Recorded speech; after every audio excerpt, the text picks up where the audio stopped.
clap your hands. Introducing. This is the joint where we give shout outs to all the peeps, you know what I'm saying?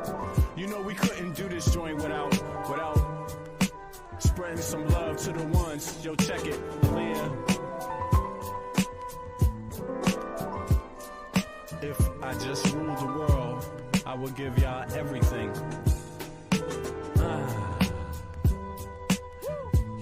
Yes, we going out. We going out just like that. Yeah. We going out. We going out just like that.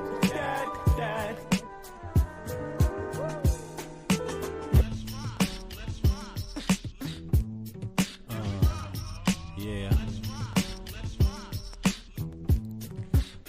This is kind of like a prayer going out to all the peeps close to me and dear to me. This legal jeopardy, and now this felony conviction on candidate Trump for 2024 has been an open and evolving question with the public. There was polling in November at the New York Times and Siena College that suggested that if Trump were convicted and sentenced in any one of these cases, a significant number of Trump voters in swing states would switch their support from Trump to Biden, about 6 points overall, certainly enough to cost Trump a close election. In exit polling from the early stages of the Republican presidential nomination, anywhere from 3 in 10 to 4 in 10 voters in Iowa, New Hampshire, and South Carolina said Trump being convicted would mean that he was not fit to serve as president. That was January, February of this year. Around the same time, a poll from Bloomberg and the Morning Consult found more than half of registered voters saying Trump would lose their vote if he were found guilty of a crime. Well, now that Trump has been convicted and convicted 34 times, we're no longer talking about this as a hypothetical. It's doubly important to keep in mind that polling voters about a possible future event is notoriously difficult. But because the news gods have a sense of timing, a new poll conducted in May and released today, yes, today, asked voters specifically about the hush money trial in New York, which might be the only trial, of course, to start and finish before the election. This is the new NPR PBS Marist poll, again, released today, but before the verdict. Most voters said a conviction in the hush money trial wouldn't affect their vote, 67% saying it would make no difference. Among overall voters, a conviction might actually benefit. Trump is found guilty, y'all. There it is. He's found guilty. I thought he was going to be guilty. Trump by 15 points, mostly among Republicans. The percentage of Republican voters who said they would be less likely to vote for Trump if he got convicted in the hush money trial was down. But will it make a difference in the election? Let's see. Down to 10%. Put all those things together. NPR's own headline here is probably instructive. They say, quote, Trump verdict would likely move. What's up, Jade? What's up, Shaka? Andrea, Donnie, what's up? Move only a small number of votes. Poll finds.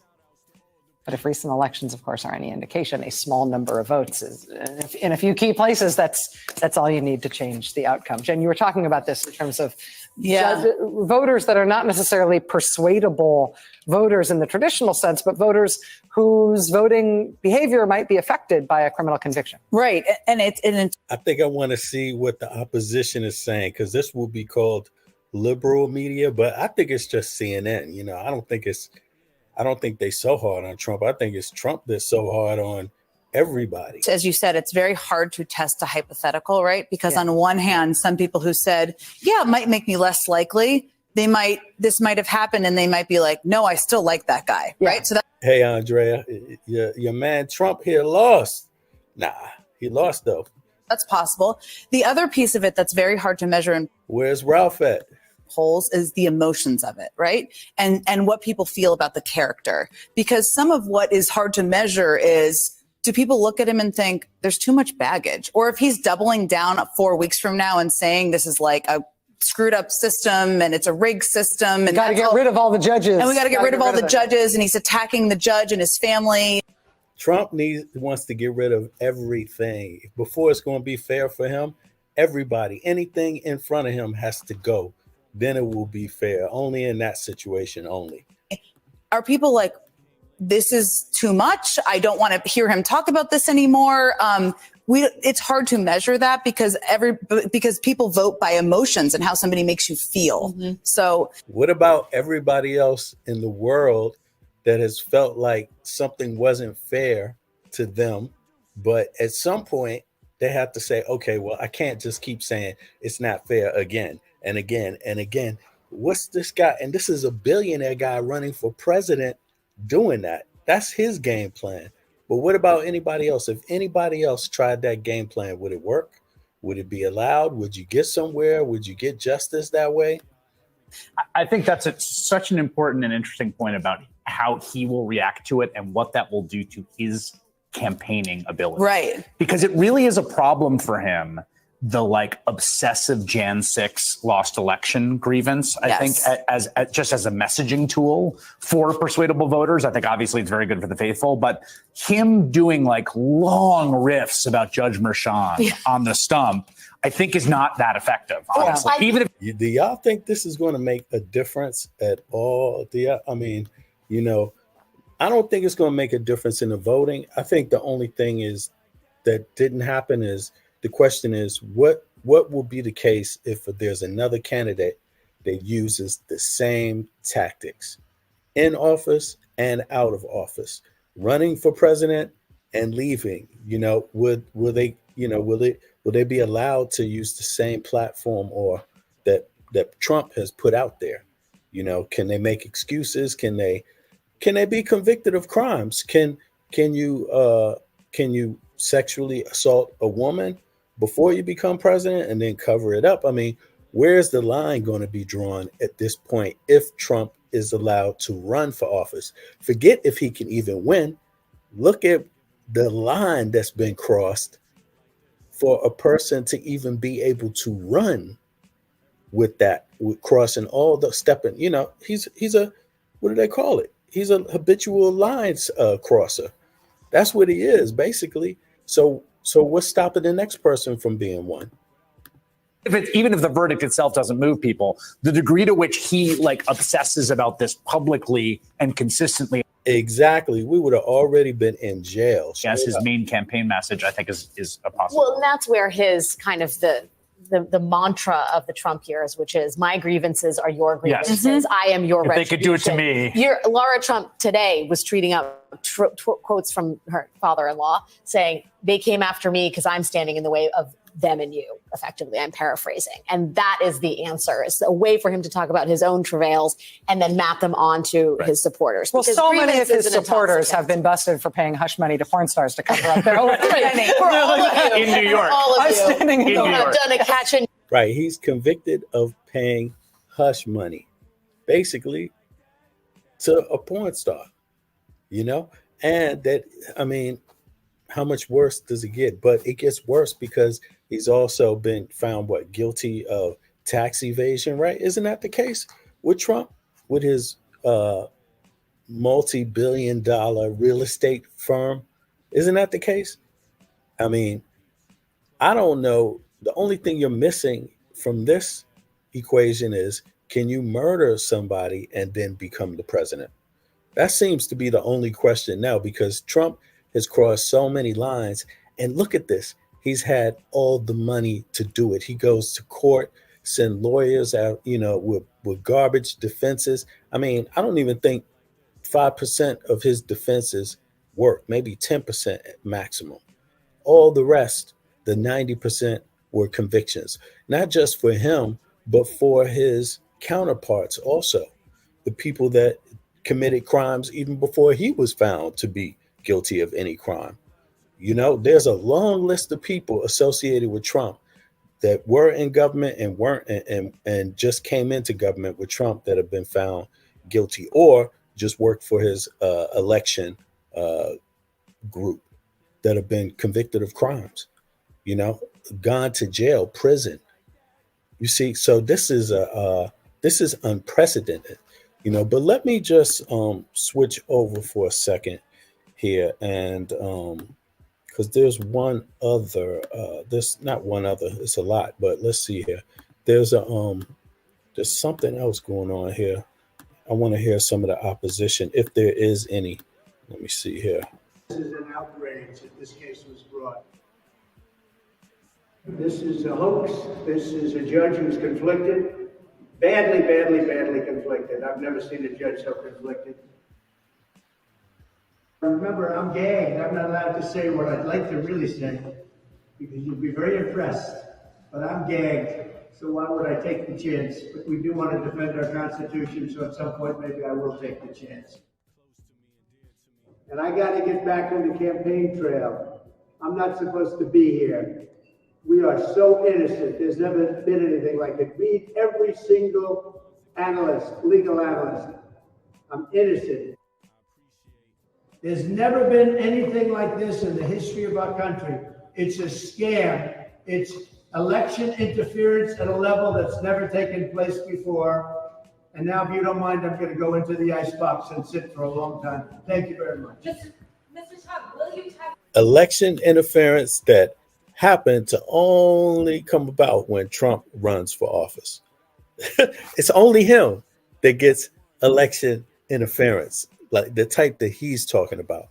You know, he's not talking about just some small incidental thing. You know, Trump is like, he himself has called for, he has interjected the White House, the executive branch, in counting state ballots. That's unprecedented. But yet he's the one who's saying that there's election interference. That's his argument. What's going on here is an absolute farce, and anyone in America should be embarrassed at the absolute miscarriage of justice that we're seeing here. It's like the Mr. Potato Head doll of crimes, where they had to stick together a bunch of things that did not belong together. Observing the jury, I could see that there was a great appreciation for the liar that Michael Cohen was, and we are not getting a fair shake in front of this judge. The crime that they are accusing President Trump of is falsification of business records. But I think everybody knows he is not the bookkeeper for his company. President Trump is innocent of these charges. You know who ultimately actually cast the vote on this case? It's not just the jurors in that jury box. It's every one of you at home. It's every American who votes this November to say no to the weaponization of justice. And if you're at home, you may say, you know what, I don't agree with everything Donald Trump's ever said. You know what, I may not agree with some of his policies even though they were great policies for 4 years. But you do agree, whether you are Democrat or Republican or black or white or gay or straight or man or woman, that our justice system should be blind to politics. Yeah, but they're always saying it's politics. Whenever, that's their argument the entire time.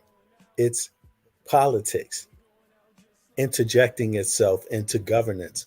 But yet, who's caught doing it? It's the Republican Party each time, essentially. Donald Trump himself, his appointees, also, while he was in office. You see, so they've even one of them, who was his, I think the Department of Justice appointee, right? He himself, under Trump, he himself, I believe he actually testified against Trump or made a statement against Trump. He made public statements, but I mean in a criminal investigation, made some statements about Trump. But so it's interesting how no matter what happens, this is always the remedy, this excuse for this party.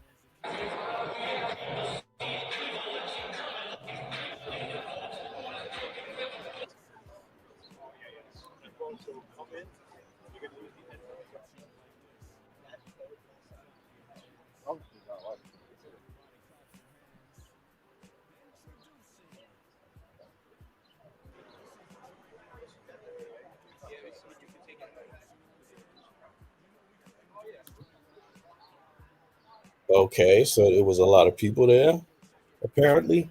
I'm waiting for the part. I want to hear. I thought there was some people yelling outside the courtroom. Let's see. Okay. So this is Cohen, Michael Cohen. Back up. Well, that's interesting. He didn't make a statement.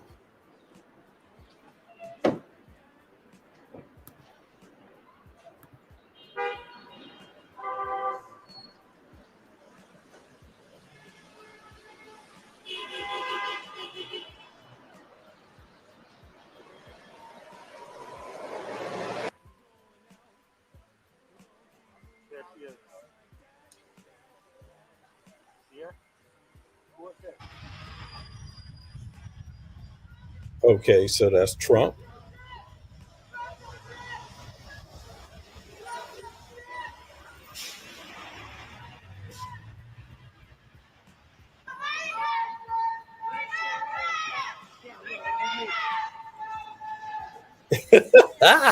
What? You hear these people? Oh man, they sound like they're suffering so bad.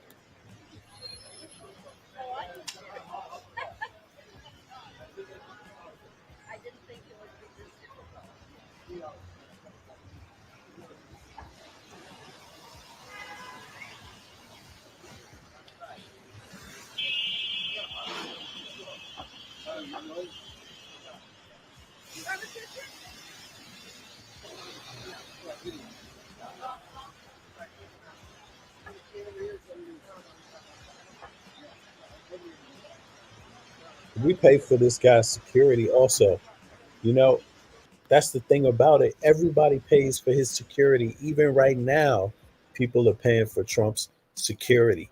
Yet he violates. If it was you, he would violate that same security.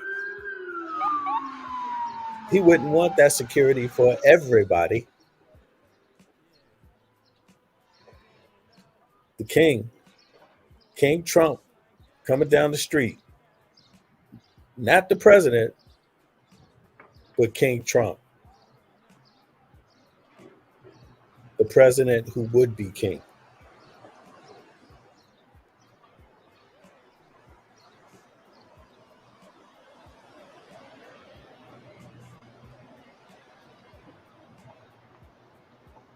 And we pay for it. We pay for Trump to have this security. This is crazy. Let me see. Now, coincidentally, this is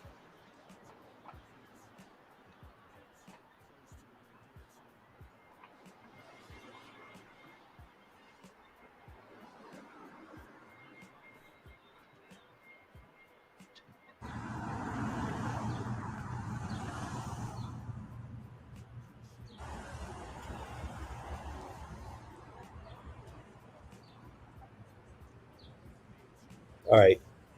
This is NYC, and but there's also been activity in DC regarding some Trump affairs, but also some P. Diddy affairs.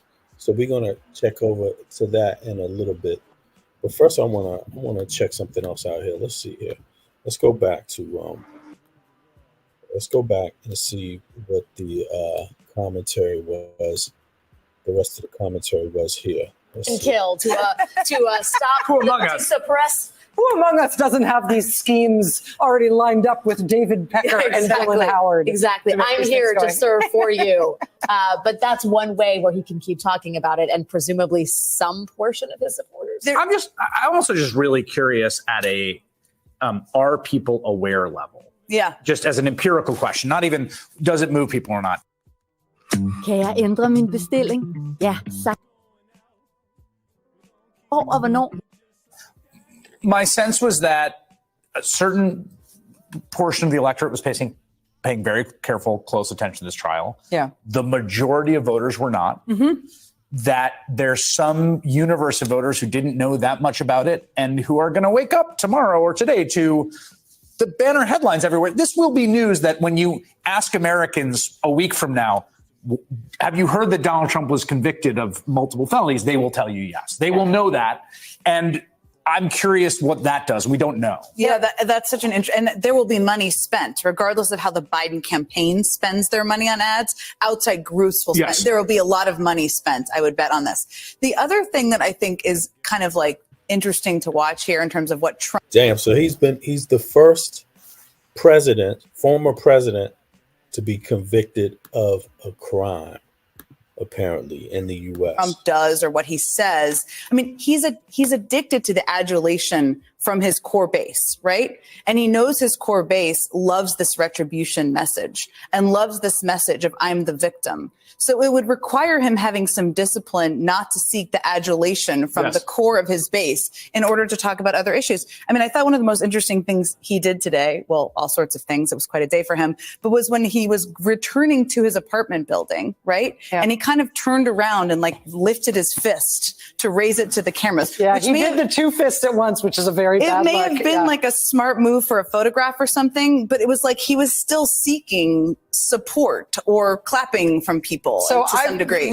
I've looked into this moment for a while because it was weird because he did the one fist and then he did the two fists and he started to do that motion. What did you find out? Am I wrong in my assessment here? No, he was maybe it is. It will be soon. Answer it. Yes. He was outside Trump Tower and there were people outside Trump Tower. Yeah. But from our reporting, as best as we can tell from the public facing reporting that we have seen on this, it was a pretty healthy mix of people who were there to give him a one finger.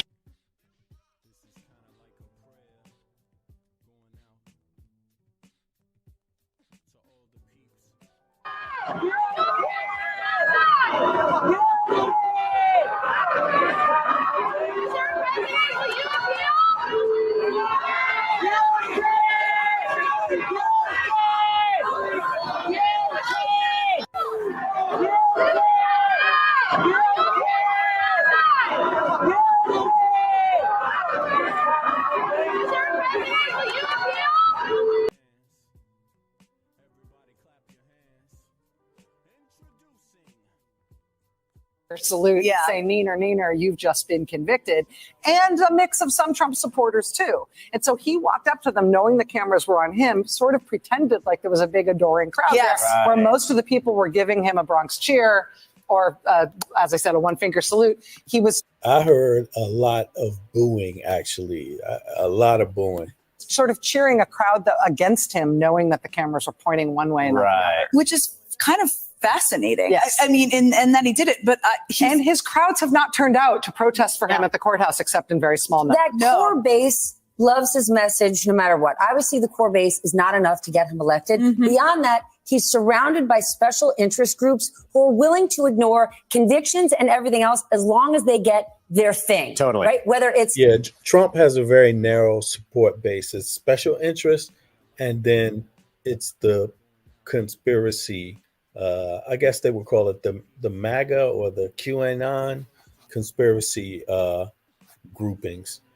But those two groups, those are still so narrow that it's kind of hard to think to run for president and think that you could win on that is kind of strange. But that is what it is. the NRA, whether it's white evangelicals, whether it's the private equity community, fossil all fuel they're doing companies is checking in. Hey, am I still getting that thing I need? If I am, I'm good to go. Yeah. But they've also got the counter. They've got the counter example sitting right in front of them with Michael Cohen, right? Which is that you can show Trump all the, obsequious, kissing up that you want. You can give him all the campaign donations you want. You can serve him. You can actually take a hit to your own reputation for him. And you might think that you're doing a transactional thing with him. But if the transactional thing doesn't work for him in the end, it's not like he's going to stand by you.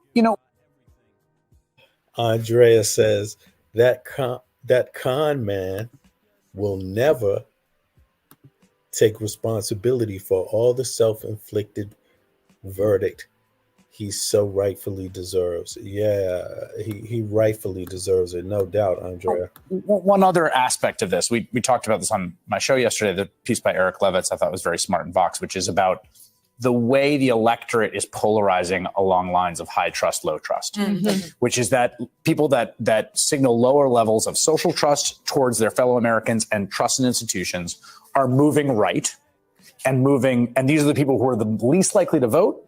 They're sort of the outer perimeter. They're the most alienated. and they're a population that Biden is having the most trouble with. And I do think that one of the issues there is that if folks don't trust the system to begin with, which is that population where you're seeing in some ways the largest amount of hemorrhaging in the polling, being like, well, a jury of his peers convicted him may not be that effective a message, honestly. And I think that's a huge part of how everyone's thinking. Our friend Andrew. All right, let's see now. It seems like, without seeing the audience, CNN describes it as a small audience that turned out for Trump, and then others would say it was more people there that were booing him. But let's see, there's some footage here.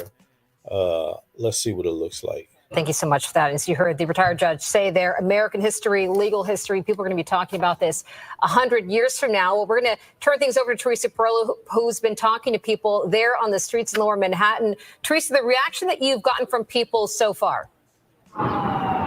Yeah, not so surprising, Bianca and Steve, because Collect Palm Park, which is the park directly across the street, is sort of split in two at this point. One side are Trump supporters, the others are not. But I can tell you, this verdict, the fact that the former president guilty on all counts, is really the talk of the town. People are stopping by, asking us. As a matter of fact, the mail carrier just walked by. She said, "What's all the commotion about?" We told her, and she was quite surprised as well, as she's out here on her mail route. I mean, that's really New York for you. People get information by word of mouth as they walk around, and that's what's happening. So I'll step out of the way so you can see Collect Palm Park behind me. As I mentioned, one side is, put it this way, one side anti-Trump, one side pro-Trump.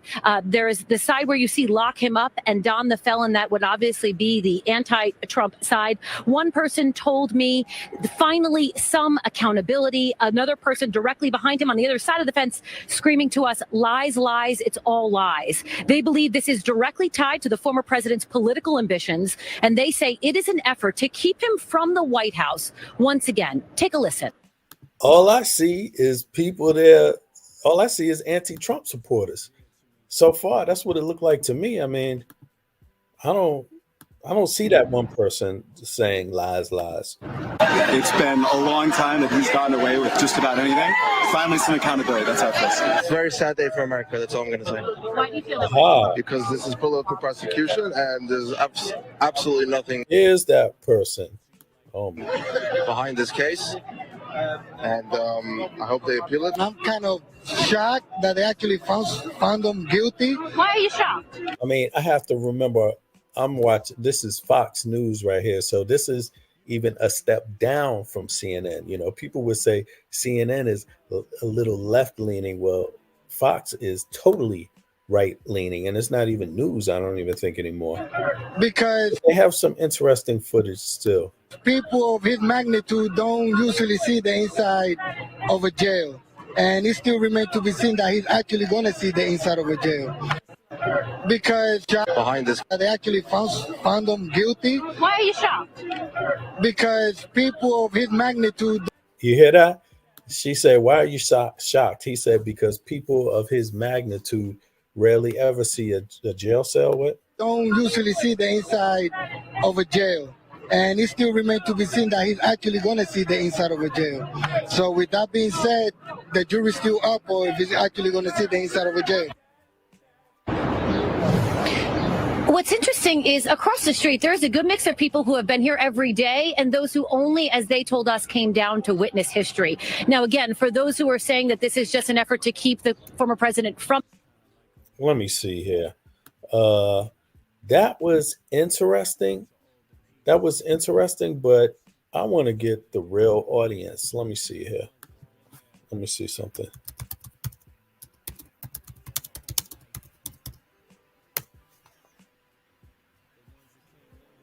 Let me see. Do they have any footage of it? Wait.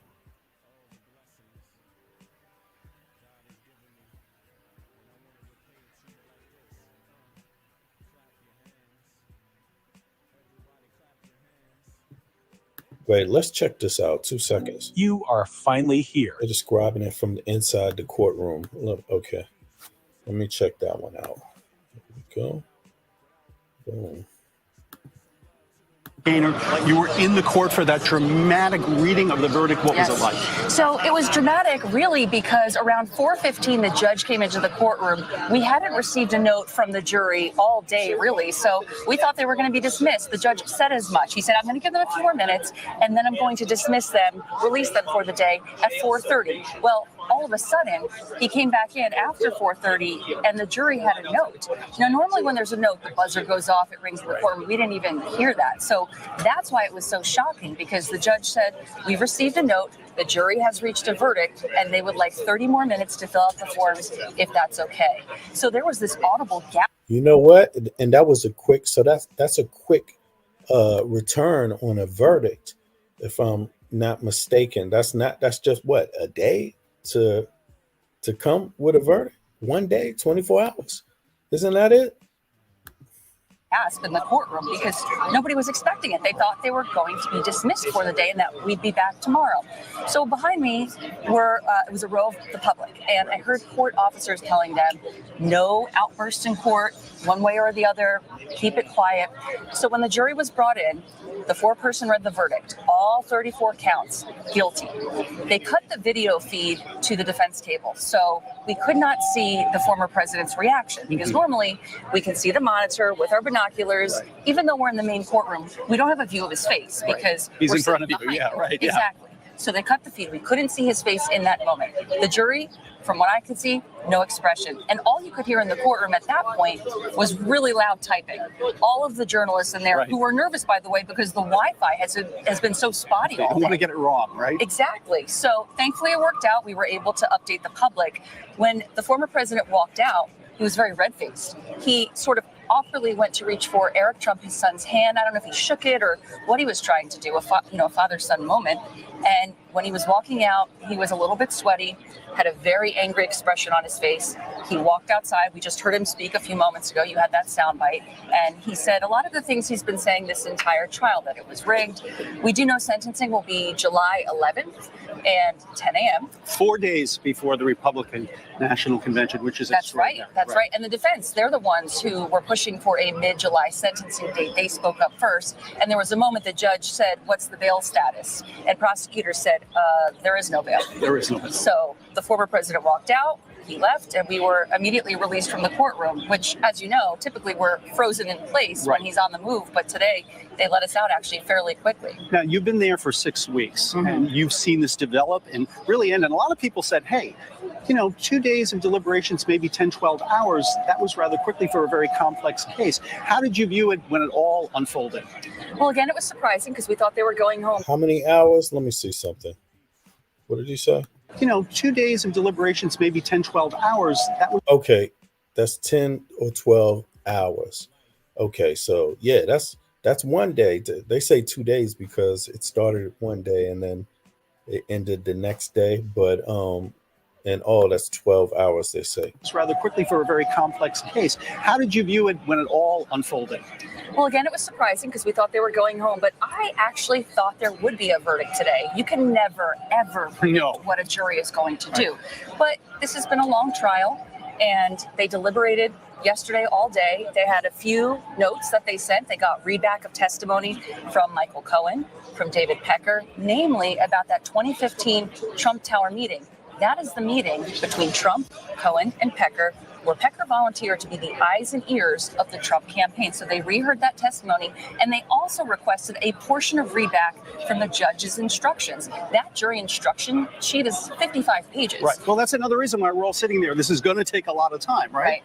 And yet it came very quickly. And I also have to ask you, when you just mentioned, did you ever see a turning point within the trial? I mean, you looked at those jurors every day. Were they getting bored? Did they seem engaged all the time? They had a former president sitting in front of them. That is, they felt probably that they had a high bar if they were going to bring back a guilty verdict, correct? I mean, they were focused this entire trial. You really have to give them credit. And as they should be.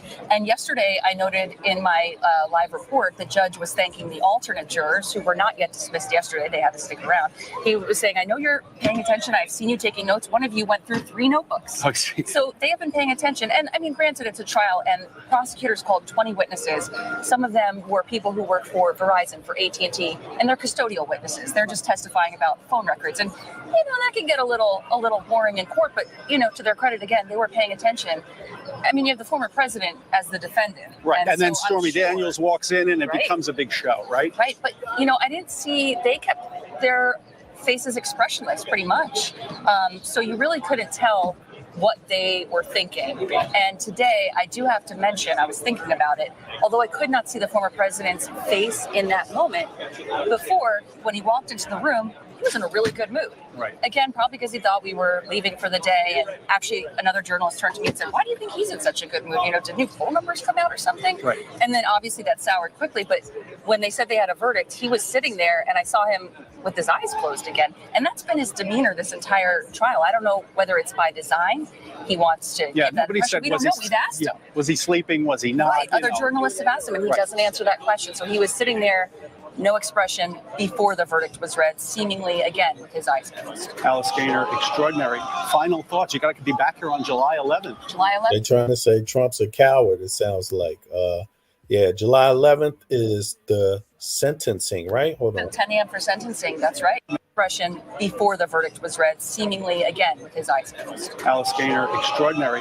Final thoughts. You got to be back here on July 11th. July 11th, 10 a.m. for sentencing, that's right. So I know the defense is going to be filing an appeal. They tried to file a motion for acquittal. That was denied right after the verdict was read. So we'll see what happens. Okay. Christina Maurice, back to you in the studio. They tried to file an acquittal and it was denied. Find your footage and get the perfect sound effects. Yeah, so July 12th, that will be the verdict or the sentencing date. So people get to hear that. Retired judge say there. Let's see here. Thank you so much for that. As you heard the retired judge say there, American history, legal history, people are going to be talking about this 100 years from now. Well, we're going to turn things over to Teresa Perello, who's been talking to people there on the streets in Lower Manhattan. Teresa, the reaction that you've gotten from... Yeah, sounds like it to me too, Andre. They have to spin it. They got to be, I guess, I don't know, it's neutral. They're trying to be neutral. That was CBS trying to be neutral. But Fox, on the other hand, will they be so, neutral? They'll probably be like, it's understandable that he's sweating. Anybody would be sweating. That just means they're there and they take the process serious. And from people so far. Sweating. Yeah, not so surprising, Bianca and Steve, because collect.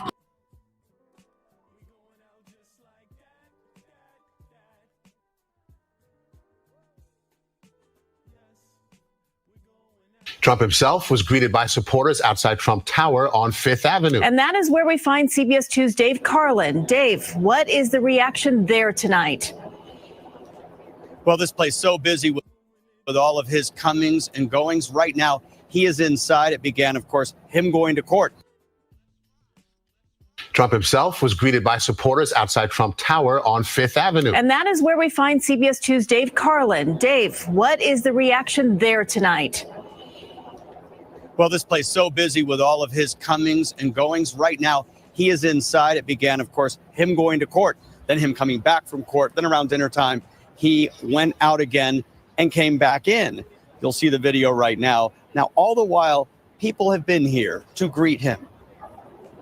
After the sun went down, some staunch Trump supporters kept their flags waving, predicting another Trump presidency. I wanted he be here because I think somebody has to stand up and say, this is invalid. You can't do this kind of law. Oh my God. What is this? It's confusion. What? This is a Brooklyn Heights resident. Destroys American jurisprudence. The message is it's going to backfire on the Democrats. It's going to backfire on Sleepy Joe. It's going to backfire on Albert Bragg, and Trump is going to win. And I will vote for him for the third time, even if he's in jail. Earlier, Chopper 2 was over. Are people really saying that Sleepy Joe it's going to backfire? Hold on. Fifth Avenue. This is invalid. You can't. Was that a NYPD police officer? do this kind of law. This destroys American jurisprudence. The message is it's going to backfire on the Democrats. It's going to backfire on Sleepy Joe. It's going to backfire on Albert Bragg, and Trump is going to win.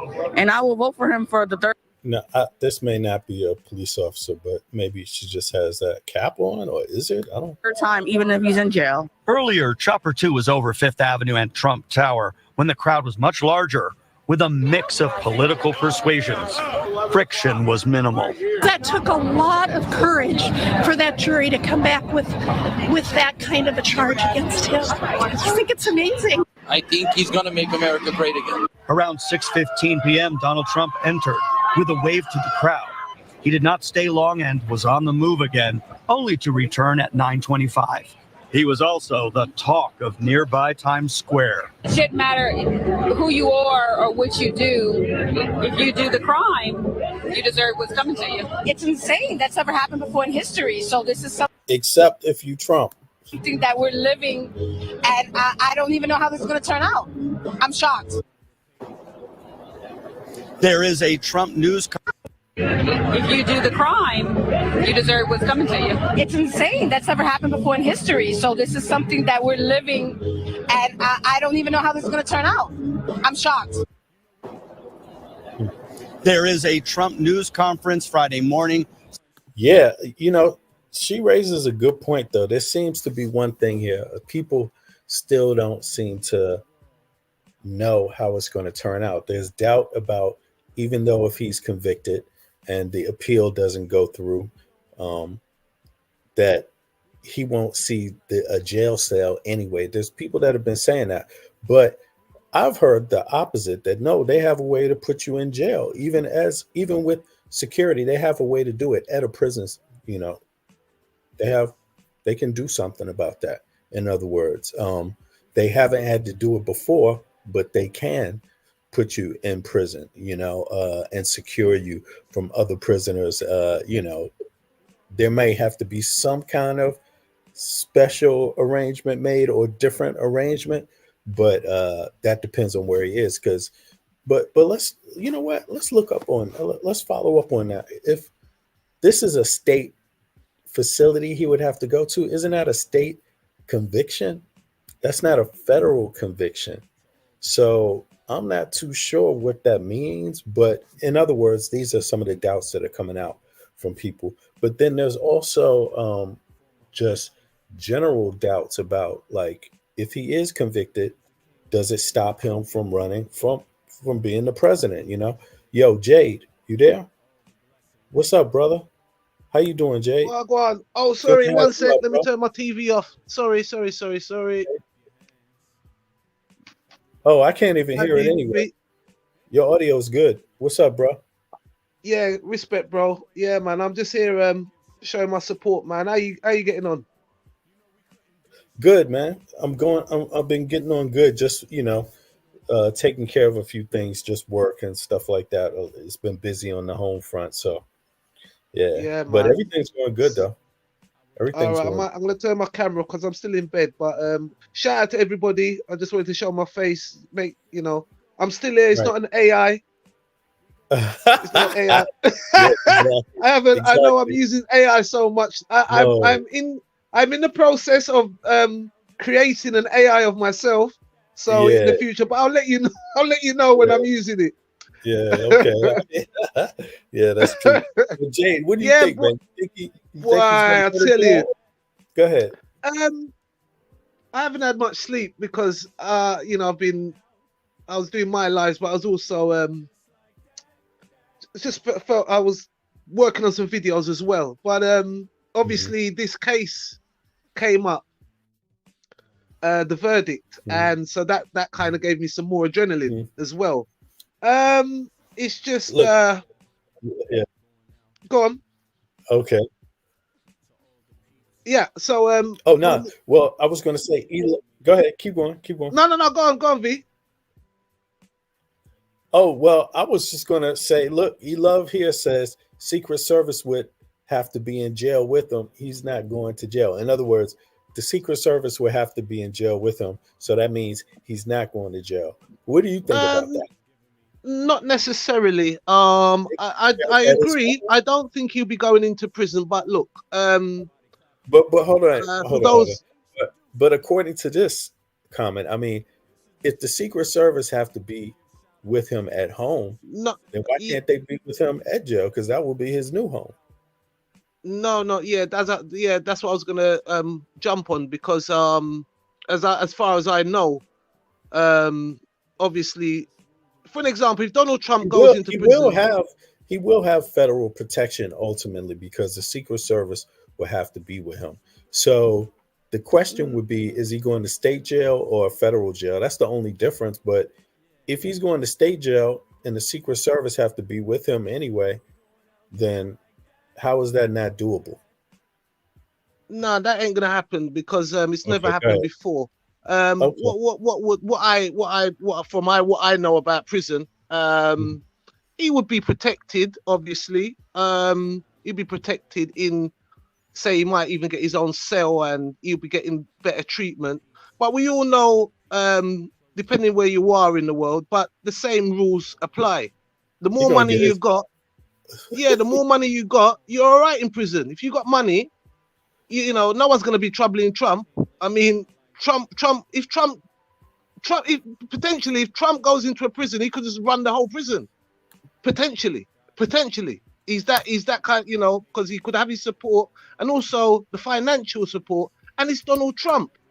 Now, considering Secret Service coming in, that's you know, they're gonna have extra procedures. But remember, Donald Trump is not the only prisoner like that has certain High profile.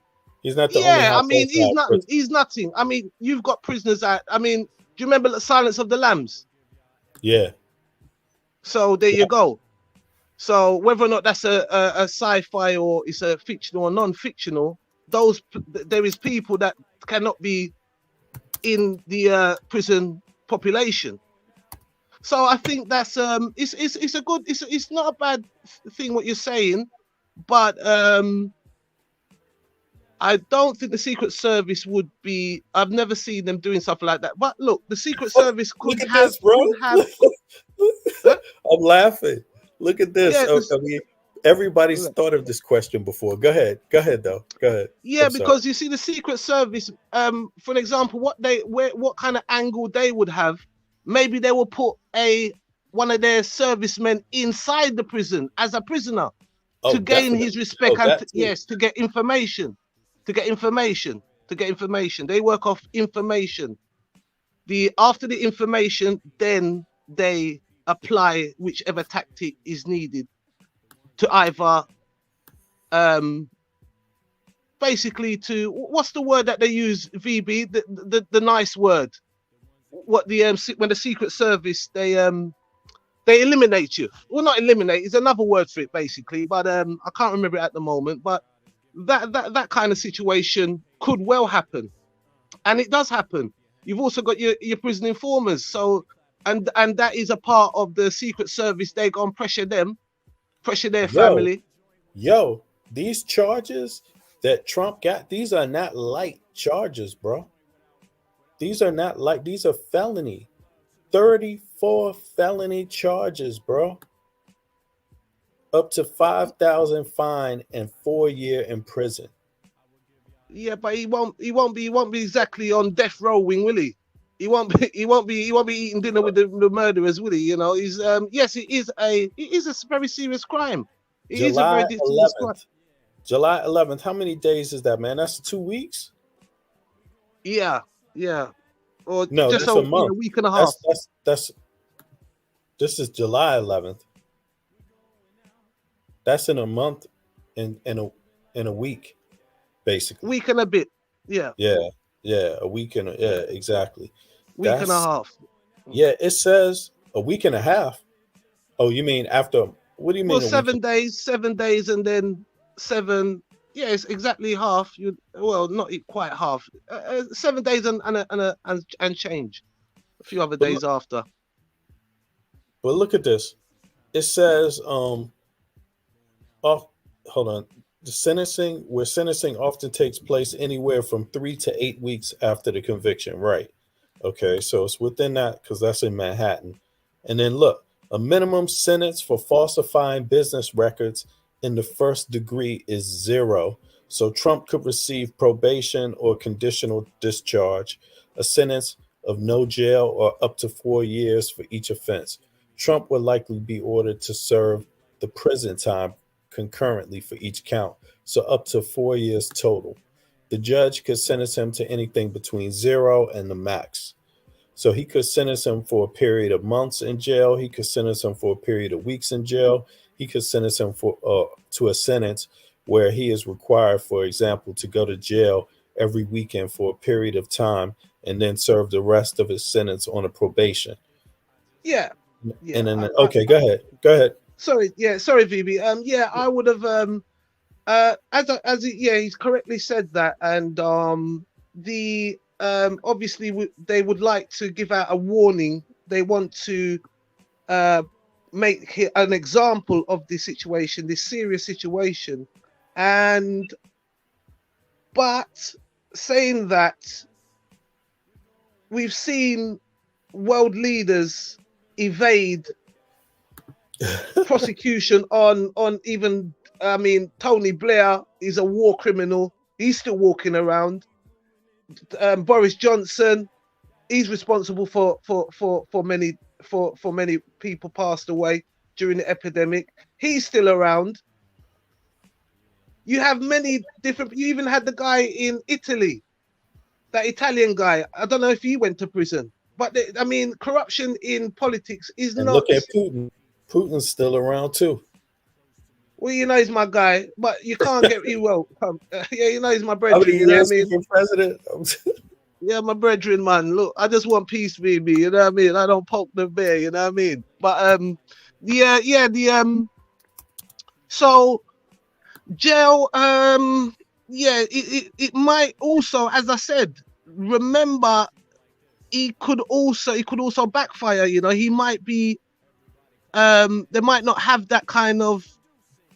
They might not just want to deal with that, any prison. They might not just want to deal with all this extra security and the chances of Trump becoming the Don Dada in the prison. You know what I mean? I don't know. There's so many things on the table. It can go any way. As you said, on July the 11th, we'll find out.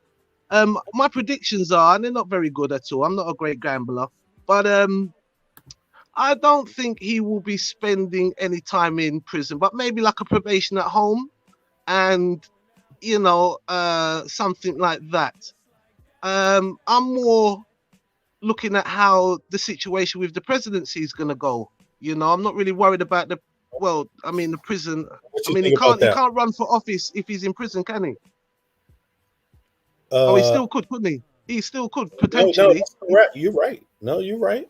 You're right. So he could still. As I said, this is new grounds for myself. I've never seen something like this. This is stupid for the Republican Party, because the Republican Party doesn't have another candidate.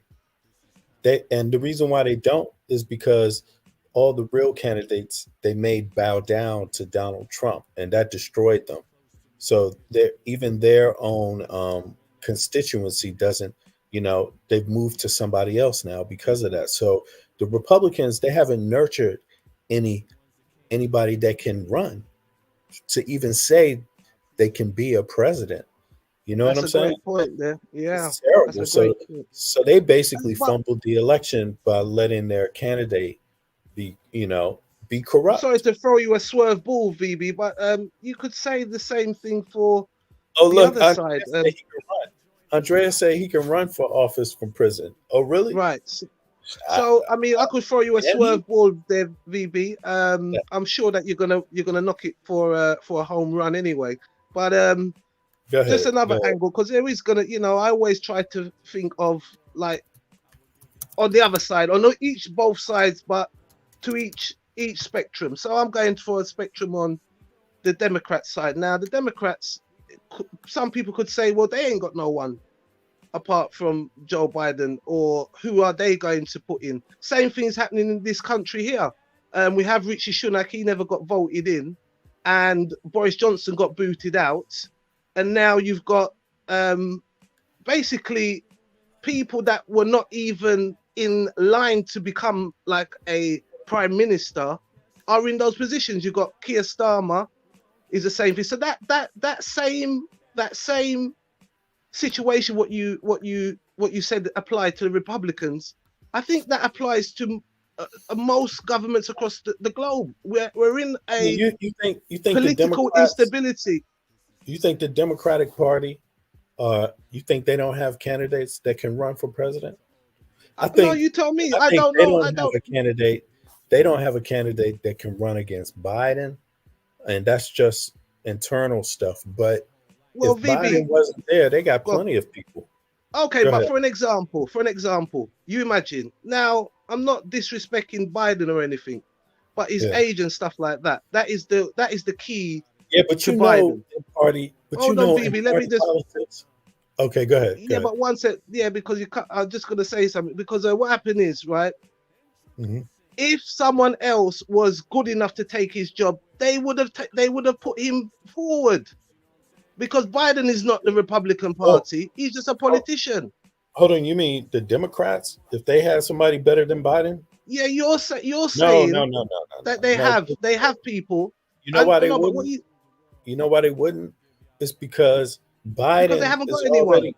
No, that's not why. It's because Biden's already projected to win. Basically, that's what it is. So Well, I don't know how they predict wasn't, that. You can't predict that and though. Biden, and you know what it is? Also because Biden is the sitting president. There's no party that's gonna. Biden's a part of the Democratic Party. Yes, So- but maybe you're not listening to what I'm saying. party What politics, I'm trying to yeah, they would never I'm not going into politics. What I'm talking about is Biden's age. Biden's age. Biden is too old. Everybody knows that. He's too old. He's no, but listen, you have to. You can't so say he's not too old, VB. no, because Okay. I don't think the issue is he too old. I don't think that's the issue. I think the issue, because think about this, there's very young people that can have a disability. You see what I'm saying? So the question shouldn't be his age. The question should be, is he able, or does he have a disability? See, that's how you approach this. And I think what's wrong about the age thing is that it doesn't make sense, because a person could be disabled, dysfunctional, crazy at a young age. They could be in perfect physical condition, seemingly, and still be disabled somehow. VB, So that is we have to VB, say, come on. so VB, we have to say, everybody, what I is mean, it VB, about I his know. One age? sec. What is VB, it about his age? I know that. Stop Come him on now. from You're doing talking to me. something. Come on. VB, look, I but we understand have what to- you said, but no, one second. But we're talking about a president. We're not talking about the normal man on the street. No, I'm You're talking about the president. I'm talking about the president. Yes, I am talking about the president, that he is, you're saying to me, right, that someone young can have the same Can be disabled. problems, right? Fair enough, but they are not president. You see the But difference between no, you see the that's difference. That's not the no, but you haven't proven Biden to be disabled at something yet. I'm not, That's the thing. VB, that's just my opinion. The guy is too old. And hang on, VB. Are but you saying that he's young? Look, no. What I'm saying is that You can't say he's young. He's old, VB. He's old. No, listen. Both Trump and Biden, in my personal view, are way too goddamn fucking old. What are you talking about? And also way too white and old and male and old. They way too for everybody, anything. Because look at what they are, just by virtue of their birthright. They're white males, right? So to the white woman, he's way too old because there hasn't even been a woman president yet. To the black people. Oh, you didn't Same have thing. Hillary. Hillary To wasn't. a lot of Oh, people, Hillary these didn't get guys are way too old, bro. Way too Yeah, I everything. know, but that's what I'm trying to say, VB. So But, if they what is had it? What are someone, they if the disabled about? Democrats had someone, if they had someone that could do the job, they would have put him in and they would have taken Biden out. But they haven't got that. That's my But look, opinion. no, but they have Kamala Harris. She's the vice president. So that's the answer to. Yeah, but if she's he not the gets president, through. VB. No, This is if what he I'm trying to loses- say. You no, but can't if say he loses his ability no, VB. to govern, You, you got a vice president. That's what that's for. VB. She is Right. the vice president. She's not the president. This is the No, whole but thing. What I'm trying to say. but one of her VB, if jobs. someone was good enough, they would be in his No, position. They don't have that anyone. doesn't make bro. That doesn't make any sense. It's not that. That Well, it doesn't does make to sense. me. Listen. If you are the vice president, it absolutely means that you can govern if the president, for some reason, becomes disabled or unable to. It absolutely means that. It's not so black and white or gray, so stark the differences, But here's the thing, when you have a president and a vice president, I've never heard the theory thrown out there that the vice president is the vice president because they're not capable of being the president. Because if they could, they would have been. No. I'm not saying that. I'm not saying that. No, you hang on. The situation. Remember, no. 1 second, VB. 1 second. You're taking my situation and putting it on a different thing. It's not that what I'm saying. Okay. It's not that what I'm saying. Forget about everybody else. It's Biden I'm talking about. Biden is too old. He's losing his facilities. Okay. The whole world can see it, VB. If you can't see it, fair enough. I can see what I know and what I can see.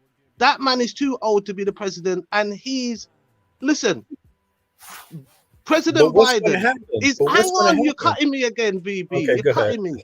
You're cutting me though, and I can't get to. President Biden is a great politician. He's been in the politics for a long time, but Biden's days, when he was younger, you could look at his son Hunter Biden. He have that kind of style in him. Okay. President Biden, if anyone wants to go and check him out, he's a great politician, and he's a great leader. The problem is age.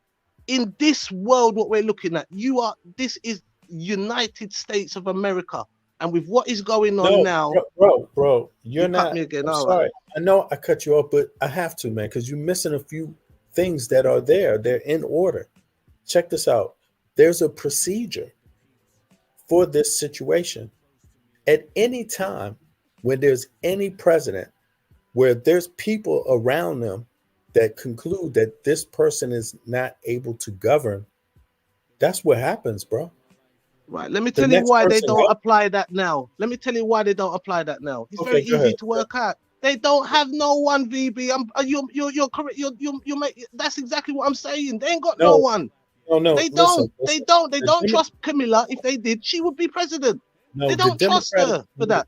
It's as simple as that. Look, the Republican Party, they might function that way because they're a chaotic party, man.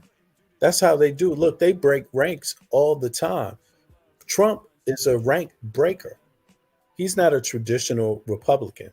He came up out of a disorganized. We're talking about the Democratic Party, VB, and Biden. You're saying that they have things in place to take someone out if he's not well. Okay, fair enough. So you tell me now, you're in the belief that he's at the fittest of the fittest. Listen, just let me say what let me just respond to your question, because you were saying that I believe that they have things in place. Look, I think the Democratic Party, it's just simple. If Biden was not running for president, they got loads of other people who would run against a Republican, run against someone from another party.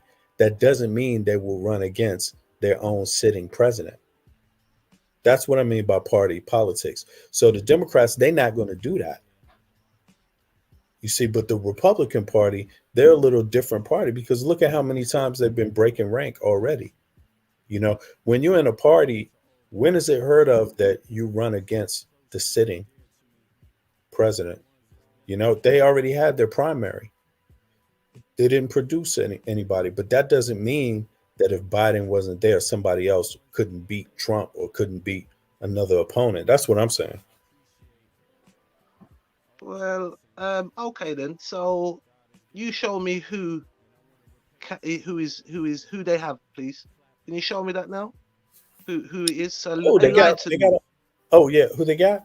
I mean, I think the Democratic Party. You know, they have a few. You want to look at them right now? Well, it don't really. It's up to you, but you're stressing your points. Love exactly, EJT. Yeah. Because I mean, come on, I don't know, VB.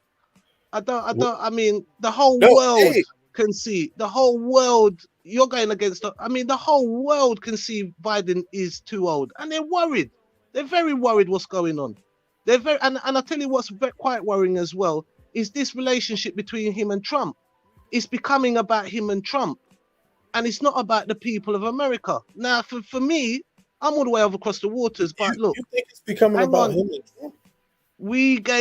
Your system is our system. It's exactly the same thing here. That is from the UK, right? And it might even they say that the Americans are the ones that run the parliament here, and I believe them. What I'm saying is, the whole world can see that Biden is too old. The whole world can see that they don't have no one to replace him. The whole world can see who doesn't have anyone to replace him. I've told you. Who doesn't? I'm telling you that's my opinion. You have your opinion. I have my opinion. You can have your opinion. I can have mine. No, but I'm asking. No. I'm asking. Who are you saying? Who? When you say who?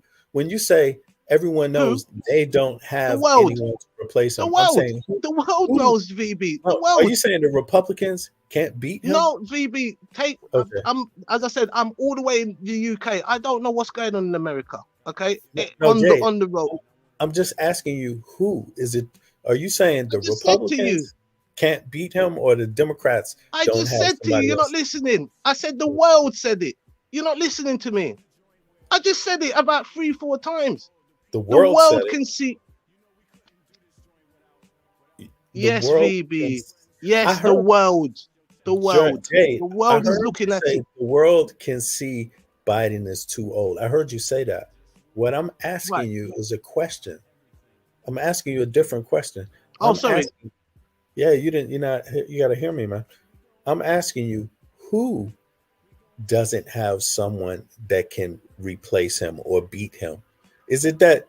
Are you saying that the Democrats don't have somebody that can beat Biden, or the Republicans don't have somebody that can beat Biden, or nobody does? No, right. Okay. Let me explain. Exactly what you said. Where I came off on this swerve ball, and I was hoping for you to hit me for a home run. And sorry, VB. Have you ever seen The Naked Gun with Frank Drebin as the umpire? You know why I'm asking you this? You know why I'm asking you this? Because to me, it sounds like another argument for we can't beat Biden. So let we me want finish. The Democrats to do it. Hold on, Jay. Isn't that what you're doing? We can't beat Biden, so we want the Democrats to beat Biden. Isn't that what you're talking about? You asked me, let me explain. Don't put words in my mouth. Let me explain. You asked me what I mean. I'm going to explain to you. I'm going to explain. So I threw that the swerve ball, and I was looking for the ball to be hit in Mars or somewhere. Where the ball was, in the guy standing behind you, he had it in his hand. And so what happened is, the same way you said that the Republicans haven't got anyone to run for president because Donald Trump has ran all his opposition away. I put you on the other side of the spectrum, and I said to you, well, someone could say that Biden is in the same position, the Democratic Party is in the same position, and then you said to me that it's not so. That's where I'm just saying that's what's happened. That's what's happened, BB. By default, it's Trump. See, this is the thing. you could replace the Democrats. They could replace Biden, but of course, they have to consider what does that mean for their upcoming election. And if they themselves say that it's easier for them to move forward with Biden, right, than it is to remove him and then move forward. If they make that decision, then that's the decision they've made. Yes, sir. Basically. Yes, So, but VB, it is clear to see that is the position of the Democratic but Party. Biden's Because not a if felon. Biden's not they a had felon. someone else, now you're going off the point here. If they Uh-huh. had someone else, they would put him in charge as the president. They do not have no one else. They have always Well, on people. They have someone Go else. ahead. They have, Hold on. Go ahead. Go ahead. yeah, no, they have EJ, someone go else, ahead. but yeah, they have someone else, but he's not as loud as Trump. So, and like if and really and truly, they put all the eggs in one basket. They like Trump draws so much attention, and there's so much media like Hey, murder. EJ, can you come go on. closer to your microphone? Come closer to your mic, bro. Well, you can't hear me? It's better now. Go ahead. It's better now. Let me see if let me see because I put the. Does this sound better? Does it sound louder now? Yeah, I can hear you now. Go ahead. Yeah, I can hear you. And yeah, man, true peace, Yeah, brother. what True peace. I'm saying is, yeah, sorry, I saw my volume was down. I just realized. All right, so what I'm saying is that I'm saying like they have people, but Trump is everyone's backing him. They put all the eggs in one basket, and they don't even care if he's a felon. They'll still want to put him in there. Like they still care if he's going to be the first prime minister with a criminal record. Yo, bro, you're America. I say you're in America. It's so crazy. Like it's so crazy. Yeah, that someone like Donald Trump, people do like him for whatever reason. But America, the system is so corrupt. Like that, you should see all the things they're doing to him to try and push him out. It's the same thing they did to Malcolm X and all them other guys who they felt that they're bigger than the system. Now, is he good for the system? Was he good as a president? Only Bennett could know because we live in the UK. Was he good for America? All we know is that end of the day, when we're looking at this guy, he's been on TV for over years. Did he do good for the country? I don't know. Like, is he gonna if he gets in power, is he gonna be good? But in the one thing you know what's gonna happen? When he leaves, he gonna call havoc. He gonna call havoc. It's gonna be havoc, bro. It's gonna be havoc. Yeah, that's what I think. I agree with you, man. I agree. It's trouble, man. It's trouble. You know what I'm saying? So I jumped in because I was going to say something because my man Jake and Bennett, and you know, a lot of times I got a lot of American friends, and when we're talking, we were speaking English, but we don't understand each other properly. Like, I understand you though, man. You remember me and my friend YT? He's saying one thing and you're interpreting one way. It's not. Yeah, it's true. It's because of the subtlety of one of those words. You're right. You got to the bottom of it. I also started to think that too. It's he's not. I think what I'm doing. I'm thinking VB's hearing what I'm saying, but I don't think he's understanding. No, he understands. No, he understands. But what it is see when you're talking like explaining metaphors, he doesn't understand. He's not understanding what you mean by that. You understand? Yeah, it's because like, I'm coming from a different angle. I'm coming from an English angle, right? You explain because yeah. You have to talk. When I talk to Americans, I have to talk what I mean. Not trying to talk crypt, not trying to exactly. That's the way they only understand. If I talk directly, exactly what I mean, then he'll understand. But if I try to explain what I mean, I'm sorry. I felt I done pretty well. You know, I couldn't do much more. I gave him a swerve ball, but VB. Now, you explain a lot of the time. You really just tell him exactly what you mean, and that's what he's trying to. Bennett's trying to say exactly what you mean, and then they understand. But because you can't explain it all the time, he's like, "Would you?" He can't. You know, what I'm saying, even though we're speaking English, it's like he thinks I'm messing with him when I'm asking him to explain it again. He thinks I'm messing with him. I'm like, yeah, this is what I'm saying. So I find like when I've talked to a lot of America, I have to talk directly what I mean, and don't try to be cryptical. I understand that. I am a little, but listen as well. What happens is right, and I tell you what happened. I was exactly like VB, but we're talking, but we have to remember that there's listeners out there. So what's happening as well is that my uncle told me this, and he'll get upset with me. My uncle Longa's, you know, and he would always cuss me. He said, "You cut me, you cut me, you cut me." you keep cutting me, your blood, and he used to cuss me. Yeah. And I realized how important it is just to not saying that it's kind of like it's like it's an impulse, and it's hard because some people are like that in the culture. It is a cultural thing, you know, to I know what you conversate mean. like that. It could feel But like I'm cutting you off too. yeah, but what my uncle was trying to say is, because I know he smokes the weed. We smoke the weed together, but you know, I've cut him off, and he can't remember what, you know, and it's true. Yeah, It's true. Yeah, because what happened is he's saying something, and it's just I had something to say. Yes. I had something in place. Yes. And it just went. It just went. But I've smoked herb for years, you know, so my brain's gone. Yeah, so that's why. Sorry, I'm getting older. So sorry to cut you. I'll mute now. No, I understand that. That's when you're long-winded, but I understand. But you see, you got to establish the ground rules from the start. Are we having a conversation, or you want me just to listen to you? You know what I'm saying? So we're having a conversation. That means you should be able to cut in at points. So because you're having a conversation, that means backwards and forwards. But if you just want to get your points out, and when I finish, you can talk after, then that has to be established from the start. And I feel like a lot of times, whoever you're talking to, you have to establish that when I'm talking to someone, I establish that they just want me to listen. I already work. You know why? Because they're not asking me no questions. So I'm working in my mind. Well, they don't want me to talk about it. They just want me to listen. So let me just listen to what they say. And when they finish, I might have something. But I'm not gonna. But that's it. So you have to establish the ground rules. Are we having a conversation, or you just want me to listen to you? And okay. Yeah. You see, all right. You're being long-winded. Okay, I understand what you're saying. All right, 1 second then. You say I was long-winded, but right into this one. Listen to this. Let's get back to. Yeah, I know. I'm not. You see, you didn't give me a chance to say what I'm saying. You see again. You didn't give me a chance. You're telling the man what I'm disagreeing with what he said. I didn't disagree.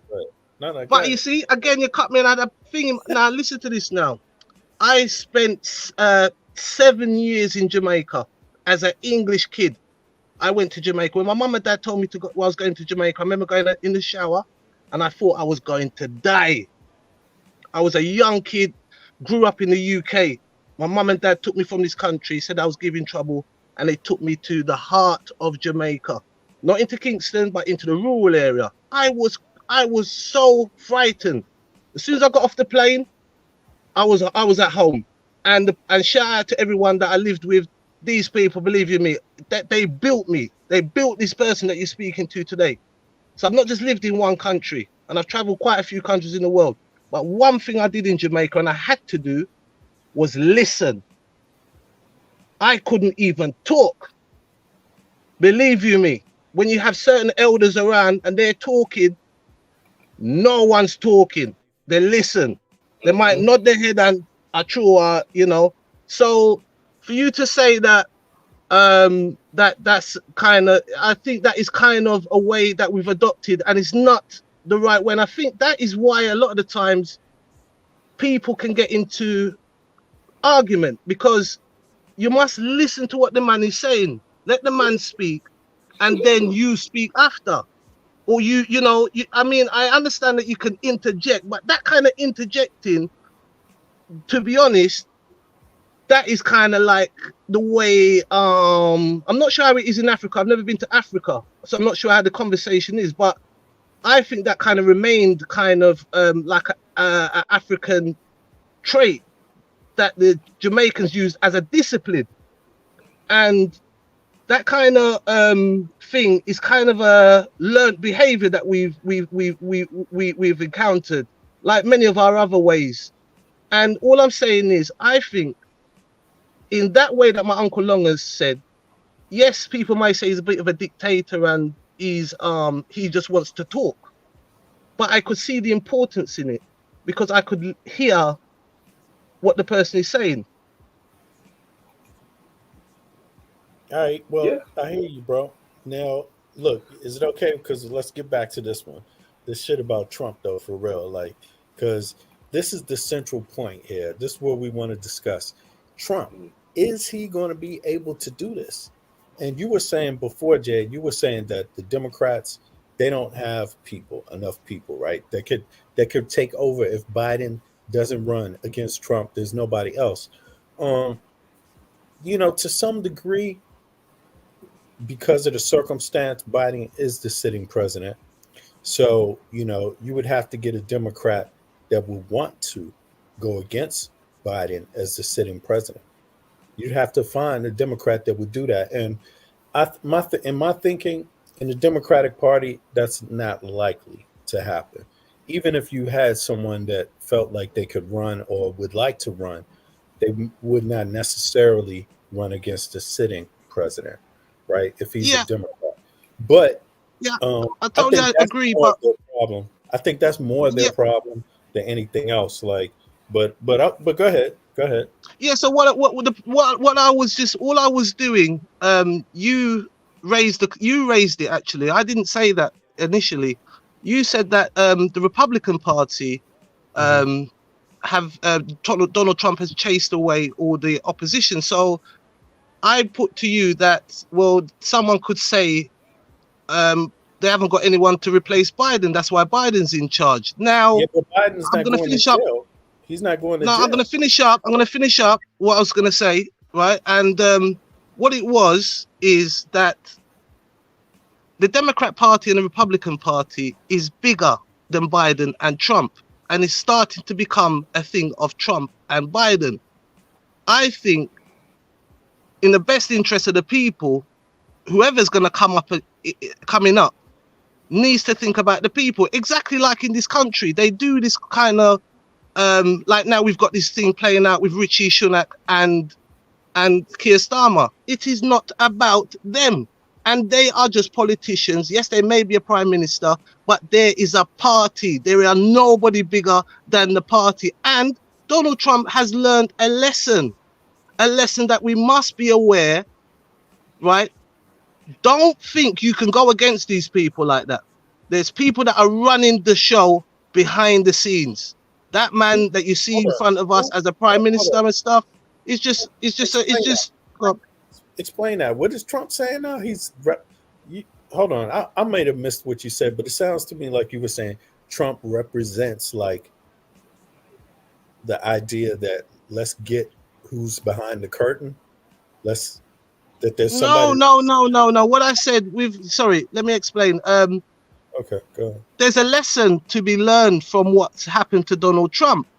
Donald Trump thought he is bigger than the Republican Party. He thought he was bigger than the Democratic Party. He thought he's bigger than the US government. And he has failed miserably. And I tell you what, something to learn from this, you will fail as well if you go against them like that.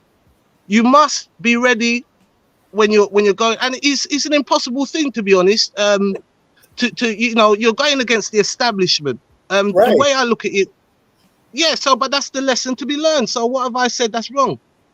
Oh no, but I get you. That should be the lesson. I mean, because it's insidious.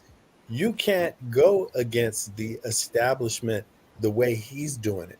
The only way you can go against the establishment is by voting, picking some people to represent different aspects of society. That's what you do. You do it locally, you do it nationally, and you do it in corporations. This is what's going on here. So I think I was going to ask sorry if to cut you. Ask him the same question. Does he think the Democratic Party have got someone to replace Biden? I want to hear his point of view. Yeah, EJ, you hear him? The Democrat. Yeah, I can hear the Democrat. You talking about Joe Biden?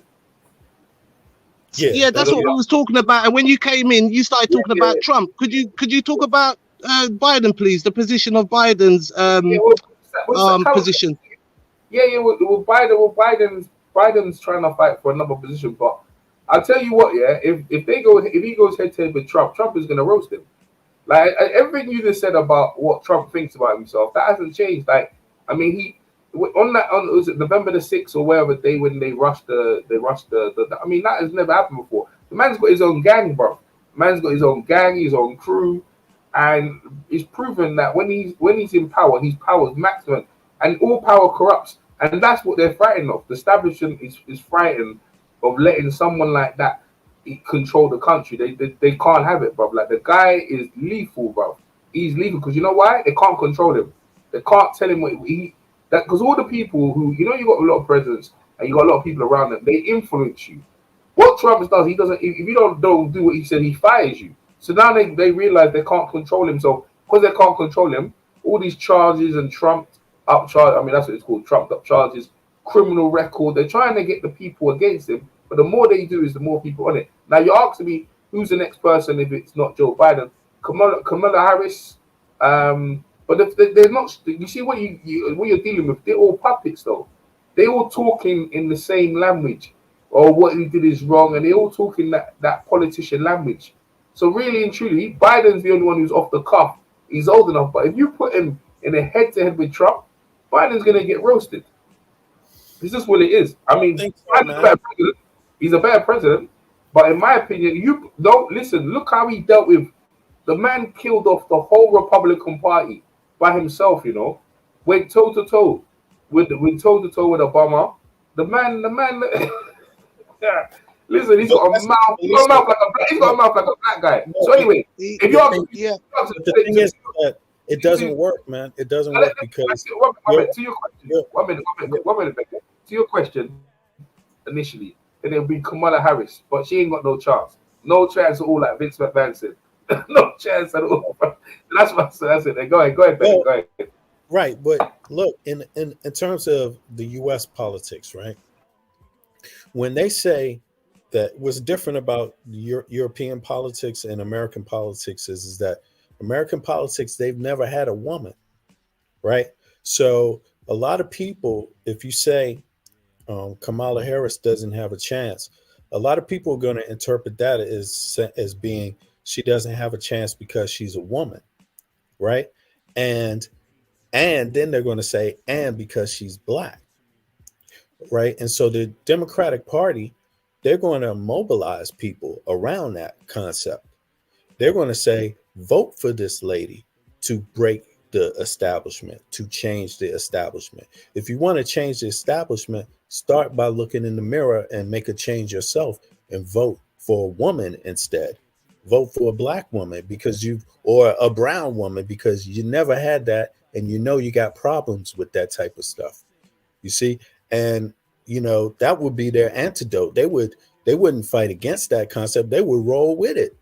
And the Republicans would be sitting in a corner like, there's no lie in what they're saying because we don't want brown people and we don't want women. It's a good point. It's a good point you make, but I'm talking about in the debates. See, the thing is, when you talk about establishment, she's part of the establishment. She talks in the same monotone voice. I like her. I don't got nothing against her, but she talks as a politician. Trump's not like that, bro. He's not a politician. The man don't care. He's a rich, spoiled kid, and he's used to getting what he wants, and when he wants, he gets. And if you put him in a debate, he talks like a black dude. That's why people like him. He shoots from the hip. He doesn't care. He doesn't. I think. What's that problem? Right? What's that problem with? Is it Kelly, Megyn Kelly? I hate that chick. I don't like that chick. All them chicks on Fox News, I couldn't stand them. And one thing about that, I think she tried to ask Trump questions, right? And she tried to belittle him. He toasted her. And what he's showing you is that I don't give a shit if you're Republican. I don't give a shit if you're Democrat. If you talk shit, I'm gonna roast you. And he roasted her on the debate. And I looked at all them Hannity and all them people and he roasted a whole lot of them idiots, right? So you looked at him saying, well, man, this guy don't give a shit, bruh. And this is the reason why he won. So what I'm saying to you is that I agree with you in terms of the first black woman and all that stuff. Get behind her, but she ain't got no mouth, man. And he don't care. And people like seeing, America, your country's built on trash talking and shooting. Right. Donald Trump likes guns. He likes shooting from the hip. He's got that old kind of I don't give a shit attitude that they have down in the South. They don't care. You know what I mean? He don't care. And he got that New York vibe as well. So his mouth is quick, his brain is fast, he's not that old. And Kamala and Joe Biden, you can have them both on the stage. He roasted both of them. I don't really like him as a president, but that's why they're putting so much against him. And people were liking it. Even if he's a criminal, I mean, you had Robert De Niro just came out condemning Trump and this, that, the other, because Robert De Niro is popular. And I'm like, yo, bro, I like you, bro, but bro, you know what I mean? Yeah. You know what I'm trying to say? People come out and roast Trump, I guess. I didn't watch it, but I heard it. I heard about it. I watched it today. Like, I saw he was arguing with people in the crowd, and, you know, they're trying to say, like, anything Trump does, there's certain people that he has got a loyal following that literally they will kill you for him. And I'm like, yo, this guy is big. So he is bigger than the presidency, right? He's bigger than the presidency, and if you let him get in there, he will double his powers. Robert De Niro is right. He won't leave. Yeah, but you can't. Right, but that's all those things. They might look good in the short term, but the problem is that they cut you out of the long term.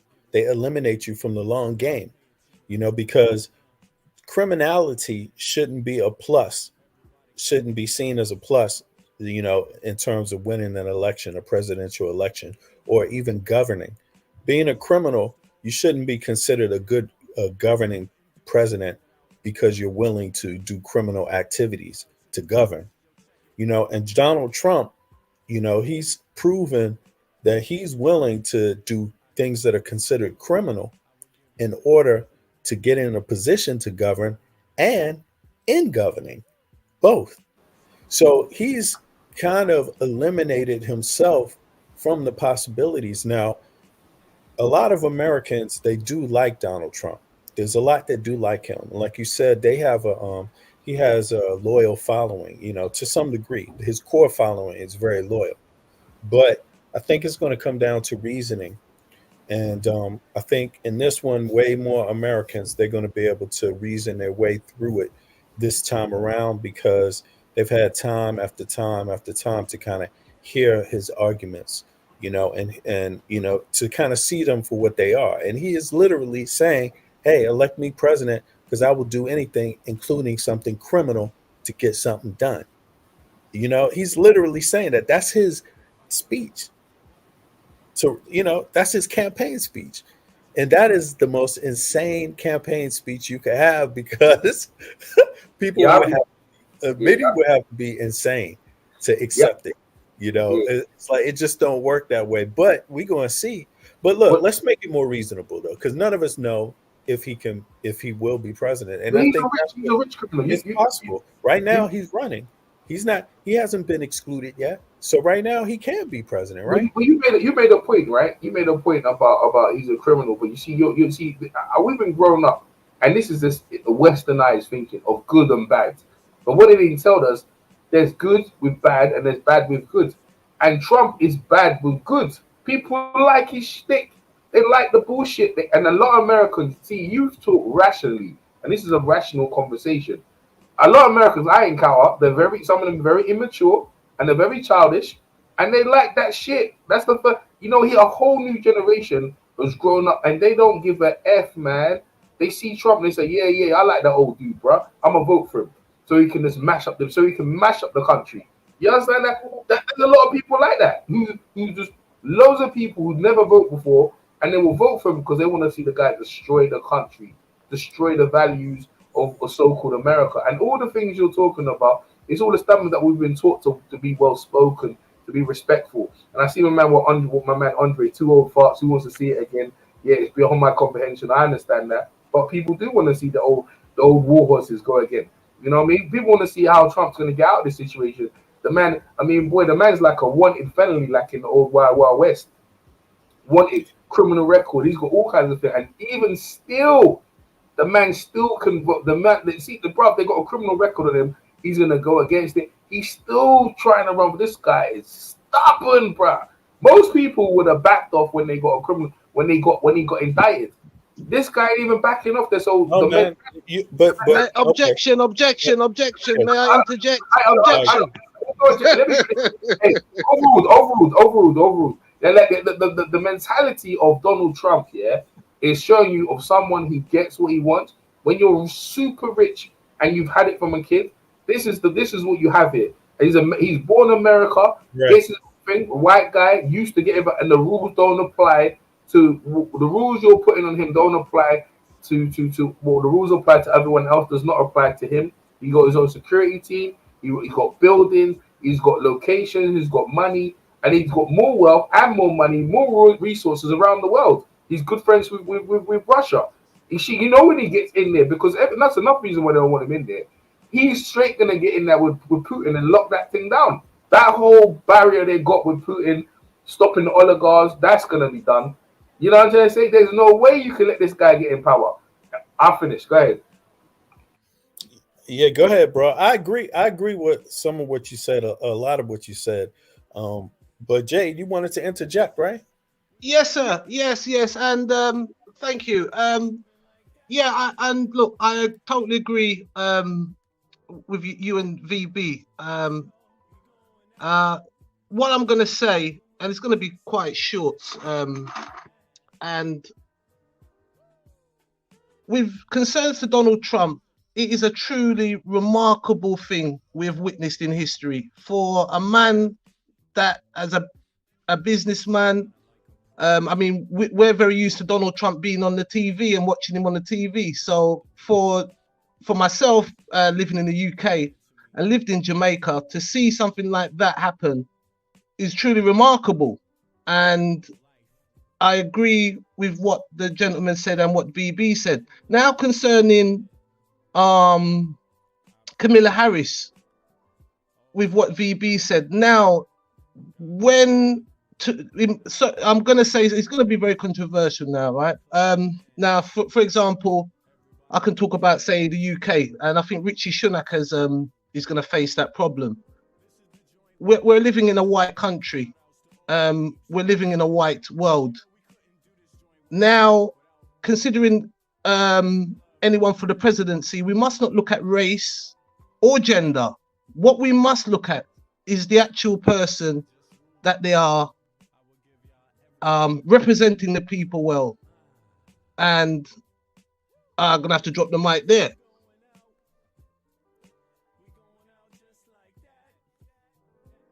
Well, I can go. Go ahead. I can go. Well, you can look at all them things there, but the fact of the matter is, the reason why Donald Trump got in there because you saw a black guy go in there. So shit, they got a black guy in there. Shit, I'm going in there now, innit? Y'all made me laugh. I was like, he saw a black guy get in there, and he said, "Hell no, I can get in there as well." Because the presidency, they had it at a certain thing like royalty over in like the royalty over here, right? And even the rules over here, they're getting disrespected. King Charles gets disrespected at a painting the other day. It was full of red. You know what I mean? So Donald Trump feels if Obama can get in there, where's his passport? I mean, that when I first, bruv, that was so disrespectful. Man's asking me. That's why I don't even like the guy too much. Yeah, asking another first black president. He went at him. You know what I mean? Like a battle rap.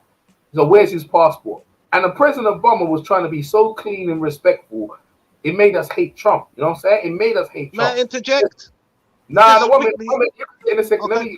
Overall, let me just get right. And so Trump Trump's whole thing running is I'm better than that dude. I'm better than that dude. Remember again, listen to this, right? Obama started the joint, right? Or did Obama start? No, Trump started it. When he asked to see his passport. Who the heck you asked to see my passport? Then there was a dinner, a roast dinner, where Donald Trump was there with his people, and Obama went to work on him, bro.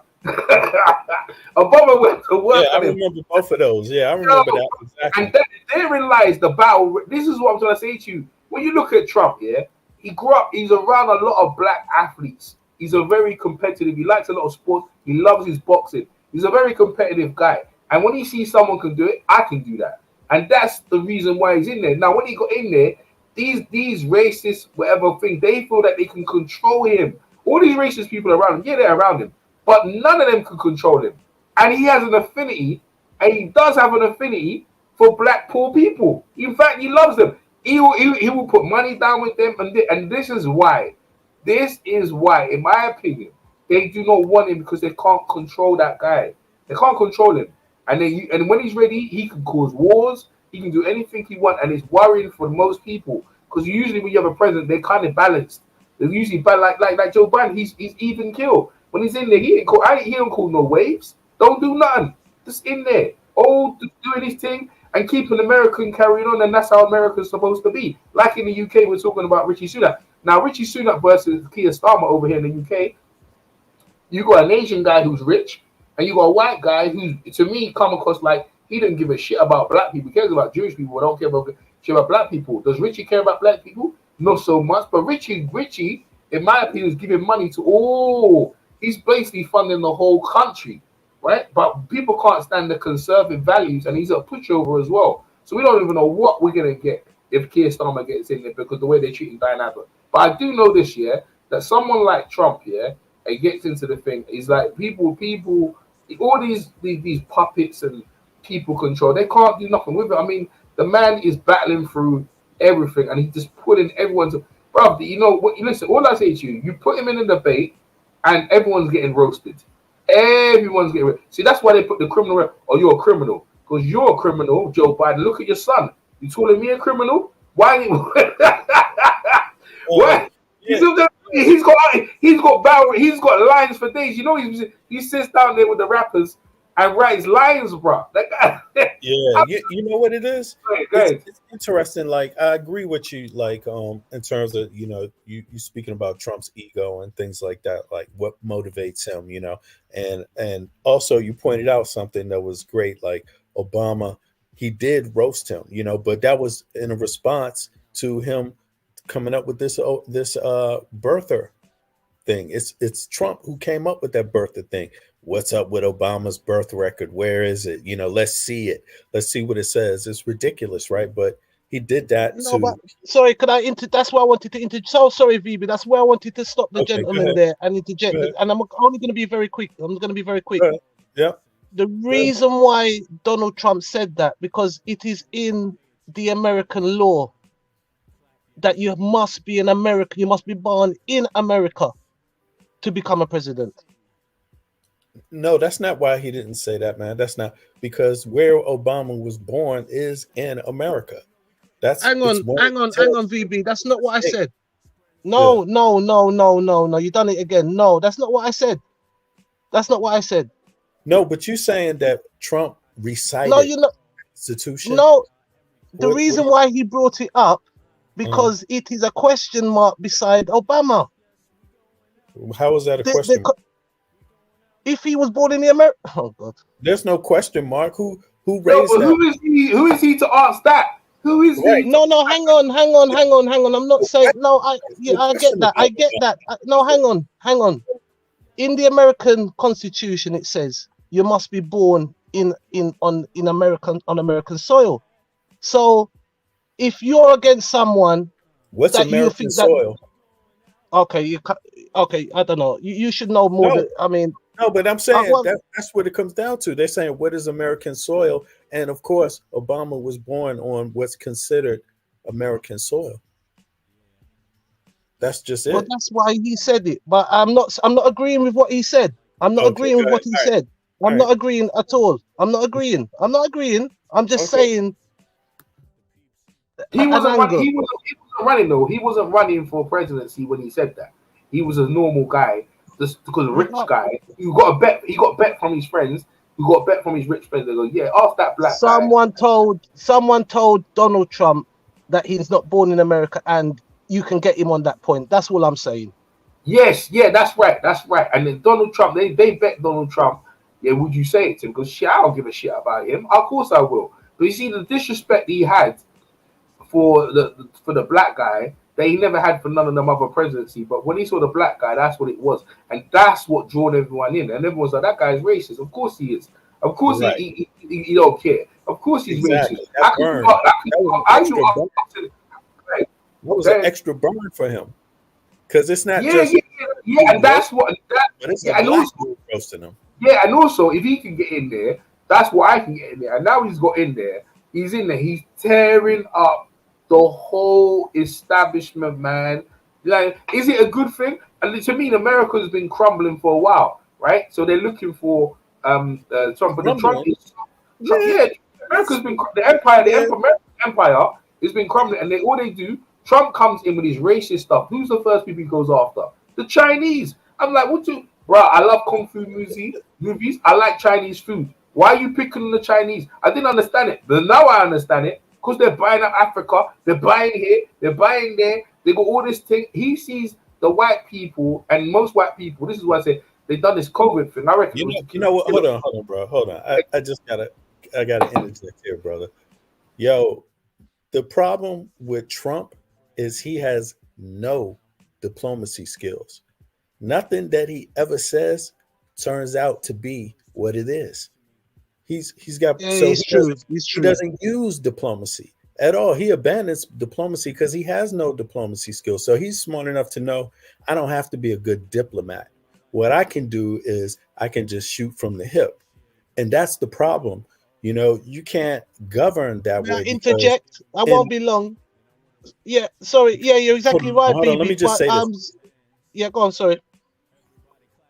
In government, you can't shoot from the hip. In government, you measure 100 times privately, and then you cut. That's what you do in government. Everything that you, in terms of your diplomacy, that's done in private. You see, Donald Trump, he goes out there in public and tells you what he thinks. It's like, man, it's the wrong type of diplomacy. It ignites, it starts wars, you know, this type of stuff. And indeed, like going back on what BJ was saying about if he becomes president, man, people never figured out the first conspiracy. And the first conspiracy was this: is Trump, you know, do the Russians have their hooks in Trump? That was the first conspiracy that started with before he became president. And that question never got answered. You see, so people have looked into it, but it's still out there. So when you think about his diplomacy, and he if you're a person that believes the Russians had their hooks in him, then you already know where the diplomacy is going. He's going to go anywhere that Putin wants him to go. That's the trouble that's coming from Trump, you see, or that's where motivate a lot of voters, the fears of that, what's going to happen, because then you're dealing with a whole lot of trouble. And people have been saying that, like you said, BJ, that the U.S. has been crumbling, but how come all the countries that complain about the U.S. never say that? They make it seem like the U.S. is this overwhelming power that just has absolute power over everybody and everything. But you can't have it both ways. You can't be all powerful and be crumbling, right? Yo, what's up? Either one of y'all got some retort on that? Nah, go ahead, Jade. Go ahead. Yeah, I wasn't going to be long. Yes, concerning what VB said, is 100% right. But what are we to expect? The American people voted in Donald Trump, and Donald Trump was never a politician. He's basically a businessman. So for us to kind of try and judge him on political science, that is something that must be studied. And he's just a businessman. It's just sometimes like when Cameron said what he said. I feel sometimes we look at certain even could be said that Donald Trump became an entertainment as well. He never just started he was a businessman, but then he more moved into entertainment. So when you're looking at entertainers, we must be very careful not to kind of judge them too harshly, because that is what they are. They're entertainment, and maybe sometimes they're going into a field that they have no kind of background in that field. That's all I wanted to say.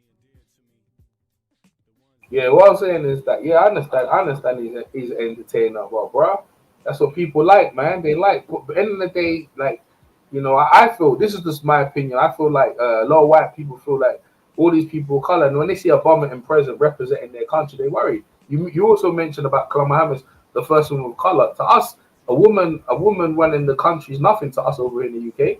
You've got an Asian man now, he's the prime minister. You know what I'm saying? You have different people. And you can see that in the UK, even though he's funding and got money, they still want him out. That's why they said the Conservatives going to be lose. They'd rather have Keir Starmer. They don't like Keir Starmer, but they don't want no Asian guy up in that joint. That's what he is. Obama popular. He done 2 terms. America went crazy. They went crazy because of a guy, and that's where he birthed Trump out of that. Because remember all these colonial powers and everything like that. You know, you see when you put someone in there of color, it's like, and also Biden. It's like Biden trying to erase Obama's legacy, in my opinion, trying to erase his legacy, and Trump trying to erase his legacy. Like the black dude was never in there. No, he was in there, bro. 2 terms, can't take that back. In fact, he done such a good job, and then they say, "Oh, Trump did a good job." No, you did that because Obama done such an outstanding job, balanced everything that the books show he was okay. The only thing he didn't do is put more money in black people's pocket, and if anything, the homosexual agenda has been pushed to the hills. I swear, before Obama got in there, all this he, she, when they're born, that wasn't now. That's a proper agenda. That's a proper thing. And Trump ain't on it. Trump's not about that. Trump's not about that. You know, another thing was, I don't know if Boris was about it either. I don't know about Keir Starmer. Keir Starmer's probably on it, but Boris, Trump is not on that the kids can. They're not. He's not on that. You also know Joe Biden don't mind all that. Go ahead. So that's one thing. That's one thing. One thing that when he gets in there, that go lock that joint off right there. That shit get locked off. So you know what I'm saying. So you like, tell your kid that one day I want to be a girl. No, he's not on that. He's not on that. You know he's not on that. And a lot of America, to me, even though you're in the north, in the north of America, in the south of America, they still are traditional Christians in Texas over there. Over there in Texas, they still have them values, man. They're not on that bullshit. The rest of them are trying to push on everyone. Go ahead. I hear you. I mean, that's a feeling that a lot of people get, that like that it's being pushed on them. And I mean, I can only speak for myself. Like, my view of it is, I think I would be very, very cautious about, choosing for somebody else. Right. But I know I have my own values and my own culture, and so, I'll kind of just stick with that for me. But if somebody else wants to choose something different for themselves, hey, I say, you should choose whatever is best for you, But I hear you. It is a political issue among voters, left and right. I mean, I don't think all the left voters feel the same way.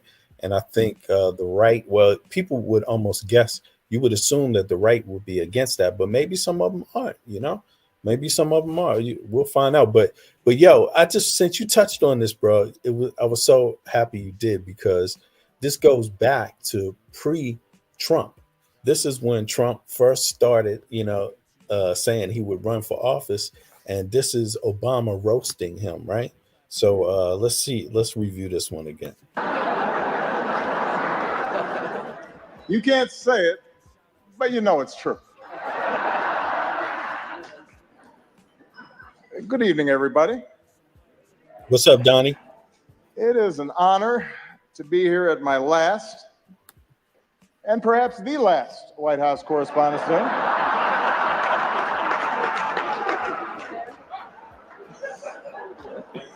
You all look great. The end of the Republic has never looked better.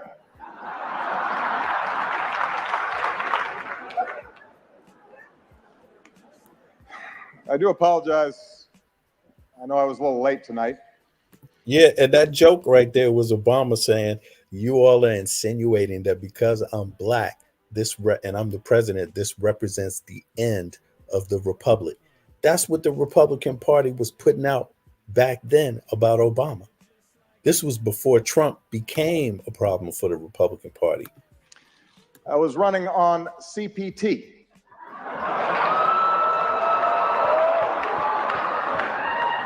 Which stands for jokes that white people should not make.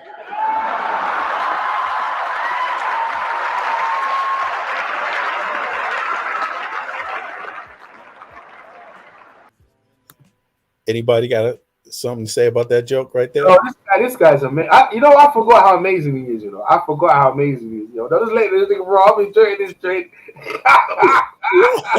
He's killing them, bro. He's killing them. an amazing opening right here, man. Yeah, Whoa. bro.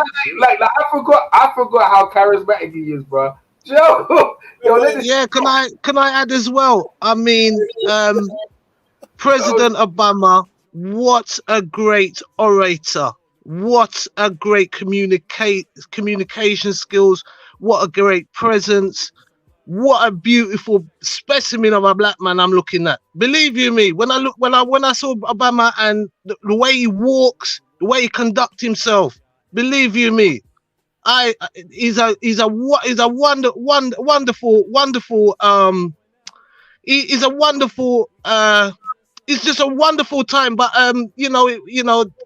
that is I've got other things to say about Obama, but what great oration skills. And I can only see comparisons with Malcolm X. I see a lot of Malcolm X in him for some reason. I'm gonna mute out now. Yeah, that's interesting, Jay. You said that, but yeah, I agree, man. I mean, but this first joke was just so precise, so accurate. It was a takeout blow with the first punch. I mean, let's hear it again. I do apologize. I know I was a little late tonight. I was running on CPT.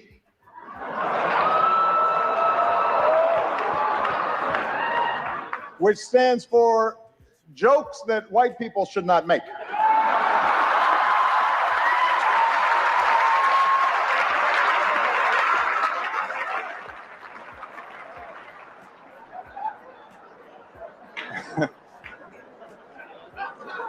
It's a tip for you, Jeff. Anyway, here we are. My 8th and final appearance at this unique event. And I am excited. If this material works well, I'm gonna use it at Goldman Sachs next year.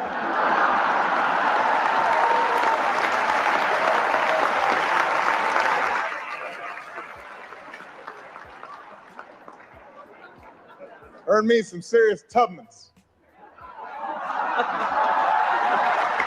That's right. That's right.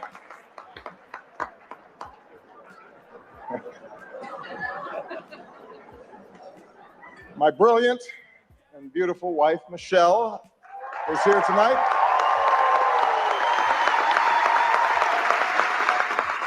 Yo, Bennett, stop it right there. Stop it right there. Yeah, go ahead. Why we on? I don't know why whoever they keep trying to say this chick's a man. I don't know why they keep doing that. You're right, brother, because it's interesting dynamic you point out, right? Because look, here's a black man. He's introducing his black wife. And this is what you hear a lot of black people say they are for. Like, how come you ain't married black? How come, how do you treat your lady? Do you, is the one, these kind of values, right? Well, what kind of values did he have in his family? And then others try to insinuate all kinds of other values that he doesn't present. And that's become the story for a lot of people. But at the end of the day, look, he's showing you he's a black dude and he's introducing his black wife, the mother of their black children. Yeah, but they're trying to say the children ain't his.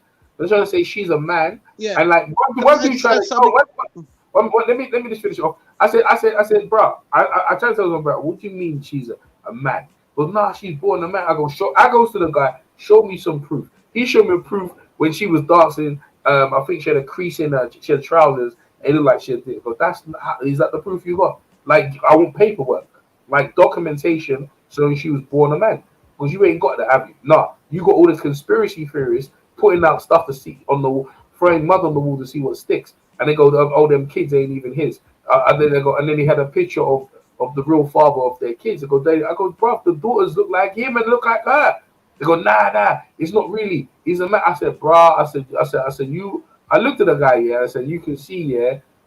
Conspiracy theorists is these people are crazy, like Alex Jones, like Sandy Hook. You believe the bullshit you put out there. That's a woman. You know what I'm trying to say? And this is why they said the transgender got pushed, because Obama, she was really born a man.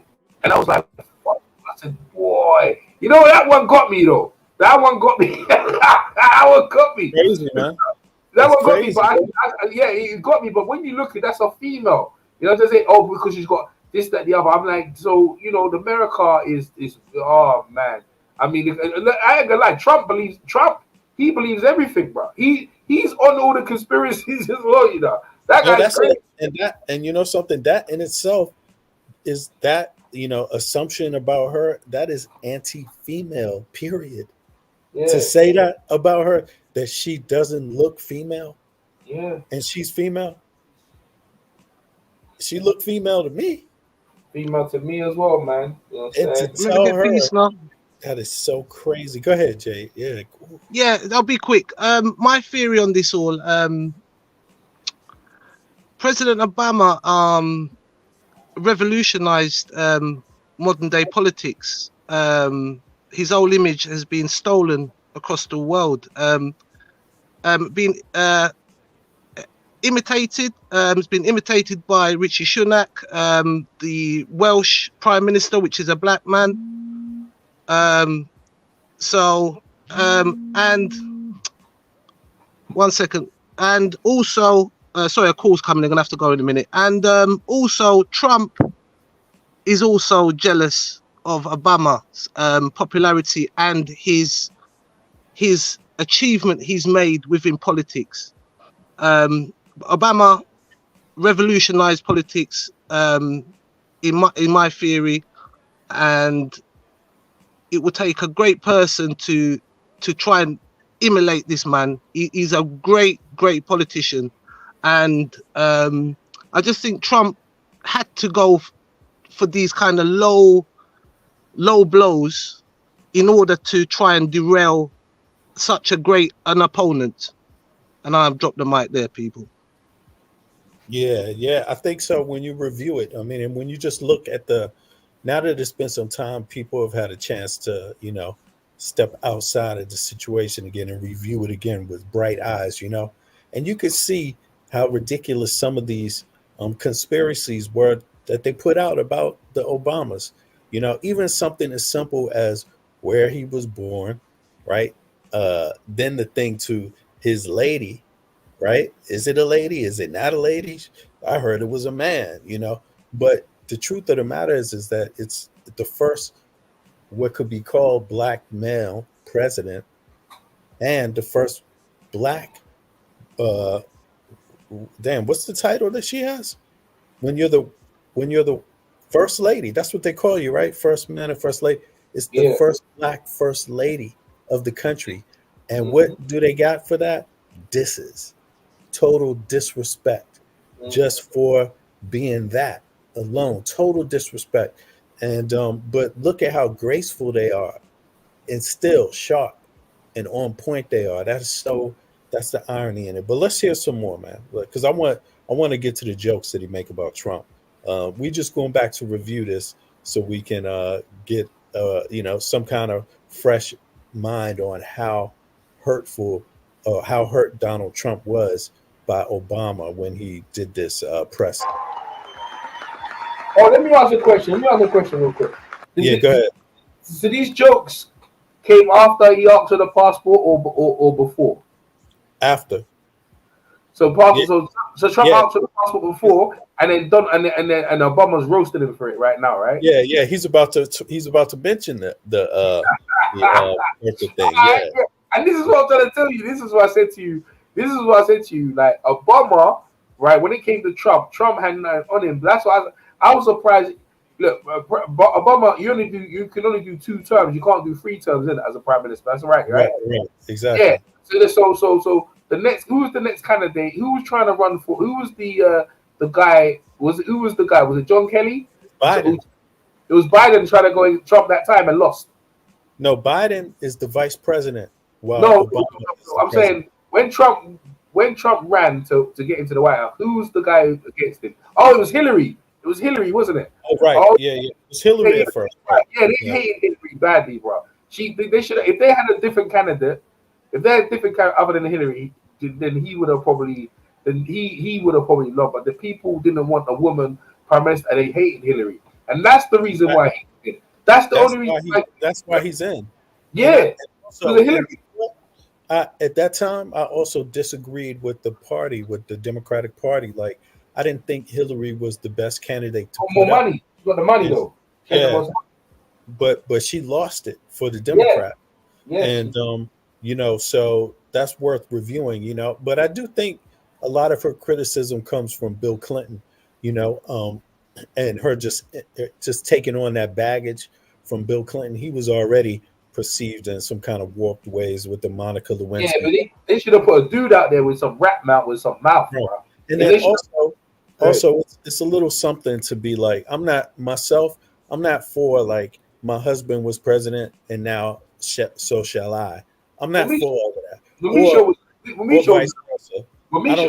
I heard Misha, who's running for the we're gonna, and this is why the Democrat nominee, they have a debate, right? This is the good thing about America. They have a debate between the best 10 candidates, and they cut them down.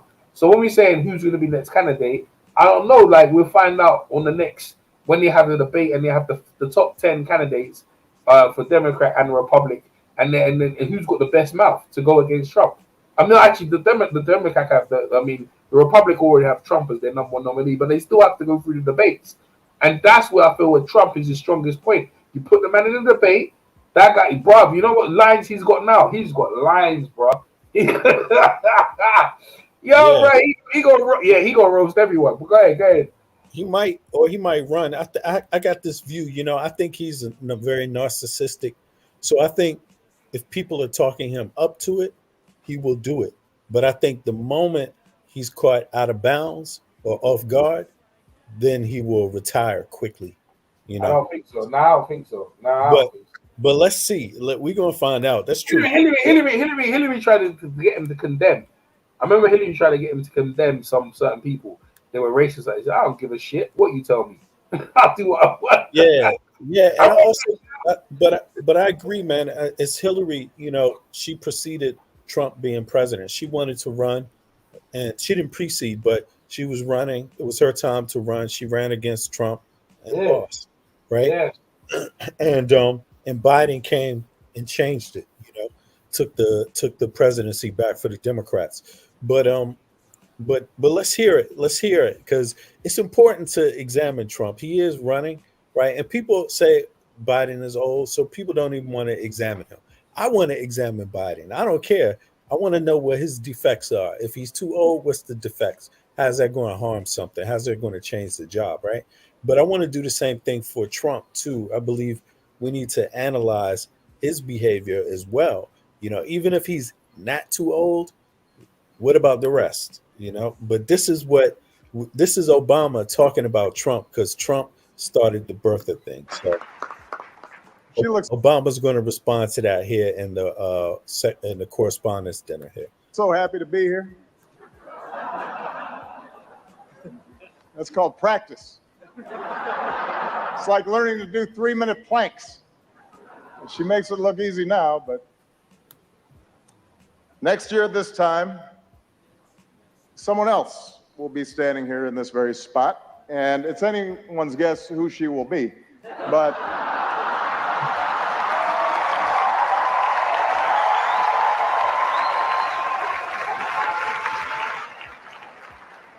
standing here, I can't help but be reflective,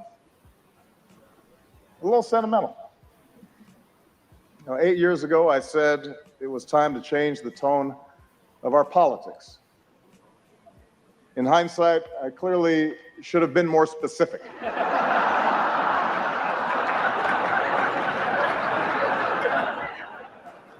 Yeah, Ralph thinks Obama's corny, man, but okay, let's see.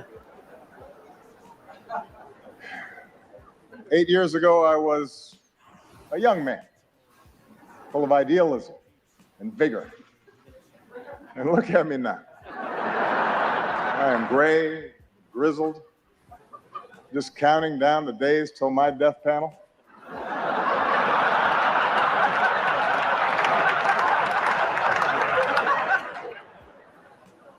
Hillary once questioned whether I'd be ready for a 3 a.m. phone call. Now I'm awake anyway because I got to go to the bathroom. I'm up.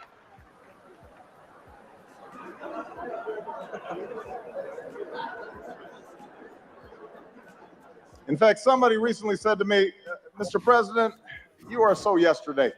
Justin Trudeau has completely replaced you. He's so handsome. He's so charming. He's the future. And I said, Justin, just give it a rest.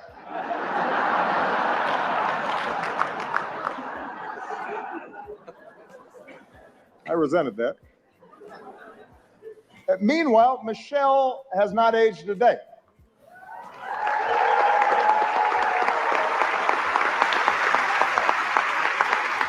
The only way you can date her in photos is by looking at me.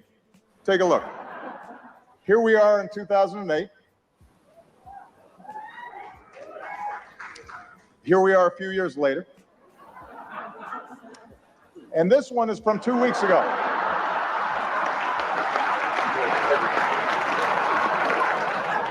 Yeah, they must have had some conspiracies at that time saying he wasn't looking well.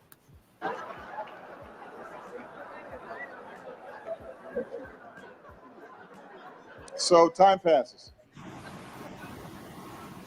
In just 6 short months, I will be officially a lame duck, which means Congress now will flat out reject my authority, and Republican leaders won't take my phone calls.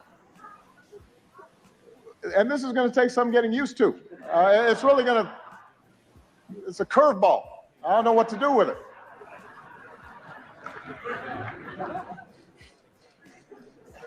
Of course, in fact, 4 months now, congressional Republicans have been saying there are things I cannot do in my final year.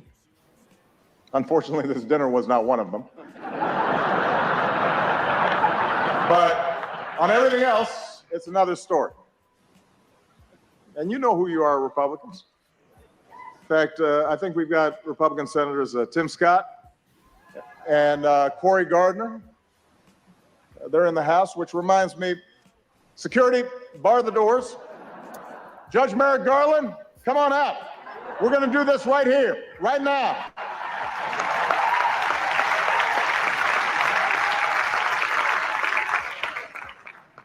It's like the Red Wedding. The Game of Thrones, bro. Someone get killed up in this joint. Yeah, go ahead. What you say? Yeah, that's like the Red Wedding from Game of Thrones, bro. Yo, he gonna kill him. We gonna kill him. That's funny. He got lines, man. He got lines. I wait to hear that Trump joint. You need to forward it to that Trump joint. I got Trump asleep.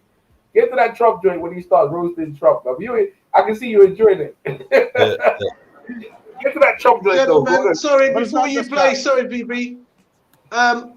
Thank you so much for having me, VB. Really nice conversation. Great show. I'm going to jump down in the chat because I'm going to jump in the shower and stuff like that.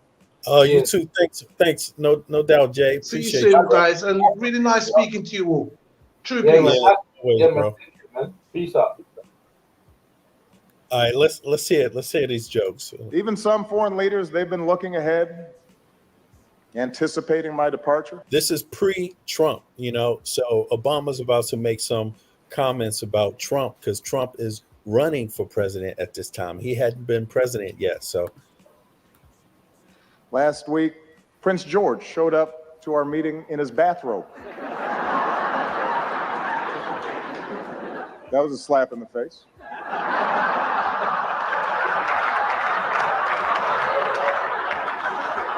A clear breach of protocol.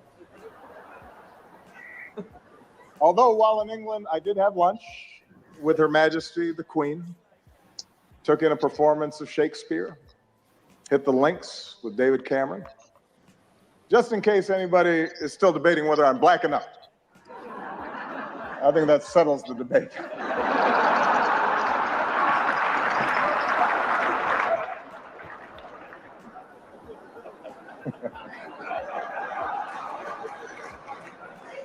I won't lie. Look, this is a tough transition. It's hard. Key staff are now starting to leave the White House. Even reporters have left me. Savannah Guthrie, she's left the White House press corps to host the Today Show. Norah O'Donnell left the briefing room to host CBS This Morning. Jake Tapper left journalism to join CNN.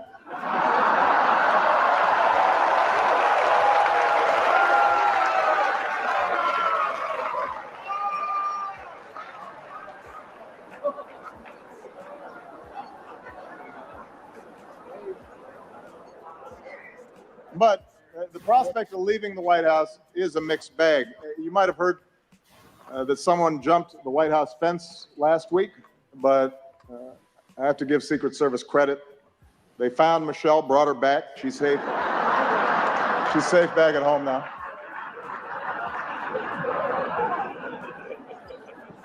It's only 9 more months, baby.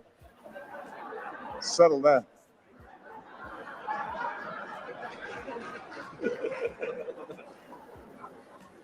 And yet somehow, despite all this, despite the churn,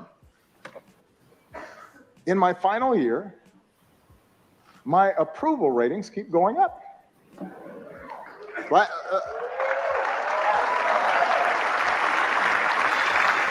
The last time I was this high, I was trying to decide on my major.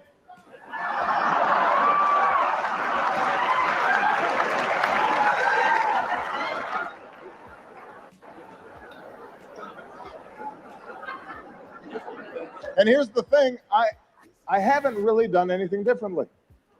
So it's odd. Even my aides can't explain the rising poll numbers. What has changed? Nobody can figure it out. I'm trying to find the Trump joke. It's coming. Yeah, that's all right. I mean, I'm enjoying it. It's okay, but go ahead. I'm listening to it now. Go ahead. It's all right. I see you, Ralph. Just a couple more minutes, bro. It's coming. It's coming.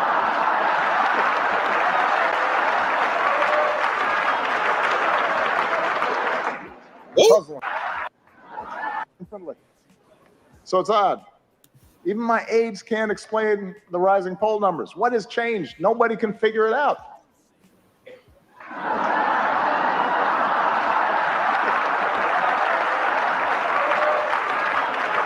Oh, he's saying his poll numbers rose because of Trump. Figure it out.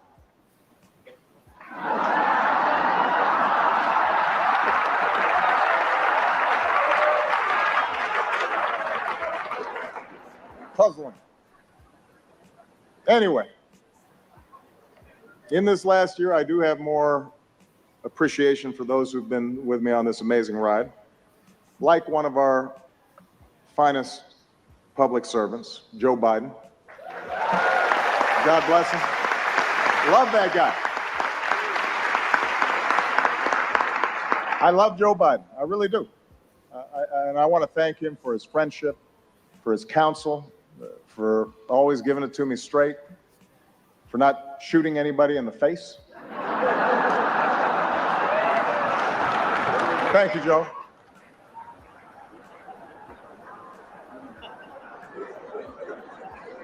Yeah, you know, that joke right there, for people that don't remember, that's a joke about Bush's vice president, Cheney, who literally, while being vice president, shot somebody in the face with a shotgun, or shot somebody. And it was a conspiracy over that, or some kind of conspiracies about that. You remember that, Ralph?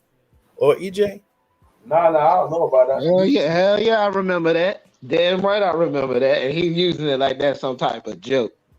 He over there using. Okay. He using it, yo. That's what I'm saying, yo. He's too corny for me, man. But I'm gonna let this sit. I'm gonna let this. Excuse me. I'm gonna just let it slide, man, because it's Obama talking. The first immigrant president. Just for everybody to know, Ralph, you know, he doesn't like Obama. He doesn't like Obama. Michelle Obama. I don't like his kids. I have a different like view, but yeah. But let's play the rest of this. Let's play the rest of this, man. Let's hear it. It's some more Trump jokes coming. Also, I would be remiss. Let's give it up for our host, Larry Wilmore. Hold on. Let's speed it up. Also known as one of the two black guys who's not Jon Stewart. Oh, right. Also known as one of the two black guys who's not Jon Stewart. Oh, what you say? Well, that sounds a little racist. Like he's doing so much catering and pandering to white folk. This sounds worse than damn near, I couldn't call it Paul Mooney. This sounds like goddamn Dave Chappelle talking all over again. All right, let's listen. Hold on.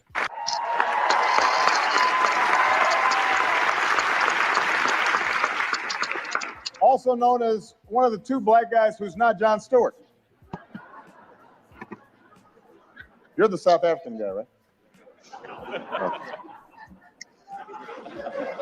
I love Larry. And his parents are here, who are from Evanston, which is a great town.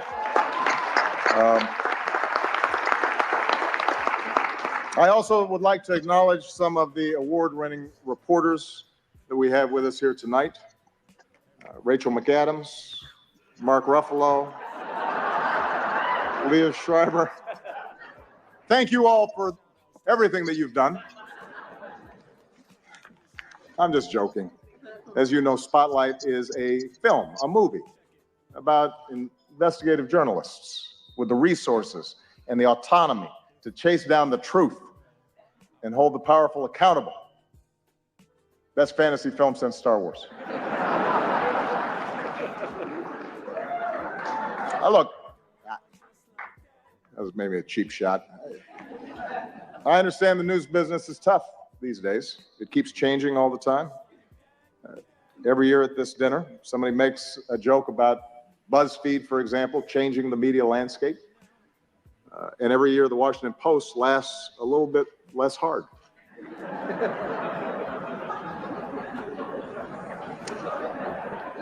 It's kind of a silence there, especially at the Washington Post table. GOP Chairman Reince Priebus is here as well. Glad to see that you feel that you've earned a night off. Congratulations on all your success. The Republican Party, the nomination process, it's all going great. Keep it up. So this is Obama, so you see the Republican Party today. Back then, this is like what, 8 years ago? No, this is 12 years ago, right? It's 12 years ago. Yeah, and is it? Hold on, what am I talking about?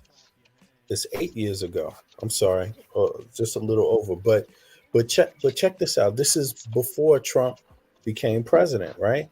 Or before he actually got in office, right? And so Obama is talking about the Republican making jokes at Republican media or right-wing media or Republican candidates, people like that have been in the forefront at that moment. So, but it sounds like a different Republican Party today, though. I mean, it seems like they're way more organized. Even right-wing media was more organized back then. Today, look, here's another example. Back then, Fox was still called Fox News. Today, it's not called Fox News because their journalism decree got pulled from them, right? Their license, their journalist license, isn't it? So they can't even call themselves Fox News. Yeah. Huh? So let me ask you this too. Okay. Did you laugh at any of these jokes? Yeah, I laughed at the first one. The first two was kind of cold. I liked them. But they were about, the jokes were about him being black, I think it was what were the first jokes about? I forgot. But that's what I'm saying. It's kind of BS, but I get you a little chuckle in there. I gave a chuckle when they said they had to bring Michelle, back over the fence.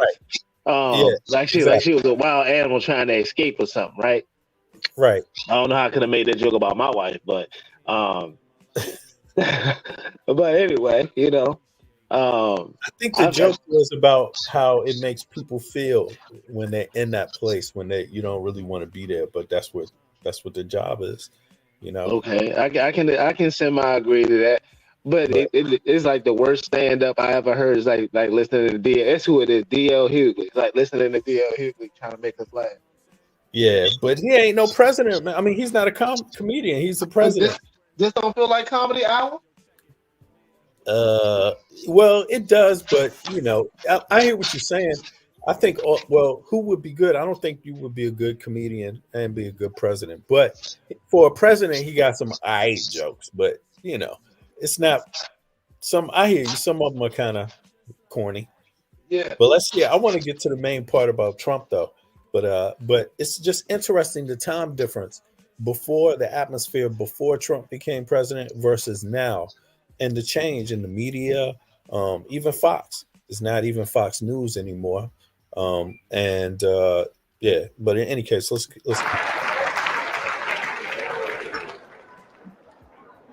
I'm going to get to P. Diddy right after this. Kendall Jenner is also here, and we had a chance to meet her backstage. She seems like a very nice young woman. I'm not exactly sure what she does, but I am told that my Twitter mentions are about to go through the roof.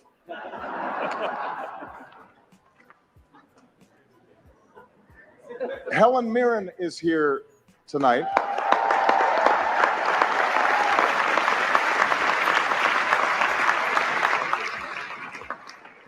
I don't even have a joke Yeah, here. I'm about to cut through some of this. I just 'cause I think want to get to this part. after. Awesome. Controversial New York billionaire is leading the GOP primary, and it is not Here we go. you, New York billionaire. Mike, a combative, controversial New York billionaire is leading the GOP primary, and it is not you. That has to sting a little bit.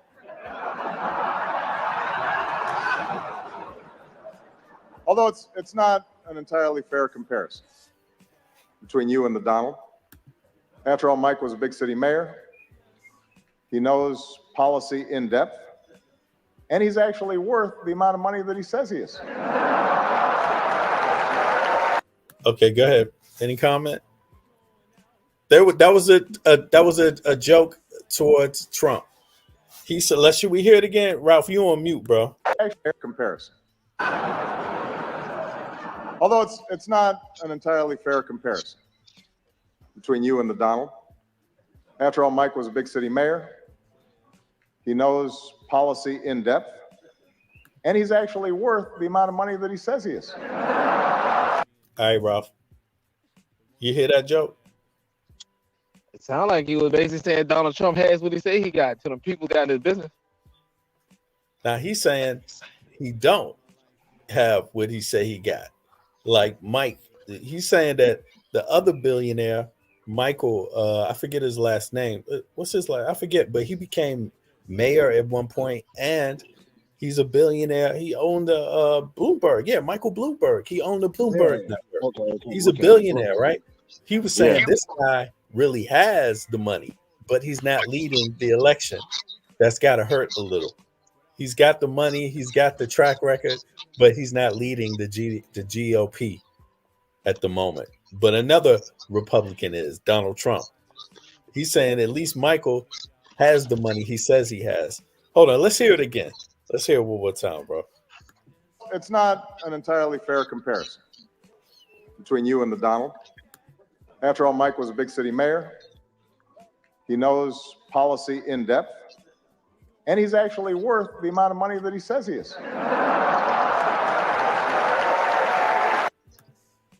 That was it. He's dissing Trump, man. Yeah. That was a cold-blooded diss. Now that I reheard it, my internet was going out of practice. Switch to mine. Yeah, this was a pre-Trump presidential diss. Yeah. Sound like to me he mad his black card getting took, and he over there portraying to be a monkey on stage. What's up, bro?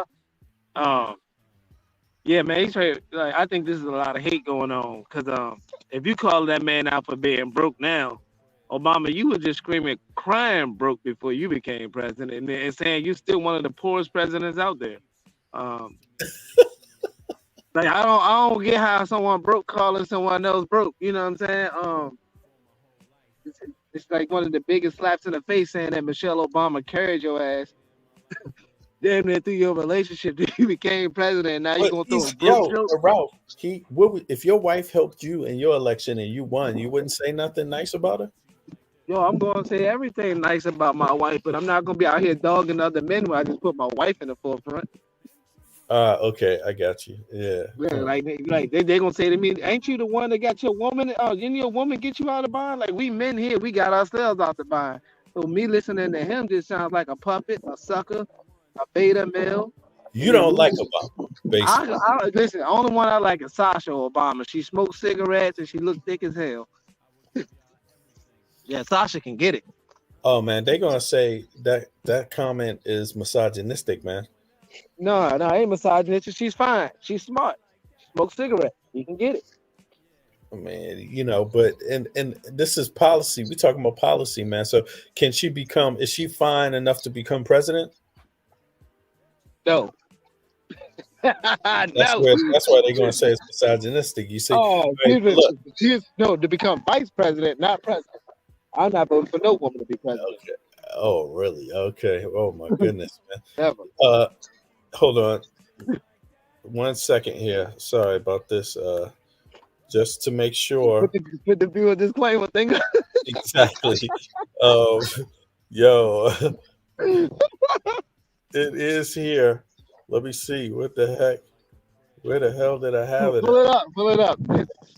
The guests are not the same as the viewers. It's just conversation. You feel me? My opinions does not affect the host. I'm saying it myself. I just want to make sure. All right, we got to have some opposing views here to have a conversation. Yo, EJ, what you got something to say? You want to respond to anything Ralph said, or should we keep it rolling? I'm going to flip over to P. Diddy after this, so just so everybody knows. But what do y'all think about this? What y'all think about what Ralph just said? EJ, you good? Oh, maybe he's busy. All right, so I'm gonna play a little bit more. I just want to get all the Trump jokes out of the way, and then stop that, and we can do some commentary on what happened with Trump, his trial, and the mayhem.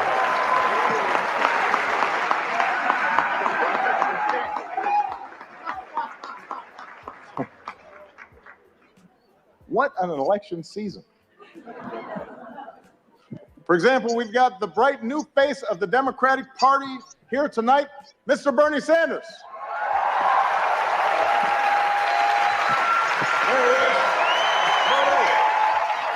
But you know what? It's interesting because they said the same thing about Bernie. They said Bernie was too old.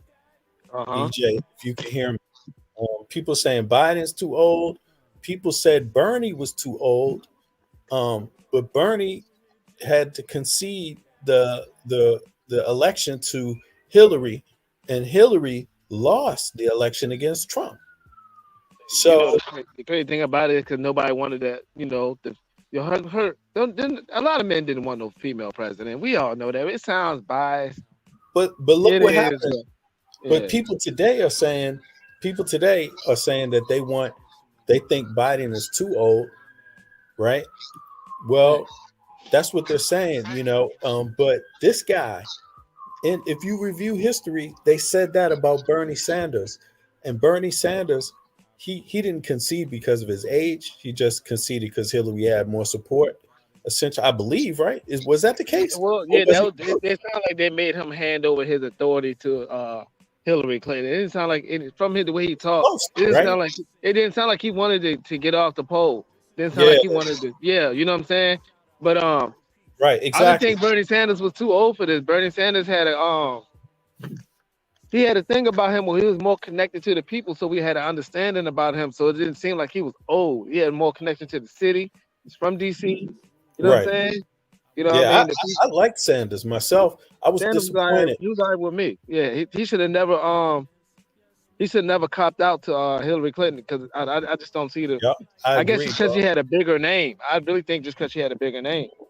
I think there was something else, man. It was a close election between those two, and I think it was. Let me review that before I play this. Yeah, I think it was. I remember being on one of my older little communication jumps I was on, like one of those networks. I was talking with a bunch of older guys, and they was talking about how they wanted to vote for Bernie Sanders, and they were mad about how he lost. So I think he really did lose running up against Hillary Clinton, or he just copped out. Right. Check this out, bro. I'm gonna continue to play this, but I just want folks to see what we were talking about. This was the election results between Hillary and Bernie Sanders, and that's close, as you can see. 2016 Democratic Party election. This is before you get to decide who's going to run against the Republican candidate. You see? Look, almost neck and neck. Yeah, it was very close. The outcome was very close. And so it came down to the delegates, and Bernie somehow, was the one who Bernie got all the large states. Bernie got a lot of the country, man. Yeah, he got a lot of the northern large states. I don't see how Hillary Clinton got the South, but Look, it came down to the electorates. This is very close, bro. So yeah, that means that she was elected, not selected. They put her in there no matter what. I mean, Bernie got 1,000 less delegates, but delegates look different than actual votes. So the actual votes were very close, and that's why they had to go to the delegates, right? To decide it, I guess. But I mean, look at this. You see, this is close, man. Yeah, that ain't bad at all. And I don't even believe it's like that. Yeah, it could be, different. It could have been 40. I believe 49, 41. Right. I mean, but there was a lot of people that supported Bernie Sanders, me too. And but we didn't get our way. But that's life, man. Unless that was the feminist wave that was making Hillary come up like that, because I don't remember anything Hillary really said or done to even have to gain that type of popularity within the polls. Oh, look at this. This is interesting. Jade said McCain was old too. They had something else who they won. Yeah, that's true. People said that about McCain also. And then Obama won. He by a landslide over McCain. He bulldozed over McCain like no other president. But McCain, I have to say, he was pretty honorable guy. Like when they started that racist stuff against Obama, he actually stood up for Obama. That's the irony in that, He called that stuff out, and then he lost the election too later. But here, let's see if we can get some more of these jokes that Obama made about Trump. This is 2016, right? Or 17?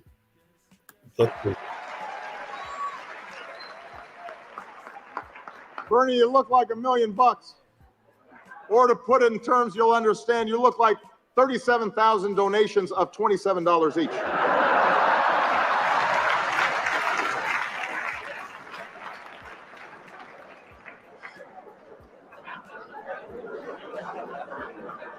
Yeah, because Bernie Sanders was really tight on the election, on the money being a factor in the elections, And Bernie was saying the average donation he gets is from an average person. It's not from these big corporations. That lets you know he was one with the people. The people wanted him there. You know what I'm saying? Exactly. Not like an Obama who got put in there. I don't see how he got there. Okay, well, you think he got put there, but yeah, people voted for him, man. What are you talking about? Dude, he ran in landslide over McCain. Yeah, I know, but I still voted for McCain. Who did he beat the second time? I don't even know. I didn't even pay attention. That's to tell you something right there. Whoever he beat them bad because you don't even remember that. you don't even matter and shit. You remember Bernie though. All right, let's go. Let's see. A lot of folks have been surprised by the Bernie phenomenon, especially his appeal to young people, but not me. I get it. Just recently, a young person came up to me and said she was sick of politicians standing in the way of her dreams. As if we were actually going to let Malia go to Burning Man this year. Was not going to happen. Yeah, that was Mitt Romney, Andrea. That's right. And Mitt Romney is not down with Trump. Bernie might have let her go. Not us.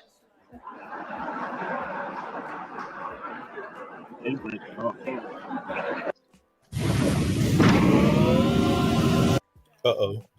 Okay, 2 seconds. Sorry about that, y'all. I am hurt, though, Bernie, that you've been distancing yourself a little from me. I mean, that's just not something that you do to your comrade.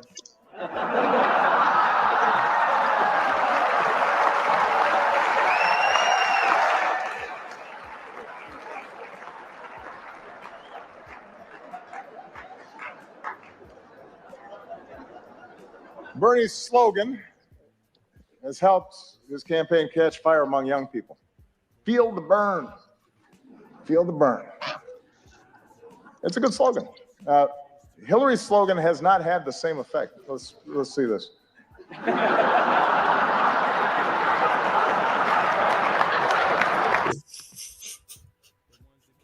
That's funny though. I gotta laugh at that. I felt this way too. Trudge up the hill. Exactly. And that's exactly what didn't happen when Hillary ran. She lost the election to Trump. It's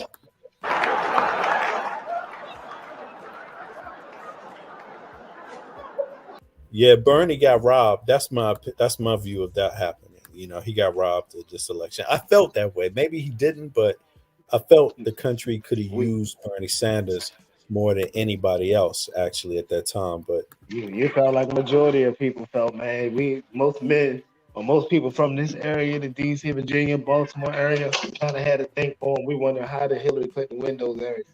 And we know Bernie. We love Bernie. Okay, what he been doing? yeah, man. All right, let's see. Hopefully it's coming up soon, man. Let's see that. Look, I've said how much I admire Hillary's toughness, her smarts, her policy chops, her experience. You've got to admit it, though. Hillary trying to appeal to young voters is a little bit like your relative who just signed up for Facebook. Yeah. Dear America, did you get my poke? Is it appearing on your wall? I'm not sure I'm using this right. Love, and Hillary.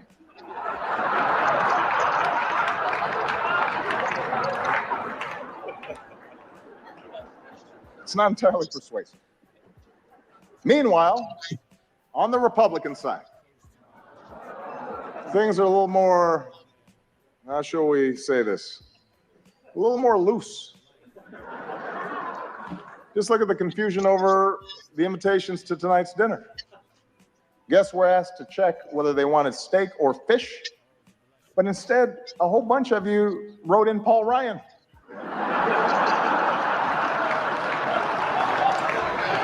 That's not an option, people. Steak or fish.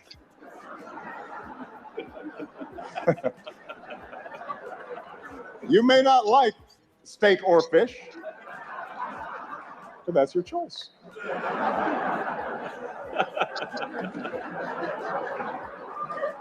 Meanwhile, some candidates aren't polling high enough to qualify for their own joke tonight.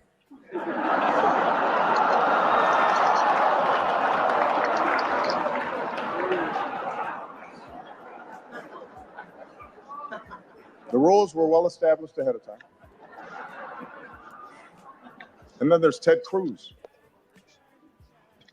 Ted had a tough week. Oh, really, Andrea? Yeah, remind me of those remarks. I don't remember. What remarks were those? Ralph, you heard anything about these remarks? You remember that? He made some disparaging comments about Southern blacks. That's why he lost the vote. I mean, shoot, I don't know nothing about this, but I wouldn't put it past. Okay, I'm gonna look it up real quick. Let me. I mean, they all do it. They make crime bills against us, talk slick against us, tell us we don't vote for them, we ain't black. Then the black ones make fun of everybody that's black. Hey, he a foreigner. I mean, I don't get it. I hear all of them talk down on us Negroes. It says here that this is NPR. Hold on, what is this? Okay, they want you to sign it. Yeah. Bernie Sanders faces criticism over comments on race. Hold on, let me see. Can y'all hear this? Hold on. Let me just put this on real quick here. Paste. Yeah. Can you see it now? Now let me play it. We see it. Show you something here. Support for NPR and the following message come from Organic Valley, a co-op of small organic family farms. Dairy farmer Tyler Webb sees himself as a conductor, managing the orchestra of his farm's ecosystem. Click the play button below to visit Stony Pond Farm and hear how he and his family work in harmony with the natural environment to care for the land. Come on now. Last night, on the Democratic side of the campaign, Bernie Sanders and Hillary Clinton met for a debate in Flint, Michigan. They talked about the ongoing water crisis in the city, and they talked a lot about race. Some of the ways the candidates talked about race last night have been criticized. We have NPR's Sam Sanders here with us to make sense of it all. Hey, Sam. Hey there. So what happened last night? There was one particular moment that stood out, right? Tell us about it. Yes. So towards the end of the CNN debate in Flint, Don Lemon of CNN asked Sanders and Clinton what their, quote, racial blind spots are. And they both seemed to give pretty thoughtful answers. But one part of Sanders' response stood out. When you're white, you don't know what it's like to be living in a ghetto. You don't know what it's like to be poor. You don't know what it's like to be hassled when you walk down the street or you get dragged out of a car. So you could tell that he meant well, but it was very clunky. You know, lots of white people are poor too, and not all black people are poor, and not all black people live in ghettos. And even the use of the word ghetto is seen by some as problematic and a bit racially coded. This was a tough moment for Sanders, who was doing all he can to really appeal to black voters ahead of Michigan's primary on Tuesday night. So what do these comments say about where Sanders as a candidate stands on race? I mean, where he stands with black voters? So I spoke with Andra Gillespie. She studies race and politics at Emory University. And she says those comments reveal a problem that he's had for some time this campaign. Sanders seems to see the world through an economic prism. That's kind of the fundamental problem between some blacks and white progressives, is this notion that white progressives think about class so much that they forget that there's class diversity within African Americans and that there are ways that racism affects blacks regardless of their class status. And when it comes to talking about race and politics, Sanders seems to be a bit newer at this. He is from Vermont, a state that is very, very white, and he was active during the civil rights movement, but that was decades ago. Clinton has a longer history in the South and speaking to black voters, and her husband does too. It's kind of like speaking a language. If you spend lots of time doing it and have been doing it for a while, you'll just be better at it. And I think that when it comes to speaking about race and politics, Sanders is just newer at this. Well, let's be clear. Hillary Clinton got tripped up a bit last night too, right? I mean, but in a different kind of way. Tell us about that. Yeah, she faced some policy questions over her support of some of her husband's policies. The crime bill in 94, the welfare reform bill in 1996. Lots of critics say that those two policies hurt black families and sent more black men to prison. She did say in hindsight some parts of those policies were wrong. But for the last several elections, those bills were either forgotten or seen as wins for Democrats. This issue has been seeming to catch her off guard the entire election. And what are we supposed to learn from all this? I mean, so it underscores how important the black vote is to Democrats. They make up a large portion of primary voters in many of these key states. And we have to note how much more this side of the race has been spending talking about race than the GOP side. They don't talk about it that much at all. And what I found interesting last night was watching this. It would be hard for me to imagine 08 Obama having as much space to talk about race the way that Clinton and Sanders did. He was so guarded about race and about being seen as acceptable and moderate. He wouldn't have been allowed to have those conversations, I think. That's NPR's Sam Sanders. Thanks so much. Thanks, Kelly. Joke tonight. Hey, B, can you pause that real quick? Did you find anything wrong with what Bernie has said? I'm going to give away this incredible $4,000. Did you find anything wrong with Bernie has said? Thank you on mute, BB. Yeah, sorry about that. Yeah, in terms of Bernie, well, I found there to be like, I agree with NPR, their analysis, the brothers' analysis there about Hillary and Bernie, that on one hand, it exposes that Bernie talks about those issues less. So he's not as good as talking to the black vote in terms of how you talk. Not necessarily the content, but how you're talking, you know. And Hillary's had more practice because she's from the South. Her husband was from the South, you know. So they've had more practice talking, but both of them had some gaps in terms of their policy for black folk. They both have weaknesses. Like with Bernie, it might be that he doesn't live around a lot of blacks. His state is predominantly white, you know, by far, in opposed to the South. Hillary, you know, where she's from, or Clinton, Bill Clinton, right? But Bill Clinton, on the other hand, he's the one who passed the law, the disparaging laws, that penalize a lot of black men that people criticize Hillary for. So in some kind of way, I think it's true that at the very least, the Democratic Party is having the conversation about the black voice. They wouldn't be asked these questions if they didn't acknowledge the black voice, the black vote. Whereas though the Republican Party, they never have these conversations. None of them. There's no room for criticism for any of their party members on race. They just don't want to talk about it. I think that these are set up propaganda questions that they were asked. I think that What Bernie you mean said by that, nothing though? wrong. Hold on, Because Ralph. But I'm just pointing this out because you said propaganda. So they're a news agency. They don't have a choice but to do that, right? So, and to some degree, yeah, it's propaganda. Someone could always say what you're doing is propaganda, but if you say it's propaganda, you got to show how. How is it propaganda versus journalism? Okay. If it was true journalism, just in that conversation that they was having right there, okay. Bernie Sanders. If it was true journalism about culture of people, of blacks, or getting black votes and minority economic living, we would have had people having blacks stating how they felt. They should have had some backlash by the people of African American descent, stating if they felt that it was wrong or whose connection was more honest, with the people. But they did. They did though, because the black people they're criticizing Bernie for his comments, and the black people were criticizing Hillary for her husband's policy that heavily penalized black men. Those are black voices. Yeah, but how they had those Congress meetings, and they got to stand before somebody like a Senate or something like that, and have those people speak. Then that's how I believe it should be with the people in front of it. Okay. Not just taking we heard a black say this. Not just during the election. Not just during the election. In other words. Yeah. Okay. Yeah. After the election too. It would have been more of documentation for us to understand their personalities in full, and also it would have gave us American citizens more of you get to see more of the worldly view of our people. It's just the people running for president. Now I'm gonna say this. When you look at the ghetto, where he called it, the ghetto is damn near 90% black.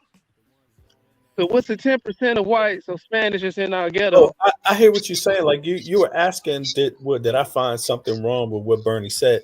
I didn't find anything wrong with what he said per se, but I do acknowledge maybe he should have been wise enough to maybe not to say it differently, because people could confuse his comment, but I understood what he meant. He's talking generalistically, the general life, not all.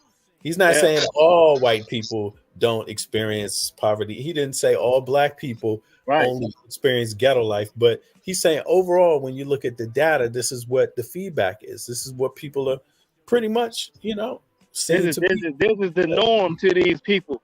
And what Bernie is coming from, for me, is that he's coming from a place of higher up to understand the norm and talk about the norm, right? Whereas you got a Hillary Clinton and a Bill Clinton who don't come from the norm, talking about the norm while making crimes and laws against the norm. See what I'm saying? So to me, they should have already been excluded from saying there are two types of racism here. If anything, I just heard Bernie Sanders just speak the normal language of the people that he's around, that he stands up for. On the other hand, you hear the Clintons speaking of their uprighteous people and apologizing for and celebrating first, then apologizing after they didn't celebrate it and incarcerated and killed so many of our people. Now they want to apologize for presidency. I don't get it. It's two different things. It's two different narratives to me. Okay, but let me ask you this. Ralph. Since you like Trump, I'm not for.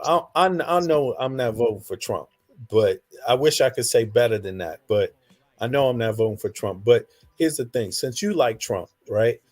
Let me ask you this: if Bernie Sanders was running against Trump, who would you vote for?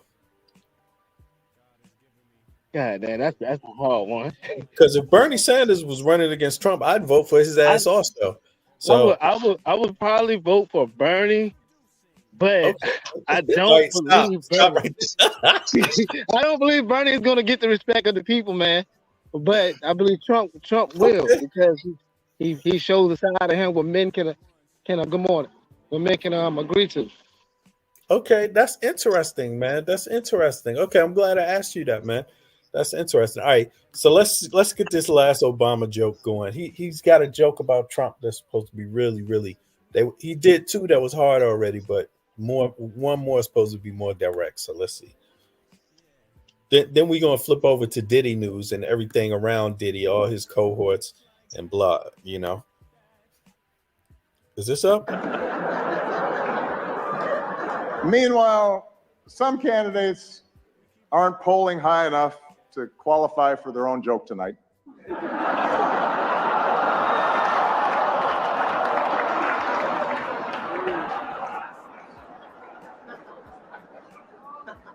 The rules were well established ahead of time. And then there's Ted Cruz. Ted had a tough week. He went to Indiana, Hoosier country, stood on a basketball court and called the hoop a basketball ring.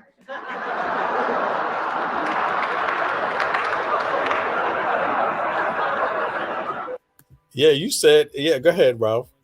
Did you hear? No, I'm just disappointed in the joke again. I thought that shit was funny, yo. No, it's a stupid joke, but it's supposed to be stupid.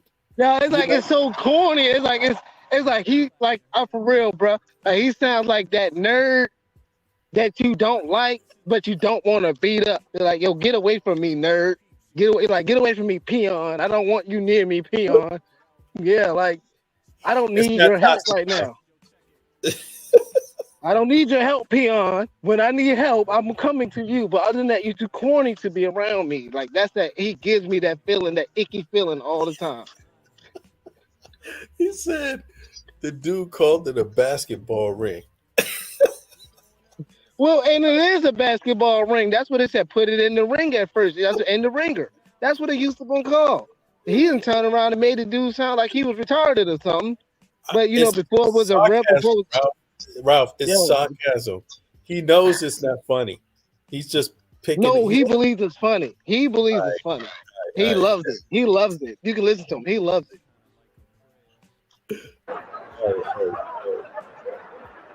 What else is in his lexicon? They laughed. Are they all corny? They laughed. Yes. All of them laughed. Who knows? Who knows? Yeah, they're European, and it's the thing they do, as the button they use at the comedy club where they say laugh, and it triggers people to laugh. But that's not funny. It's baseball sticks, corny. Football hats. But sure, I'm the foreign one. Let's go.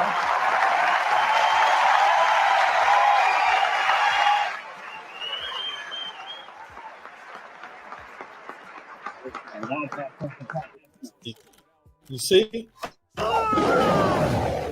See, he explained that joke right there. He was saying, you're calling me the foreign one, yet you don't even know that this is called a basketball hoop, not a ring. A hoop. Well, that's how foreign Obama really is, because that's what they used to say, put it through the ringer. Put the ball through the ringer. For anybody who played basketball, we know that circle. Who's that? Anybody most people who play basketball. Yeah, that's the old slang. Put it in the ringer. When you shoot, put it nothing. That's what nothing before nothing but net. There was no backboard. It was just a hoop, just a ring. Put it in the ring. No, it's the hoop, Ralph. It's the hoop. It's not the ring. Yeah, what is a hoop? I bet you if you look up the definition, of a hoop, it's gonna give you a ring. You look up a ring, it's gonna give you a hoop or a loop. All right. Anyway, maybe it's the delivery. I thought it was funny, the delivery. Maybe the joke don't make sense. I don't Shoot know. him in the foot, man. Sandman need to kick him off the stage, man. All right. Here we go. Come on, let's give him his just. He's not the president anymore, by the way, so you can't blame Ralph him. hating too. Yeah, Ralph hating too, big time. Well, let me conclude tonight on a more serious note. I want to thank the Washington Press Corps. I want to thank Carol for all that you do. You know, the free press is central to our democracy, and I'm just kidding. You know I've got to talk about Trump. Come on.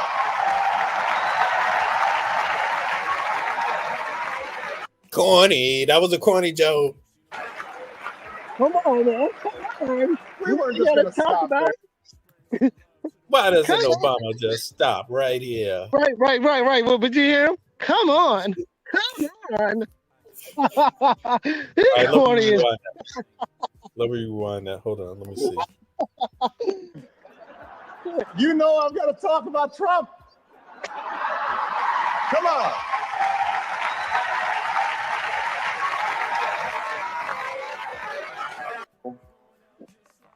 For all that you do. You know, the free press is central to our democracy, and I'm just kidding. You know I've got to talk about Trump. Come on.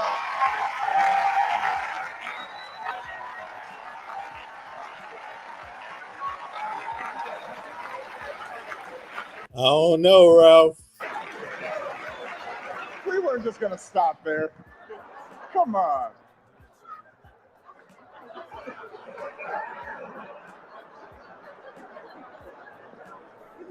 Although I am a little hurt that he's not here tonight. We had so much fun the last time. Oh, damn. This is not even the first one. Right. That's true, man. Because Trump announced it the time before, right? But he didn't run. Isn't that something? He didn't announce he was running. He said he was going to do it the year after Obama. Yeah, that was interesting. So he went to call. He already went to start his hating first. Yeah. Yeah, I forgot this. All right, so let's play. And it is surprising. You got a room full of reporters, celebrities, cameras, and he says no. Is this dinner too tacky for the Donald? What could he possibly be doing instead? Is he at home eating a Trump steak? Tweeting out insults to Angela Merkel? What's he doing?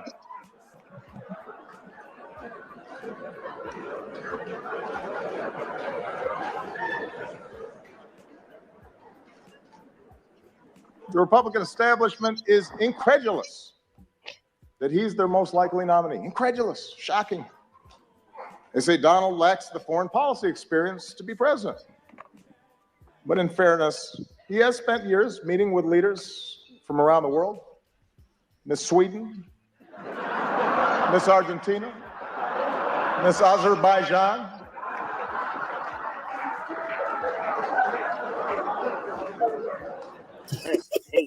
Andrea, he just was talking about the Miss America or the Miss Universe pageant. Yeah, Miss Universe pageant, man. He talk down on the man for getting the ass. Come on, man. But is it true? Is it true? You Andrea, should be allowed to where'd you get go? some booty. You should be allowed to get some booty. Like, what's wrong with this? You can't get booty no more. This is crazy. You got men making fun of men for getting what you naturally deserve. Some booty? So he's not really known for meeting with any international people outside of that, right? Just business. Nah, Kim Jong-un, multiple presidents. He hadn't met with Kim Jong-un since that. We don't know, you know what I'm saying? He's been partying with these people for a long time. He be out the country. He's been out the country for years. So I think he's just a downplay on this. You know what I'm saying? but I'm pretty sure they was to ask Trump about, parties of different parties he probably met with from overseas. It probably is multiple. He always had a strong connection with overseas people. He does business with China a lot, so I wouldn't put it past him. He always saying how he wants to do a deal with China or wants to do a deal with Britain or something like that. Andre, you there? I'm here. There you go. There you go. Can you hear Yeah, me? yeah, I can hear you. We can hear you. What say you? How you like the jokes? I think it was great. Oh, I Come think on your over to the connection route is a side. little bad. Come on over So to the route I side. don't have a problem with. I mean, a lot of people even before he decided to. Andre, I think your connection is kind of weak. Can you hear me? I can hear you now. Yeah. Your connection was going out. Am I breaking up? Okay. I think it's fine. No, I'm just saying he got back what he gave out.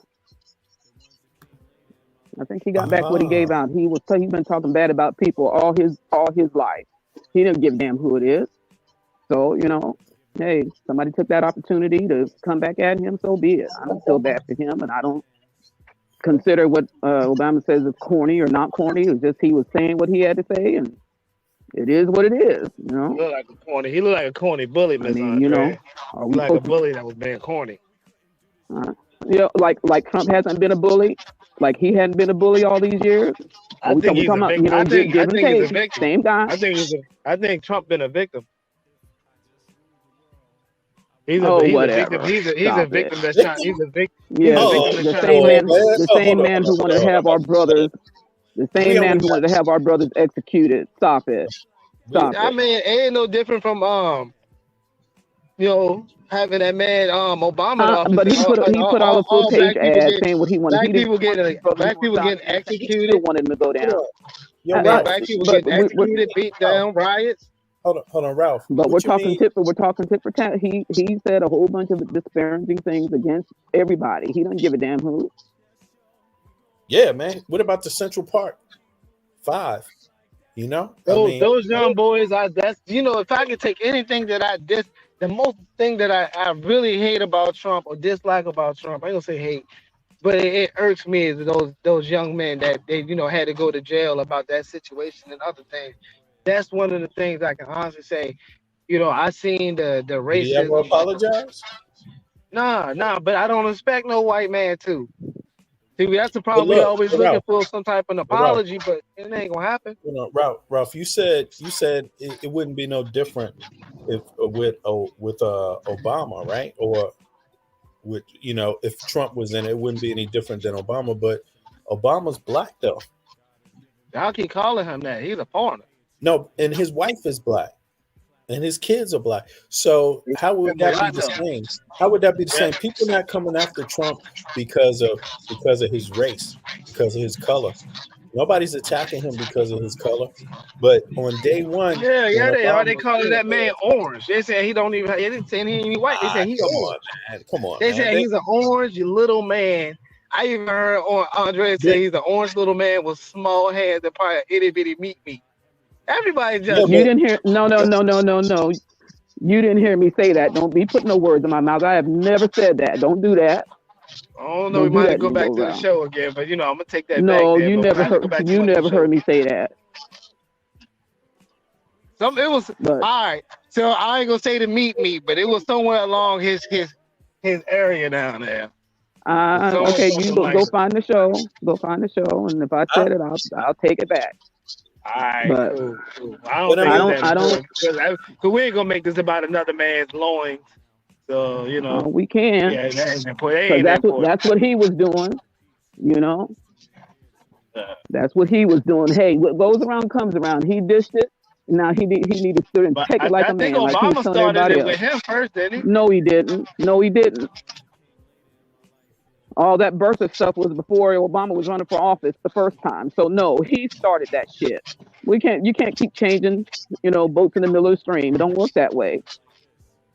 I don't know, man, because I don't know anybody really worried about Obama for real like that. He's not president. Obama's not president, but yeah. But in any case, it's good to have a retrospect because now Trump wants to be president again. He was president.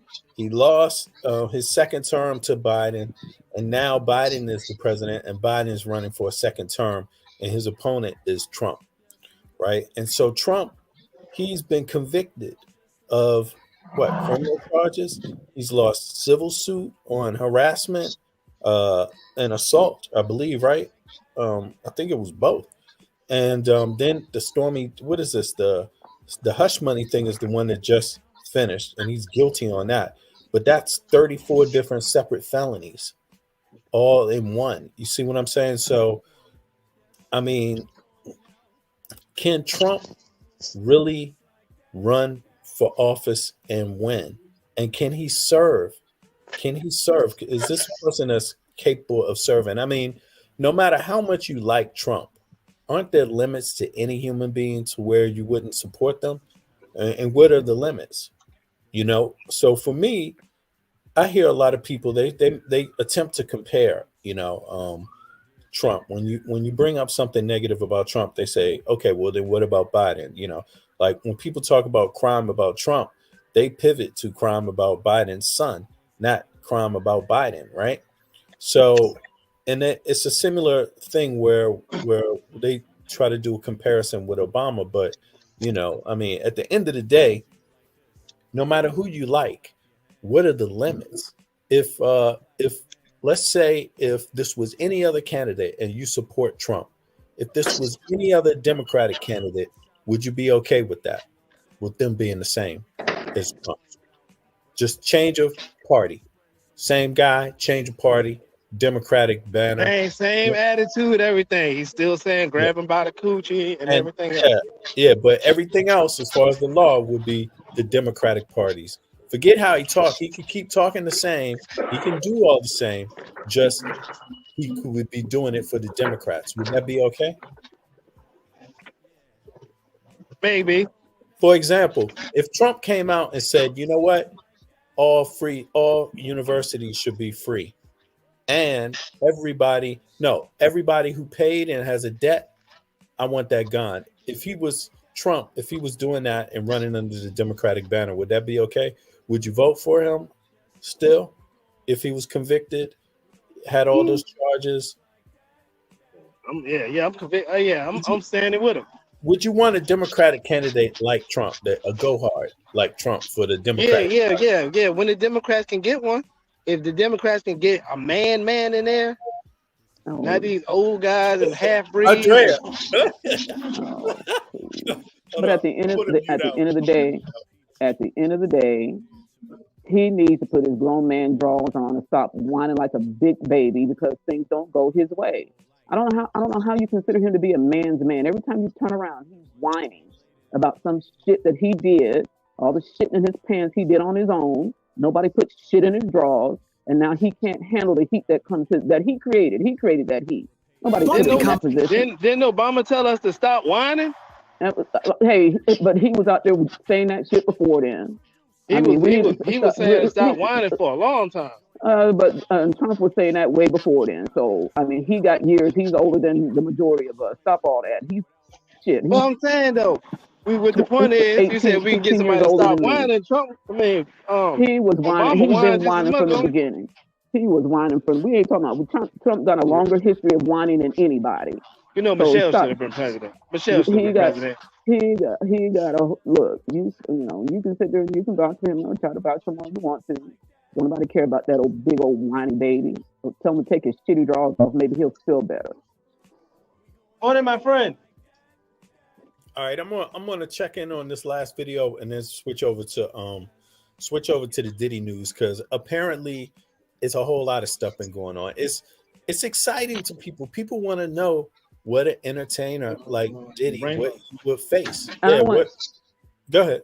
I want to say one more thing. Even his wife and his daughter didn't show up for his trial because he's a effing whatever. I mean, he They gave don't. all the They don't credit even to have. I himself. wouldn't even go show my face to that guy who disrespected me the way he did. I'm pleased. You know, he's a Yeah, that's a interesting he's a factor there. he's a effing idiot.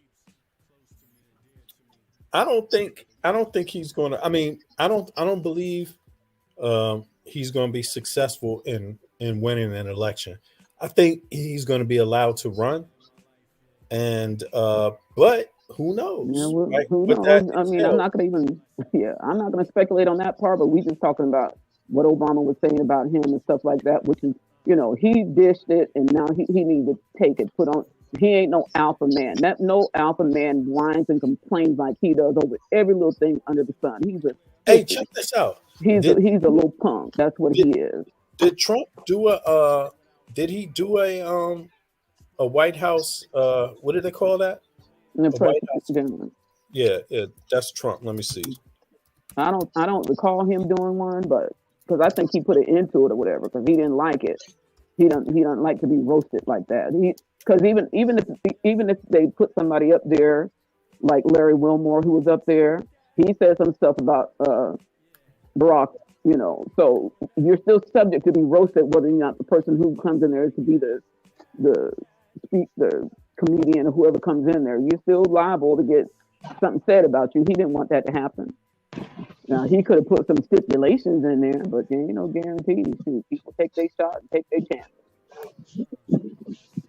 And that big sissy wouldn't want nobody to do that. I know sissy is not a proper word for us to be using anymore, but it beats the F word. I don't think he went to the one with Biden. He didn't attend that one, and I don't think he attended the last one with Barack Obama. But I think Trump will be the first president, it says here by NPR, to skip White House Correspondents' meeting. That was February 25th, 2017. Yeah, I'm going to put that in the chat just as a reference, so people know. I mean, you can, that's how it works. When you become president, you get to roast, but when you're the president, they also, the media, they also get to roast you too. And and I think if he ran as a Democrat, I think he would have lost because he knew that he wouldn't have carried that right wing, so-called Christian group. He would have lost because too many of them would have came out against him and the stuff that they knew he was doing. But when he ran as a Republican, it doesn't matter that he grabbed women by the pussy. We're okay with that. We forgive him. We're okay. But they wouldn't have forgave him as no Democrat. That's why he didn't run as one. They wouldn't have forgave him for that. Oh, you're going to hell. All you liberals are going to hell. Grab him by the pussy. Are you kidding me? It would have been a whole nother ball game had he ran as a Democrat. And they know that. That's why his ass ran as a Republican.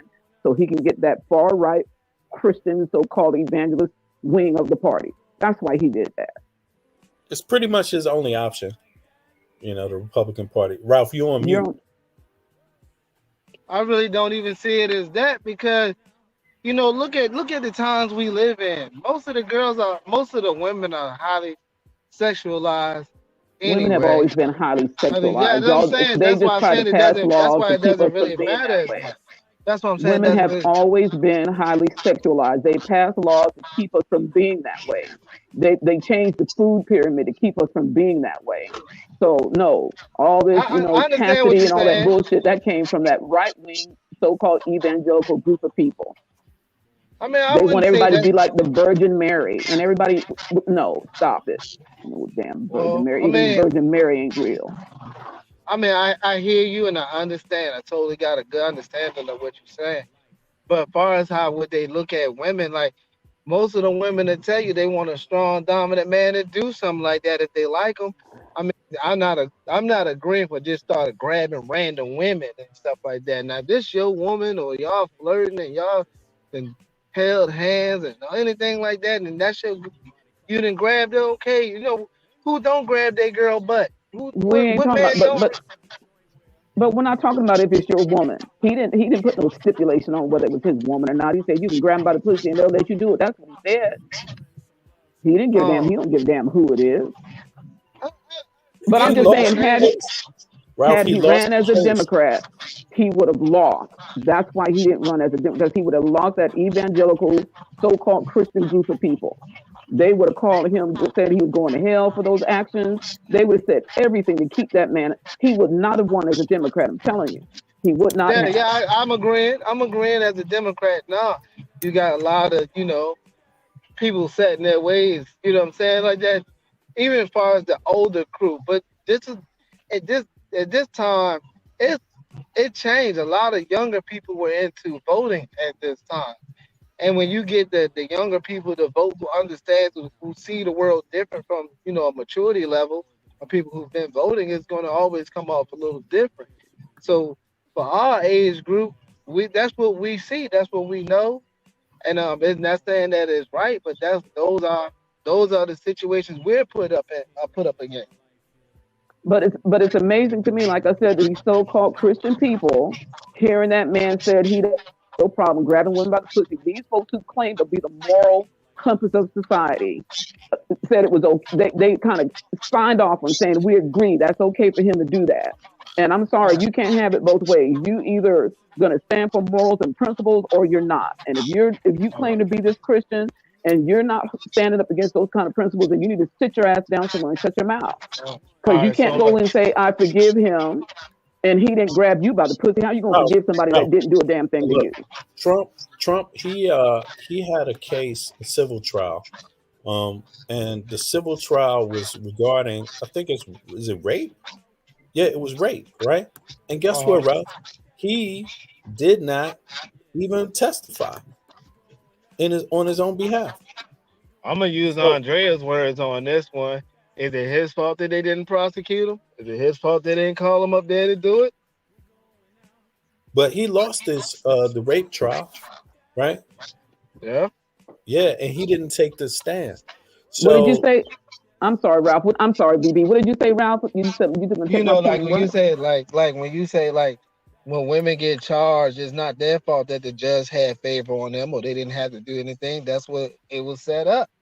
So if he didn't have to do it, he just as good as. So my point is, all right. So me saying this, when you got someone like Cardi B, who's been known for alleged, her situation with guys and drugging them and doing this, and then you got these female rap artists that stands by Joe Biden, and if you got the media who promotes to vote for the Democrat, when you listen to the women within the media who say vote for Joe Biden, these are all the women who are highly sexualizing themselves and other men, and these are the same women saying grab men by their privates.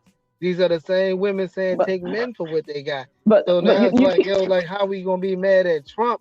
But the same people that, telling us to vote for Biden are the same people doing the same things Trump is saying. Hey, all I'm saying is, had he ran as a Democrat, that wouldn't happen. And we need to stop making all these comparisons between male and female. We're just talking about what he said. He said he can grab women by the pussy and they'll let him do that. That's what he said.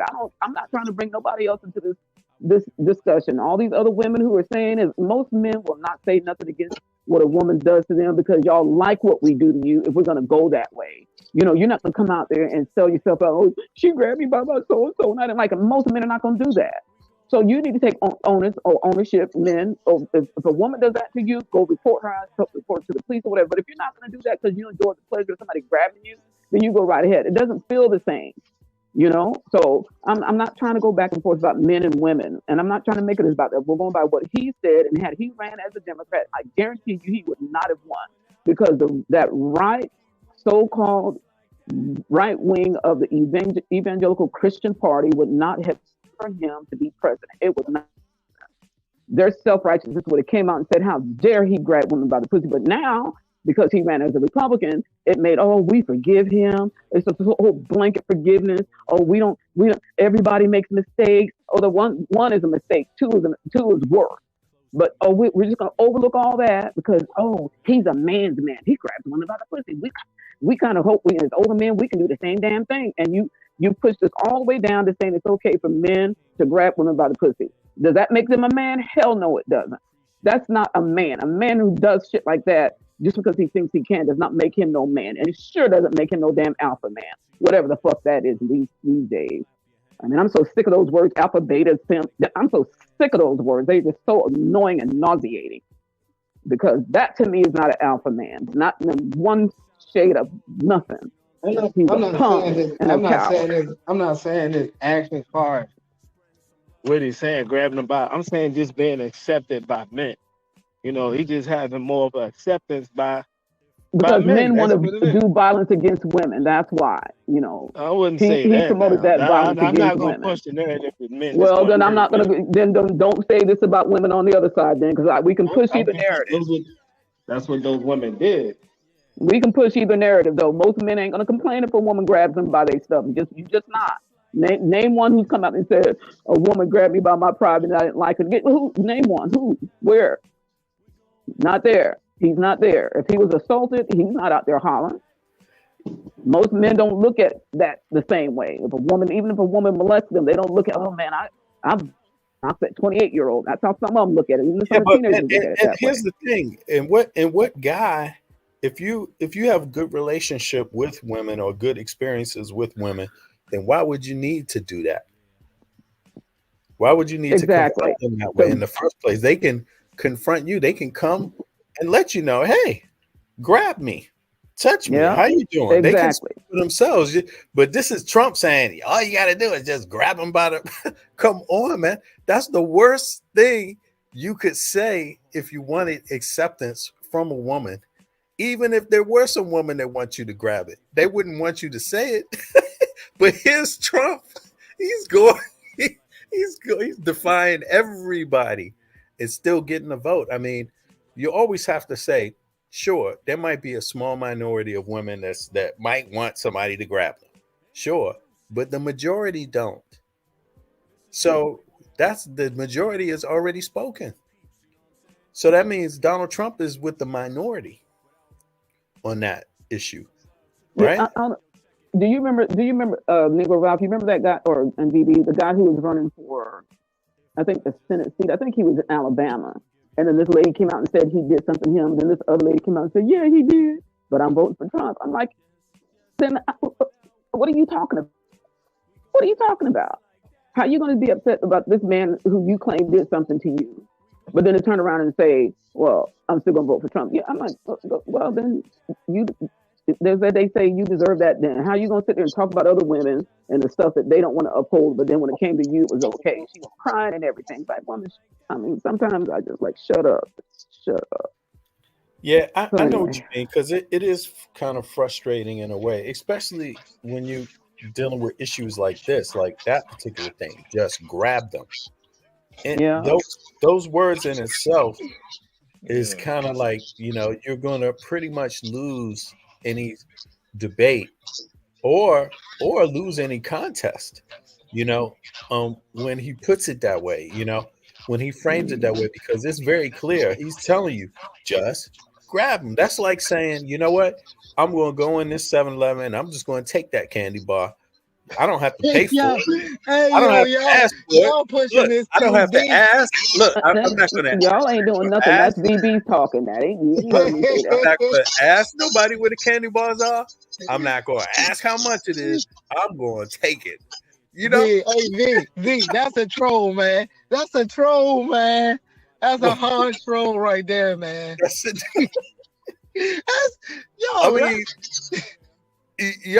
at the end of the day, you're talking about taking something that's not yours. Exactly. Grabbing something that's not yours. So all right. Is the media saying that is the woman pressing charges that he's sexually assaulting her, or is this the media putting the outline of sexual assault? Don't you even ask me that question, brother. What you talk? He just look, I just showed you. I know, but it's like I'm saying it, but I'm saying, did she press those charges or the media press those charges? She pressed those charges, boy. Twice. How long she was with him? Twice. How long was she with that man? I don't even think she was with him. She wasn't even with him, bro. He was married when this happened, I believe. Let me see something here. Yeah, because if he married and he talking like that now I got a whole different standpoint now. Look, I didn't think he was married. He was married to Melania when he was screwing Stormy Daniels. He was married to Melania. He didn't give a damn, and she just had a baby. All of and this his ass out there married doing shit. He's been married when he made the statements. He was married when he did the acts. He was married when he, at all times. Trump, the thing with the hush money, married, married. I mean, the man has just bounced from one lady to the next, and he's been married most of the time. So none of this is his single talk. This is his married man talk. Yeah. I ain't look. I'm about my vows now, so that married thing gotta go. Like you married now. Now I got I got issues. I got issues now. I got issues. I want to hear every argument. I want to hear all the arguments. Nah, ain't no argument with this. If you're a married man and he's screaming, grab him like that. Yeah, I got issues. You know what I'm saying? That ain't something you should be doing. I got my homegirl ready to get in the car with me now. What if he comes? Right, there you go. What if he runs across your daughter? What if he comes across your lady one day? What if he comes across any woman that you ever know? What if he come across you? What if you find out, since we're about to flip it, because we are about to flip it, because we're about to talk about P. Diddy and everybody in the entertainment industry. But let's just say, as a, to move into segue into that, what if Trump was gay or bisexual, right? And what if he walked up to you, Ralph, and he said, all you got to do is grab him by the pussy? What would you say then, Ralph? And he's talking about you. Man, all you got to do is grab him by the buttocks. We gonna have it's gonna be a real situation. It's gonna be a situation where somebody might have to lose. Somebody might have to lose a hand or two. And then not only that, Ralph, what if that was okay? He said he was over the Miss Junior Universe pageant, whatever. What if your daughter was in that dressing room and he walked back there? How would you feel? I mean, he just thinks he could be anywhere he wants to be. How are you just gonna walk in on young girls like that? That's okay. He didn't have no problem doing that. And then he said, if my daughter wasn't my daughter, I would date her. That didn't make you feel kind of creepy? He said that. I mean, yeah. I mean, hold on. He said that on one of them shows, and his daughter was sitting right next to him. Y'all got to show that to me, because that's like creepy Joe Biden talking about he like the kids rubbing up on his hairy legs and they turn blonde like Super Saiyans. You know what I'm saying? Oh my God. So to me, I'm like, yo, these are the same. Now y'all making them sound like the same type of creep. Yeah. I'm just saying, all that stuff is out there. I'm not going to make up no stuff like that. I'm not going to try to disparage that man just by throwing stuff out there. That stuff is out there. And his daughter was sitting right next to him, too, when he said that. He said that on Howard Stern's show. He said that on multiple shows. I'm going to hop down until y'all bring up the Diddy situation. I'm about to smoke and clear my head because y'all just kind of messing me up. Well, I think that last question that BB asked you messed you up, bro. That's what I think. That's what I think, man. That kind of got you spinning. Go ahead. That didn't sit with me too easy, and I go ahead and calm my mind before I take it to a different realm. Use a hot because he didn't make my boy Trump sound like Diddy, and but was a good question though. Grab him by the pussy. But that was a good question. That was a good question though. We're gonna flip it because that's the time of day we at today. These are man questions we gotta ask. If a man walks up to you, and it's true though. These are kind of like man, because and the woman really, unless she's kind of like a, I wouldn't say promiscuous, but I would say she's more open to what's going on. But if you're more of a traditional woman and you're not out here, body to body, you know what I'm saying, and he did that, that's kind of, that's wild. But if you out here and you're like a modern day prostitute or some type of woman that gets trafficked around, man, I really don't have no remorse for that, because you'll have no morals for yourself. But you shouldn't be grabbing you shouldn't be grabbing anybody. Nobody should be grabbing anybody. But they used to grab them because they was grabbing the slaves like that. They was used to grabbing men by the butt. They was used to doing that. And I'm saying, I know women that'll grab that meat. We ain't gonna just talk like just men out here grabbing ass. We're not talking about all that. We're talking about Trump and Biden. Bring all this other stuff in. Stay on point. You know what we don't know? We don't know a woman to run for office and be in the media and have the nerve to say it. We don't know that yet. We never seen that one before. We just get stories about them child trafficking. We get stories about them going to islands And you get stories about them, doing But Illuminati satanic see, blood rituals now on see, children. You see, just get that. But they see not what you running for did. office. But we're still Well, you keep Hillary going trying off to run for topic, office. Negro She's with that Round. Epstein Island stuff. You keep going off topic though. When you talk about all No, these I was other answering people, we talking VV, about the but go two. ahead. We talking about just the two people that was running. That's all. Not about anybody else. Just them and the things they said and the things they've done. That's all we talking about. We can't. I don't give a damn about their kids and nobody else. Because I mean, for that matter, whatever his kids should be, stuff should be done about his kids and all the shit they've been involved in. So we can go both sides on that. We just talking about him and these two old dudes trying to run for office. That's who we talking about. Yeah, all right. So I agree, but let me because I want to segue out of here, but I just want to hear this last little closeout what they said I'm about. gonna drop down and pop right back up. Okay, do that, Ralph. No worries. Let's see here. Maybe unlike any other in American history, we arrived at this trial and ultimately today at this verdict in the same manner as every other case that comes through the courtroom doors, by following the facts and the law and doing so without fear or favor. Many voices out there. The only voice that matters is the voice of the jury, and the jury has spoken. Manhattan District Attorney Alvin Bragg speaking yesterday following the historic conviction of former President Donald Trump on all 34 counts in the criminal hush money trial. Trump becomes the first former U.S. president in American history to be convicted of a crime.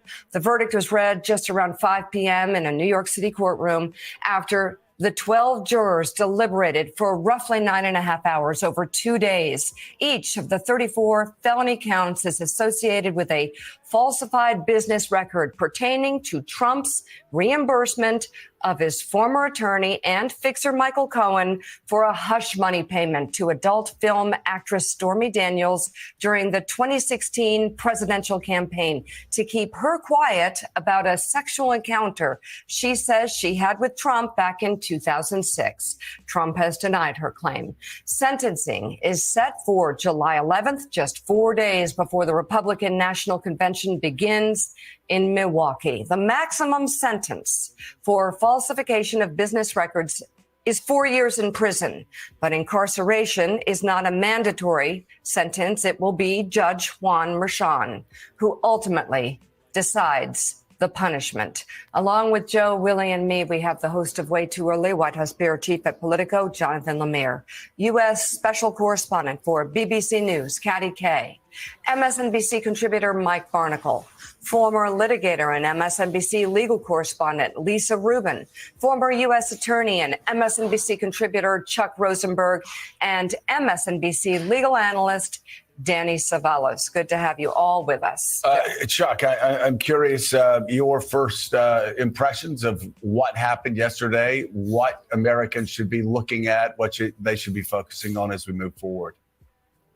Yeah, it's going to be hard, I think, for our very divided country, Joe, to look at this the way I do. I mean, I think it's relatively simple. The government presented a compelling case. They adduced the facts they wanted to adduce. They called the witnesses they wanted to call. They asked them the questions they wanted to ask them. And the jury understood it. Juries often do. I mean, statistically speaking, most juries convict most of the time. And that's what happened here. But, I was thinking about, believe it or not, a National Science Foundation poll, Joe, that shows that about a quarter of Americans, and this has been consistent over time, believe that the sun revolves around the earth. For those of you keeping score at home, it doesn't. And so I think it's hard to convince people that what happened in New York happens routinely and regularly around the country. Juries hear the facts, they deliberate, they deliver their verdict, and we need to accept that, plain and simple. So Lisa Rubin, you've been covering this. That sounds simple to me. Yeah, but we know everybody, it's not going to be that simple for everybody. It is heavily politicized, right now in the U.S. between the left and the so-called right. And and the so-called left, if people see it differently, there's room for some differences or inside of each party. But overall, to me, it just looks like the biggest loss, political loss, because this is hush money. So this implies politics. He's willing to bend the rules and commit felonies in order to win an election. That's what this means, right? Andrea, I mean, isn't that what this trial is about ultimately? Yep. I mean, because it's the hush money trial, right? Yep. Exactly. So, I mean, I don't see how anybody can, at some point you have to concede that this was a loss for Trump, his political ambitions. So for me, it seems like now there's going to be a fringe of people that want him to continue or want to continue to, push him forward as the candidate. But to me, I just see it as like the Republican Party, if they don't put somebody up fast, then they're basically saying they don't want to be the next party to lead in the White House. And to me, it's like they're saying they don't want to be held accountable for anything. I mean, everybody else, if it had been anybody else, it would have been over. We would be just for the contempt stuff. Mm-hmm. We would have been sitting in jail for just contempt of court. Exactly. But that didn't happen to him. He said he continued to talk about that judge's daughter. He continued to, and they find, he might not even pay his fines. I mean, he ain't been paying nothing damn else. Yeah. I'm just saying we gotta look at it from, everybody. He doesn't deserve to be treated any differently because he is who he is or whatever. I mean, being president is just a damn title and a position that has nothing to do with how you're breaking the law. All that stuff aside, you broke the law as a citizen of this country. But they don't want to look at it that way. Oh, I can't believe, this happened. What do you mean you can't believe it happened? You've been watching his life, all the dirty he's done to people all his life. And now all of a sudden that he's being held accountable, not all of a sudden, just finally, now that he's been held, brought to some kind of justice, all of a sudden is, oh my God, it's a setup. It's all the words they want to use to now say it was wrong that he was brought to. No. Yeah, I mean, there's some. To me, some of the problem is really, begins before Trump, just with the party divides in general, and some of them were just so paralyzing. Like some people will be against the Democratic Party no matter what, and I think there's also some Democrats that will be against the Republican Party no matter what, until further notice, until they kind of show to be maybe different parties or to represent some other things than they represent now, So I think Trump, he's walked into it, and it's amazing. Like you said, it does seem like if it was anyone else, he wouldn't have gotten so far in the Republican Party, But for some reason, he was able to. The Republicans often like to compare Trump against a Democratic president or a Democratic candidate, but I don't think the difference is there. I think the difference is like anybody else. If it was anybody else, they wouldn't accept it, but they only accept it right now because they had no choice, and that choice was Trump. Yeah, that's what they were trying to run against him, but I mean, what's her name? That blonde haired lady. I can't think of her name. On a good day, they wouldn't vote for Trump, is what I'm saying. The Republicans. Yeah. On a good day, on a halfway decent day, on a cloudy day, they wouldn't even vote for Trump. But in the day of reckoning, that's all they have left. So they're going to stick with Trump. And Coulter, she told that Ramaswamy dude, oh, man, we ain't voting for no Indian. Is that what she said? Mm-hmm. Yeah. And she said that about who? Kamala or who? No, that the Ramaswamy dude who was running for the GOP for the presidency. The only Indian dude who was running at the time. Oh, I got you. Oh, I see. Yeah. And she said, we ain't gonna vote for no Indian. Yeah. That is, and he's in her own party, right? Yep. That's so crazy. And he was out there defending Trump's ass. Trump ain't defending him at all. He's holding his cards tight. But they're in that situation. There's nothing else they can do. It's disaster. And if he gets in the White House, they won't know what to do then either. Mm-mm. You know, it would be an equal disaster. It would be like, damn, we didn't think we would win again, and now we're here again. You know, Yeah, but we saw what that looked like the first time. 4 yeah, years it looked like that happened before. any man who doesn't stand up for his wife, and that man called Ted Cruz's wife ugly, and he didn't say nothing. No, that's all a part of politics. No, it ain't. He got punched in the throat. Yeah, that would have punched that man in the throat without talking about my wife. No, that ain't He's part shooting of from the politics. hip. He's shooting from the hip. Yeah. Yeah, that's I know. amazing. I know. Even Negro Ralph wouldn't sit back and say that's a that any man would just stand and let somebody talk about his wife like that. I'm sorry. Even though he did make a comment about Obama saying something, still jumping the fence and stuff. I heard him say that. But Right. But Yeah, anyway. well, everybody knows now Trump has lost. He has lost that trial, that criminal trial, and so if it doesn't get overturned, he's going to be a felon. And they're going to find out his sentencing is on the 11th of June, right? July? Oh, July, right. So that's about a month from now. And and we're gonna find out what the deal is. But hey, y'all, what's up with Diddy? Because this story seems to be the main story. This story is almost bigger than Trump's story. Well, it depends on the demographic, I gotta say. People that are not interested in politics, Diddy is the number one story, right? Pretty much. And if it wasn't an election year and Trump wasn't on trial or something like this, and it being such a touchy election period, because a lot is at stake for the U.S., just the leadership, and governance is at stake. This case seems to have popped up, and it won't go away. I mean, it has a lot of the same elements in it. It's got some misogynoir type stuff in it. And even worse, I don't know if you could say worse. I don't like to compare it because I don't want to make it sound like what Trump has said or done is light compared to Diddy. But it sounds, from what we hear, like it's light, right? I mean, this man is being accused, not criminally accused yet, but he's been civilly accused of keeping someone hostage, right, against their will, harassment. But now there's so many cases that have come out of the Cassie case.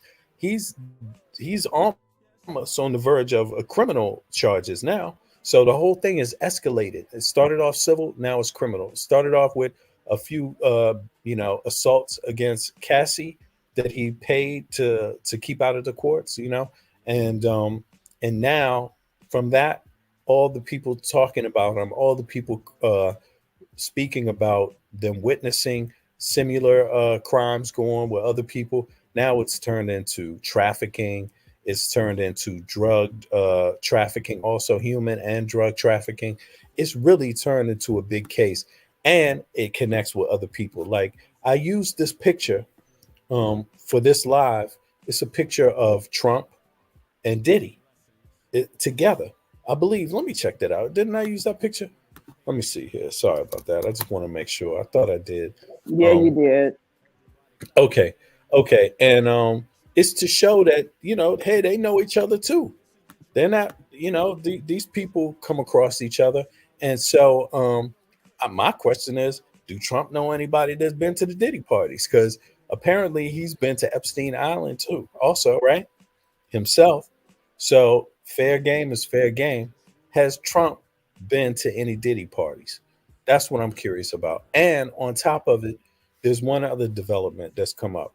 I don't know if y'all remember, some time ago I was talking about this record exec called Clyde Davis, and I was talking about what's the brother's name? Stewart. What's his first name? One of the brothers that committed or allegedly committed suicide, Shakir Stewart. Right. That was another Def Jam executive.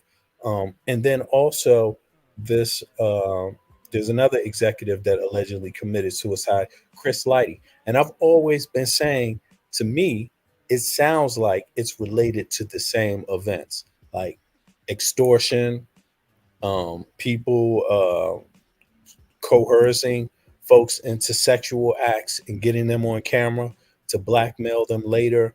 And it seems like Diddy's case is emerging as like one of the central cases that connects a lot of these different people.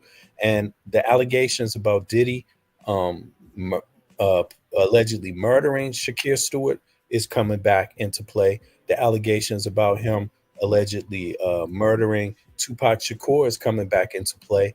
And I'm curious if Chris Lighty's case is going to show up at the doorstep, because there seems to be a lot of the same people involved somehow with each other. But let me go here, because Tisa Tells, she did a really good live. I mean, she been on it lately. And to be honest with you, if you're a content creator and you're following the entertainment industry, it's going to be really difficult to keep up with Tisa, because she is strong arming the entertainment, this entertainment sector of YouTube. So, I give her a lot of props, because this is pure work. If you can't outwork her, then, I would not even criticize. But in this case, you can see Rolling Stone, they issued an article about Diddy. And that's been the talk of the town. I'm going to throw the article in the chat. But as you can see, there's been several lives Lisa's done in the last days, man. Dirty Money, Diddy involved in the demise of Biggie, investigation expanded, and who's a part of that? And then this Rolling Stone article where they're also bringing in other factors. Now, look, this one says money laundering charges imminent, right, on Puffy.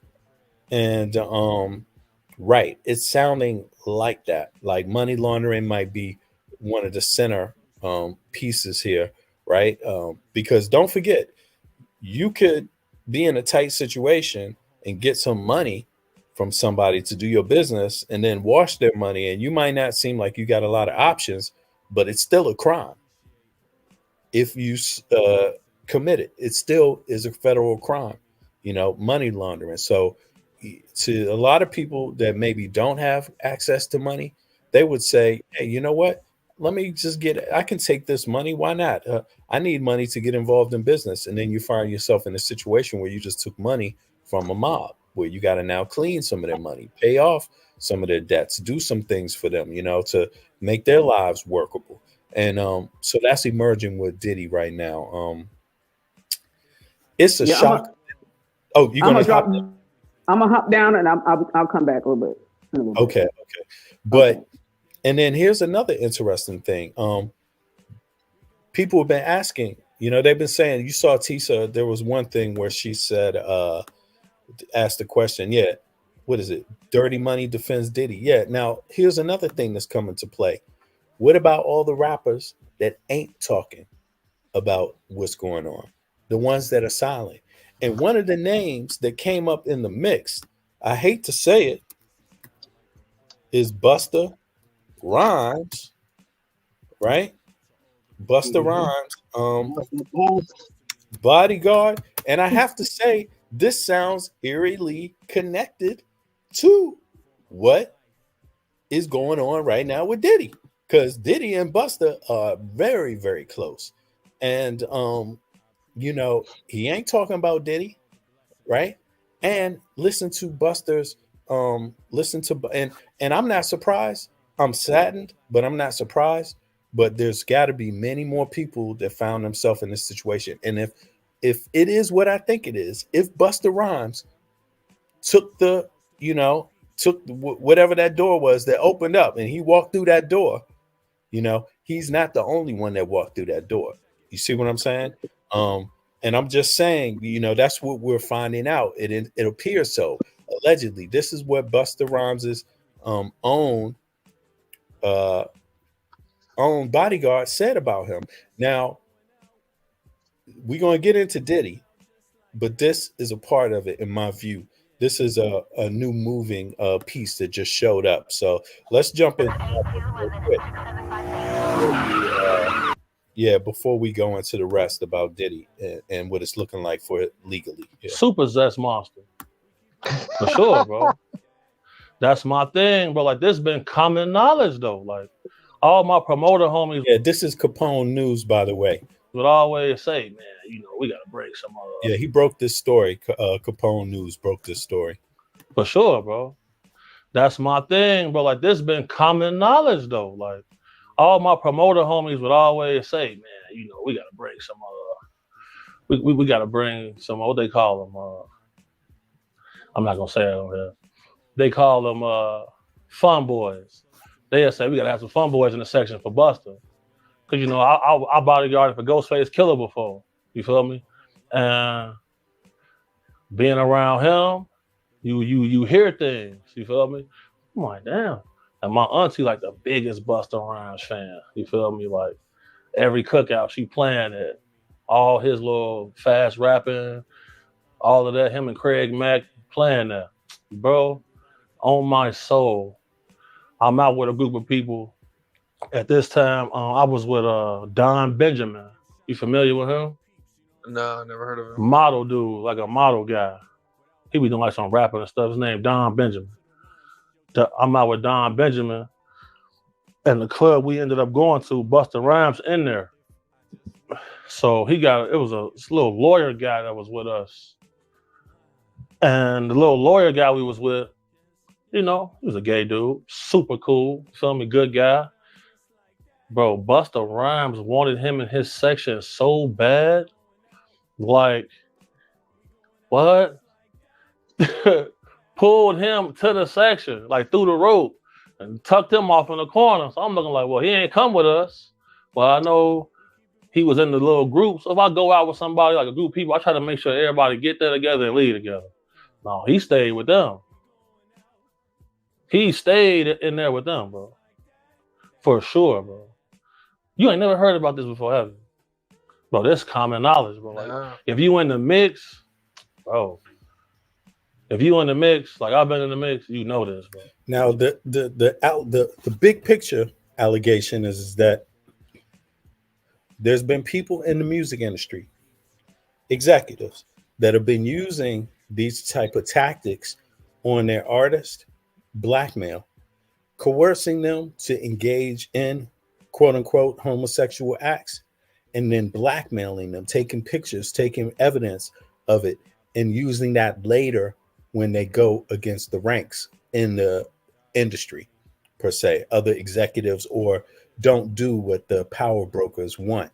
Then they raise these pictures up. You know, a very select group of people are allowed in there, and how they get allowed in there is up to question, you know, anybody's guess. But this is what's being alleged: blackmail, using coerced homosexual behavior or otherwise, documenting it, taking photographs of it, and then using it later against artists and using it later against executives. And what happened is that you will see, for example, a person feel like they're being blackmailed, say something like, you know what, I'm going to end my life because I don't want my kids and I don't want my wife to find out that I involved myself in this to get something, my career going, you know, that I did this, something that they see as immoral, or they feel is immoral, or others would. Some of them might take their life, or maybe some of them just go along with it and say nothing, right?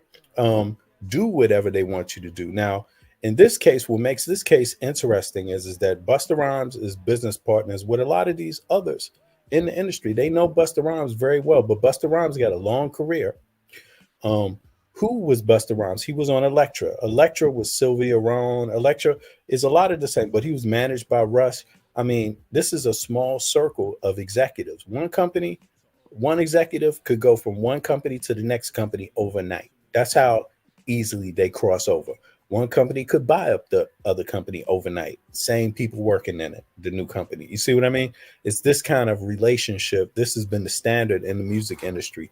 So when you hear that this is going on with Busta, it just makes you wonder, what else is going on. Now, another connecting piece is that one of Busta Rhymes' bodyguards was killed by one of Puffy's bodyguards, right? Isn't that correct? Hold on. Let me see here. Ralph, you there? Yeah, I'm here. Let me see here.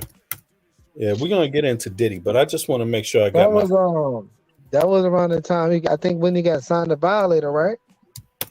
something like that. Let me check this out. That was in 2006. Longtime bodyguard, right, of Busta Rhymes, was shot and killed early Sunday morning in Brooklyn due to a video shoot for a rapper's "Touch It" remix, a song of Rhymes' new album, The Big Bang. Yeah, you're right. It is around the time he was with Violator. But then Found this- if I can remember back to my teenage years, right?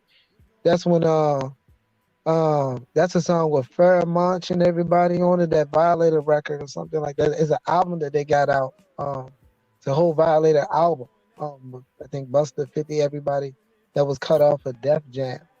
Now, But somehow check that this. beat, Right. that grew into a real beat. I think it's something like this. Look, it says here on Rolling Stone. This is not open. I'm sorry. Let me open this up. Sorry about that, y'all. Here in the Rolling Stone article, it goes on to say that according to officials, 14. Oh, hold on. Is this it? Oh man, did they just cut the damn thing off? Hold on. I'm sorry, y'all. You know what? It's not letting me open it up again. I can drop it in the When you write, I'm gonna drop it in the chat. your tone influences how readers respond. With Grammarly, just highlight. Sorry about that. They gave you a one time only.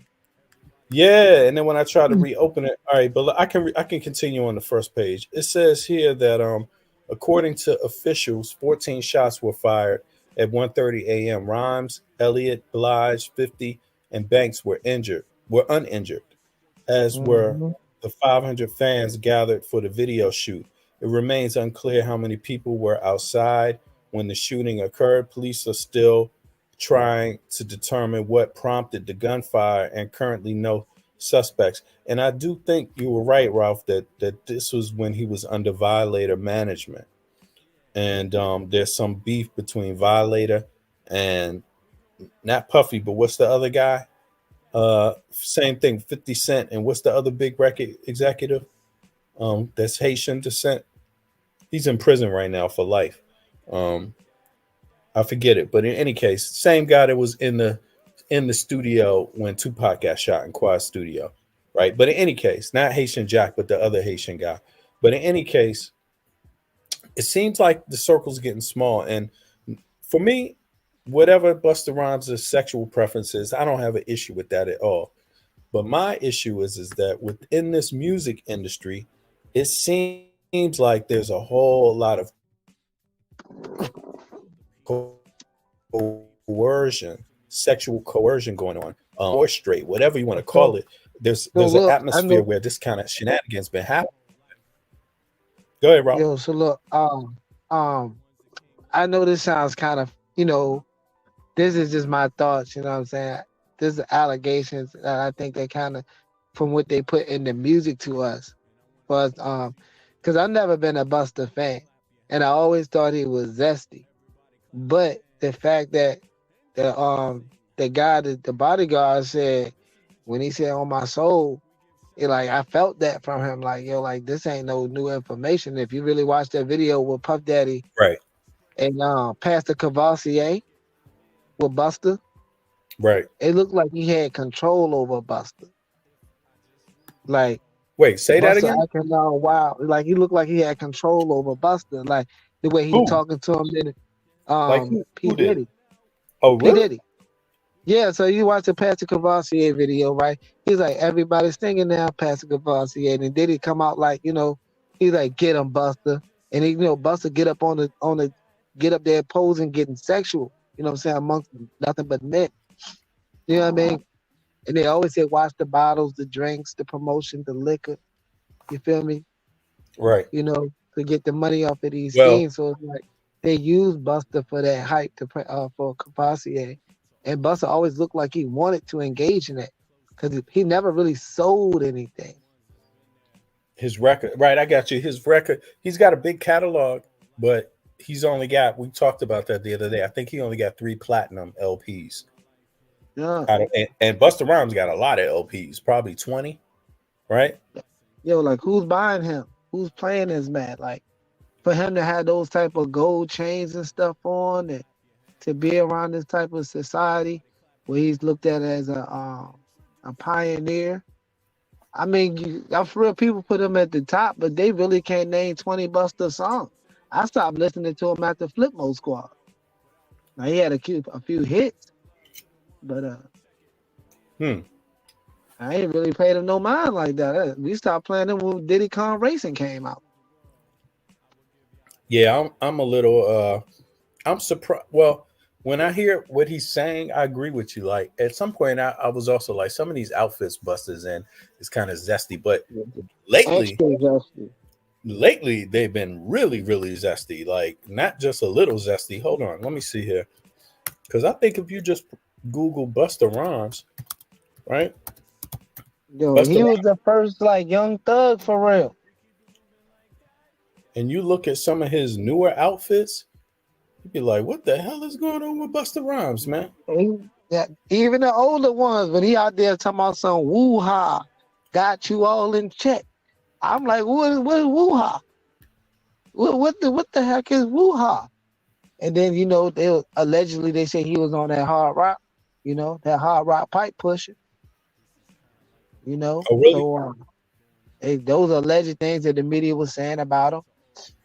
There's certain people in the streets that people been around him was saying about him, you know, in the older days. But like he's older, you know what I'm saying? Like, look, my thing is when Busta started getting muscles and stuff like that, Diddy started getting muscles. Like, yo, nah, you cut your dreads off. He probably told him, allegedly, Diddy told Busta to cut his dreads off like he told Cassie to cut her hair off.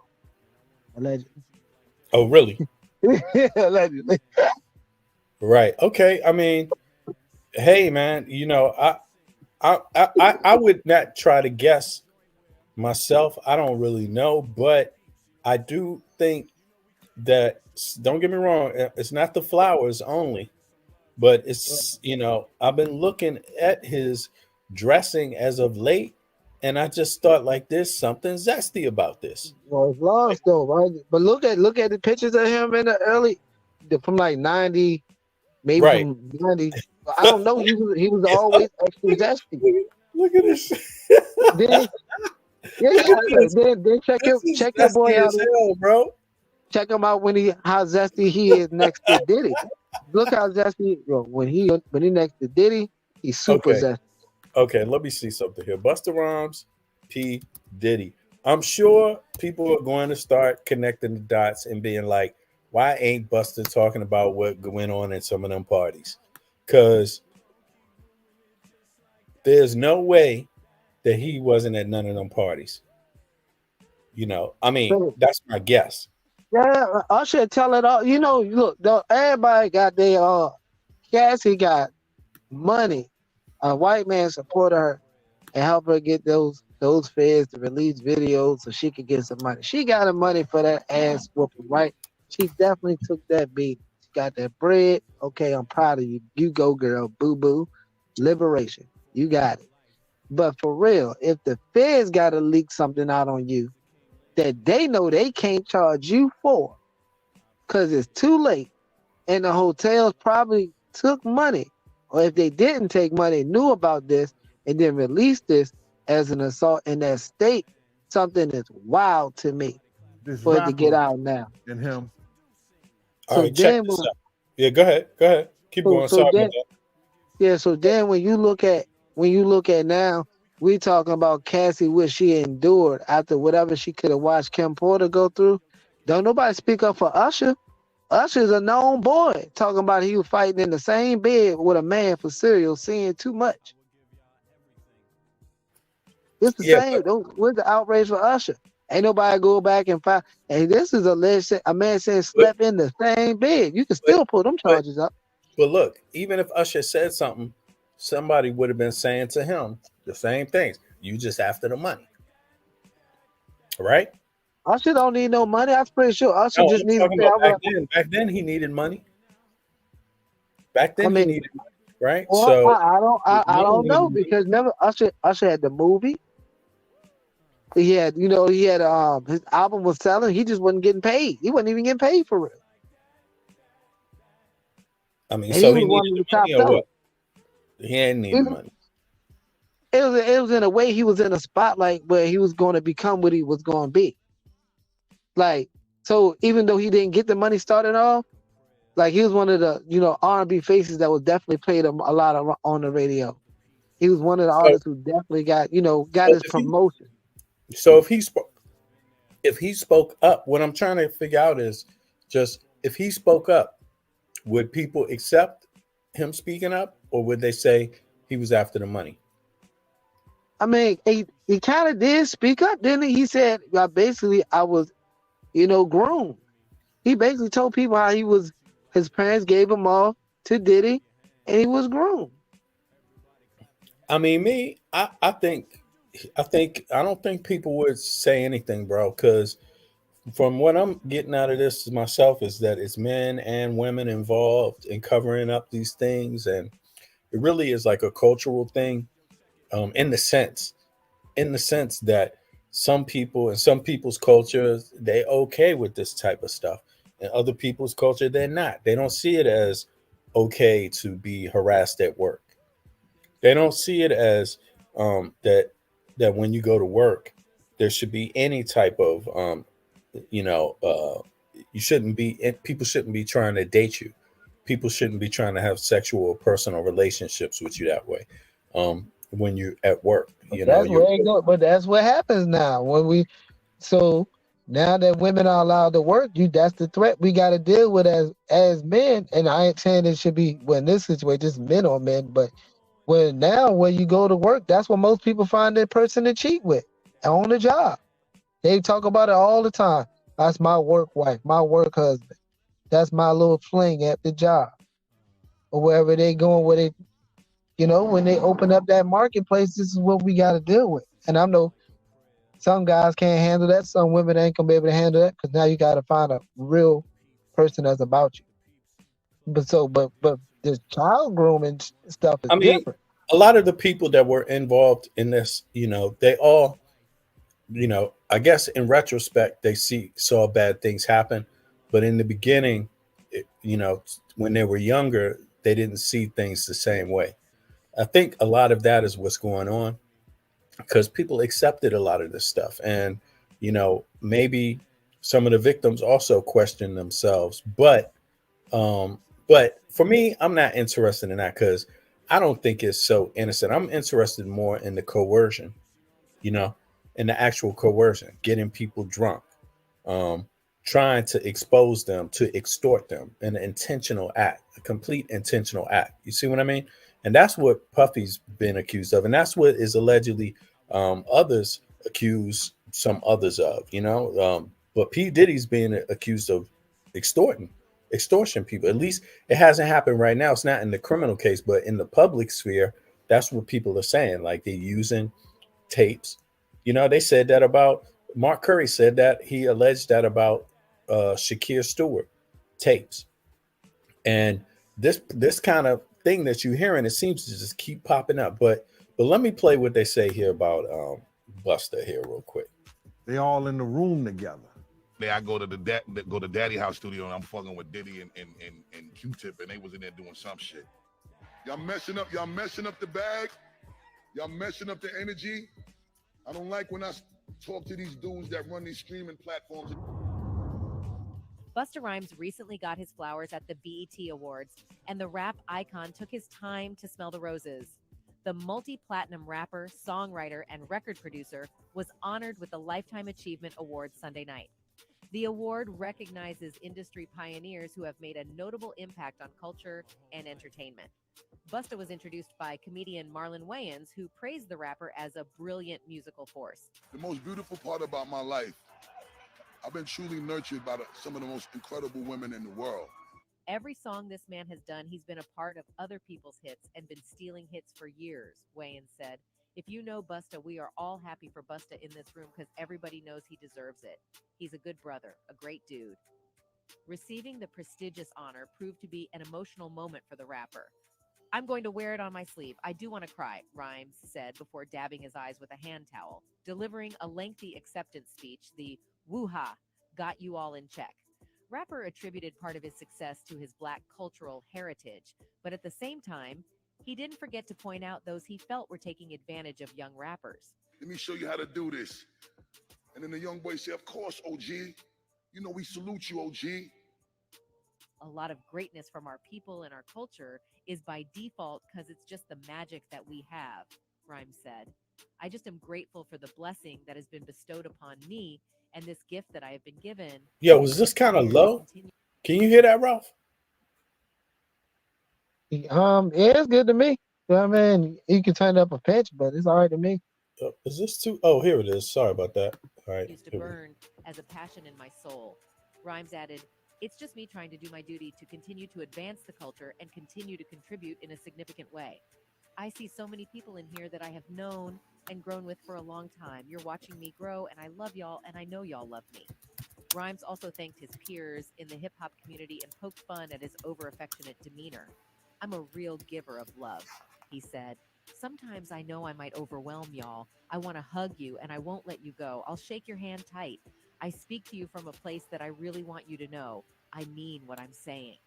Here he also appeared to mildly throw jabs at Diddy, who everyone knows is not a giver. Beats that we be doing in rap, this shit is... Y'all messing up the bag. Y'all messing up the energy. After thanking several individuals who've stuck beside him throughout his career, Busta encouraged other rappers to stop these little petty beefs that we be doing. Y'all messing up the bag, y'all messing up the energy. I don't like when I talk to these dudes that run these streaming platforms and they talking about, we are turning the consumer off because there's so much little of this and little that is going on with you rappers. We're going to stop that. We're going to love each other and we're going to get this money. Despite coming from the 90s era of rap music, Busta expressed admiration for all of my new artists and shouted out every new artist that's contributing and doing their job. Specifically, he mentioned Ice Spice. They talking a lot about Busta Rhymes right here, but they didn't get to the gist of what they claimed. They mentioned P. Diddy and Q-Tip in the beginning of this. I thought that was the strangest thing, but hold on. Yeah, like and him. Yeah, let's hear it one more time. Hold on. This rapper and him, they all in the room together. I go to the Daddy House studio and I'm fucking with Diddy and Q-Tip and they was in there doing some shit. Y'all messing up. What you think he mean, bro?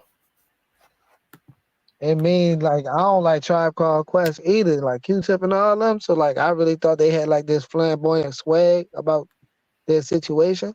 And I think that was them getting into that contract. He said, because he said he went to Daddy, then Diddy. He sounded like he was calling out to,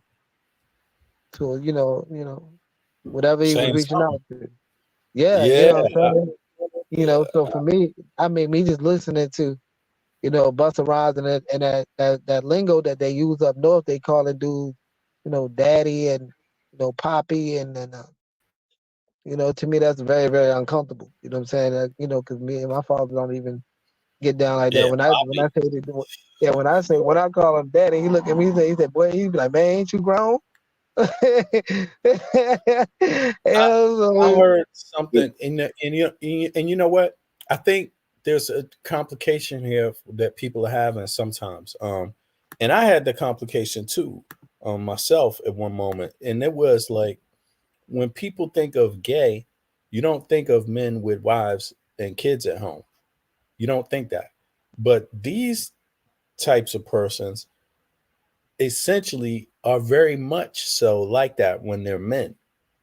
They tend to have families, have a wife, or have children, and they're engaged in these other types of activities. And they don't often even talk like gay men. They're not proud of being gay. They don't want people to know they're gay. They don't promote gayness. But for some reason, there's this element of possible extortion people extorting them for being that way, right? I agree somewhat of it. 'Cause I really think they want to do it. You know, that's a very tough decision. That's a real.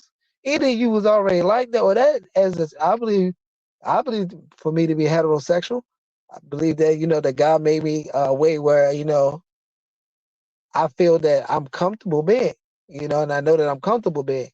So and that is a very, very compromising situation for me. So I really don't want to say because for whoever's like that. But that to me that's a choice. If you can make that choice, sometimes I'm not making that choice. You gotta be I mean, strong to make that choice. because think about this. I mean, where the criminality would lie is not if they were innocent, not if this was a natural thing. There would be no criminality in it. But the what's being alleged is that these people are being coerced essentially into this behavior at some point, and then having people document that behavior, and then using that information, pictures or whatever you have, to control them later in their career or extort them when they have money, right? And for an example, like what it's interesting, but what makes a person like, do you believe that story with Shakir Stewart? Do you believe that he just committed suicide? The guy's successful, more successful than he's ever been, has a lady. He What sound about like a person who got tired of it. yeah? What about Chris Lighty? I mean, he's just tired of the money. He's that broke where the answer is suicide, leave his wife and his child. I mean, do you believe that? Sometimes some people even get sacrificed in those situations. I don't even believe some people were even broke. It was just playing a position of looking like that. And like you say, you get the money laundering. Right. And now these allegations about extortion, they've been out there long before P. Diddy's thing with Cassie came up. But because of that, people are starting to hear like, whoa, wait a second, this thing about sex and extortion and drugging people, coercing people, that's not a new thing.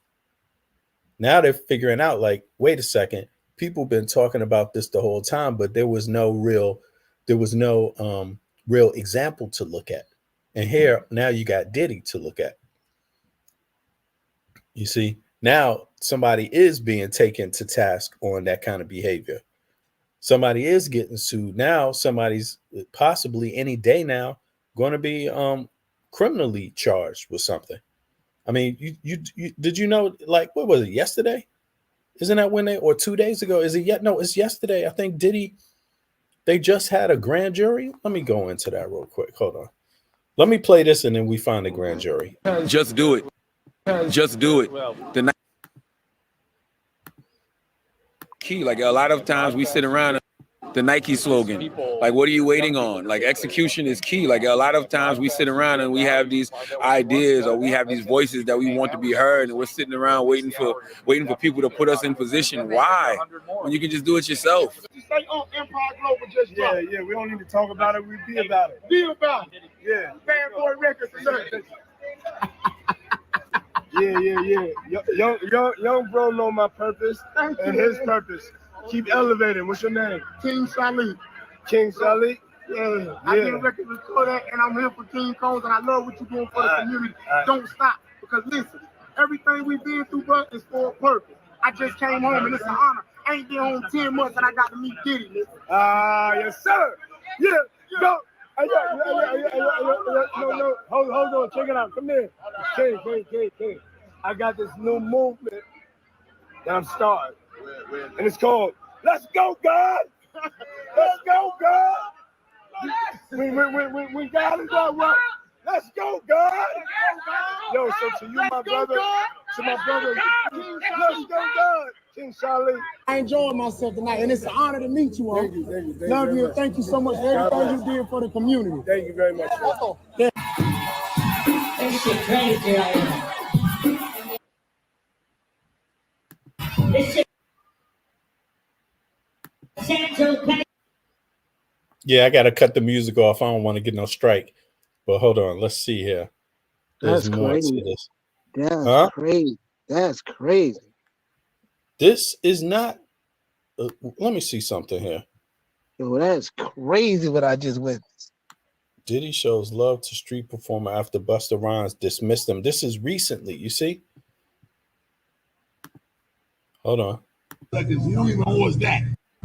More than don't owe us more than 5 seconds. You don't even owe us that. What you gonna do with it? I'm gonna listen to your answer again. If you give me 5 seconds, bro, I'm gonna call my mom and tell her I love her and appreciate everything she done before I die. Cool. So your grind ain't got nothing to do with it. See what I'm saying? Your grind out the picture. Your grind take time to get into the grind. That's your trash. I didn't hear no dismissal. I didn't hear any dismissal actually right Well, there. I heard all dismissal. Oh, go ahead. What? Go ahead. Bring it down. Man, Busta disrespectful as hell talking to that real little street nigga like that. That probably would have busted his wig. He disrespectful as hell. I started moving my toes a little bit, like I would have hit him. Like my feet started wiggling, like I would have slapped you with a pistol if I was in that situation like that. Still living someone like that. Damn, Busta disrespectful. So look, all right. Go ahead. So Busta's like basically saying, yo, last 5 seconds, what you gonna say about rap? That man said, yo, I'm gonna call my mama, let her know how much I love her. I got 5 seconds left in my life. That's what made the most of me. Now, Busta took talking about, yeah, you gotta work your way up from the grind. This is a new age. You can blow up like that. We got artists in the new age blow up like that off of ignorance and off of positivity. So Busta can't be talking like that because he got a 20-year bull crap album. Yeah, he got 20 years of nothing. Yeah, he came into the industry at a different moment. He got He treated came in, differently and he as got an a chance. artist. Yeah, but all his blow-ups came off of already successful people, not nothing on his own. Woo-Ha was probably the greatest thing he did. Flip Mo album was all right. That song he did with Janet Jackson made that hot. Chris Brown blew him up today with that trash, get away, whatever. That's I don't even trying to hear that. Like Busta is garbage, hot garbage, you know. And for me, he's hot garbage, you know what I mean? But for him to tell that young man that, being in the game for that long and only got really 3 platinum albums, I ain't trying to hear that. All right, well, what you think this about here? One thing that I need y'all to know, we're gonna stop these little petty beefs that we be doing in rap. This shit is y'all messing up the bag, y'all messing up the energy. I don't like when I talk to these dudes that run these streaming platforms and they talking about, we turning the consumer off because there's so much little this and little that going on with you rappers. We're gonna stop that. I'm from the Chuck D era and the Kane era, but I'm a timeless great. I rock with all of my new artists. Everything about me is leading the new. That's why my group was called Leaders of the New. Busta Rhymes just received his much-anticipated award, but as he was addressing the crowd, he threw some shade at Diddy. Yeah, the big name in the industry called out Diddy for his shady business and not-so-cool treatment of young male artists. That was unexpected. Here's what all went down. Busta Rhymes, the rap legend, got some well-deserved props at the BET Awards. He finally got to soak in the success vibes as a multi-platinum rapper, killer songwriter, and respected record producer. They handed him the Lifetime Achievement Award on June 25th this year. A big deal. But look, isn't he down with it? He was down with Puffy the whole time. He promoted Puffy the whole time. He worked with Puffy the whole time. So what you think this is about?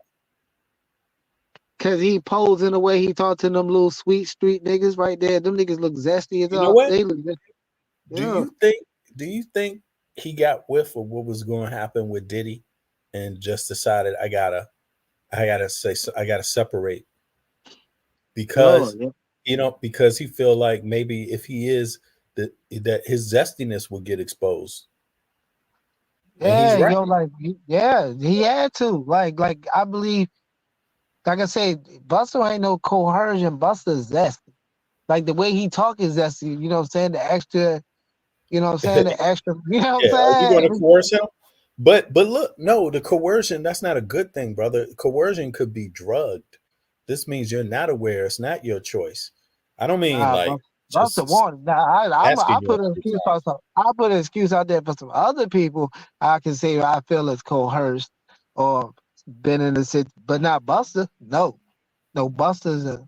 And man, you heard boy say he's a super zester. You know, he's So super. Buster, He's so a zest Buster never, monster. so Buster has never been he never had game ran on him like that. Like this I kind of game, like he's never been flipped. Like let's say Buster never been drunk. He's known for being drunk now. He never been drunk, been brought to a hotel, thought it was a lady that was going to be there, was told he was a lady. He's drunk out of his mind, and it turned out to be a transvestite.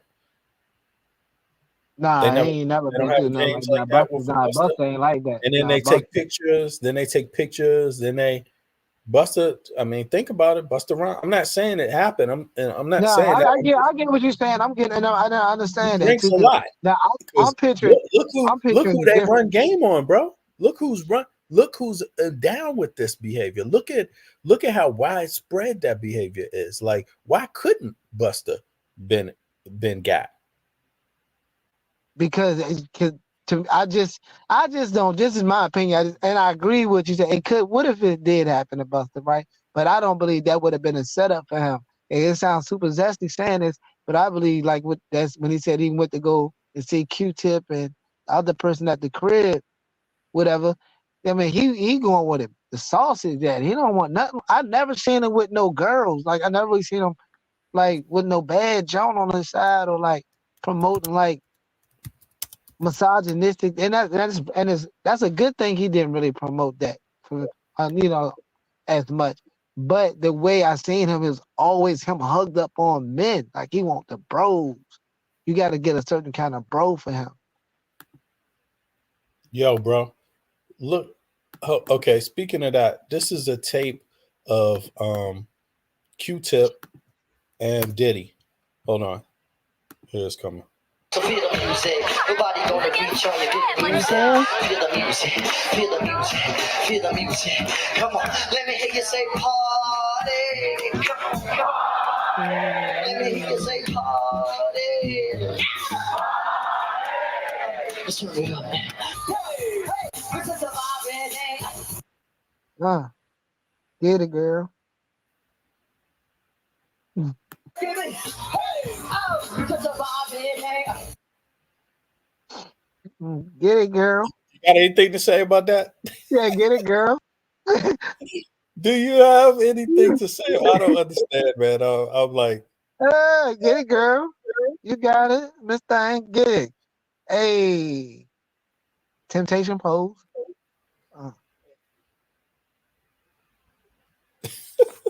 A lot of hand flapping out there. You get it. You go, girl.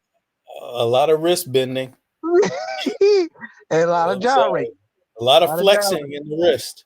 Hey, man, Diddy, what was Diddy doing on that wall? He was getting it on that wall at first. Take it back to Diddy before he This started song snapping. does something to people, man. This song, this is too much, man. I'm sorry, but people, I don't know, what does that video say? For me, I don't. I stopped liking Q-Tip after Tribe Called Quest. So I'm gonna be honest with you, and there's no hatred for him or anything, but I do have to wonder myself. He did come in very early with the native tongues, right? And I'm not one for those kind of names like that, native tongues, and the fact that it was the Jungle Brothers. People claim that the Jungle Brothers lead MC, is highly zesty, and his name is Baby Bam. They saying Bam Bada gave him that name, Baby Bam. And in that lingo, yeah, that's a highly prestigious name to have, Baby Bam. You're not going to be in the Zulu Nation and just you're not going to just take that name for yourself. You see what I mean? That's a name, that got rank. It got some meaning. So, I mean, That's my guess. Maybe I'm wrong. If I'm wrong, just tell me because I'm not a member. Never been a member. Look, Only that's know, before my before my time. yeah, I only know a I know couple of members of the Zulu I Nation. I heard only know Hassan a couple. Campbell. I heard Hassan Right. Campbell say something like he Baby Bam or somebody was Baby Bam in him. Yes. Yes. This dude. I heard that. I Exactly. heard that from this conscious community. So it's starting to line up with with evil I mean, vibrations and deities and things like this to me. Like when I'm just putting it in the and, spiritual concept of things, this most people don't want to go. But and a this lot of those. sounds like gay sex rituals and sacrifices going on, and who's the zesty of all zesty to get this money? I think there's something element, there's something to it, I believe there's something to that. And sadly, a lot of people look at it because you don't have to know the industry to know that what's out there in the world. You know what I mean? It's just what's out there in the world. But when you go into the music industry, you don't know everything, but you do have your own values when you go into it. And so it's certain things you won't do. So a lot of times people encounter this shit, and because it's shit that they would not do, they're okay. They're not concerned with what other people are doing because they look at it as personal choice. Like I wouldn't get down with that. I don't rock like that. So I'm not with that. I'm doing what I do. I'm doing my thing with my peeps. I'm not involving myself with that. But in a way, that's kind of a way of closing the door to the whole conversation, because what about if there's people being coerced, drugged into this thing and blackmailed? Then that's not free. That's not a choice anymore. You see, I from one time, like in the music industry, you hear things about there being a lot of gay people in the music industry. You've heard that for since the 90s, bro. That's been around since the 90s. But when I heard these kind of talk, I always thought, okay, you're talking about the outwardly gay people, obviously, because yeah, you can see there's some gay people working in some of these companies. Of course, some of them might work in promotion, some of them might work in some other part of that business, right? But that's there. Some might be stylists, whatever. That's them. You don't think of coercion, but what I believe people have been talking about the whole time is really the coercive part of it. It's the undercover mafia that's blackmailing people. That's different from gay, right? I see, and I got you because That's my criminal, thing right? is that because Yeah. my thing is the congregation of it. So it's like for me, it's like a Rico to me for real. Like you got to get everybody because it's like if you notice the vibration of music, it don't have a conscious heterosexual feel to it, a loving family relationship feel to it. It Oh brings yeah, a that's all demonic. been removed. Yeah, Yeah, that's so you get from the 90s, you had the last little bit. You had a something for the people. You had a Rome, Jodeci was promoted a certain type of way. R. Kelly and his music was promoted. You had more of a family factor type music that kept us together. Now it's just drugs, sex, and even drug sex with religion thrown into the music because everybody on God, on foe and them, and all this folklore talk within the spiritual realm, it's kind of look deceitful. It's like the hardest job now has to be a rapper because if you're a straight rapper, you don't make no money, and if you're not with the getting drugged or you're not giving up the booty, then you're not gonna be successful. So it's like you got to take that meat or else. This is Stafford worship.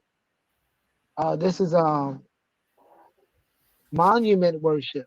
Stafford, the Staffords is some type of uh, Muslim high ranking devotion.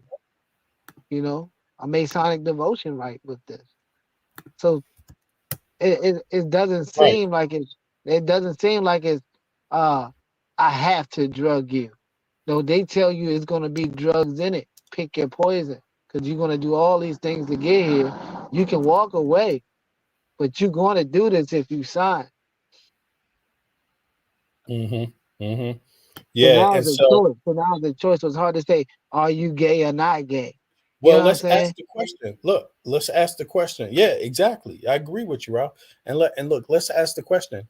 Q-Tip. I'm not saying that he is. I'm saying what has been alleged, right? and also about other rappers having these families, having a child, having a wife, but be on the down low, right? And also are aware of other activities outside of just being zesty, coercion, for example, right? Videotaping, blackmail, these kind of things. Now, if you look at it right now, I always try to say ask the simple questions. So just to exclude people from this. So if you're in the music industry and you hear these things coming about through what's going on with Diddy, then quite naturally, because you know it's a movement and you know it's a real problem, you would want to speak out about the problem, right? You wouldn't want to be silent about it. But if you ask yourself, who are the people being silent? Q-Tip's one of them, right? I mean, he ain't speaking out. Now, you don't have to speak about Puff Daddy, because if you don't know anything about Puff Daddy, you don't know. But you mean you never heard nothing? The music industry don't need to be cleaned up. There doesn't need to be any standards introduced. There doesn't need to be anything to protect artists, young artists, to protect people going into the industry. There's no concern that could be raised by artists like that have been in proximity of P. Diddy, for example, Q-Tip. You see what I'm saying? Like all these people but have been in Diddy, proximity, we but gotta they ain't give heard of Diddy him. his credit. You gotta give Diddy his credit. Sorry to cut you off, because he told us, he told everybody. He said, "Take that, take that." You know what I'm saying? That's that slogan. That slogan probably the most barbaric, realest statements I've heard. That slogan is for real. Take that. He ain't gonna do nothing about it neither. Take that. When time comes, nigga, you took that and you took that. You took that money and you took that. And you signed that contract. You took that. Take that. You wouldn't take that? Take that. Damn, Diddy good. That nigga good. That's fucked up too, though. That's so fucked up. Excuse my language. But that's Well, wrong. well, with Diddy, he got loads of. There's one new video out there where the guy is saying he's not a famous known artist, but he is saying that his homeboy was a well known artist. I don't believe he mentioned the name, but I'm gonna check it out right now. But he said that Diddy flat out said in a meeting that they was all having. He asked him, "Would you SD for $1 million?" Right? And in a meeting, asked that kind of question, right? And the dude came off on him, was like, "Oh hell no, what the hell are you talking about?" This kind of thing, from allegedly, right? I don't know, but just to think that that's in your normal office meeting speeches, how important it is to ask that question. Would you commit a sexual act for $1 million? Would you commit a homosexual That sounded like what act Buster was for $1 saying to them million? young niggas. That's what he That's was what it sounded asking. like. Buster. Yeah. Yeah, that's what it sounded like Buster was saying to them young niggas that was trying to rap. You got 5 seconds. What you want me to say? What? What you want to hear in 5 seconds? You want to hear me beg for something? Plead for something? Yeah, what can you That's do what in I said, 5 Buster. seconds? Yeah, like That's with Buster, that's highly disrespectful. That was I would slap that nigga. I would have thought you asking me to perform something on you. What you mean I got 5 seconds? it almost sounds like it. But then It does. and did it in your face with the money and the power and knowing he could do it. I'm like, yo, niggas, you zesty and no. And I'm gonna get and Diddy probably he's so good with it, he probably like, I'm gonna give you the zesty contract that you're gonna get $1 million, but you gotta pay back $2 million, so you still owe me $1 million, keep fulfilling it. And with now what you gonna do more to get out of it? Right. You're going to be a slave, a sex slave of some sort, basically. All right, look, let's check out what they're saying. There was a grand jury hearing, y'all. Did you hear anything about this, Ralph? This shit? Who, Trump? Hold on. Nah, this is P. Diddy. They saying a No, grand I jury didn't hear hearing that. No, may start. All right, let's see what no. they got to say. Now, it's possible. I also heard Diddy was in D.C. trying to stop any kind of hearing, but let's find out. In an exclusive, I don't know if that's true, but we're going to find out. the Department of Justice may be taking steps to indict music mogul Sean Diddy Combs. Two sources close to the investigation tell us that a federal grand jury may soon hear from Diddy's accusers. Since November, Combs has been named in 8 civil lawsuits, 7 of them directly accusing him of sexual assault. CNN entertainment correspondent Elizabeth Wagmeister is here with more on her exclusive reporting. Elizabeth, tell us what you're learning. We have learned from 2 sources that potential witnesses have been contacted and notified by federal investigators that they may be called to testify in front of a grand jury. Now, there is no timeline for when this may happen. We are hearing from sources that the investigation is very much still underway. We remember back in late March when 2 of Diddy's homes in Los Angeles and Miami were raided. That was the start of this criminal investigation. And now, with our reporting that this could go to the grand jury, this is absolutely the biggest escalation in this investigation and gives some indication that authorities are looking towards a possible indictment. Now, as you mentioned, there have been a slew of lawsuits against the music mogul. He faces 8, 7 of which are directly accusing him of sexual assault. I hear from a source that many of these accusers who have filed these civil suits have been brought in for questioning, some of them being called in numerous times. We hear that many of these potential witnesses have been cooperating with these investigators, some even offering up evidence that they believe could be of note for this investigation. Elizabeth, the majority of the plaintiffs in the civil suits, they've now been interviewed by federal investigators in the criminal probe. We know the LAPD previously said that they couldn't bring charges based on that 2016 Cassie video because of the statute of limitations. What could federal investigators be looking at here? That's absolutely right. Because of the statute of limitations, that provides really a blockade for many of these accusers. But we do know that this federal investigation, which to your point, Boris, is of criminal nature, is largely based on the accusations that are in these many mounting lawsuits. So this is a criminal investigation at this point. Of course, we remember that when Diddy's homes were raided, that his attorneys called it a gross overuse of military force. They called it a witch hunt. We know that Diddy has denied many of these allegations that have come against him, although he hasn't responded to all of them. So at this point, it is an investigation. We have to wait to see where this may go. But again, this is a large escalation now that we know that potential witnesses have been notified that they do want to bring them to testify in front of a federal grand jury in New York City. So much more to come. But also, another thing that we have to watch out for, Boris, as these current cases are being litigated, are more accusers going to come forward? There has been a constant domino effect since November when that first lawsuit from Cassie came out. And now, could there be more? Yeah. Oh, wow. Okay. And then they got this report about Trump's hearing that there was 7. What did it say here? 7. Yeah, because I didn't hear nothing, but I knew something was supposed to have been something on Trump, but No, it says 7 men to 5 women. That's who voted in the jury.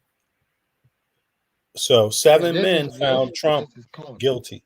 5 women found him guilty also. But it was unanimous apparently, and it was unanimous. Yeah, exactly. And it was less women on the jury. What you think about that, Rob?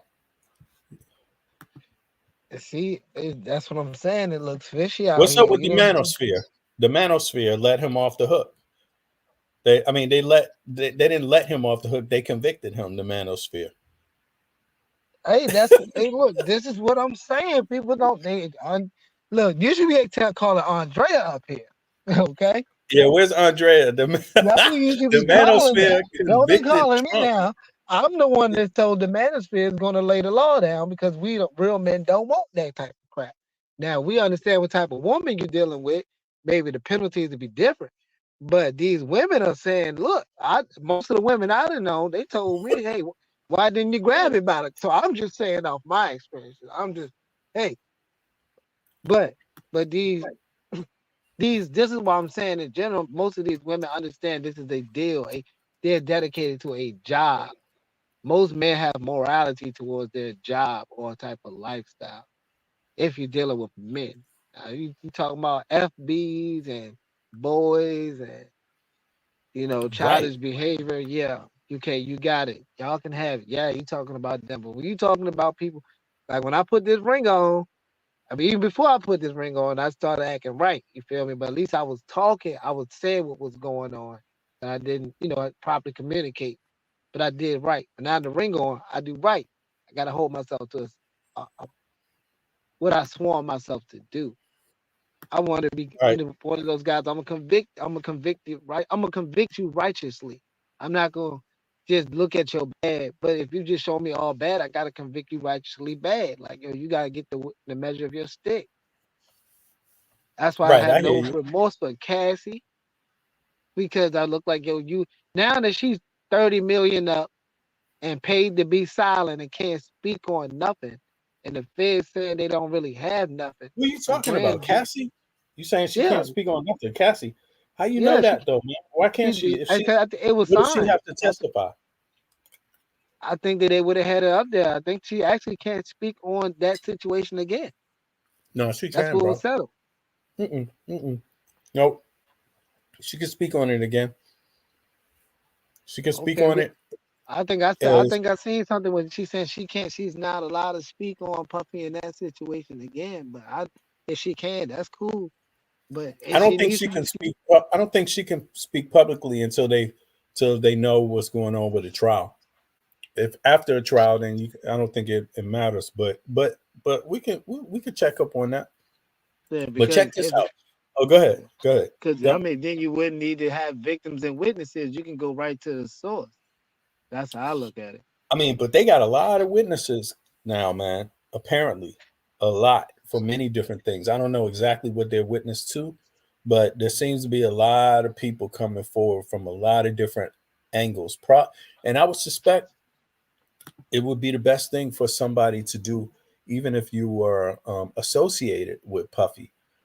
If you know anything, you would probably want to be a witness for the federal government than one that maybe Puffy got something over your head and then, you know, he leaks it out later. You see what I mean? I mean, Yeah, imagine I'm not saying I know this. everything recorded. So he probably got videos of them.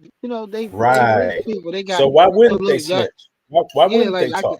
I can incriminate myself and make you look just as worse. Now, what does look like in the odds if they want to leak videos? Everybody, everybody got the best powder in the world that they said that they trafficking drugs. Hit the best powder. Don't even get ED because of it. You know what I'm saying? Don't even need to hit it that many times. Heart won't bust. You out there throwing Cavassier and Sir Rock on everybody's body with pee and stuff, having a good little time, getting slapped up. What about this? Does it look like we're not having fun? Does it look like we are not enjoying each other? That's how I see it from a street point of view. But No, who I hear knows? you. That's just like his defense. That would be his defense, That's right? that's his But defense. We're drug addicts, rich people partying. This who but it ain't who gonna told work her to out. stand there and take P to the face? Yeah, but the problem is that when you have all those people willing to say it's you, that's a lot of people, you know. And that's when he come back with all the videos. A And lot you're of times he gonna say it's us. What about us? What about these moments, yo? When you took that, you and took then what that. about corroborating evidence? What about when one person says something and another person that they had no idea the police is talking to, who they don't even know personally, says the same thing? What you think of Meek Mills unfollowing him for? What you think these people unfollow? Yeah, we cool in the phone. We can't be talking to you like that. Two things is good, bro. But you wanted to fire my G, and we miss you. We miss you because you was giving us that bag. You feel me? It's just yo, because I know these because like He was when willing Lil to Wayne, pay the sex workers, yo, because essentially. look, you think about this, right? In the NFL, when you got the Patriots owner getting caught in the whorehouse and nothing happened to him. He like breezed under the news. You know what I'm saying? Then you get rappers and Meek Mill hanging with him. Then it gets tough out here because it's like you seeing all these guys who wasn't getting no money, not selling nothing, now hanging out with billionaires and millionaires, bunny hopping and skip to my lawn, and they got bigger cars, bigger chains, and they were just crying broke. And then they get to hugging on another man, and now they can talk about the women they doing wrong. Like it just I don't even really like rap no more because it really sounds like they really a bunch of gays telling us how to treat our women wrong. You know what I mean? Bro, that's what it looks like. I mean, I don't want to say all of hip hop or anything, but when you look at this this highly compact group of superstars, right? Hip hop superstars, they they seem like they don't have family. They don't have what people would call decent um, or healthy family aspirations, and values. They seem like a lot of hypocrites, bro. Like people doing drugs, and engaging in things that they don't claim to be engaging in professionally, or things that even if you even if they claim the real things like this behavior was them, people wouldn't ultimately respect it. It's kind of like they hide all the time behind saying it's just entertainment. You know what I mean? A lot of them hide behind that. They say it's just You entertainment, really right? showed me something just now. Like by you just saying that, think Good. about this. Can you actually name a black established family in the music industry that actually promoted as a real strong family? Besides, like None. even Russell Simmons and them, they would look at the kids how they would promote it as something that's like goofy. So like I never heard of this black promoted family within that music and conscious community ever. No, man. What's being promoted is misogyny, anti-blackness, hatred, black people hating each other, and also black men hating black women, treating them like prostitutes, and also black women saying, I don't need a man, and F you, and all you good for is licking my crack. I mean, Yeah. basically, there's a lot of negativity in it, and so, I myself, I can't listen to the stuff. I don't listen to it. You know what I'm saying? Period. I have to have thoughts and ideas represented in music that are uplifting to me, at least personally, just spiritually. I can't listen to all this degrading stuff in the rap music, but it's become popular. It's become accepted because in some way in Western world we do have a history where we celebrated being a rebel. You know what I'm saying? And in some way, sex revolution was part of it, I guess you could say later, and yeah, this kind of macho bravado about having a gun with men, that's always been part of American history, you know, and even how you treat women poorly as objects, that's always been a part of American history, you know. But I think those artists, the danger is that they're allowed to play a game, like go in front of the public and act one thing out. They say one thing in their videos and in their words, and then when you ask them directly, then they all of a sudden start talking like they're family people and they care about the kids and they do this. It's like, no, man, your overall message is horrible for the kids. The overall message, even if you don't understand any words of Busta Rhymes, the overall message when you look at him is money over values. When you look at Puffy, money over values. Money, singular person getting rich over the rest of the community. Exploiting the community is what you basically see. I mean, that's what I see. They could say a lot. Nas, he's got to have the best car on earth. That's an important investment. Although the average person, black person, should never want that car because you should always want to own that home first. Pretty much, unless you're a business person trying to fool people to make it look like you got a lot of money. But so that's also questionable. Do you have to do that? These kind of values, overall, rap music has really pissed poor on values at this point, man. But any case, it is what it is. But let's see what they got to say about this grand jury for Diddy, because I'm not sure if they've decided to have King, they it. could have had how many women up there? They had 5 to like, what was it, 5 women, 7 5 women guys? to 7 men. 7 men No, convicted Trump, bro. Yeah, and 5 women stood up for Mr. Grab before the box. I'm surprised it was even 5. They could get 5. I'm I not. expected I'm not. it's hard to And get this, women to stand up against Trump. No. no, listen, man. Look, this what we see. What we got. This is what I'm saying, right? I don't like a lot of the things We dropped people the link. say, but are we that soft as people, that emotional as people, to have to use someone's words instead of their action? I just had a better feeling. Well, I mean, I don't listen. The reason why I can't listen to a lot of the words today is because I can't even understand what a lot of them saying. They speak in regional slang, you know, some type of stuff that is like, nah, man, I just can't do it anymore. I speak English too well. You know what I'm saying? To abandon the English that I do speak for just, you know, poor English. Let English that's less descriptive, you could say. But my problem is not the slang. My problem is what they promote through the slang.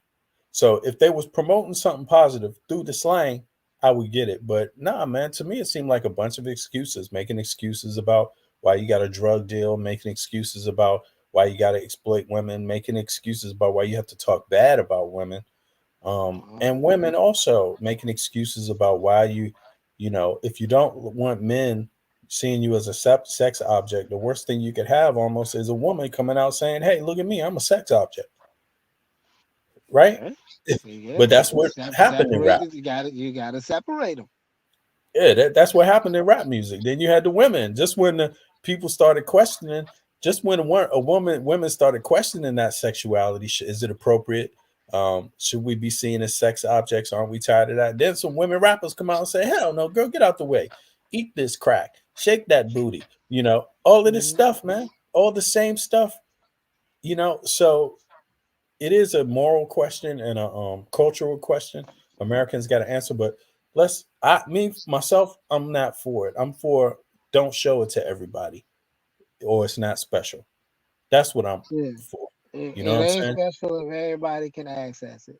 Exactly. If everybody can Mhm. access it, it ain't special. That's So, right. but here we go. And also, that's how that's how I roll too. You don't see me walking down the street in no skanky like outfits. I'm not wearing no silk drawers, walking down the street half naked. Yo, I'm not oiling my body up just to wear something skimpy underneath and then go outside and come on, But man. see, but at least we know. At least we know if you're doing that, it's you doing that. You on that side of the forces.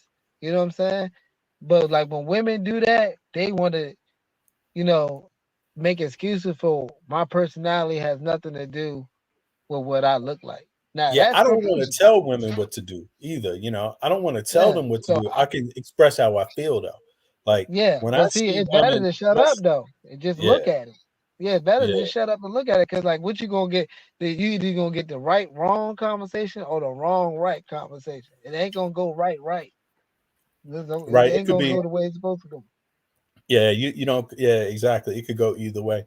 That's true. All right, hold on. Let me see what they got to say now. Yeah. And we're here with another round of Hollywood headlines with our friends at TMZ. That's TM right. Zizzle. TM Zizzle. That's what we're going to go with now. Well, joining us once again this morning is Michael Babcock. Yeah, and I hope they don't strike this video. Michael, good to see you. Look at that big Look smile. at Michael, always with the Good smile. morning. I like greeting us in. I like that. That's by far the best intro I've ever had. So. TM Zizzle. All right. You got to coin that one. Yeah, I like it. Don't let anybody steal that from me, Michael. All right. Alerts about Diddy and the grand jury. Is it possible that the U.S. Justice Department could be seeking an indictment given this news? What do we know? Yeah, I mean, that's certainly what it seems like. So there is a good reason to suspect that that in the Southern District of New York, that the Department of Justice is going forward with a grand jury. And essentially what that would mean is it would indicate that they have, moving from one phase of the investigation, which is, them, collecting information, right, talking to witnesses, to the point where they could actually, before a grand jury, they could make their case with the hope of getting an indictment against Diddy. So if he thinks things have been, bad, and obviously they've been terrible, especially since the Cassie video came to light. I mean, this could be getting even more reports. There have been investigators who have been reaching out to witnesses, people who might have filed lawsuits against Diddy in the past, alleging everything from sexual assault to sex trafficking, that they could be called to testify in front of the grand jury, and that's one of the reasons that there is a suspicion that the grand jury is being brought together. So we'll see what happens. It doesn't necessarily mean it's something that's going to be very quick, but it does indicate that they are ready to move on and that they are seeking an indictment here. And really bad news for P. Diddy.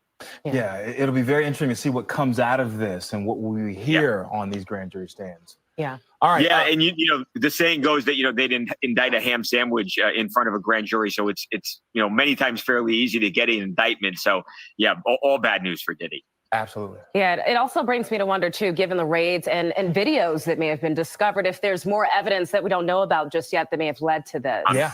I am sure, Homeland Security, they've been seemingly been very thorough with this, and they've been tight-lipped. They haven't said much about it. I'm positive there is more info and more more things that we just don't know about yet. And maybe we never will. Maybe we will, but we'll see. Exactly. We'll just have to wait and see. Let me get your thoughts on this next topic here. Mike Tyson trolling again, saying I'm back 100% after that airplane medical scare there.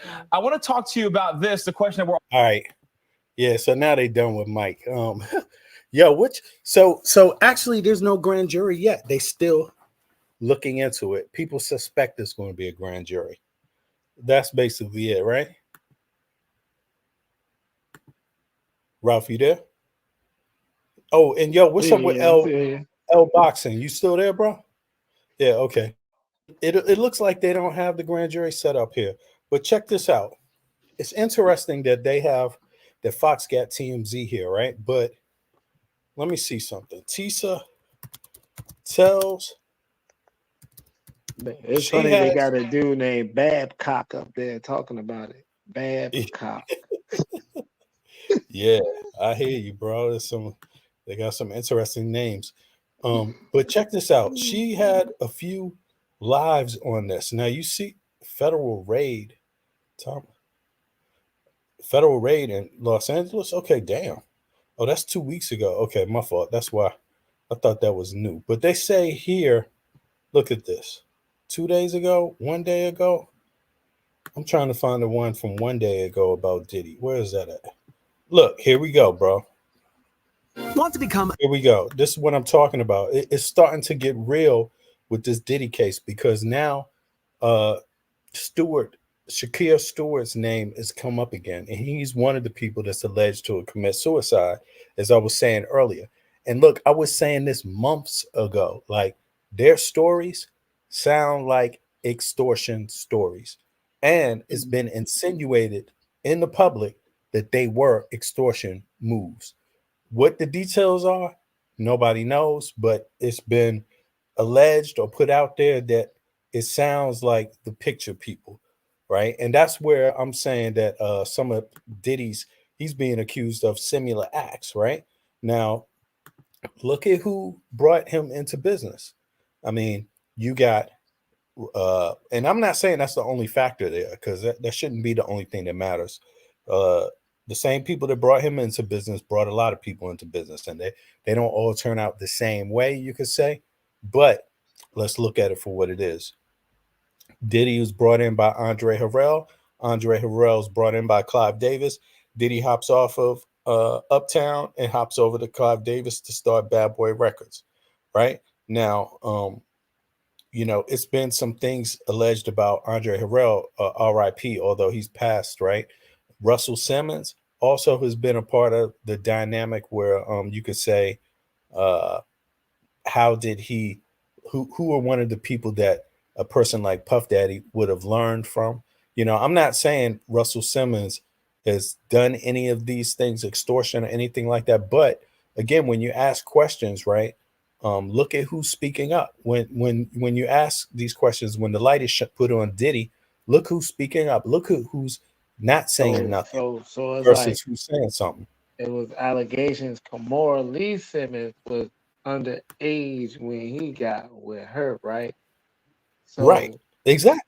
Exactly. So she also speaks about things that were going down in her relationship She spoke on things, right? Break it down, Ralph. Right. after the divorce and her settlement, and then Right. him decide to flee, and now she wants to write a book. I mean, So but Ralph, I get you on that. But look, is anything that she said? Did she say anything about Russell Simmons that sounds vaguely similar to what people are saying about yeah, Diddy? it sounded the Like same. what? It sounded as if those were the guidelines of how to do this. Um, and like a passing of the torch, because Russell Simmons could have still been doing this at his age. You know what I'm saying? And Uh-huh. then the source of media, Black Power, came to who after that? Puffy. They were deciding who to Right. give it to between Jay-Z or Right. what's the other person name? I think at that time it was the Dr. Dre and 50 Cent. They were like being promoted as like having that money for real. But during the time of Violator Records and things like that, you can actually see the timing when Puffy started to do that more frequently. Like, Bad Boy Records was like you got artists from that and situations from that, but you'll see the trails more frequently if you just start following uh the media, like Puffy being mother love or brother love, or showing how he trying to get close to guys, and 50 doing the pimp scene like he's some type of pimp.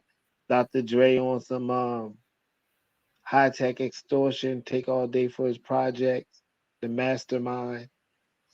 It just looks weird the way they promote the image. That's all I'm saying. It's conspiracy to me, just me conspiring, you know what I'm saying? But that's the energy Uh, they get from that look.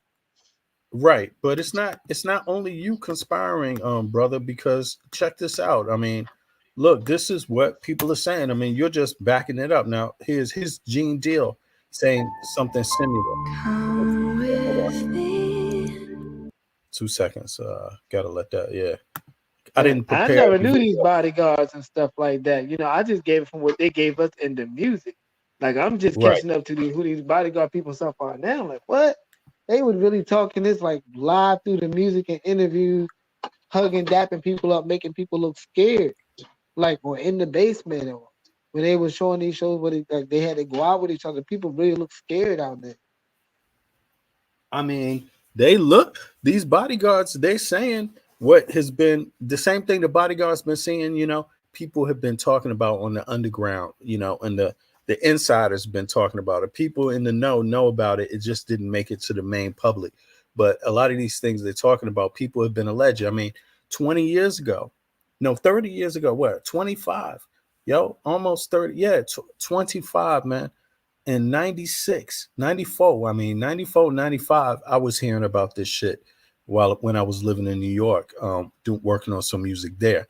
These were things you hear from other people inside, and not people tell you these things, and they're not telling you because they just trying to get you to be a friend or they trying to be agreeable. Nah, people tell you when they see you and they think you cool or think you make halfway some sense or think you a decent person, then they start telling you, these little things. You start hearing these things, and people have been hearing these rumors about Russell Simmons also for years. I mean, I heard somebody told me that he told somebody, he started telling people, if you don't let me go down on you, then you ain't getting this deal. Like that was a prerequisite. He wanted to do that to people allegedly. That's what's been told. These are things that I've heard, right? Now, I didn't know whether to believe them or not. That's 30 years ago. So I didn't necessarily just jump out the window and believe it, but I took note of that shit. Definitely, like note taken. Like be on the lookout for some other weird things like this. Be aware, be very aware. You see what I'm saying? Now let's see what Gene Deal say. He says in this interview, Gene Deal exposes Russell Simmons for teaching Diddy disturbing tactics. Now, see, these people are in working proximity to each other. Whether they work for each other directly or not, they're part of the same thing. The same thing is what's moving it. the same exact agenda where a small group of people control a whole lot. And even if they're playing on the other team, they're playing as teammates on another team. You know, they play against the opponent that's their friend, like a friendly opponent that's doing the same thing. You know, one executive can go to the next record company and become an executive over there from one day to the next and just continue on with their life like nothing happened. So let's listen to Gene Deal here. Where's he at? Is it coming? Yeah, you right, man. I mean, I don't know what to say, man. I mean, you got a good point, man. Why is TD Jakes at a Diddy party? I mean, it don't make no sense, man. Well, you know, I grew up in the church, bruh. You understand? I Pentecostal church, then Baptist, Methodist. I've I've been in all the churches, man. You know, I almost was a 7-day evangelist. But what I do know, the sinners do not. The saints supposed to separate themselves from the sinners. You could tell the difference between a saint and a sinner. You understand? So him being up in a Diddy party, and it wasn't like that he wasn't partying, because the tape that I saw, he was dancing. And I'm like, wow, this the fuck, excuse me, this the Rev at the Diddy party? I wonder who he laying hands on, who he saved. But all jokes aside, man, you know, the saints supposed to be separate from the sinners. There's no way that you know what happens in Diddy party and you supposed to be a Christian. You understand? You supposed to be his spiritual advisor, and you up in this party. Well, why are you there? Because it ain't like you can't come to your church, you can't come to your office. And I know that, you know, you are a part of Revolt. You understand? But are you looking for something else up in there? We just gonna hope that he ain't looking for the same thing Eddie Long was looking for.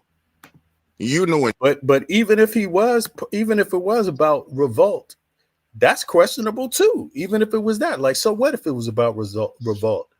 It doesn't make a difference. You're not supposed to find a preacher up in there like that doing Well, those look, parts. check this out. So TD Jakes preached Christianity, but he actually served under the Yoruba, right?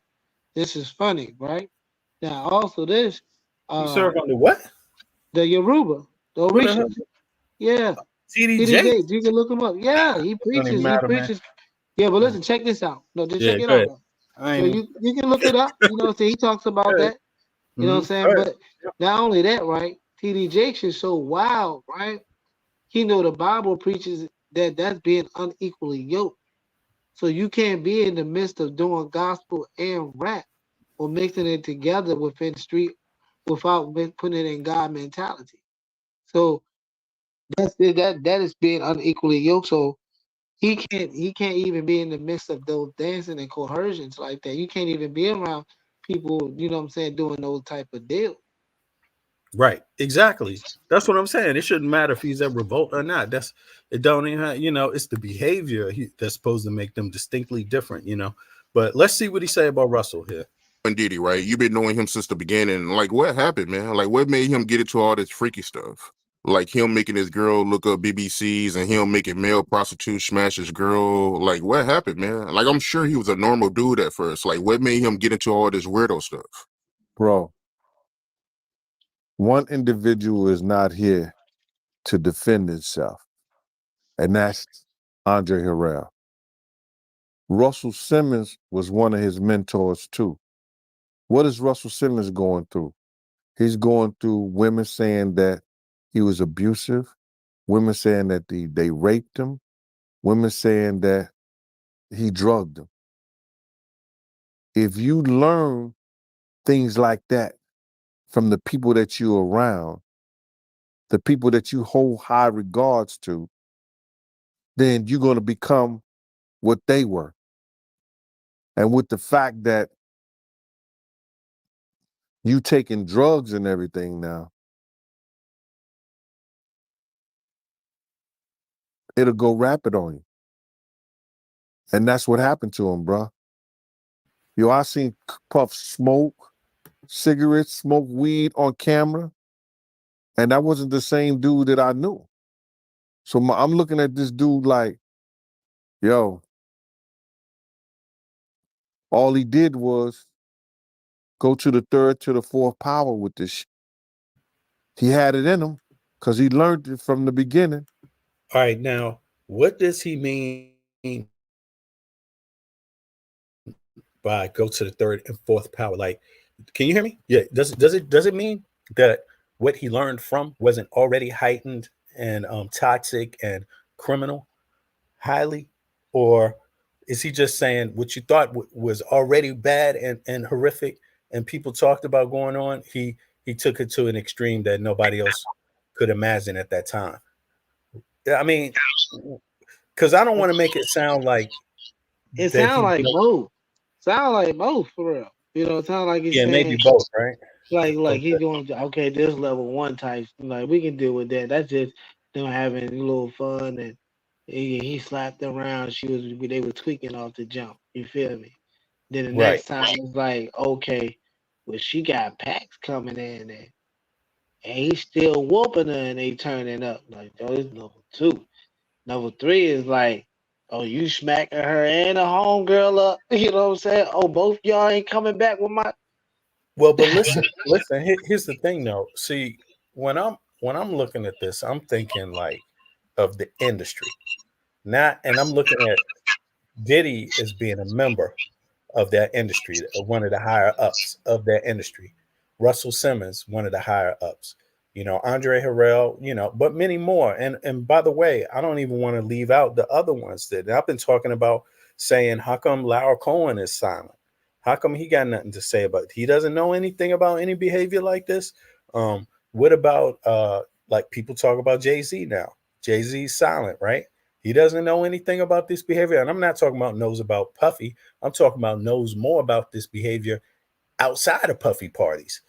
Right now, everybody's talking about P. Diddy parties, but I'm talking about it saying, no, this is an industry thing. This is bigger than P. Diddy's party. I'm not saying that he Right, should be right, right, he right. I'm shouldn't be agreeing held with you. accountable. He need to be held accountable for what his part is. But to my understanding, this is an industry cultural problem. There's many more executives involved in this. You see what I mean? And involved in something that's not a P. Diddy party, but it equals extortion, it equals harassment, it equals trafficking, you could say, and maybe even drug trafficking. Because look, people have been saying this before, and it's a fact. Before people talked about Diddy parties, there was a big story about an individual. What's the brother's name? This is the second time I can't remember his name. He's a Haitian. What's the brother's name, man? He's in jail right Shine? now. You talking about Shine? Executive. Oh, no, Life. you talking okay, no, because I'm connecting this to Shine with the drugs because he got a song I told you about called The Commission, and he's telling you how they even dealing with Shine now, what he's going through over there. So that's It's what I one kind dude of think. connected to Puffy, but he's not only connected to Puffy, but he was connected to Puffy and he was connected to Tupac. They say he was the one responsible for Tupac getting shot. What's his name? Um, he's one of the dudes that was around Puffy at that time. He's Haitian, and let me see something here. It's not Haitian Jack. It's the other brother. I'm not sure on this one now. I ain't really followed the Tupac thing. The guy used to manage Game, right? He used let me see here. And in fact, Game, and game, in game, fact, game, game was under Jimmy Iovine. I think he was under someone. He was Scott Storch in the scope. Jimmy I know Henchman, Jimmy Jimmy. Yeah, Henchman, Jimmy. Jimmy Henchman, and he had beef with Violator, and that's the dude, that's the other exec that committed suicide, Chris Lighty. Now, see what I'm saying? They all in a small circle of executives, right? But Jimmy Henchman, right, was said to be behind Tupac getting shot in New York, right? But it's not only I don't want to just point out black persons because these black people, they're learning from other people. What about Lau Cohen? What about Rick Rubin? right? Now, just an example, I brought the Haitian brother's name up, Jimmy Henchman, because he's in jail for trafficking. Allegedly, he used the entertainment venues, the transport, moving equipment back and forth, promoting concerts, artists, these kind of things, moving artists around as a manager, tour promoter, these kind of things. He was using that as a vehicle to move his drugs around, right? Allegedly. That's what he's in jail, though. He's in prison for something like that, right? Here, let me drop his Well, it look like they round everybody up on the same type of charges you won't be. Well, you know what I think is very interesting? I just think and I'm not trying to say that they shouldn't be held accountable for whatever crimes they committed, but what I'm saying is that I just find it really unique that the people that taught them the business, that brought them into the business, or were right there with them in the business, know nothing about it. Look, Rick Rubin, look at this. Let me just go off of this for a second, 2 seconds, y'all. Look, here's one. Rick Rubin, Lauer, Cohen, and who else? And Russell Simmons. Let's see here. Just to give, because people got to see these pictures. It's not Larry Cohen, it's Lauer Cohen. It's Lauer. How do you spell his name? I think it's Leo, right? Lyr or something like that. Leo Cohen. Look, you see, these guys go back. They go back. Leo Cohen was working for this man right here, and Russell Simmons. He was working for them early on, right? Now, so Rick Rubin, Leo Cohen, they all been around Russell Simmons. And by the way, the executive that one of the executives from Violator that's alleged to have, they say that he committed suicide, but people say it's not true. Chris Lighty. Look at this. Look, Chris Lighty carried records for Russell Simmons back in the day. I'm talking about back in these Def Jam, Rick Rubin, Russell Simmons days. You see what I'm saying? So how come Rick Rubin is squeaky clean? How come Lau Cohen is squeaky clean?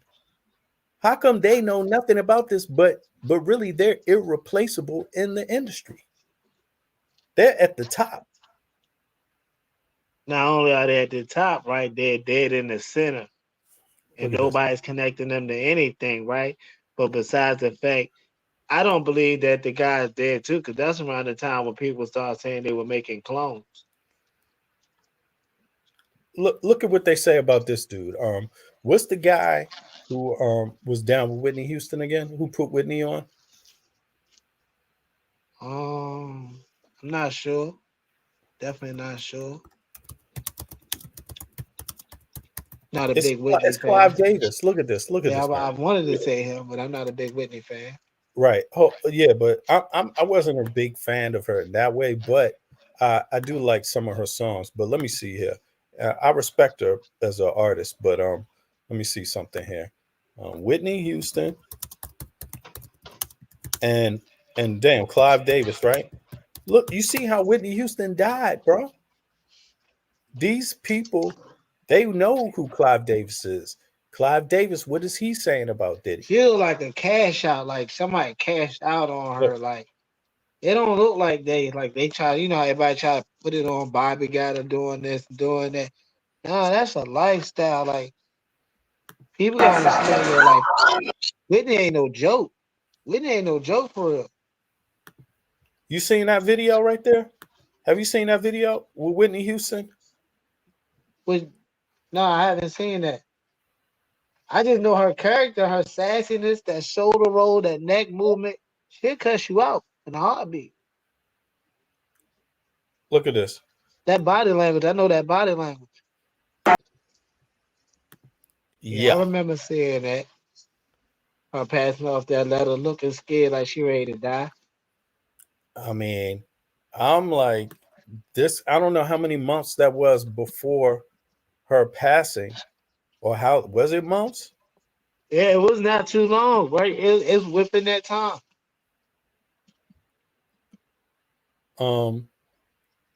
Yeah, I thought that was the strangest thing. But there's been allegations that Whitney Houston wasn't an accident, and that yeah, what else can be said about that? But my thoughts on it is Clive Davis brought it has a big part to do with Puffy, right? And his business, how he got on, how he's managed his business. He's one of his teachers and mentors, you know, and money men.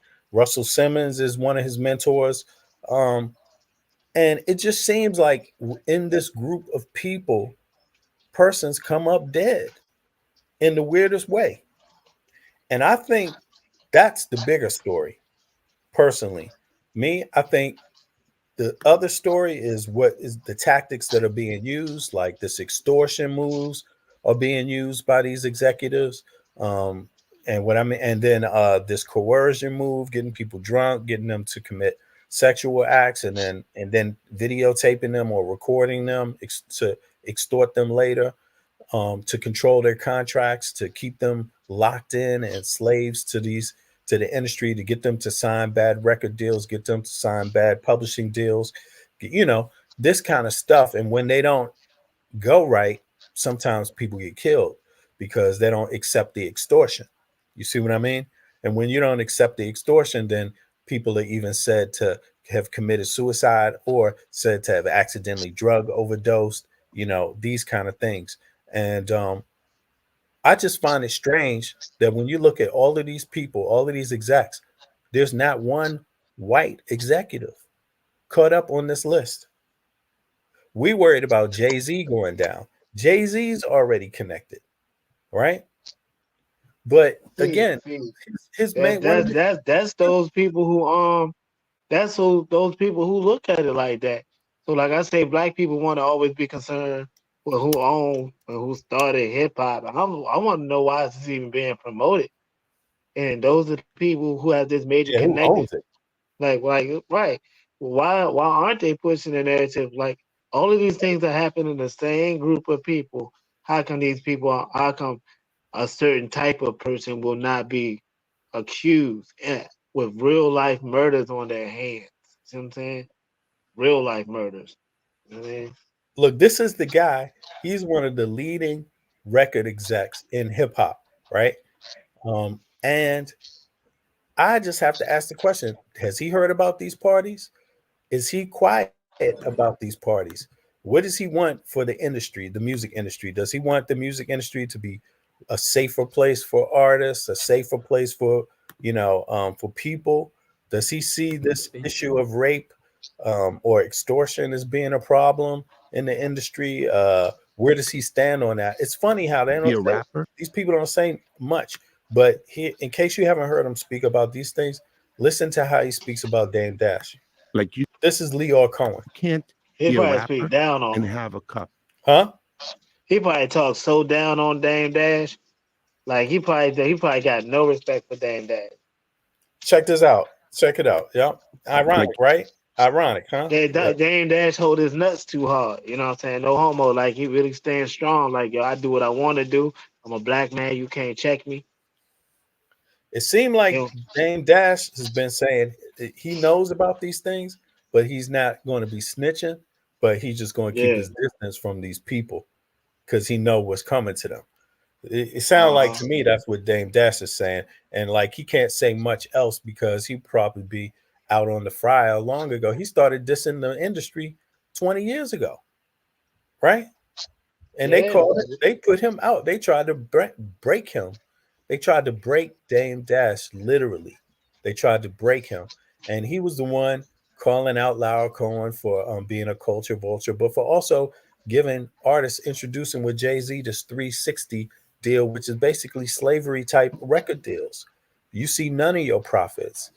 You know, they put this is when you're talking about Laura Cohen and Jay-Z's relationship. One side of that relationship is how the music industry is organized, the record companies. The other side is Live Nation. It's how the touring is going on, and those two things are tightly connected. They're tightly connected. Like if you go with one without, you can't. If you go with one, you go with both. You gotta go with the other. You automatically with the other one. Yeah, if you sign it with Laura Cohen, you sign it with Live Nation too.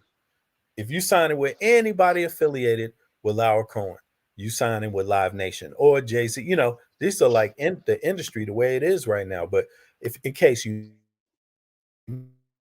never heard of Leo Cohen, here's his own words here. You can't be a rapper and have a cup in front of me. I tell you, that's liquid heroin.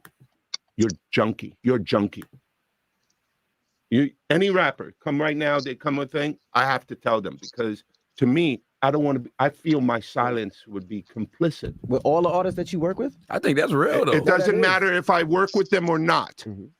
If they got a cup, I'm going to tell them they're a junkie and they're hooked on liquid heroin. That's real.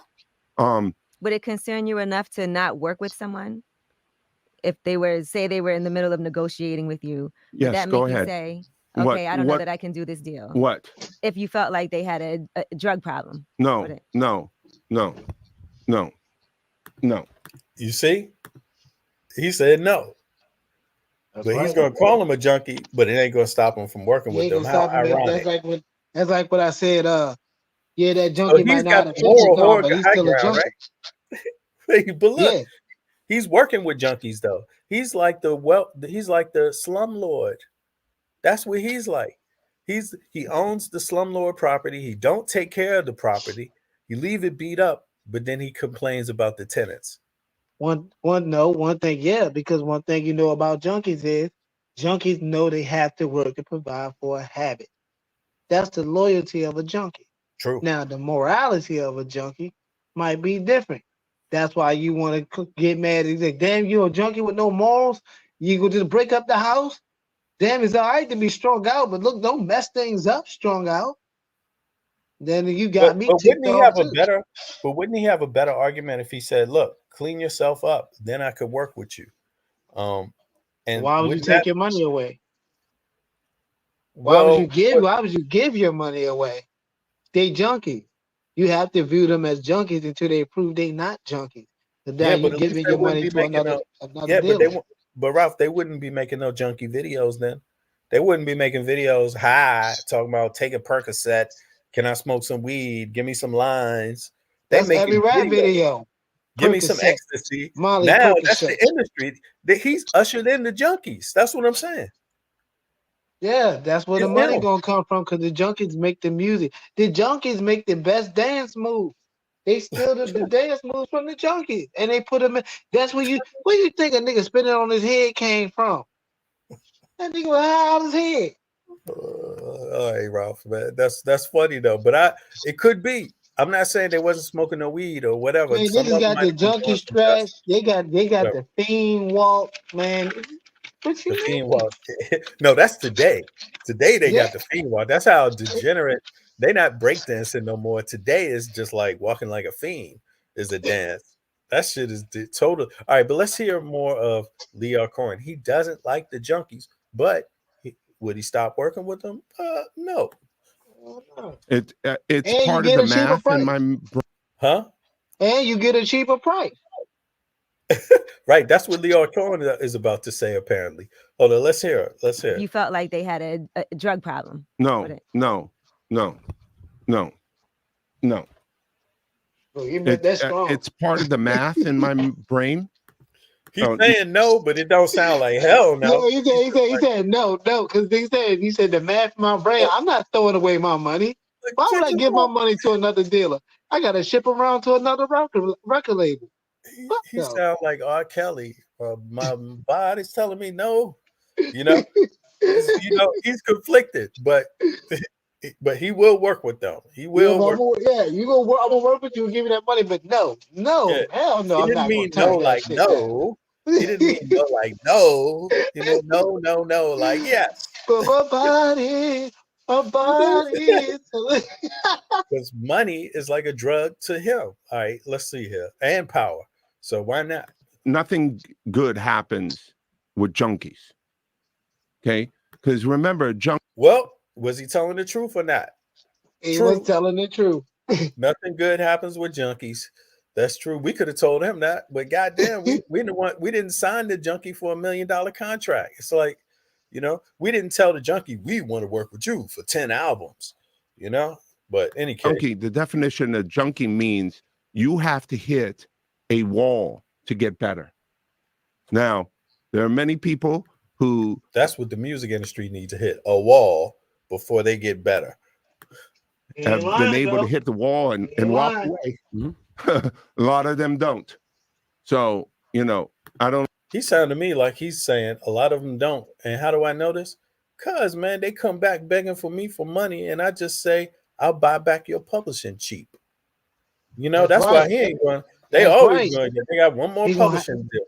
That's Yeah, why so Prince. That's why Prince went and talked to DMX. Like, you know that what they keep doing to you is wrong. Get out of this. Soon as he was able to get out of it and save some money, he gone. Yeah, because they also controlling his tour, man. You know, but that's crazy, right? They controlling your tour, your booking, your travel plans, who's carrying your luggage. I mean, you know, I don't like giving up people. I don't want to give up on people. One of the biggest artists you ever had was he don't want to give up on people. So that's why he's not taking advantage of them. He's a person that doesn't want to give up on them. Hey, look, yeah. I believe you're telling the honest truth. He sound like an exploiter, bro. That's what that sound like. Go ahead, Ralph. All right, I'm sorry. Bro, Go he ahead, sound Ralph. like he's telling the honest truth. Well, right? He don't want to give up on them. It's but not for the same purpose you think so. No. Is he telling the honest truth? Because the honest truth would be not just stating what the facts are about a junkie, but stating your real motivations and working with them. And he said his real motivations are he don't want to give up on people. But we know his real motivations are making money off of people. Yeah, that's why he can't give up on people because they his money. That's what I'm saying. You have to look at why them don't as he dollars. why don't he just say that then? Because it makes it sound dehumanized on the radio. It is dehumanizing. Well, they know that once they understand their contract, unless you just don't understand it. That's what I'm saying. So you're just not going, but you're not going to discourage the other hundreds of thousands of your youth. No, Lau is the good slave master. He's the slave master that did it for you, Ralph. No, he's the devil. He's the cold-blooded devil. And he's the devil who don't care how you get your gift. You know, I know some shit, man. Look, you got to know what type of people. I've been around some sick people, bro, and some cool people too. So, like, what I'm saying to you is, like, he the type of person, like, why would I give up on? Because I think about it, me, if I ever would have took that stretch, like, to do some stupid stuff that far, I never give up on my junkies. Because I know I'm always come to y'all with the best foot. You're gonna be with me till I die. Yeah, but if you're a proud drug dealer, of course I can understand that. Like that's why he looked at him as junkies. Yeah, exactly. You know what I'm saying? You're not gonna view someone off the drugs with that type of creativity and on the drugs. That's why when they get on the drugs, they make some of the best leaning down, low vibration music you can get onto. Because they can afford their good dope. All right. That's right. It makes you feel good. It connects to your life. You resonate with it. You get creative. You do junkie dancing. But look, he's seen this a million times. So doesn't that make him an exploiter? Make him a capitalist. It makes him a cannibalist. Well, capital. My bad, capitalist. Yeah, my bad, me with hamburger. I would say so. He's capitalizing off of people's weaknesses. That's what I would say. I mean, you know, because they asking him a question about, you know, they asking him what point. I mean, you know, this question sounds innocent, but I'm very sure they asking him this because of some real life circumstance. Like there are artists out there selling away their publishing, getting exploited because of poor business or drug habits or stuff like this. Let's listen one more time. Hold on. Got a cup. I'm like, you can't be a rapper and have a cup in front of me. I tell you, that's liquid heroin. You're junkie. You're junkie.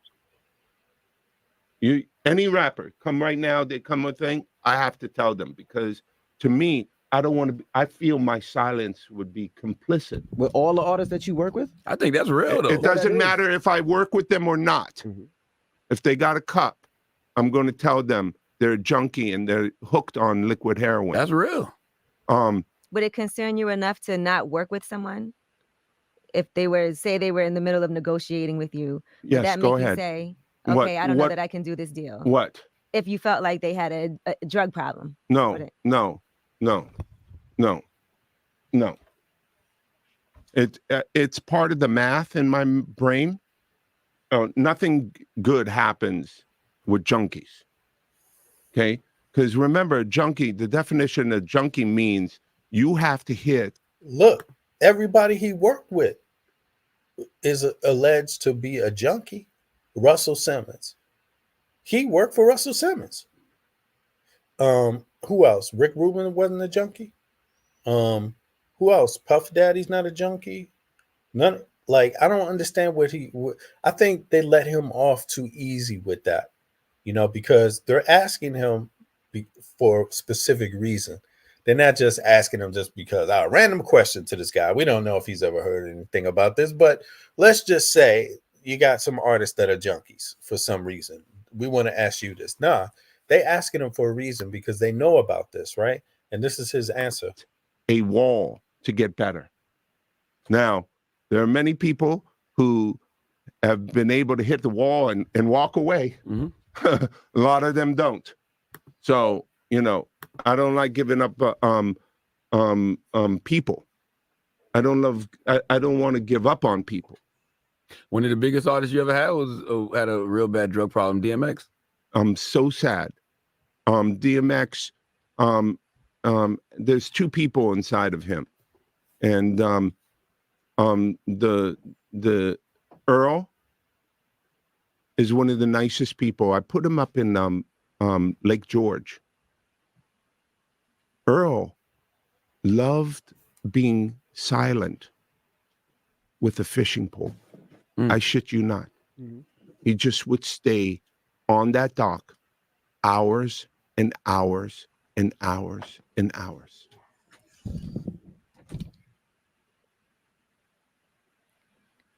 Yeah, very, very sad. I think the opiate problem, the syrup problem, is the biggest problem that I've ever seen and I've ever faced, and been a part of. And I can't fuck with it. The crack thing was devastating, but at least the rappers were bringing a spotlight to you becoming a fiend. Okay. And I thought that spotlight, head crack, help. Because they were selling music that was anti-drug use. And today they're not. Today the artists are selling drug usage. He's acting like it's a total disconnect, man. He doesn't see that that's where the difference is. And so you don't have to sign anybody that promotes drug usage if you don't want to. A company doesn't That's what have I'm to do saying. that. That's what I'm telling you. That's why he does it. I say he's a complete devil. Because what he understands, what he's saying to the people, not to discourage them to become rappers. He understands. That's why I didn't even know he had a connection to DMX. Crazy, because No, DMX, this guy is one of the central executives at Def Jam. He's Def Jam. He is Def Jam. Okay. Yeah, because I don't know where they be rotating. I just remember hearing the name. But when he's speaking, right, he's basically saying like he had eyes on DMX. Like, so he just sat there fishing, quiet, never did nothing. Feel me? Like he's content with a man thinking, gotta get him out of here. I mean, this guy, he's okay. So he got he's got a background. He's got a real background in hip hop. You see what I mean? So my thoughts on it are, when you see behavior like this going on in hip hop, these are from people that he mentored or people that came up with him or that he's in close connection to, that he's very well aware of the culture because he's an associate of them. Like everybody else isn't. Like, these kind of people, they have direct access to each other at all times, basically. You see what I mean? They know what each other are doing. Period. That's how that business works, right? That record world is a small world of executives and business partners, right? So one does something, the other ones all know about it. So why can't they influence what goes on in the industry? Where did they say, you know what, this is not? Let's use Puffy as an example. When did they say, oh, what Puffy's doing doesn't look nice, is hurting the industry, or is bad for the industry, this type of business that he's doing? Let's put clamps down, paws down on Puffy because he's harming business and he's giving the business a bad rep. They didn't say that. Why didn't they say that? Is it because they're complicit themselves? That's what I'm asking. I think so. You got to be somewhat complicit with it. I think you got to be at ease with it or come to terms with it. So yeah, but that's sometimes he been around it. When you get you know what I'm saying. So when you know somebody can give it to you, and you got to think for it. Like I said, they Cat Williams said, it's doors you choose to pick open. Some people got a sex habit, a drug and a sex habit. Some people got a drinking habit or a greed habit. They know what doors they send you to open. Right. You know, but that mean that's really right. mean that you're gonna get what you're asking for. Because I don't believe it's a bunch of doors. I believe you're gonna find out everything you want is gonna be in that one person in front of you. All And right, that's the doors you're hear gonna him. take. He going to Go ahead. disdain Dash. Let's hear it. Hold on.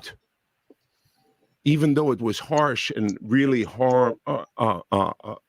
really rough, particularly on women, but I think it helped change the course of the crack epidemic. I don't know what's this opioid thing, man. But being a So crackhead wasn't cool back then. Being a What? crackhead wasn't cool.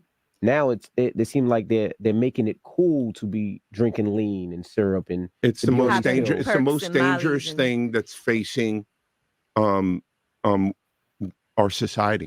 So why sign an artist that would promote that?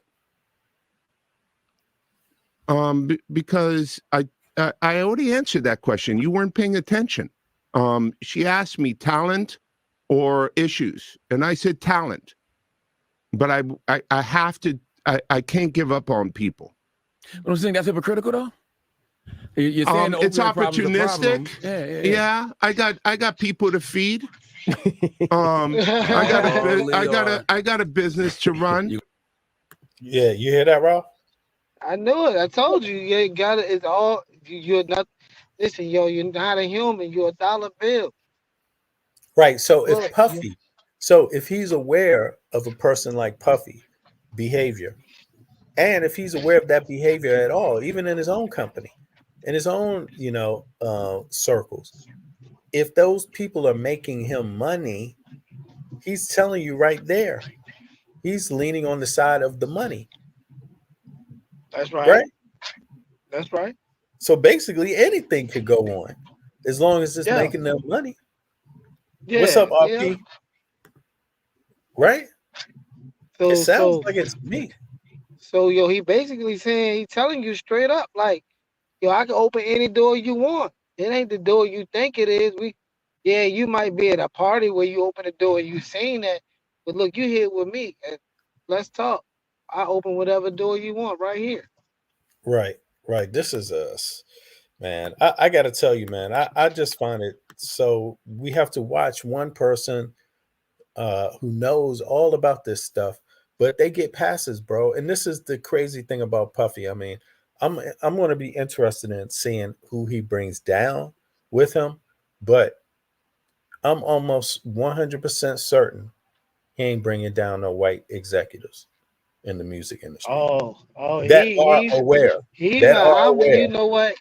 I believe at this I point don't think he's messing with Lyle Cohen, period. I don't think he's messing with Clive Davis, period. I don't think he You know wanted what? none of that. See, somebody was being reckless.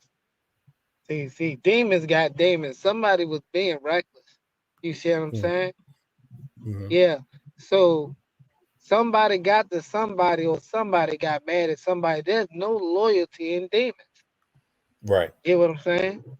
Oh yeah, Right. it's a Yeah, that's true. connection. You got Jamie you never Foxx. know. Why we got the old Jamie Foxx and the new Jamie Foxx? Why we got Jamie Foxx saying he had all these parties? Why we got Mike Tyson saying he would all these parties with Jamie Foxx and Diddy? Why we got all these people like Trump partying back in the day with Jamie Foxx and Diddy? Why we got so many well-connected names connected to the industry with rappers and that's in politics, even more fluent today than we had back then because it's a leaked video. Oh, that's leaked video. We know it. All right, let me see. How far can the feds go back? Well, how far can they That's go back? that's the, Right. that yeah. Yo, I mean, they should. I'm just saying, the feds should be able to go far back as they want to go, depending on what type of charge they're putting on you. But how far can they go back? Because they don't Yeah, got a and good hand well, in the industry until almost damn near. I'll say I think they had a good hand in around 87, 88. Then again, they were still blind. well, I would think the first question that any police would be asking, feds would be asking, particularly, is was who else was aware? Was so and so aware? Is this person aware? They want to know who's aware, who's enabling it, and who's helping it, right? So, and then who's not, who's going against it, who was aware but you know is helping. So, I mean, Leo just self snitched on himself. So yeah, in terms of his to my Negro motivations, ears just hurt. yeah, Yeah, with his motivations, he showed his motivations. But I look, I believe. and if you say, oh, hold on, let me just let them speak about Dame, let them speak about Dame Dash real quick, and then I want to see what it say about Lyle Cohen and Jay-Z, because apparently Jay-Z, they say, is the next to fall beyond his alleged contact to Diddy. So, and Jay-Z is connected deeply with Lyle Cohen, like deep. You see what I'm Yeah, saying? Like deeply. But they look, could not Dr. Dre too, like with the Easy E and all of that. That's going some of right. that West Coast stuff gonna pull up too. Yeah, like in other words, Lau Cohen. That's good that you brought that up. Who's the president of Interscope? I thought it was The Jimmy pre- Iovine or something yeah, at yeah. one point. So Lau Cohen is the Jimmy Iovine of the East, basically. You see what I'm saying? You know, he's another Jimmy Iovine character. It's just he's been around just as long. He's he's an East Coast guy, but a New Yorker, right? So but so he's big like Jimmy Iovine. So what he says damn near goes. And by the way, I believe he's one of the executives over YouTube, this platform we on right now. And YouTube, you know how serious they are about music royalty rights. Well, Lau Cohen is the music royalty rights guy. He's the mechanics guy. Okay. He teaches the other people that business. He teaches Jay-Z, people like that business of mechanics in the music industry, how you get paid, how you do the deals, how you A&R artist, basically. But here, let's hear what else that you got to say about it. He's gonna say something about Dame Dash real quick, and then we'll see what he got to say about Jay-Z. You're gonna make Dame Dash take this clip and call you a culture vulture. Who's Dame Dash? You brought him up. I don't even know him. I don't even know him. So you bring his name up. I don't even know him. So y'all made a lot of money together. Made a lot of Come money. on, Leo. Don't do that to him. I don't know him. I really don't. So, sound like a damn lie. Yo, how many times you got to say you don't know the guy? You know him. Sound like I'm trying to separate myself from what he got on me. Yeah, I don't want what he said about me to stick, so I don't know him. Hold on, let's Told hear you that back. demons got demons, and it might be an angel Right. or a neutral demon. You got a demon on his Yeah. back. Right, I hear you. Yeah, It's when true. the He got a demons lot of start, power. when the demons start lying, Uh-huh. Yep. I got a business to run. You're gonna make Dame Dash clip and call you a culture vulture. Who's Dame Dash? You brought him up. I don't even know him. I don't even know him. So you bring his name up. I don't even know him. So y'all made a lot of money together. Made a lot of Come money. on, Leo. Don't do that to him. I don't know him. I really don't. So, I don't know what to tell you. I won't be complicit, but I will, If a guy's super talented, I'm hopeful. I believe that with my help, my efforts, I could help. They told me when Professor Griff went nuts in Montreux, Switzerland, talking about the Caucasus Mountains and monkeys and everything like that. They told every single executive, Jewish executive, told me to drop Public Enemy and not work with them. You know what I did? I brought Chuck to the Holocaust Museum. So no, I don't. Problems is problems. I try to fix problems. I try to sign great talent and then help them. Now you have been, called a coach of. Go ahead, Ralph. You there? I mean, yeah, I'm just hearing it for what it is. Like, you Dame know, Dash there's called nothing him a more. culture vulture, and he's been doing it for Yeah, he years. don't know he don't know who called him the culture vulture. He don't know who called him you know, who he's supposed Yeah, to what does have he connection mean? to to still business partners. Like, I don't know him. What do you mean? He gonna probably say it was business. I know nothing more than business. And I can respect that if he gonna lie that way. But I definitely don't respect that he's saying he don't know, because he definitely do. And he Yeah, definitely knows that if he's coming in saying that these people have a habit, and you know, if you've been around anybody in an AA meeting or with those alcohol abuse, if you know, when right. you go see them people in them junkie joints, they tell you they gotta want to help themselves. They gotta hit rock bottom. Right. You know what I'm saying? They And he gotta gonna hit be there to rock sell them a bottom. rock. He'll be right Yeah. there to sell them a rock, right at the bottom too. But There you go. he hanging at the bottom with the Got a junkie. deal You for got you, and he'll call you a junkie, but the thing is, and they sell you you a know rock. you a junkie. Yeah.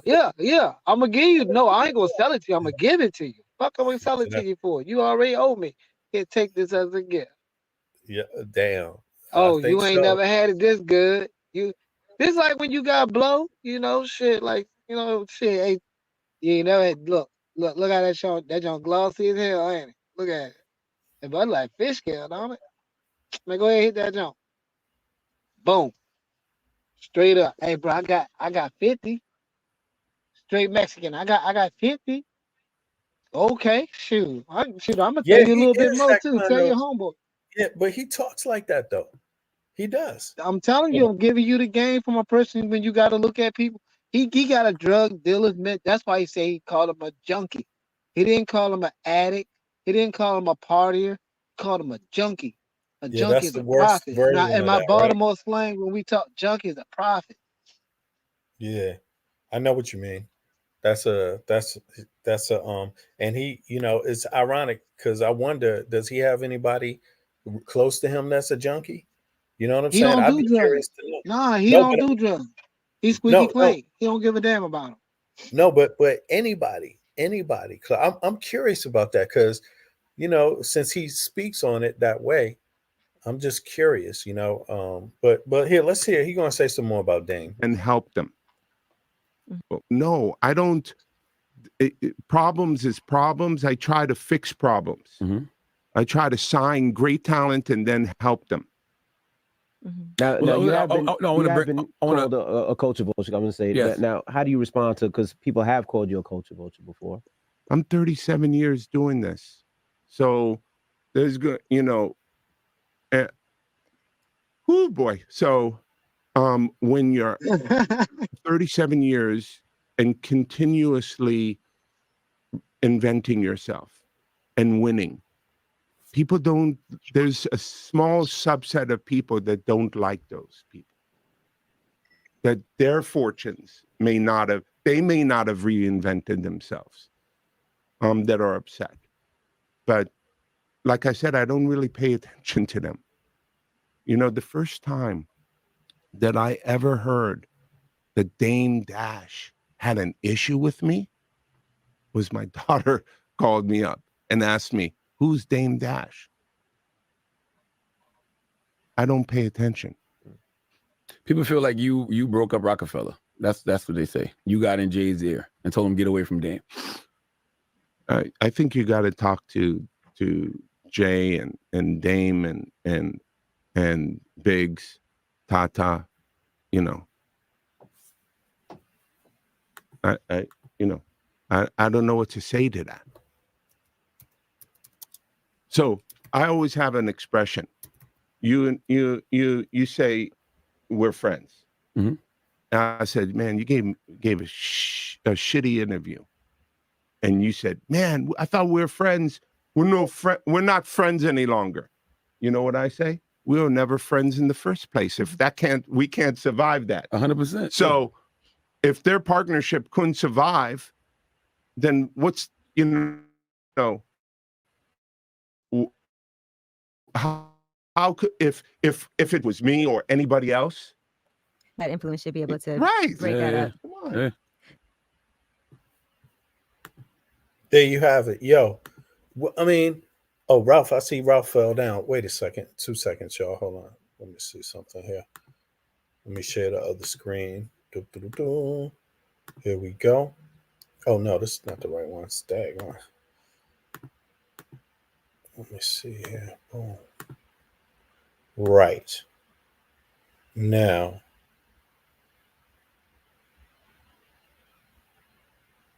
where is this at? Cipher, anarcho wins. Let me see something here. What is this? And Jay-Z and Shakir Stewart. Let's see here. All right.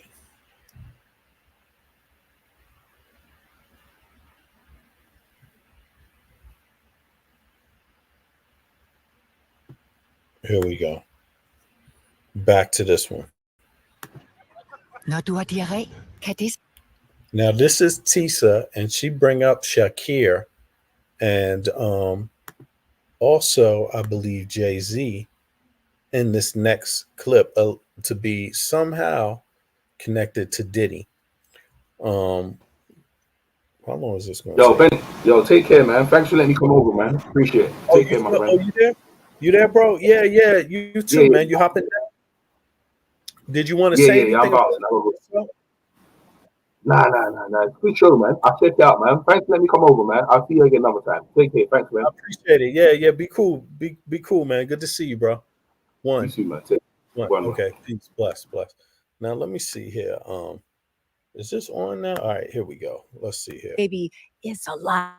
Now, listen, we got to talk about Shakir Stewart. If you guys don't know, you've heard the rumors about Shakir Stewart and what it comes down to with Kim Porter. Diddy broke up with Kim Porter.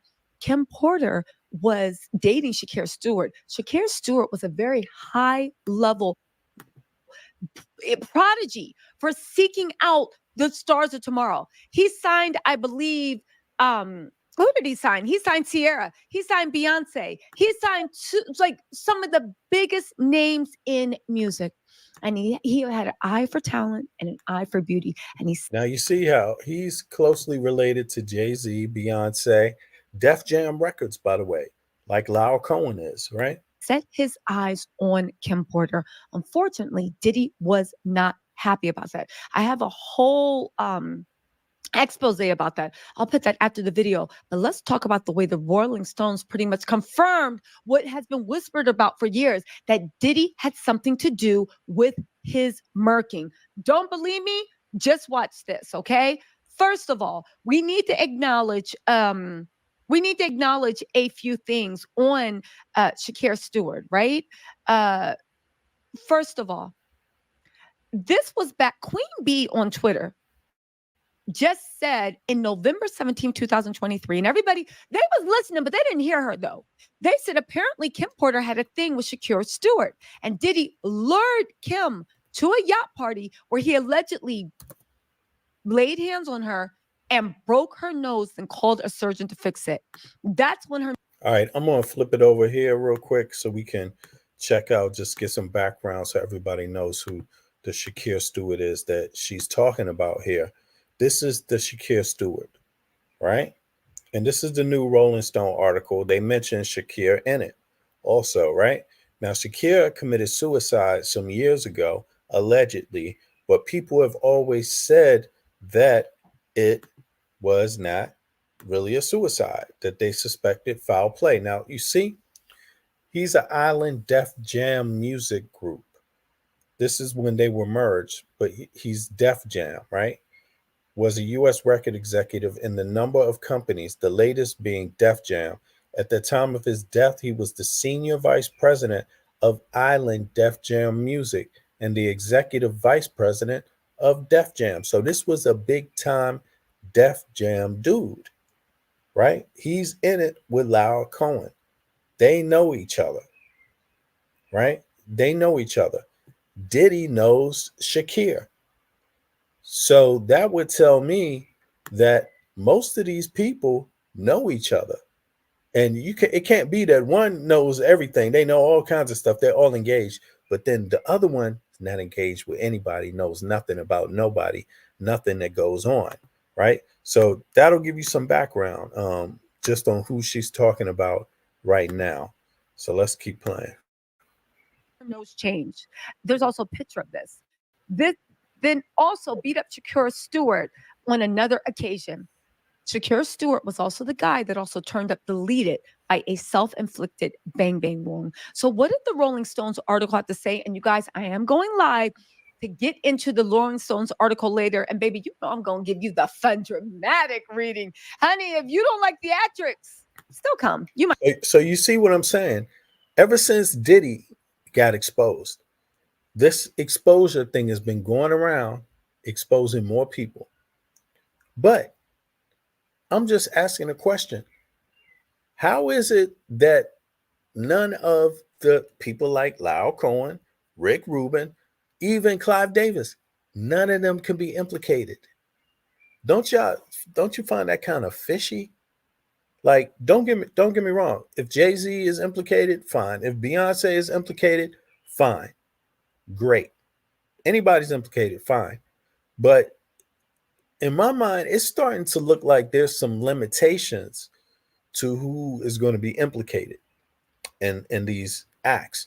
And the only reason why I bring it up, because it seems like if you get premature justice, then you don't get justice. It just gets diverted. If we're just happy with one group that practices this, if we're okay with one group and not okay with the other, or we're not okay with this group practicing it, but the others, hey, we're not concerned about it. We don't want to know the all in all about this. Oh, what's up, RP? You hopping up? Yeah, come on up. Yeah. To me, it seems like it's just starting to look a little weird now. I don't know if this is black media that does this. Like, we get more concerned about the black persons involved, and maybe, Jay-Z is involved. Yeah, see, I don't like Jay-Z, the rapper, so he should be involved. I don't care, these kind of things. Beyonce, yeah, I don't like her, so she's implicated with P. Diddy. Oh, so what? It doesn't matter.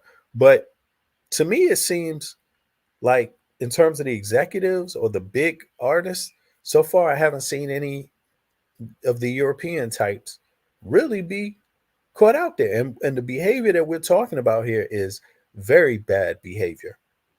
So that implies something. Like, is it just black folk in the entertainment industry that's involved in this type behavior? Now, we know it's not, because when they paid the sex workers, some of them were Europeans. We know that, right? And we know that there's some people always involved in stuff. It's not a limit. It does, it doesn't, nothing will ever be all in all. But when it comes to these implications, these type within the record companies, this behavior of coercing people, blackmailing people to control the publishing, to control the business, to control the royalties. Is it only, or even these weird orgies? Is it only the black folk, Ralph? What you think about that, man? Nah. You get it all dynamic. Them country stars, them rock stars, like rock and roll, They tell you off the break. That's why when they get into their break, they already tell you they satanic music. Right. So Okay. they Okay. understand. So they understand the conditions a little deeper. We the Yeah, only maybe ones this that is get just in the there and rap don't know the circuit. conditions.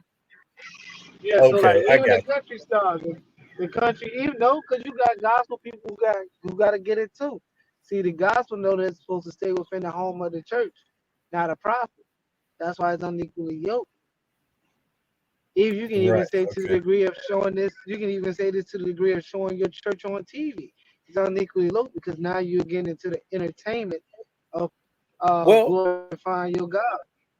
but you bring up a good point because look who was there. TD Jakes. He's black too. They Right? got the black preacher. Where RP? What's up? Creflo Dollar. Let's You, Creflo Dollar. Let's get into this celebration of for money. The establishment of how the churches work. The church has always, even through slavery, has used homosexuality to pave the way for the spiritual dancing, or to use it for slave routes and or just you know what I'm saying the shelter the unsaved. You know, so it has a lot to do with the spiritual and the musical and the dancing aspect and the drug aspects of it all. but do you think they're keeping? All right, RP, you go. I'm sorry. Go ahead. What's up? What's up, RP? How you doing? Good. Oh, your audio is low. Can you hear me? Yeah, I can hear you. Go ahead. Yeah. Yeah. Okay. Did you turn it up? Let Yeah. me see. I don't know what's going on. Edit mic settings. Oh, I think you got to turn yours up. Let me Yours are roll in my the middle. windows up. Turn my AC. You see where it says mic volume? Yeah. Test. Testing. Oh, there you go. Okay. Did it work? Yeah. Did it? Not What really. about now?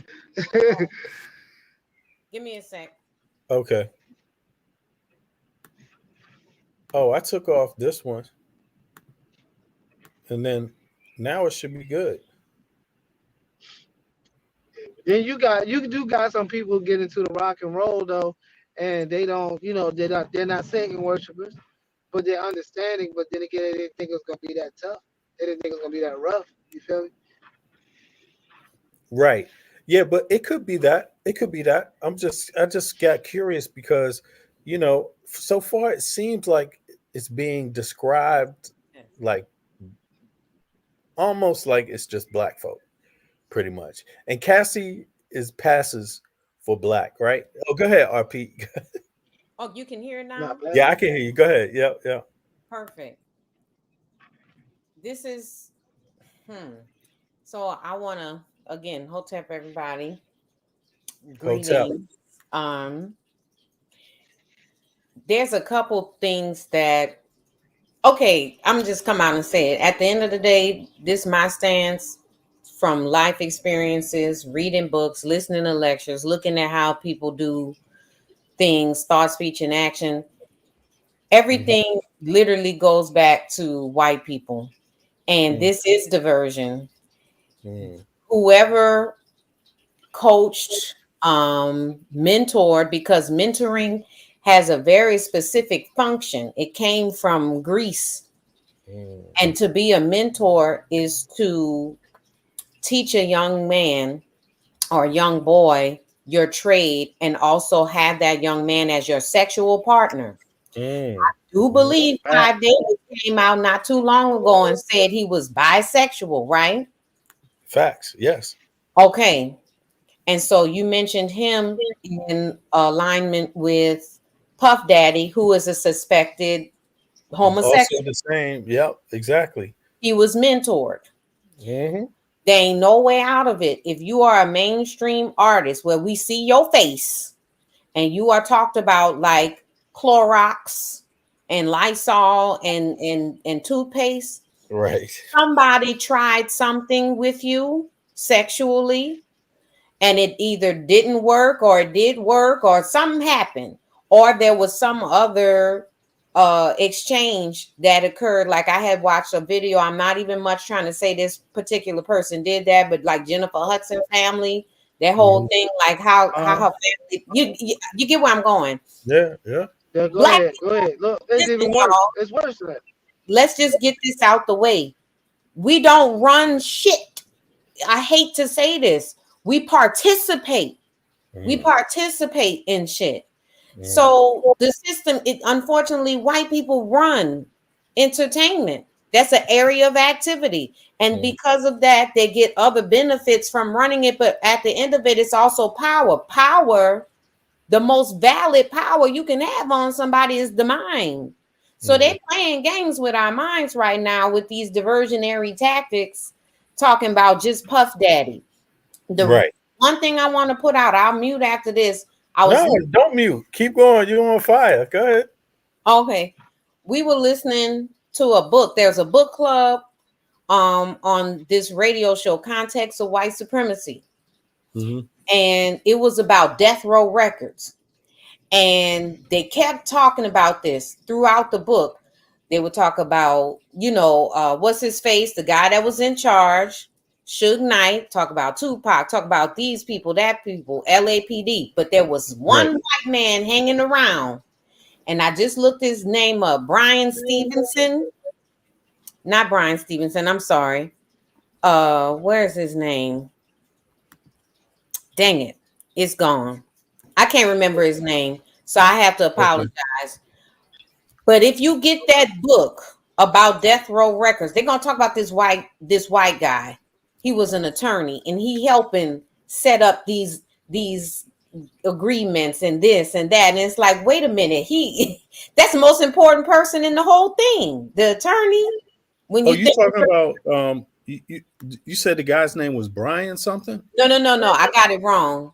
Oh, okay. That's why I said I got it wrong. I was trying to find it real quick, but I went too fast. I'm gonna have to keep looking for it, and I'll when I find it, I'm gonna put it up.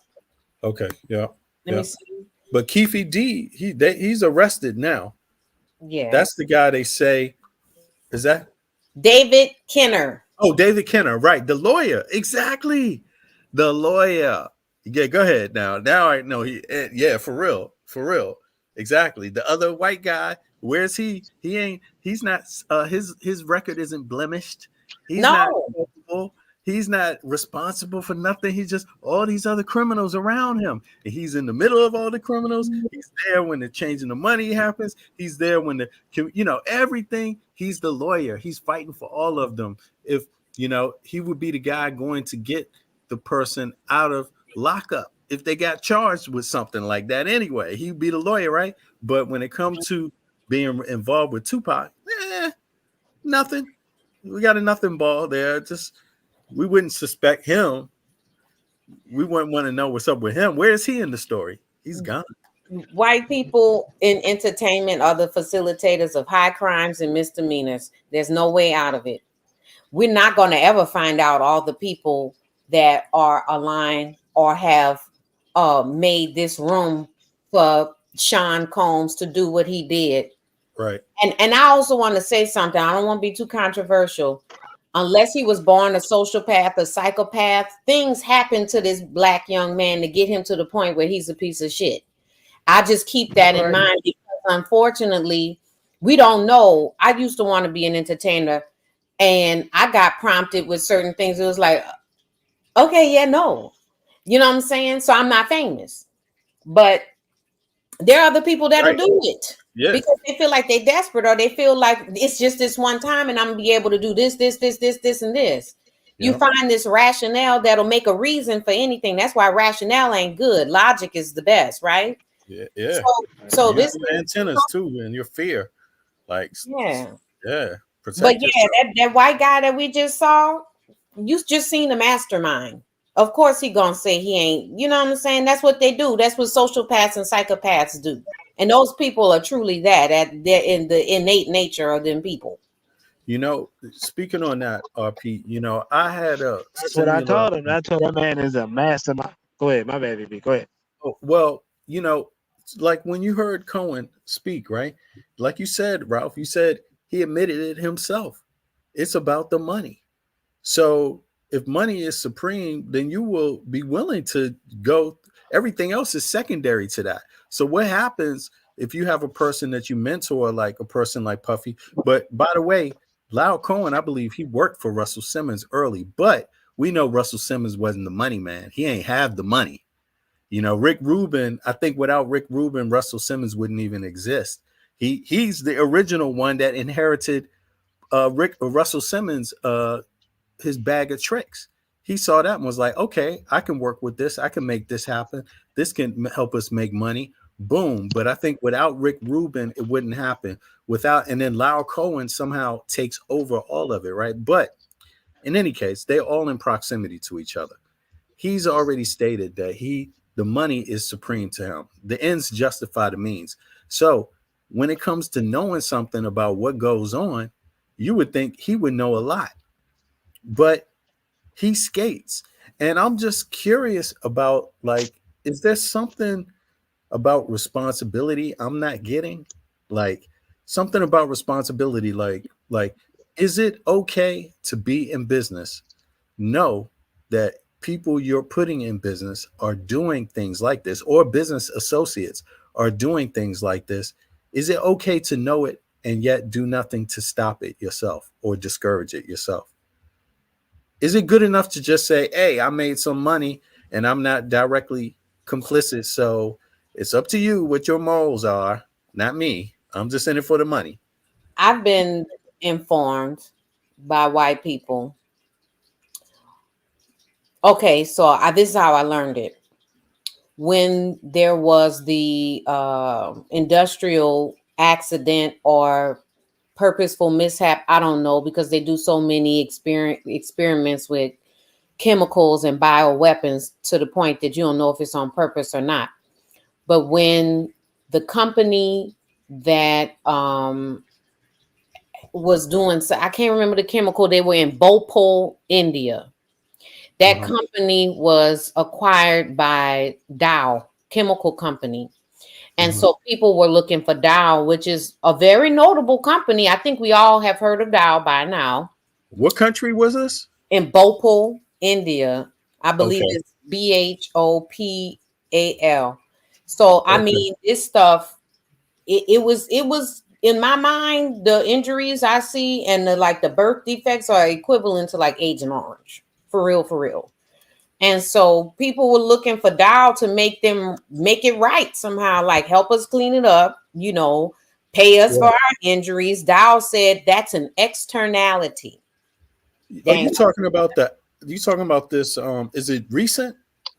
No. Okay. All right. Yeah, but No. it's a chemical company. It's in India. Right. Dow, Right. India. Yeah. Okay. Yeah. Yep. So Dow told them, listen, that's an externality. You got hurt. That was before we came along. Yeah, we bought the company or whatever, but I mean, that was an accident, and there ain't nothing we supposed to do about that. And that's how that's how white people move. Like, okay, I'm in a contract with you, D. Bennett, and I'm Miss White Lady, and you going out picking up people and taking them to the lake and prostituting them, or you snatching people and taking their organs. But our contract is all I'm focused on. So I get to do this, and oh my God, later I can on, turn a blind eye. yeah, I get Right. to, oh my goodness, he did what? Oh wow, it's so crazy because he was such a nice person. We made so much money. He's a great businessman, though. You know what I think, RP? Not to cut you off, but I think it's coming down to, because this is black people's business, because it's hip hop, because it's R&B, because it's that if we're not excited about it, it's always been this way. Like, they have no reason to want to be accountable. I mean, essentially, they're the corporate part of this. The white people are the corporate part. Without them, the rest of it couldn't happen. The singing, the dancing, the videos, and all the other exploitation, the parties. There would be no party without the corporation. And the white people are essentially the corporation, right? And this is a corporate head, Leo Cohen, acting like, he's saying money. It's about the money. How can you be a leader of a corporation today, a major industry corporation, and your whole thing on employment, work environment, and all of that is, if he said that from any other industry, that wouldn't work. let me add this because I'm sure Mr. Ralph wants to say something. Remember when the elder Malcolm X said, every time you open a liquor bottle, there's a government seal. You open it. Every time you download a song, y'all, from any of these dun artists that are talking the most inane stuff and the most unconstructive stuff that you could ever put into your mind, you might as well envision opening something up with that eagle on it. You might as well say this because it is. It is. You know what's funny? Just to bring it back to entertainment. People were down or browbeating TikTok, right? TikTok in America, in America, it's this, and in China, it's that, and that's wrong. I say, you know what? Y'all not figuring out? TikTok ain't doing nothing. America ain't allowing. So who has power? Yeah, when they do that, they're talking about American laws, really. Right. That allow it, right. So here we go again. Yeah. So this is entertainment is nothing but another manifestation of how these people not only do business but maintain control.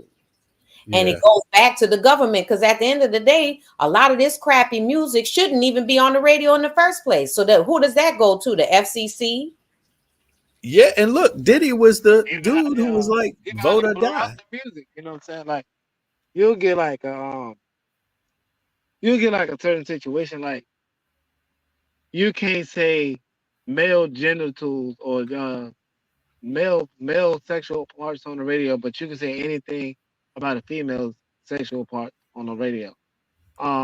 It's weird. Even how women describe men and what to do with it, you know what I'm saying? They can do that. But if a male says it in a certain type of way, it's automatically blurred, like somewhat nowhere near the same borderlines of how the woman would say it. And they're pushing the drug habit of getting drunk and partying more than ever, more than any guys have I ever seen in the music industry. Most guys get one or two radio hits about partying. A female's whole album about partying and turn it up on a nigga. Oh, you making it about gender now, Ralph? But No, I mean, it has to go. It has to be that way because we don't understand why the tables are turning. Because if you have more women out resourcing the men, and then if you have a spiritual energy of lust and promiscuity, like just being promiscuous. But aren't the dudes being just as How come when the dudes are but promiscuous? it's regulated with men because women are the options and the choices. See what I'm saying? But aren't both all men men are and not women able selling to get the sex? same choices. Okay, maybe I missed your point on that. It just sounded to me like you was leaning on the women for promiscuity, but it's like for me in the videos, in the words, it sounds like the men are promiscuous just as much. Nah, see, them dudes want men. They don't want the women. The women are producing the abuse against the heterosexual lifestyle. The men are really promoting gay lifestyle. They don't even want the women. There's a reverse. There's an oxy shit, man. It's wicked, bro. You don't see it. Buster like boys. Diddy like boys. Yeah, they sleep with women, but they like men. When the women talk, women ain't dissing other women about But that's lesbianism. sexuality then, They're right? dissing them about heterosexual relationships. Okay, I just want to make sure I'm understanding you right. But you talking about sexuality, and you talking about promiscuity with the women. Maybe I just missed the point. Your comment on that, but it's all right. So look, check it. Did the lady know what I'm saying? This is how I'm computing it from what I've also seen. Promiscuity is an undertone of what he's saying, but the overtone either way is homosexuality. Because when you think about it, the way I think about it, they push a lot of oral sex nowadays. Anybody can do oral sex. Yeah, A woman that's can give a man a BJ. A man can give a man a BJ. So it's not just about being promiscuous. It's about homosexuality. Period. Because we're talking again about people who they mentor Greco-Roman activity. Right. See, and Bevan, this is what she's saying. She's basically saying what I'm saying. Cause like when we said earlier, right? I was like, yo, that choice, that decision, what you gonna do? Are you gonna do this to get that contract? Are you gonna break your principles to do this? So that's why it goes Yeah, into yeah. I I will hear you. I destroy the hear what you're saying. heterosexuality. I will destroy Right. the heterosexuality, make you a homosexuality, and I'm gonna groom you. And No, it's but nothing I hear but you. Greek. It's just But like you saying it's Valentine's about Day. sexuality. It's they selling it. It's an agenda. I got you. I mean, It's I yeah, just want demon to. sex vibes. Yeah. It's something very strange going on here. But you know, that's those are just facts, man. I mean, you can't ignore it. That's what is being alleged here, and it's almost like they're using sex as violence too. You know, Yeah, which is because it's fun. also ironic. It's the most fun. It's the most fun balance you can ever have because it's spiritually connecting. It's I don't emotionally know, connecting. fun. Yeah, that's just Yeah, yeah. it is. Think about it. Yo, man, when I've been my wife, I could just say my No, wife, I'm when I, saying they're mixing uh, in violence. They're it mixing in is. violence It, with it. it You is know. violent. Sex is violent. The Okay. whole state of that whole input of sex is violent, even to our DNA and our anatomy of our body. Like if you cream pie some vagina, her natural blood cells is meant to kill your sperm cells. See what I'm saying? So that's war within the body already. Even the baby stealing nutrients from the mother's war within the body already. You giving your nutrients, your sperm cells, is war within your body because it's taken from your bone marrow, your skin, your energy. So that's war within yourself. So yeah, this is war. It's the sexual war that people don't understand the levels that it's on. Such as now when you get that feeling that the oxytocin that you let off as a man when you in love with someone instead of just someone you just sleeping with. Now you'll do stupid stuff like put your life on the line for someone you care about that probably don't even love you the same. Women don't even release that pheromone at those times. Only men can release that. So yeah, it does a lot with the cultivating of the spirit, the mind, the energy. That's what, RP. This is the book you reading right now. Yep, I just got it. Research includes firsthand interviews with key witnesses and explores a controversy that has received scant media attention. Okay. But Yeah. you see how it says media, entertainment is managed by media. It's media. And then this is tying into another book that we're listening to about Jim Jones and that whole thing and like mind control. It's ultimately mind control. And even people that are famous in a lot of ways, to me, more often than not, they're under mind control, severe mind control. We're technically more free, even though we all under occupation, but we're more free than them. They're beholden to them people. They're literally directly their workhorses, and they gotta do what them people tell them to do. Or like didn't somebody just come out and read something somebody Farnsworth Bentley said that he was a slave to Diddy. right, but and I'm also thinking about Kanye, how they read a message somebody sent him. We're gonna put you away. We gonna dope you up. You're gonna be good and silly.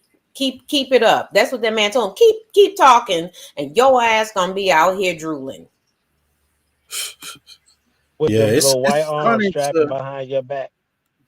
But let me ask you something, RP. How far do you think this is going to go? Like, how many more people you think are going to be implicated in the Puffy or via the Puffy dynamic?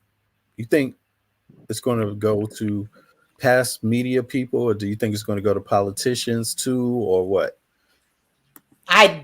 I actually don't. I think it's just gonna go as long as it needs to go to allow them to size up whatever they need to size up. Because mind Uh-huh. you, this is election year. Donald Trump just got a motherfucking, conviction, 34 of them. You Right. got Joe Biden. I just watched a video. He's trying to move around and get people to vote for him, and ain't nobody coming to his stuff. And then this catastrophic weather that keeps occurring, they got to keep people. It's going.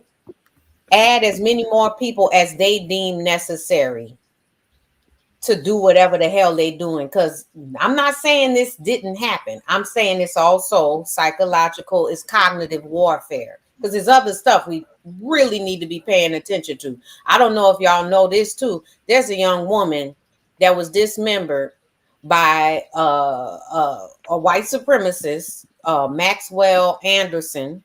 They still looking for her body parts. Her dad Maxwell Anderson. out there, yeah, her dad is out there looking for his daughter's remains in Milwaukee.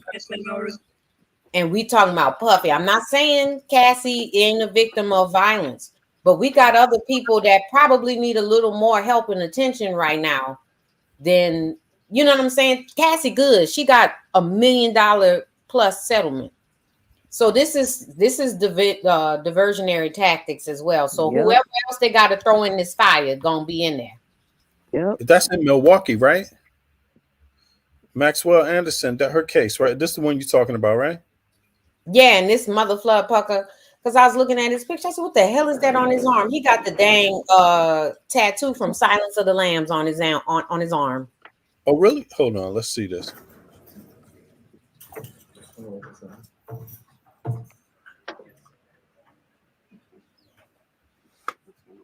It's called the death mark, the death moth.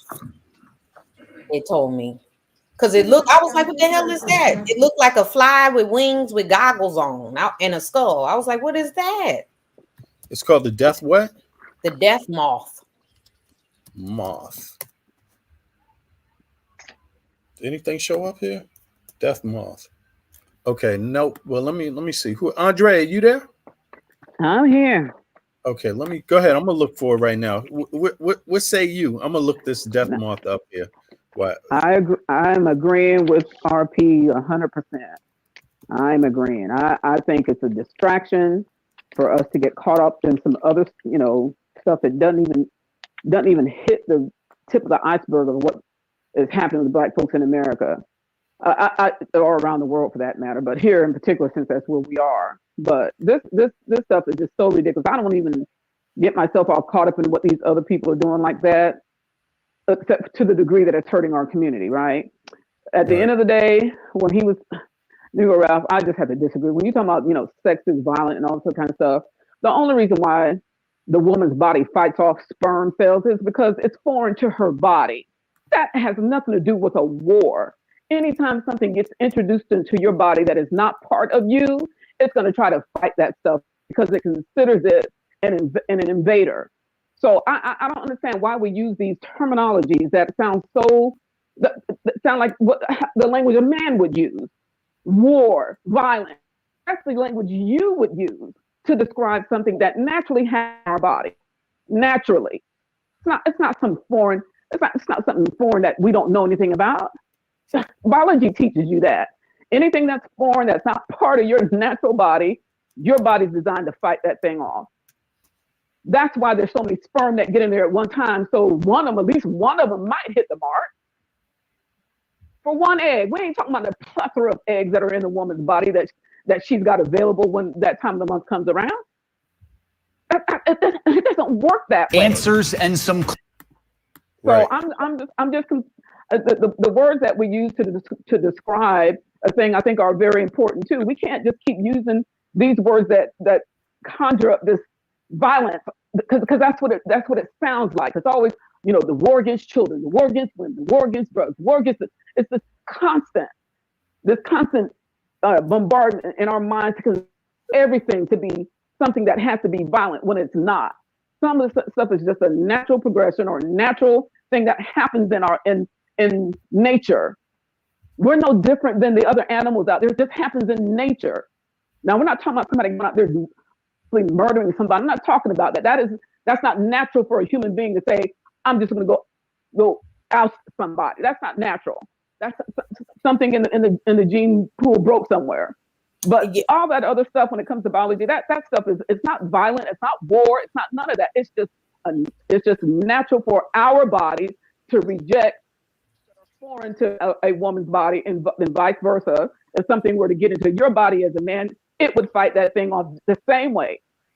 not violent. It's just the way the human body is made. Anyway, RP, go ahead. Yep.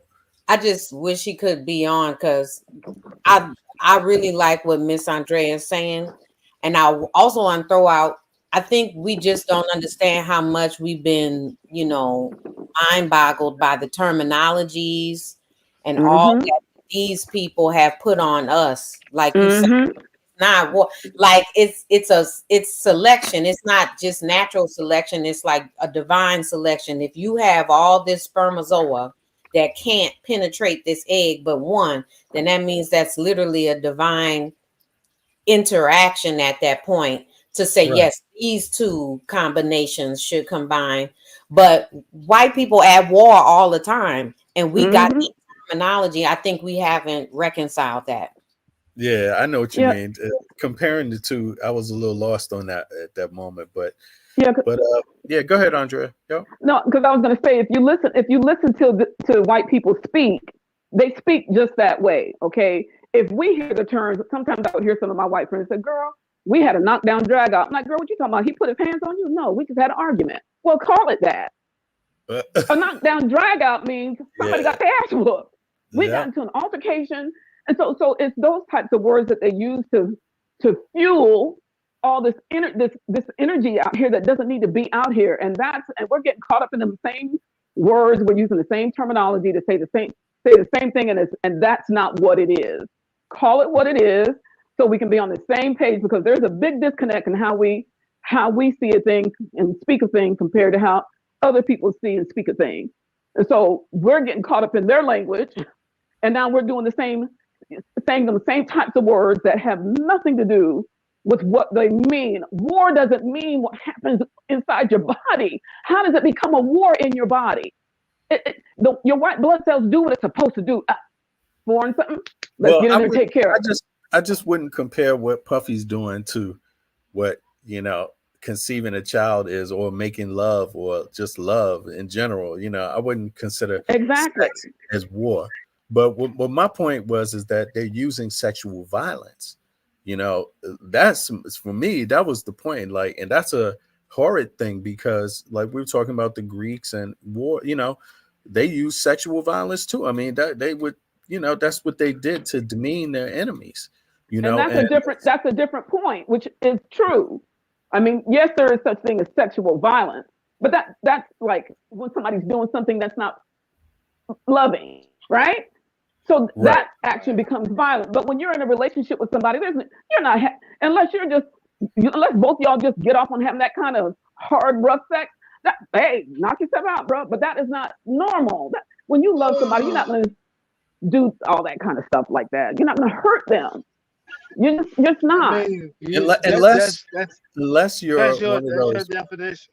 No, but look, unless you're a person that thinks that mentoring is also normal, like like this thing about, because this is what we're talking about. They're using sex as violence, of course, right? Because then they're going to blackmail you, or they're just using it for some negative reason, negative purpose. That's it. Right? They're not doing it for joy. They're doing it to exploit you. That's violence, right? There's something behind that that's bad, right? But then even the mentoring, even if it's just this slight thing of molesting, it's still violence, and that's also going on widely. A lot of that behavior is going on, and so that's why you have these young people there too. I mean, it's ridiculous. And it seems to me like the music industry is just wide open. Entertainment industry, wide open for molesting. Like, it's been, the molesting gate has been open because they haven't been forced to follow normal rules and standards. If you have a child working downtown in a government office, could you have that? No, but you could have them working in a private industry in Hollywood, right? It's happening all the time. And often you hear these kids are being sexually exploited. Those are acts of violence, So to me, it just seemed like they had a long time to curate whatever kind of culture they wanted to, and to be expert at it in a way, like, and I think Sean Combs is just kind of like an ugly sword that they may not want to see, because it's like, oh wow, let's hope it doesn't spread to us. I think they're having a let's hope it doesn't spread to us moment, to be honest with you. And I'm really not saying that to dismiss what Sean Puffy Combs has done, because he's not a man I would stand behind. None of that, and even long before that, you're hearing reports about Sean Puffy Combs now going back to Howard University. I never liked them anyway. I mean, it takes far less for me not like to not like somebody. I can just not like something about you and not even know what it is. Like, just feel something about you or see you treat somebody bad, any slight thing like that, and that could be enough for me to not like you forever, right? To not want to do no business. And then this dude, you hear, he's assaulting people on camera, threatening people's lives, far worse than what I could even imagine to even tolerate. And so it shows you there's got to be a wide open gap in that industry. If it happened in anywhere else, well, I don't know. I don't want to speak too much. Go ahead. We're gonna play this though, Max. I want to, I guess he said I wanted me to come back up there and to address a point or whatever. But my point is this, right? If they give you cough medicine or something like that, right? They say it's supposed to help you, right? Your body is supposed to help your body get well, or supposed to help your body interact with this medicine to get well, right? If that's the case, God put us here to reproduce. So if our body is going to reject the things He used to reproduce, or the seed of fruit that we got to put here, you're saying that this is not a war? You said it's not a No, it's spiritual not. war? But not the same type of war, Ralph. Not the same type. Nah, not the same type. Nah, that's all I'm saying. Maybe in some ways you could describe it that way if you want to describe it scientifically like this, but that's the way of life. But we're not talking about violence now, on the same type of violence here. Biological war. But Well, let let's me say talk this. into the aspects of sex, because sex also has its own names to it. We go animalistic when we talk about sex, doggy style, froggy style. You know what I'm saying? How we want to address it, hit it from the back. Big say I'm gonna beat it up. Some people say I'm finna kill that cat. We started talking in aggressive nature. Then now we want to disown. And women gonna say, well, some people will say, well, I don't like that now, but it was the point in your life we was probably talking like that. Okay, You but want me to beat that jump? who's curating So that? Who's curating that, well, Ralph? the energy is putting it that way. The energy that comes along with that nature of being that way. Because but where do you hear those people terms say at? we Like, about to go. We hear it in media. We hear it in like slang and a certain type of energy. Like it just jive talking. Like we just jiving it. You know what I'm saying? Or you know what I'm saying? I could walk up to you and be like, we could just be talking about our women or whatever. And you could have been like, yeah, dog, I just, you know what I'm saying? I just body my little junk. You feel me? We talking about it like it's a murder. You feel me? So That's why this gentleman, he's an elder, Neely Fuller Jr., and he has like a word guide that goes with his book, the United Compensatory Code System Concept. yes. But the word guide, I like it because he gives suggestions. He tells you ain't got to do any of this, but he'll say, hey, we shouldn't be referring to sex as doggy style. We shouldn't be referring if something's dirty, it's dirty because it's been soiled. We shouldn't be saying, oh, he dirty or shady and stuff like that, because when we conflate and then use metaphor and analogy and all this other stuff for what we really mean, we take away from the purity of whatever we supposed to be talking about at the moment right now. Etymology and the etymology of it as well, and not just giving that because. Go ahead. No, I said right, and I'm muted. Okay. So when we actually look at how we actually, you don't even have to be groomed into that. That can be just as much as watching animals go at it, or watching porn as a youngin, and you seeing something like that, or seeing something even just downplayed into the cartoons where you'd have picked up some type of feeling about what was said and don't understand it, but you process it through that way. So we can't just be playing games with this How wordplay. how do you English is how do you spelled know how do you know the kids are processing it that way, Negro Ralph? You don't know that. Children's minds are curious, and they'll come and ask you, what are they doing right there? They're not going to automatically say, "Oh, that's a violent act that's taking place between animals." We can't. I'm well, not going to. yeah. Well, them cats be going crazy around my way. So when my kids know when it's so like today's kids is more in tune with YouTube, universal things. They done seen cats. They watch SpongeBob come flying down with sticks and poles in his butt. And my daughters used to be like, "Ew, Daddy, that's nasty. He got sticks in his butt." And then they'll crack a joke like, "What if it hit him in the butthole?" So they understand what they're not perverted, but they're cracking kid jokes. You feel me? Yeah, but It's just but what they but that now becomes what the they've been onus of. introduced to. Yeah, but that becomes the onus of the parents to explain those things to them, and not just let their minds go into, "Oh, that's violence." Or those animals. It's not violence for animals to have to do that. That's not what that is. That's What just type of animals in animals are nature we doing talking what. about? That's what animals in nature do. That we're just one step up because we can use our minds. But that doesn't make that Well, a violent so sex let's look act at because animals do what animals do. monkeys I are agree. I known agree with. kidnapping. I agree with. Oh, I got to change my headphones. I agree with RP about the language. I agree with her. Wait, We let me need. throw this out. We also have instances of what I think you may be more going toward of competition and contests in the act of sex in the animal kingdom versus war. So war is war. War is guns, knives, bombs, shit like that.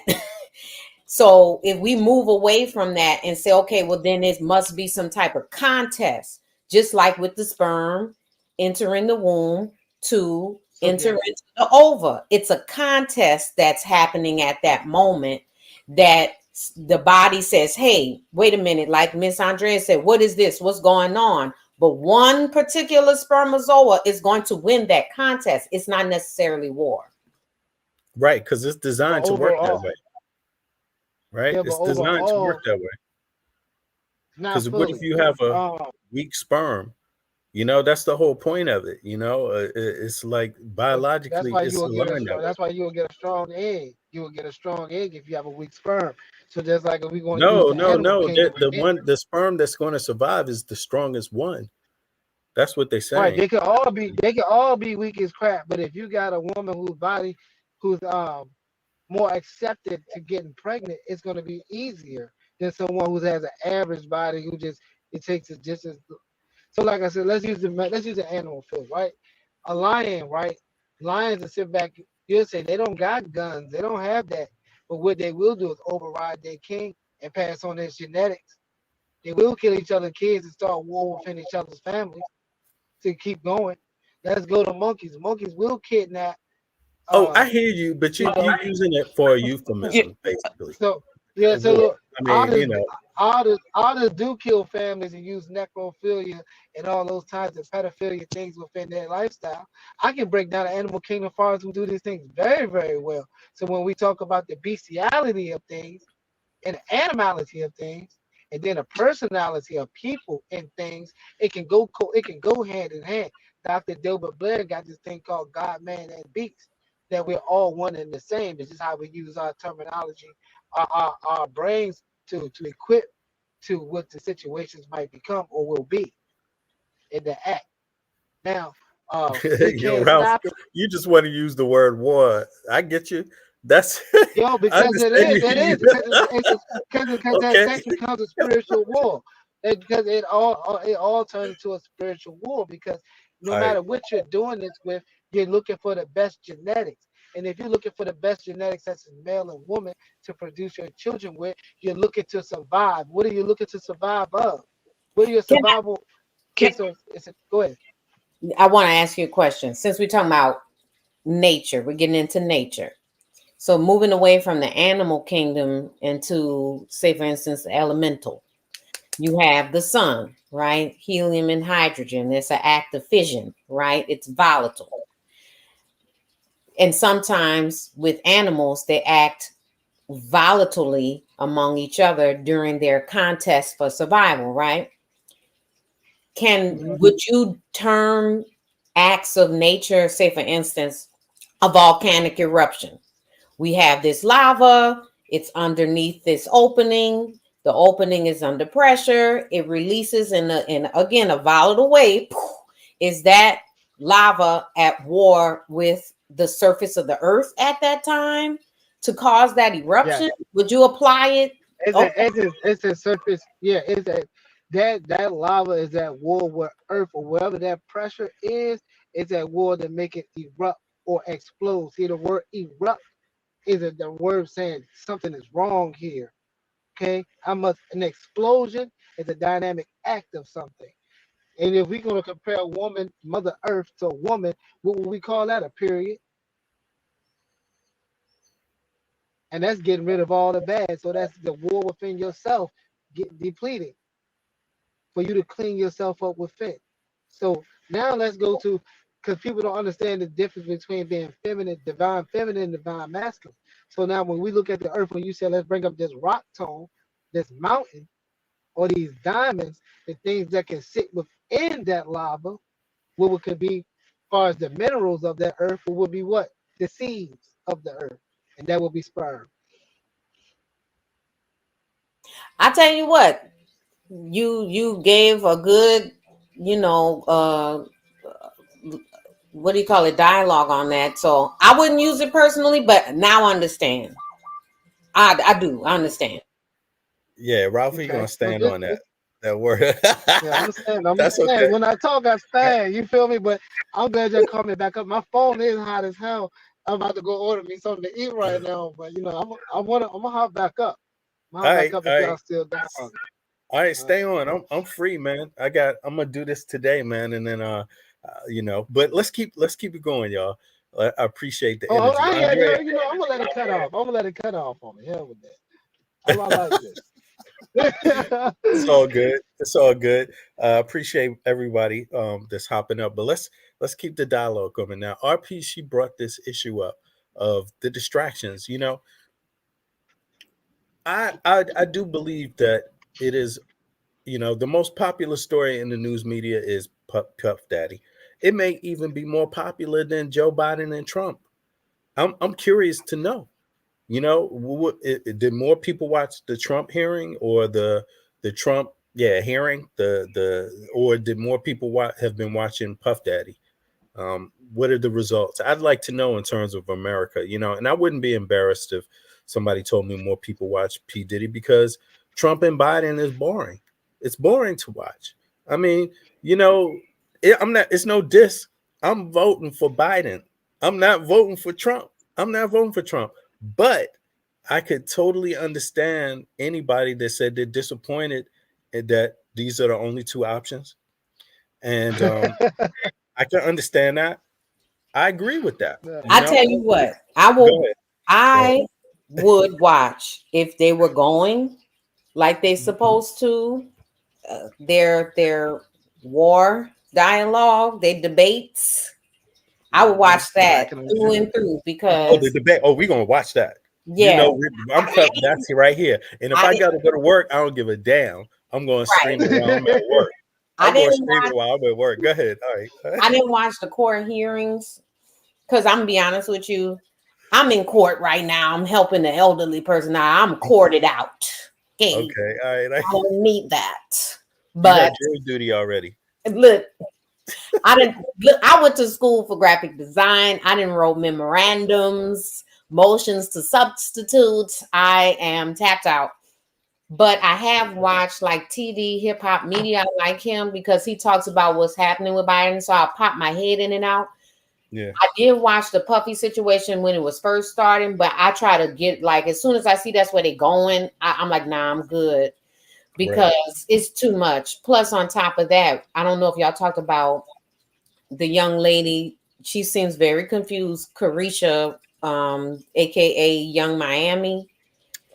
I do listen to stuff about like to see what she is doing now, like to see if maybe she caught on, and it don't sound like she's it just, I was like, okay, stuck in between a rock and a hard place. right. So I was like, I'm gonna just. Nah. She sound like a straight bird, a straight goofy ass bird. That's why I stopped You know what I listening mean? because I thought maybe she would make a statement like, you know what, I didn't know something, but she ain't saying nothing. So I was like, let me just leave this alone. So I haven't been listening to nothing political or Puff Daddy. I saw you.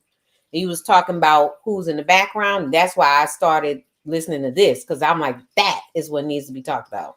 Yeah, and I'm for real about that. Like, and I'm not asking nobody to, take my opinion or anything like that. I'm just letting it be known my opinion. That's my opinion, and I'm known for being a person that can recognize trouble ahead of time and go the other direction. You see what I mean? Like, so I just see the inevitable being like that the forces want to minimize it as much as possible because it is a problematic thing that's existed. It doesn't look good for the US. And on top of that, it raises some real scary implications because politically, I would call this the honeypot situation, where you get people, you bring them together, you give them liquor, alcohol, or sex, and you blackmail them. So that could work for anybody, any rich person, politician or not, any person, a businessman that got something important that he loves or she loves, would want to stay away from those kind of things. And yet you have all kinds of people flocking to them, right? And again, I think this they're is excited. similar. It's a similar thing to the Epstein Island. They popped there for those same similar kind of reasons. So to me, it seems like this is a real issue. Go ahead, RP. Go ahead. I was just putting my head in my hands. Honestly, I'll tell you something real funny. I was working out and a song came on that it's off Craig Mack album, Making Moves with Puff Daddy. I don't know if y'all ever heard that. So when No, I was in but high I heard with his. I loved his first song, "Flavor in Your Ear." well, listen, Hey, technically that whole album is about, he got a couple like, okay, but like for the most part, but this one song, you don't like Craig Mack? it's called "Bopping with Puffy." It's called Making Moves with Puff Daddy. Ooh, I don't like the way that sound. Go Now ahead. look, I'm gonna tell you something. I first heard the song when I was in like fifth grade. Because 94, I was in fifth grade. Okay. Uh-huh. So it was like, he's like, gotta get the cash, gotta get the dough. So when you a kid, like you were saying, Ralph, that word magic start getting put out in your head through repetition, right? So I was like, yeah, back in the day, like when I get my first card, it's gonna be the first song I thump, right? Mm-hmm. So I moved on, I moved away from it. I'm in the gym, the song come on, I'm like, oh man, come on. Like, I don't know how to feel right now. This is too much for me. Mm-hmm. This shit look like a But he let nightmare. you. It's the song you're talking about right here. Now look, Ralph, there go your war. What he gonna do for that money? Yeah, look, he let you know what he gonna do for that money. See, he toss that money up and spent around for it. You can have the world. Put your arms out, Diddy. You can have the world. I don't even be knowing. Look at the symbolism though. When you look at this That's what I'm video, looking. this is weird. Even for Craig Did you see Mack, the because look, explosion? what does this man right here in the statue have to do with any one of them? And then they got fire, and then they got the pylons there. Like, So what did is I this? tell you? Didn't I just This tell some you? Greek shit. I told you staffer. You had to be a staffer. It's monument. Is worship. Is dick worshiping. Just for me. I didn't want. It's for real. That's what Yes. it is. Straight up. Mhm. It's staffer. It's a form of Masism and Muslim. I think this is so. I staffer would have to worship. say so. There's damn near no creativity in this. This is like somebody was like, It's- you know what? I want to make this You shit got look the like some Masonic gay shit. I got Excuse the my orange. language. I got the orange Diablo. I got the orange Diablo in the background. I got the Diablo Hellfires coming out. Niggas spinning around, offering, throwing you money, showing you the And that's procession. You know what I'm saying, looks like the devil. Look like the devil dancing with the devil. This looks very strange because where's the artistry? Where's the artistry in this? I mean, I'm talking about you had somebody go and find out what clothes they're gonna wear. a stylist, and they looked at all of that, and they was picking through the details. And somebody who was doing the video said, "Man, we need a scene. What's the back? What's it going? You know, what is how we going to do this? What did they call it when they draw up the plan for the video? The storyboard. The storyboard." And somebody came up with, I got it. Thomas Jefferson statue. We need to look through. We need to Google and find out who his executive board was in the 90s, because they made these calls. Yes, I think so. And it just looked really, really like you had to work real hard to make this video like this on accident. You know what I'm saying? Like, this ain't no accident. Somebody drew this up, and this is just what was in their mind. They was like, statue, pylons, fire burning. And the song is called Making Moves with Puffy. That shit meat worship. I'm making moves with my nigga. This Straight is up. song. It's Anyway, my this dude. is Puff Daddy. It's part of his repertoire. It's part of his damn catalog of music. This him. I'm It's sorry, not- y'all. it's Go named back after to him. the Sade video. I Right. did not mean it. I was No. just trying to Look at share, this. like, when the music came on, it's like the R. Kelly, right? When that happened, and then you got your playlist set up, not thinking that none of these people is gonna come out to be fuddy duddies, and you gotta delete half your playlist now. And look at this. Look at how they got the statue above them. And then look at what he does. He do that. Look at that. He do that arm waving thing in front of the statue. Why are they dancing in front of this? And who is, look, he pointing at the statue. With the worship, they letting you know what to do right now. That must be Benjamin, they look because like they in the song goes, they say all about the Benjamin. So I'm trying to use logic. He produced that song or put it out or whatever. So I'm guessing that's Benjamin Franklin behind them. We got to figure out who that is. Okay, that must be. Yeah, that's true. That's true. Well, it is what it is. And that wouldn't surprise me. But Ben Franklin owned slaves too. So so in other words, the reason they're doing an altar dance, if we want to put it that way, maybe not Craig Mack, rest in power, because we know what he did him. But for Puff, he was all hell, because he loved money, and for the love of money, he went and did things or had people do things to him, and then did things to other people. Yep, facts. Yeah, and the things that he's doing are things that if he had not been doing them the way he was doing it, you would not even have audio tapes leaked. You would not. I mean, this man got audio tapes leaked. There's a grown man in there saying something to the effects of, go ahead, hit that ass, daddy. Hit that ass. Like, seriously, like, there's a grown ass man in a audio leak. It's another man going, You know what I'm saying? Like, this is it's. Hey, yo, did you see? Once did that you see, happens, you not to can't cut go you off. back. Did you see the video when Meek Mills was at a wrestling match, and The Rock was outside the ring, and Meek Mills screaming, "Get out, Rock! Get up!" Yes. Yes. And you know what? Congratulations to all the rappers that didn't make it. You know what I'm saying? Congratulations to all That's the the rappers hardest job in the and world. entertainers that failed, that didn't pass the test. Cheers to all of y'all. Y'all, you didn't get your contract, but you survived. Oh my God, that got to be the most hardest job in the world. A rapper. Look, they better. I tell you one thing. I'm from New Orleans. One thing Master P did that was right. He got the money, put his own stuff out the way he wanted to put it out for the longest. Yep. He won on that trade. No.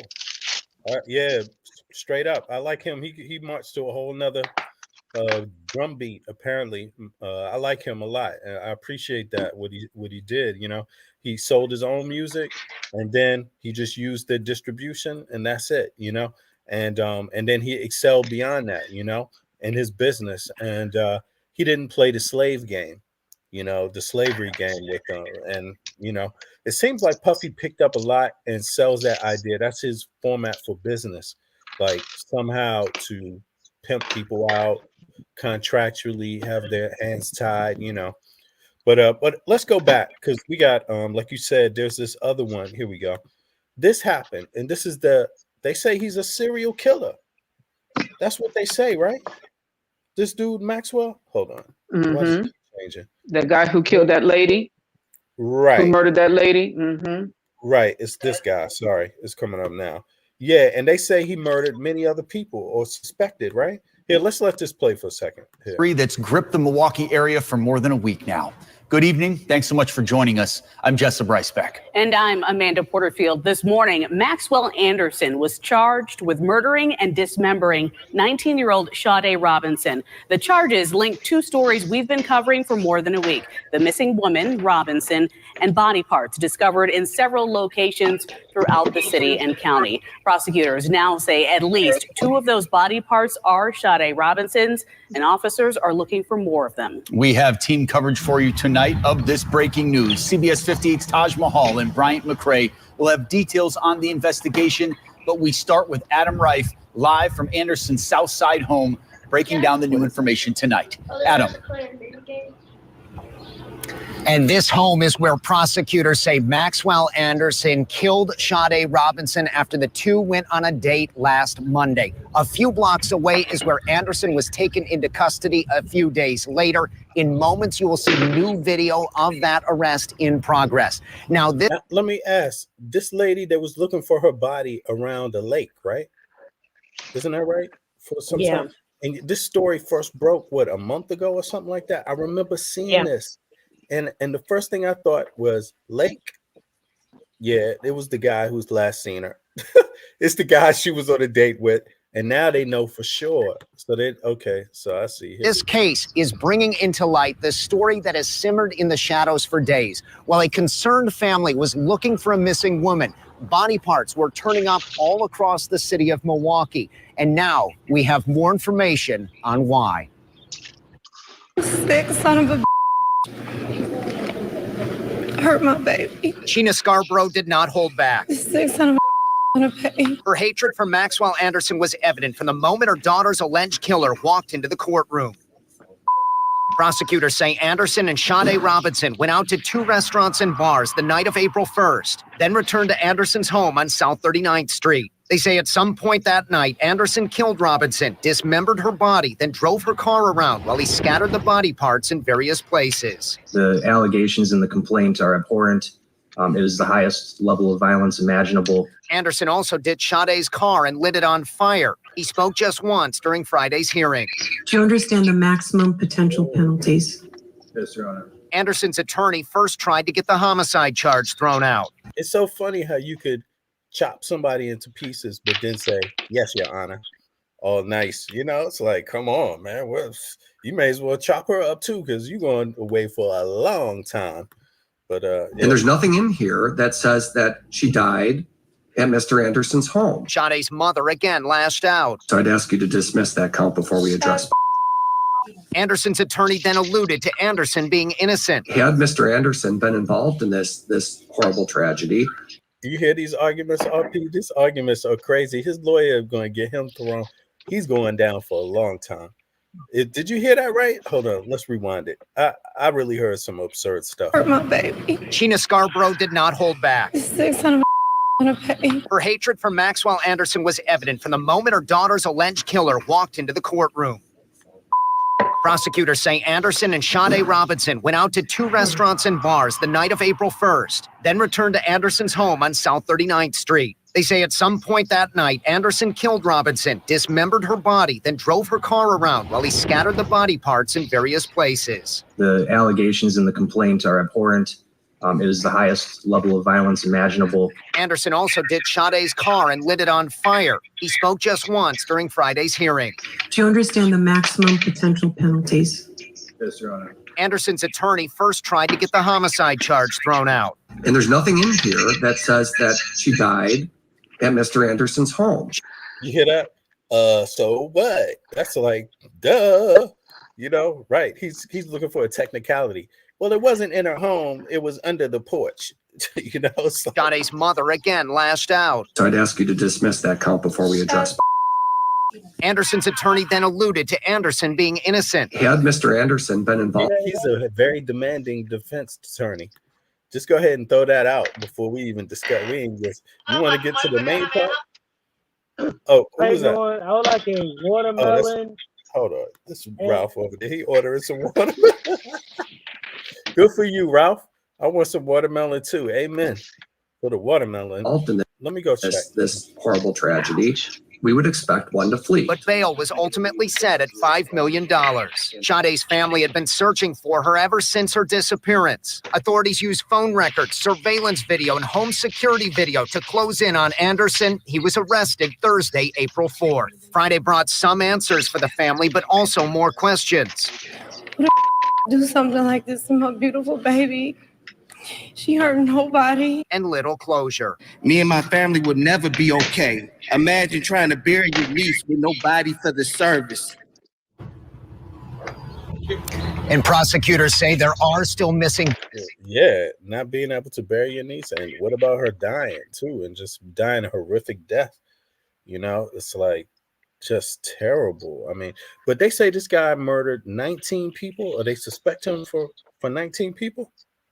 Is that what they said? I didn't hear a number. I know it was multiple others. I know it was multiple others because the first body part they found wasn't for Miss Sade. Oh, really? Oh, wow. The first one was not for her. Okay, that is strange. I didn't know that. And then listen to the terminology again. They're using the word killed and not murdered. Yep. You know, I'm telling you, the words carry a different kind of weight to it, right? Right. But they when it comes to them, they always want to say they killed somebody when he slaughtered her. He murdered her, but it went beyond murder. He slaughtered her. And they want to use that nice word. Killing is a nice word. Yeah, that wasn't just a. Yeah, because for me, when they say that, it just reminds me of this definition I gave the word nigger. A nigger is a person or thing that deserves and is meant to be treated as though it didn't exist in the first place. And you can't murder something that you get what I'm saying, that wasn't meant to be in existence in the first place. So yeah, they're going to protect him just in the terminology that they use on the news, because this was a word Negro. Who cares? What is she doing? This is what they're probably asking too. What is a 19-year-old girl? What is she doing on a date with a 30-year-old man in the first place? Like, was she a car? You know, they're going all kind of directions with it. But like, people need to beware. Milwaukee. Listen, if I was a black female in Milwaukee, I don't think I'd be dating. I really don't. Yeah, as a matter of fact, Milwaukee, is that Bernie Sanders or is that Minnesota? They neighbors. No, he's in Vermont. Oh, he's in Vermont. Let me see something. I'm sorry. Bernie Sanders is in Vermont. Okay, I hate getting sometimes in geography. Yeah. You said something, RP, that kind of touched my soul just now on how you just described the word nigga. Matter of fact, let me put my cam on for this. Okay. Yo, look. So when we talk about what you ain't like about it, Ralph? Well, I ain't like none of that shit she said, Joe. That shit kind of like put a little. What'd she say? I didn't hear her say nothing bad. I said my definition for the word nigga is a person or thing that deserves and is meant to be treated as though it didn't exist in the first place. I came up with that based on evidence, based on history, based on what I've been told by white people and non-white people alike, and based off this right here. Again, they won't say he murdered someone because he would have had to murder a person. They don't consider her a person. They don't consider her human at the end of it. So you can't kill a non-person. I mean, you can't murder a non-person. You kill it. Right. Okay. I got what you're coming from, but it's still. I don't got as much beef for it, but I want to say this. So right, what a nigga is so inspiring. It's so so loyal. A nigga is so loyal, so dedicated, so helpful. That being called a nigga was the They're only not, time you Ralph. got They're some not. type of They're not. time. They're not. But Stop, man. Stop. it's Stop. good you Let me found I many gotta to give be. No, because look, think about it. Only time a white man called you nigga was out of rage. A nigga knew how to cornrow hair to the point it matched the stars without having to have some damn YouTube channel to show you this. A nigga can cornrow some grain, some crop in their hair to go free, along with the same styles in their hair to get you to up north to where you gotta go, just so you can plant your start off garden. A nigga was quiet and helpful and fed one another to the utmost degree with the little that they had, and they did not kill each other. A nigga was called something who stood up for his people. Now we all got our own terminologies on it, but I've seen niggas stand for niggas more than I ever seen a black person stand for their own kind. And I know my niggas. I'll say this. I know my niggas. A nigga will take a beating with you. A nigga go to jail with you to make sure you're okay. A nigga make sure he got your back. That other black man gonna snitch. Well, I'll say this. You're guaranteed qualification to use whatever word you want to use. But for me, and this is what I told the students when I was volunteering at the Black Student Union, and I'll tell it to you. Whenever you use the word, keep in mind what you have in mind, but also consider this. Somewhere in the Everglades, there were two white men in a boat, and they were out to try to trap or catch alligators. And somebody asked, one of the white men asked another white man, "Hey, pass me that nigga." And it was a newborn black child. Basically, yeah. That's right. Well, so what we saying here? Because like that's crazy. Because like anytime a white man didn't respect you, you were a boy. You weren't even had the right to be a man. So as a nigga, he called you that because he knew you was gonna be something or are something, and you can prove something. But if you always looked at a man as a boy, I'm gonna go back to Miss But Andrea. you're missing the point, Ralph. I'm gonna She's go back. saying they called that baby a nigga. That baby couldn't fight back. Right. That baby was a real nigga. That baby, that's why that baby was great. That baby probably had that baby boy probably had big old strong balls, long meat, big hands, strong head. That little nigga baby probably You're something great. you're assuming all that. Jordan or something. Ralph's Yeah, strong. well, anyway, I'm let's strong. get back Making the to assumption, I ain't but gonna we'll talk let down you on that little assume. baby. Ain't nobody That talking baby down on balls the probably baby. bigger than. Oh, you know what I'm saying? That balls, the balls on that baby probably bigger than grapefruit. Huh? They hated that Oh nigga. I'm my talking about the baby God. balls. See, oh my gosh. You know, Negro Ralph, how you right, keep that taking all this stuff back to sexuality is amazing to me. How you bring it back to I a didn't mean man's sexual penis and a about it. woman's vagina, and you always take it back there. It's amazing. It's I amazing don't what your take it mind back stays there. The on. subject take it. No, my mind don't stay Ralph, on you that. want to get Look, in y'all trouble, be man. tripping. Let's Yeah, no, Okay, y'all almost tell her to put a belt away. White flag, No, because that's look, a black flag, yeah, whichever one. but think about it. Go ahead. Look. We gonna throw the white flag, but think about it. If it's not true, why when they go to sell us as slaves, they pick the biggest, strongest of the kind, and May they called we- them niggas. Anything else was boys. I have a personal request as an African person, because I'm not a nigga. But to each his own. But I have a request. Every time we go to do anything, let's question ourselves about the origin and the intention. Origin and intention. Yeah. Right, and the intention can't be the same with everybody. So right, because the white man only been here almost 6,500 years, as far as what is documented, and that word nigga been getting thrown around before this. But so, look, you know, I got a it don't better belong to question, them. Ralph. What if that's what he called this lady before he killed her? Then what? I You mean, say that's fine. you know, like would that be okay? Would that be out of hate? Would it be out of respect? Yes, it was. Would it You be know, out of- shoot, it's a spiritual battle going on. Yeah, I had when I dated white women. I don't, y'all gonna judge me, but when I did I'm date talking that one about white this woman, I guy. treated. This guy's a Yeah, serial killer in yeah, Milwaukee. you see, Negro rap. she had jungle fever. He had jungle fever. The bitch had jungle fever, man. I ain't playing with nobody with jungle fever. How do you know she had jungle fever? That's what jungle fever do to you. But did it? I mean, Did it make you kill she's the white girl dead. you were sleeping with? Did But it? she's dead. Was he sleeping with her? No, We don't no, even know. but I heard they had I 2 would have. dates. I probably would have convinced her to kill herself. I told her I don't want no But you didn't responsibility for know killing no though. kids. But you didn't know. Because I mean, I got a little God. I got a little God in my heart. I don't expect that from the moon people. All right, but let's hear. I want to hear how many more people he executed or murdered.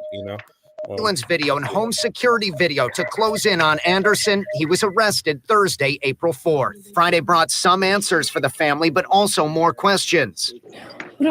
Do something like this to my beautiful baby. She hurt nobody. And little closure. Me and my family would never be okay. Imagine trying to bury your niece with no body for the service.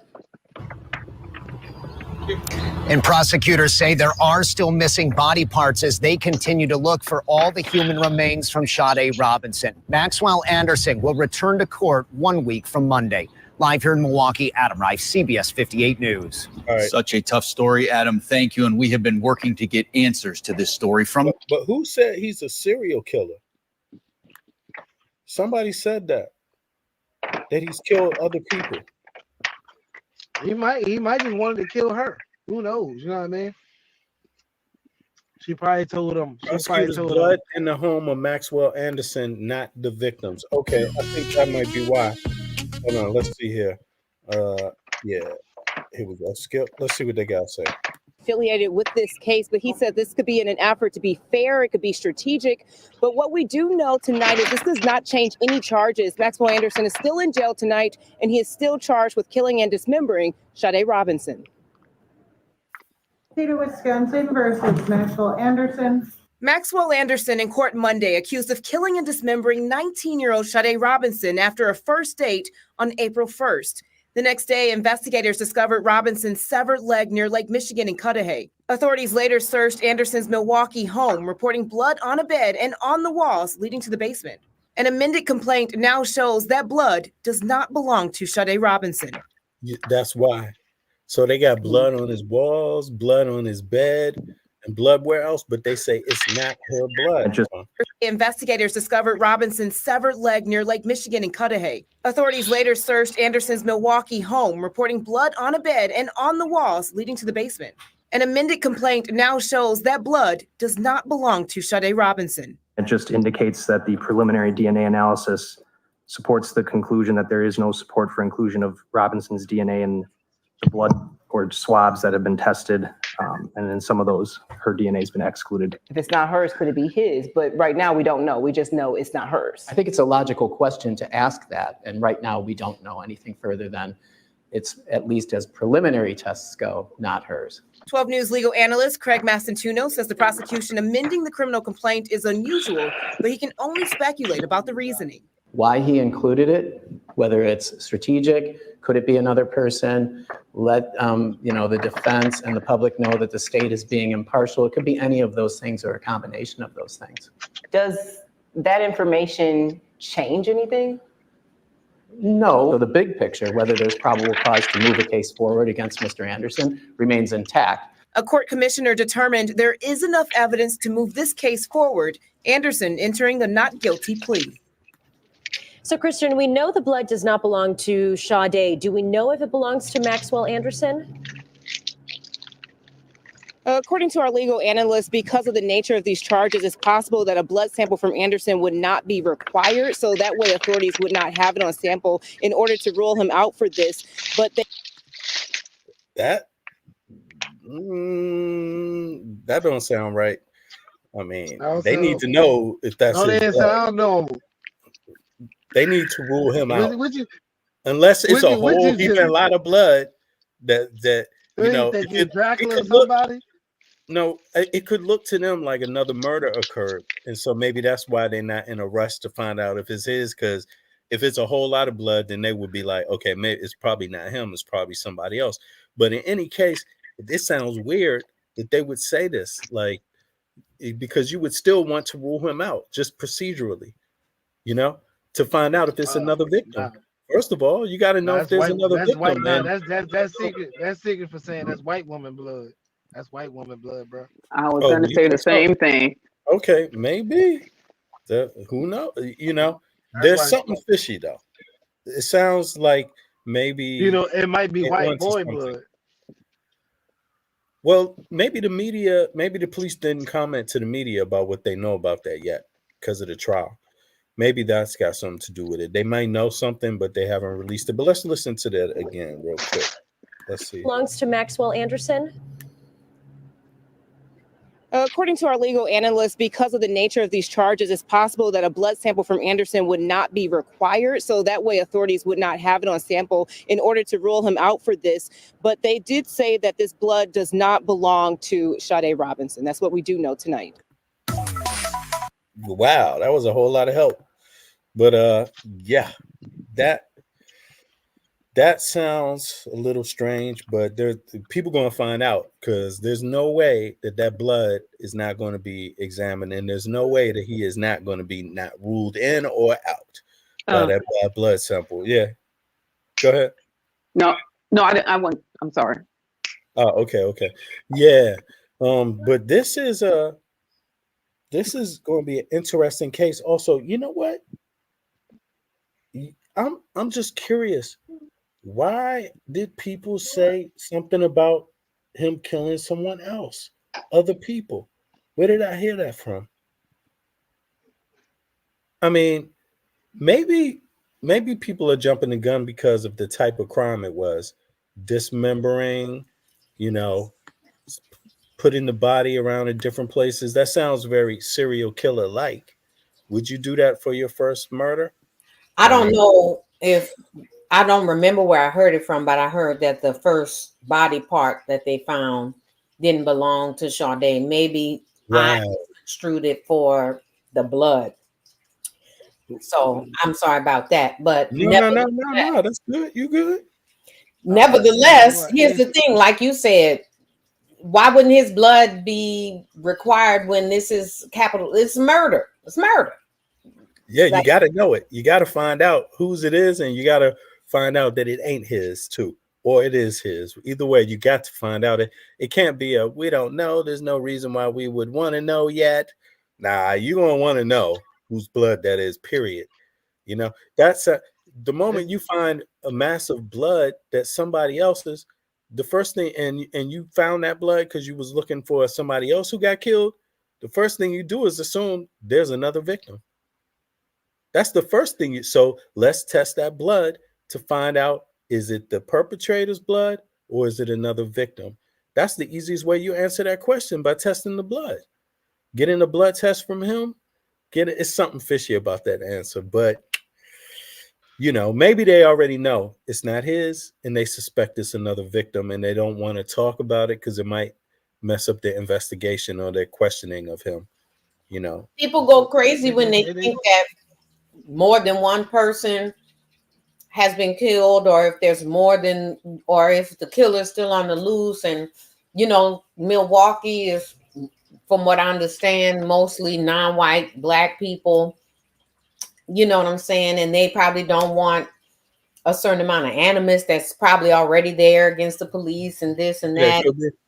Yeah, so many political things, but notice the politics they played with the visuals.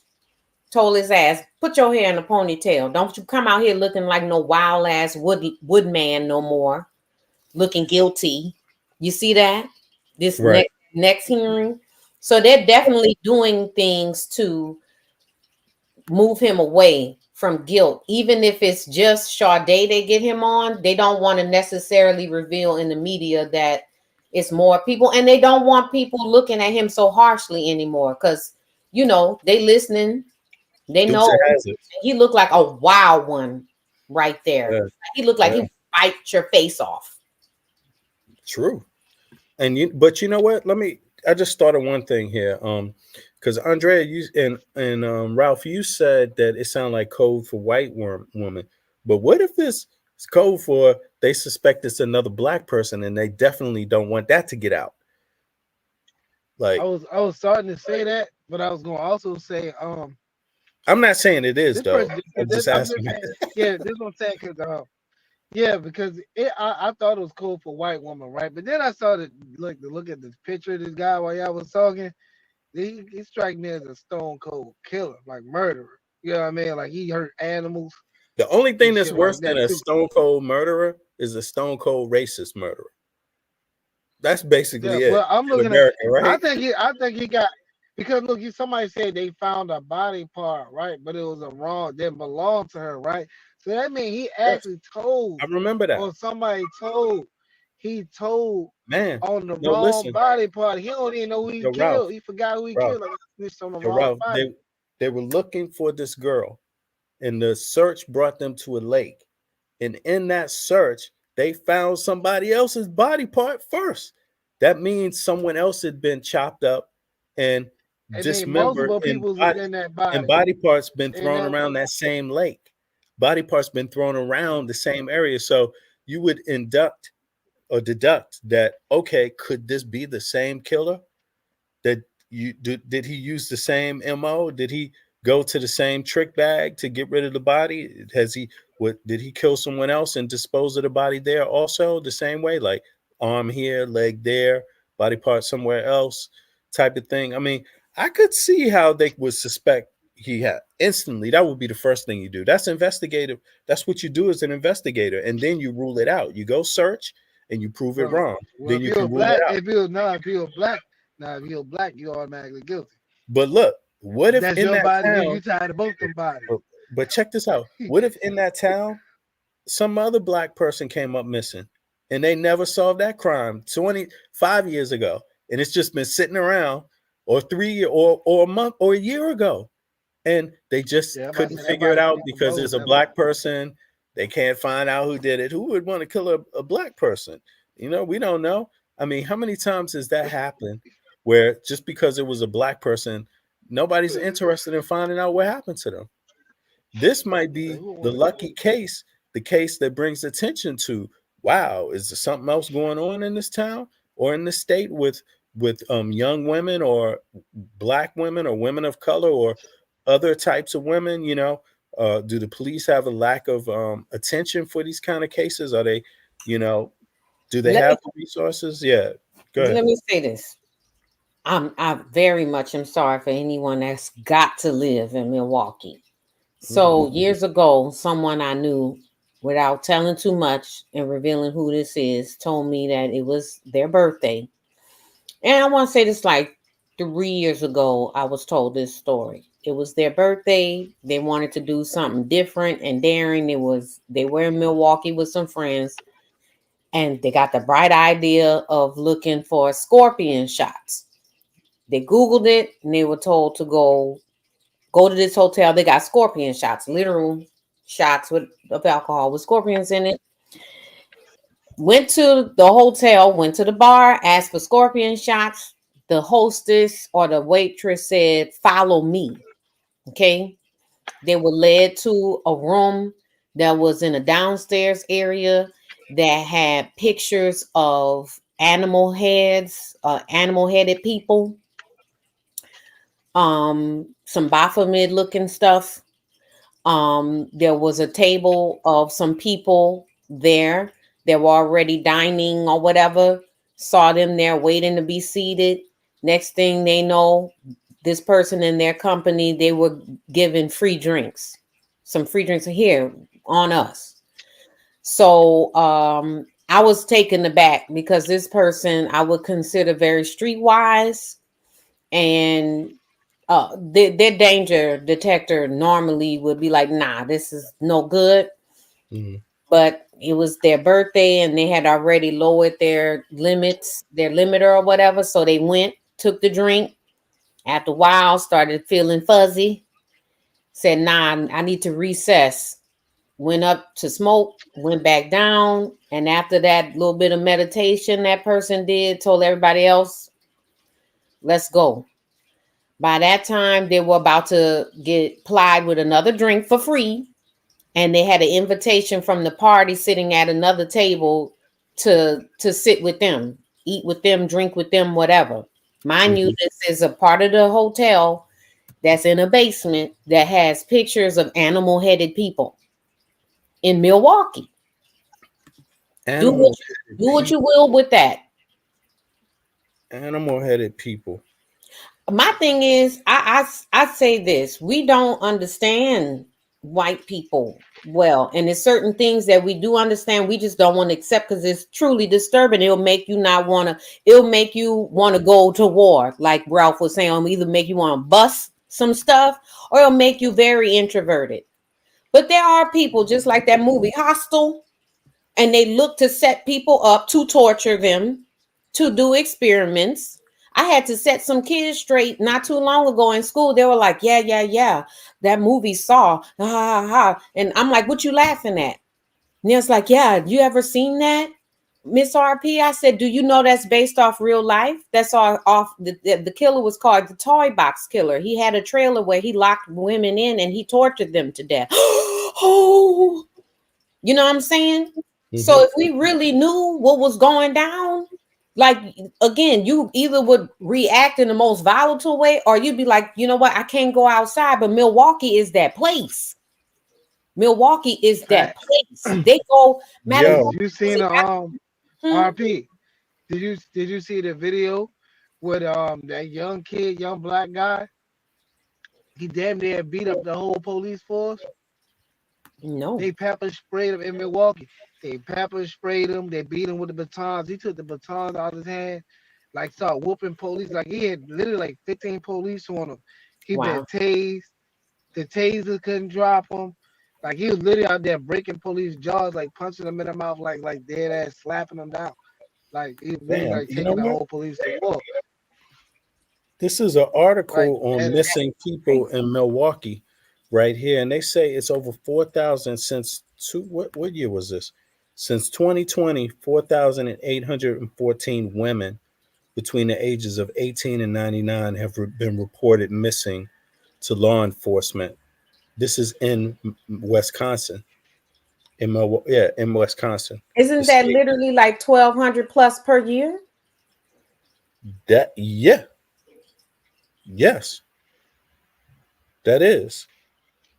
Texas like that too. They take you to Canada, or they taking you to Mexico. Well, I think that's what's really troubling, because that's a big gray area. That's a lot of people to not know what happened to them. First off, and they're just talking about women right here. Look, this. Hold on, let me bring this up on the screen. I'm sorry, because I thought it was up here. Let me just go 2 seconds so y'all can see what I'm reading. It's in the chat, this article, but this article states that in 2022, can y'all see this?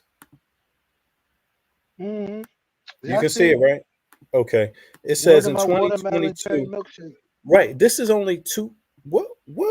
Hold on. It says. Okay, hold on. I went too far down. Here we go.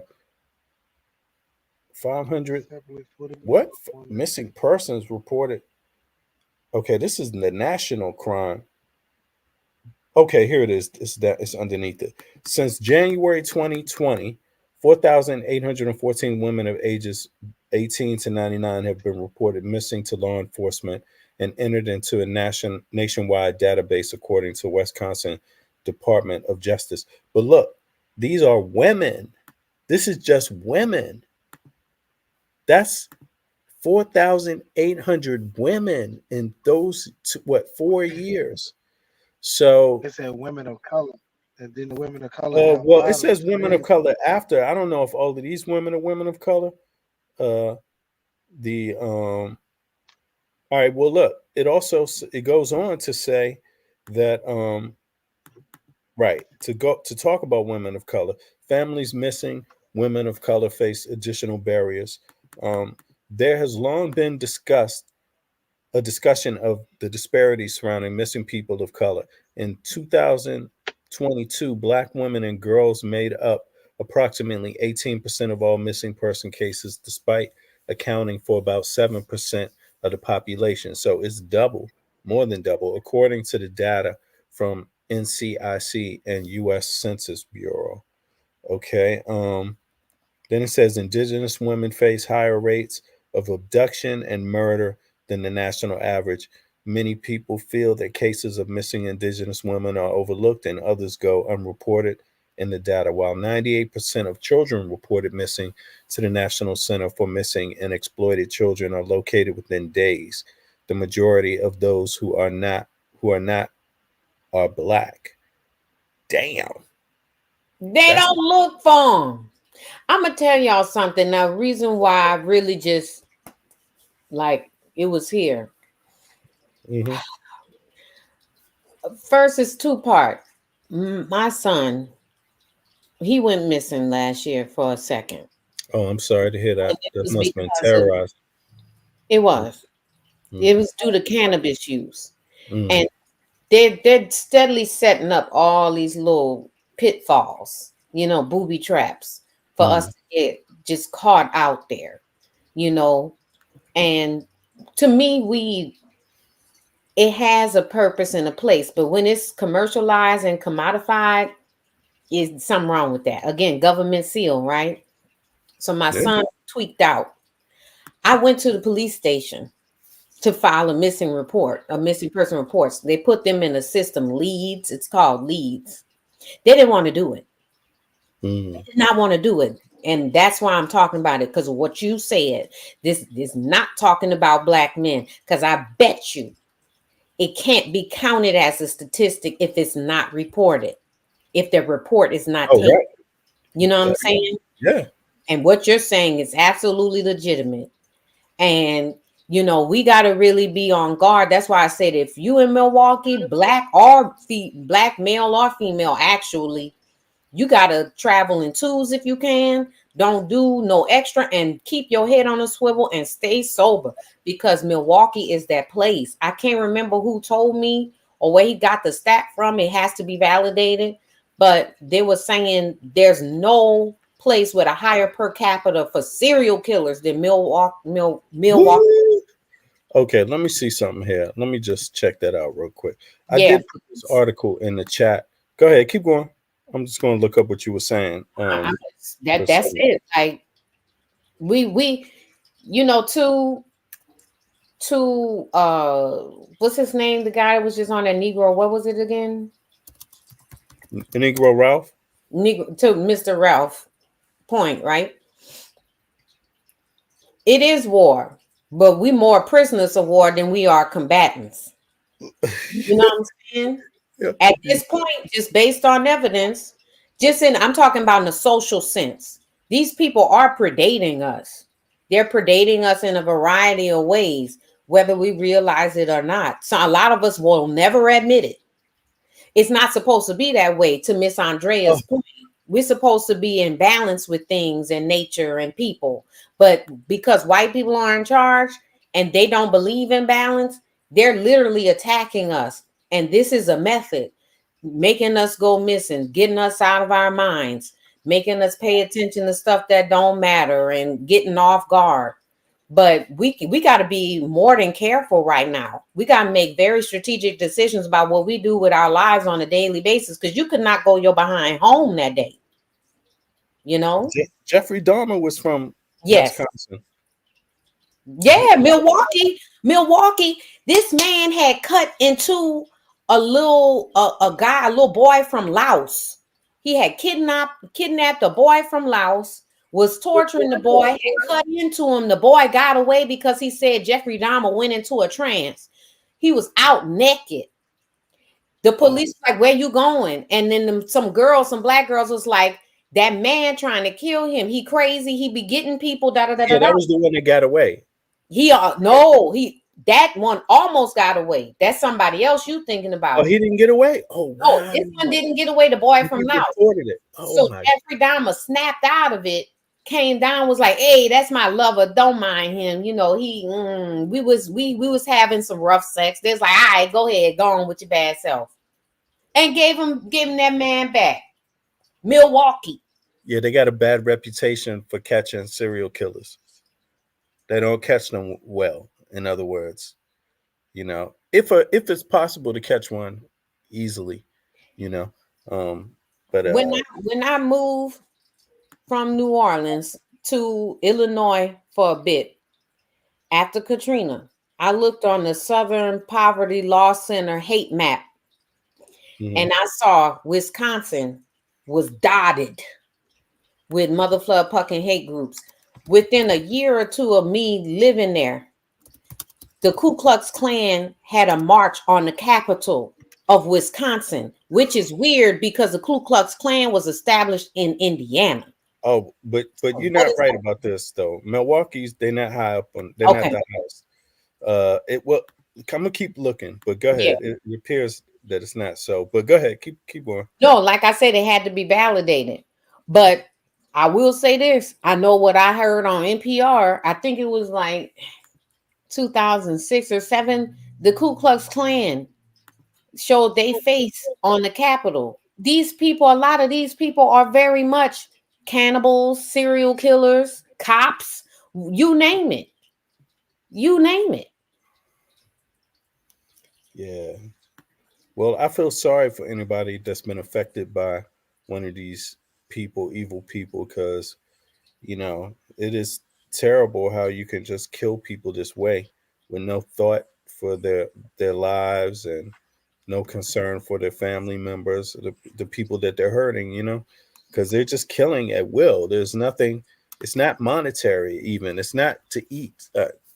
Not to take away from Jeffrey Dahmer, because he was eating these people too, strangely enough. You might, but even for him, it wasn't because he was hungry. He could get some food somewhere else. This guy was eating it for pleasure. He was eating people because he liked it. That that is insane. That is just incredible. I don't know. I don't know what else. Let me read. Oh my God. Who's saying something? This is, hold on. This is Donnie Jeffrey Dahmer from there. Yeah, he is from there. Mm-hmm. KKK ride down 95 interstate all the time. Yeah, that's true. They're everywhere. They're everywhere, even though they don't seem like it. But right now, maybe it's because Trump brought them out. Trump has gotten the voice to be more brave and more open. So you're finding out that they in Virginia too, Ralph. Ain't that right? They surrounding DC. They in Maryland, Virginia, Pennsylvania. You know what I'm saying? North Carolina, Alabama, Milwaukee. They everywhere.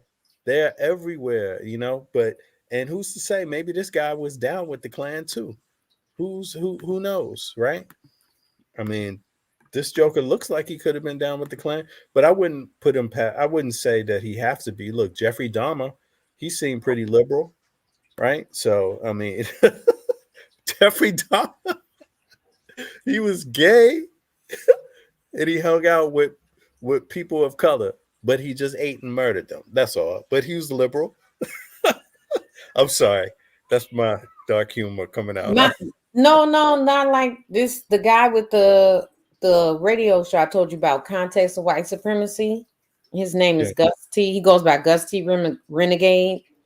He has a quote I really appreciate. He said, "Dogs bark, birds chirp, white people practice racism." Yeah, they're progressing it right now in their own way, I guess, in their special way. They're progressing it. They do it in their way, in the way that they, I guess it's the Nazis, the KKK, the Aryan blood, the thing about being higher up on the, human scale and others being lower, the Negro being they've admitted, like I've read things, a long time to perfect their racism. Yeah, well, yes, they get sophisticated, they refine it. You know what I'm saying? Because they have to mask it. It's big. But the thing about it is these are people that have come out and said that they got Neanderthal and canine DNA. What's wrong with that? I mean, what's wrong with that? Oh, okay. All right. I ain't dead ass. We all Who from said that though? Who said that? You remember offhand? Scientists. Just curious. I'm gonna look that up. Scientists. So I looked up. I gotta. I Put have in the back chat. bookmarks. I gotta just look stuff up while we talking. Oh, But okay, they go did ahead. a certain amount. They tested a certain amount of Caucasians, and the results came back with a little bit of canine and some Neanderthal DNA. Not now make that. Now I'm also give you something to support why that's highly probable. So I just read in the ISIS papers. I took a break reading it and I went back to reading it. And Dr. Francis talks about how the origin of Greece is two boys that were basically nursed by a wolf. What is it? Let me look it up. You talking about Mowgli? You talking about Mowgli from the Disney from the Jungle Book? No, No, that's I'm joking, but it's the same concept. It's the same concept. Well, one came first. Well, that's what I'm saying. Like basically, it shouldn't even matter that they got canine, because then they gonna say, well, you got the same type of skin as lettuce or seaweed. Are you 100% seaweed? This is the story you talking about? Is this it right here? Pet DNA testing company in the doghouse after identifying humans as canine? No, that wasn't the article. It was like a science thing with charts and stuff. Like I said, I got so many bookmarks. I don't be expecting to pull them stuffs up, Okay. I just wanted to make sure if this was the same one. This one is out some company out of Australia. But yeah, I wanna hear about that. That sounds very interesting. Yeah, this is all March 2024, so this is recent. But It's Ramus and Romulus. yeah, So I know that story. yeah, I know so that that story. just the fact, and I know it's mythology, but there's something to that. Like Dr. Francis said, the dollar says, "In God we trust," but they believe in anagrams. When you flip God, you have what? Dog. Okay. And then on top of that, again, to prove that they believe in anagrams or they reveal themselves through anagram, you have the word America, right? So Look then at this. You talking about this one right here? Findings show that human DNA is prevalent on dogs. Is this? No, I was not talking about that, but click it. No, I think they must be talking about because dogs often live amongst humans, and Okay. maybe So they mean on, So not let's take in. it. So It nah, so said let's take it. So let's take it to the medical factor of this, right?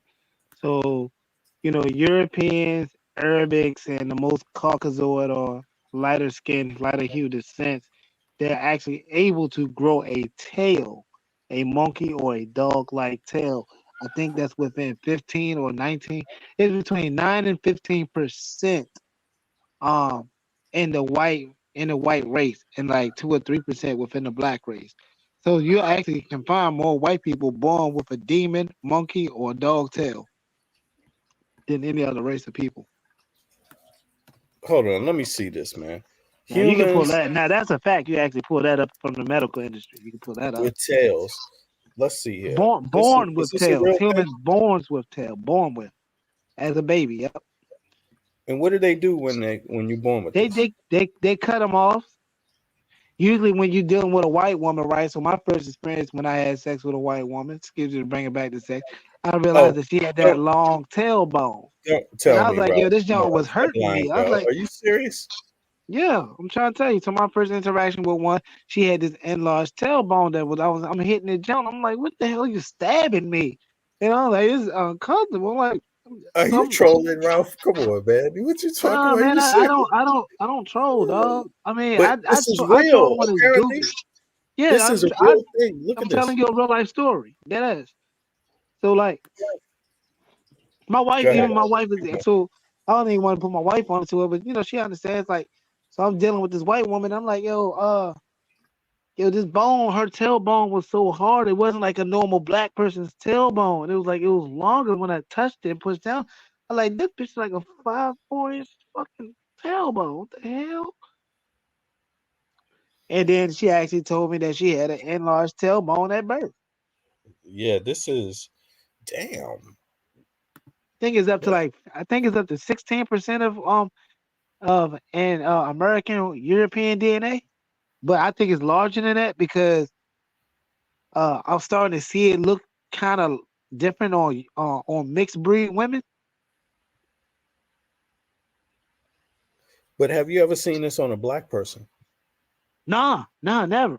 I only seen that on Well, mulattoes, they're light rare. skin. They're rare in general. They're Yeah, very rare, 3%. apparently. Yeah, but I've seen this on 2 white girls and felt it for myself for 1. You saw that article I put in the chat right there. It's still from the National Health Institute or whatever. Okay, let me see. I'm gonna check it out now. Okay, this is the one. Okay, hold on. Let me just put that up here. Boom. All right, Neanderthal ancestry and Europeans unchanged for the last 45,000 years. The findings of a new study contradict previous results from some of the same scientists that suggested Neanderthal DNA was gradually removed from modern human genomes. Okay. Is this the entire article here? Read more. All right, so boom. Here we go. Let me get that out of the way. Is there something else got to move? All right. So then it says Neanderthal ancestry, right? 45,000 years. The findings of a new study contradict previous results, right? And now let's go to the article here. I'm going to try to make it bigger. What is this? Do I have to join this? Can I just go right past? Not if you're doing white history. Hold on a second. White anatomy. You got to pay for that white anatomy. Is this what they trying to tell me? They saying I got to sign up for free,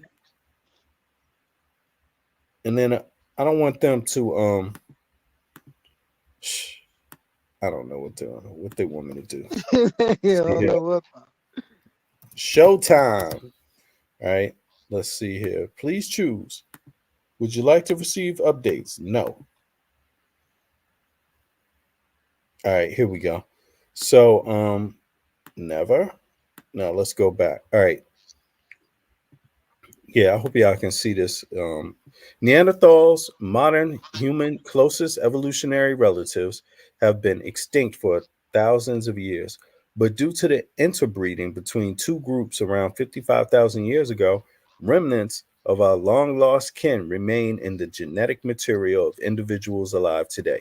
Scientists have previously suggested Neanderthal DNA was gradually removed from modern human genomes during the last 45,000 years.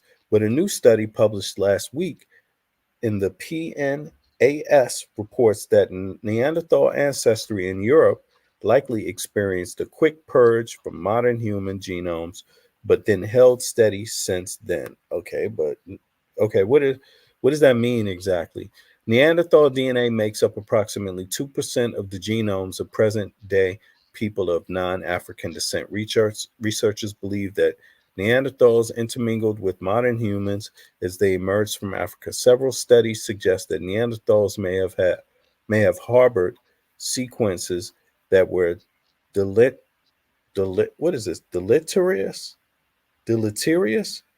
for modern. Damn, what does that word mean? I'm sorry. I just got to look that up real quick. So, deleterious. Sounds like delete, right? Causing harm or damage. Okay. Right. Okay. So causing harm or damage. Where was that at? Harvard. Right. For modern humans, and therefore were expunged from the DNA of our ancestors. For example, scientists discovered that the long stretches of modern human genomes, especially areas rich in genes, lack Neanderthal contributions entirely.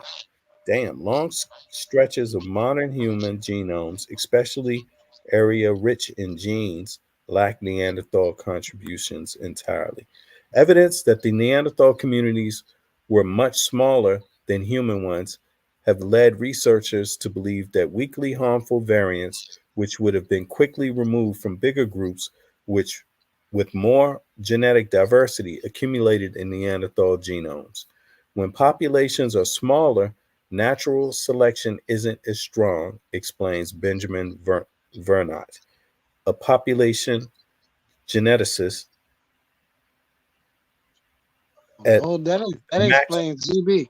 That Huh? explains why in the medical industry, that explains why certain women, when they have mixed breed offspring, they have to get certain shots during pregnancies so the baby can survive because of certain antibodies and genomes that get into their to their bloodstream.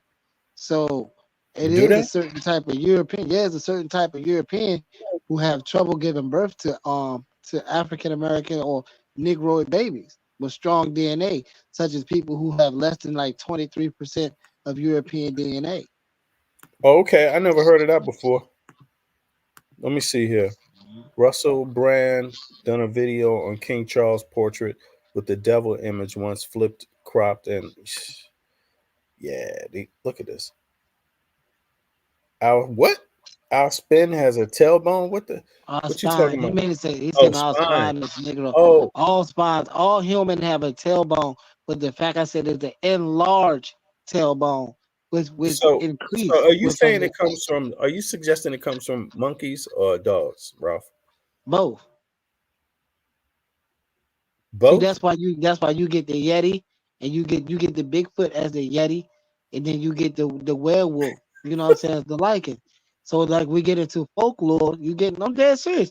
When you get into the folklore of the Celtics or like Zeus and all that Greek folklore, you gotta get into those realms of those Yeah, it things. is all Those, crazy folklore. It's crazy, man. see what I'm But saying? you So got to in ask every yourself, in every race of people, there's Bigfoot, a story. Bigfoot story in every race, even in Africa, Asia. Really? No matter where you go, Russia, no matter wherever you want to go, there's a Bigfoot story. And there's also I the never man heard of beast. African Bigfoot story. I Yep, never and heard. pull it up. I Pull them only up. heard about I think the America, maybe Canada, North America, and maybe Russia, some parts of China, Europe. Asia. Right. Yeah, Something like and that. Asia. Right. Asia call him the Yeti man, Yeah, yeah, exactly. the All right, abominable so snowman, the white man. Mm. so it says so on average Neanderthals would have had more bad mutations in their genome than modern human individuals. Okay. See effects in Neanderthals. Okay, while studies have genetically supported the hypothesis that modern human genomes shed untoward traces of Neanderthal DNA, how this process occurred is unclear. It's funny how they untoward.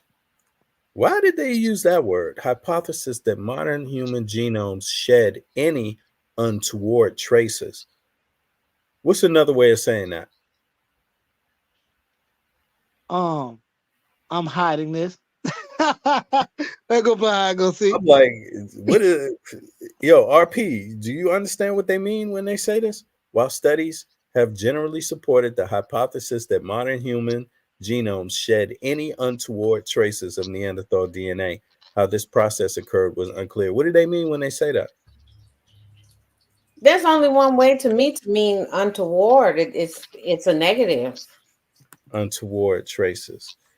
Yes. So hold on. I just honestly I'm not gonna come up with the definition. I'm gonna just look it up. Yeah, what does that mean? Untoward. Let's see. Untoward. Unfavorable, unfortunate. Yeah, it mean like like yo, look, I'm Now trying to listen, like I here's need to hide this. the other Unexpected and inappropriate. now Inconvenient. Oh, go listen, ahead. here's the archaic, which I find to be even more interesting. The archaic is froward, perverse. Dang. Now So that that sounds could mean. So I told Now you I see why these they're are using that people. word. I told you these are people. I was insinuating these are people that copulate with beings on planet Earth that they ain't supposed to. I told you canine and Neanderthal. I can't find the article right now with the canine DNA, but I found the one with the Neanderthal.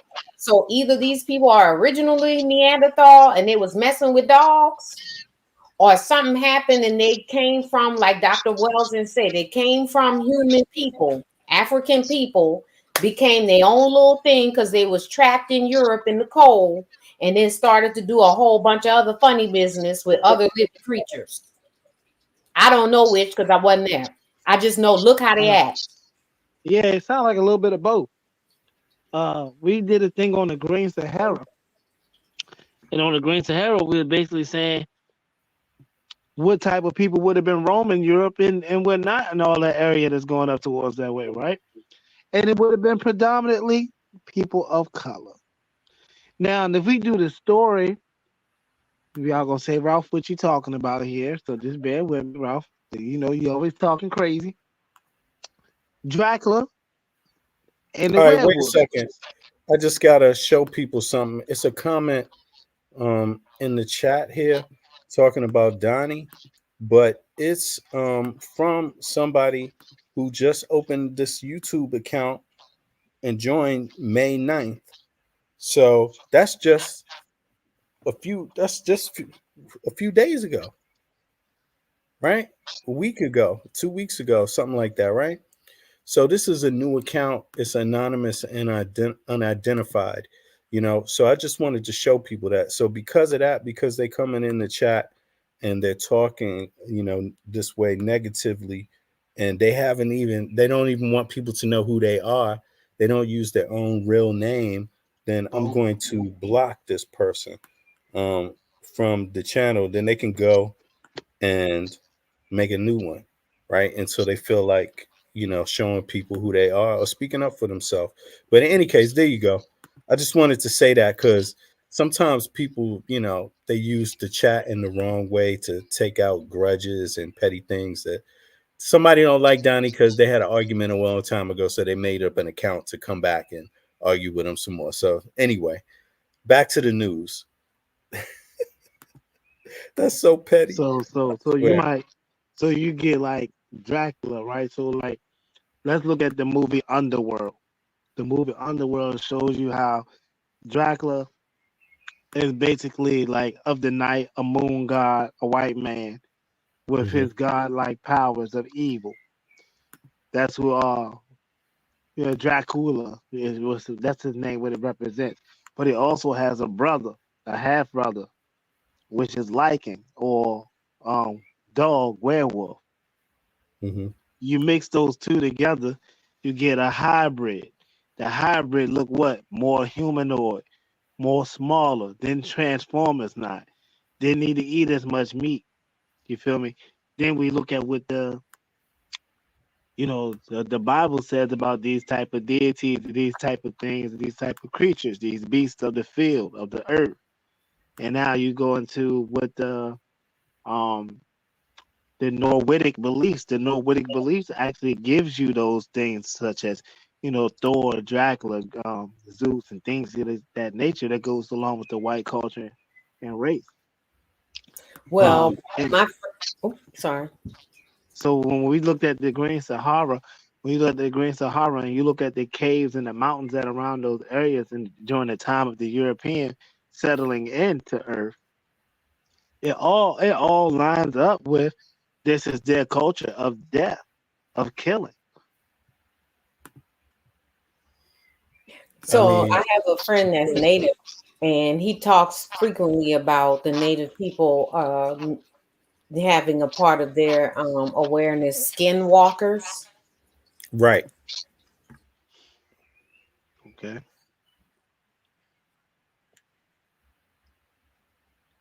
Yeah. I'm not really good with pointing out skinwalkers.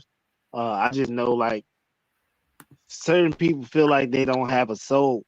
Some people have a spirit and a soul, and some people don't have a soul. They walk around with it as a spirit. You know what I'm saying? And I get a feeling like some people you just will naturally walk around, you get a cold chill around, or you get a disturbing feeling around, a non-trustworthy feeling. I believe those people have no soul.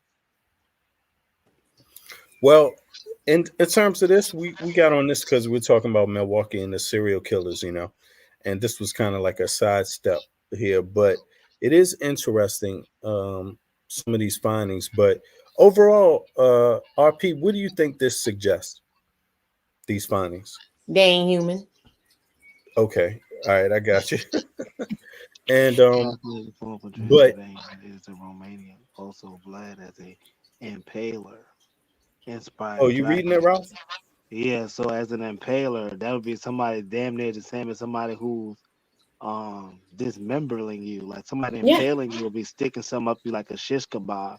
But then also Dracula would, separate the arms and legs and things of people as well. And female Draculas will bite the thighs of men to let the blood stream down, so it's the pouring of the blood. And then we see these videos with Busta Rhymes and P. Diddy, these Diablo colors, these checker floors, showing the way Dracula actually comes in, spinning around, landing on checkered floors, dripping Diablo blood everywhere. Seems like they're taking on the spirit of Dracula.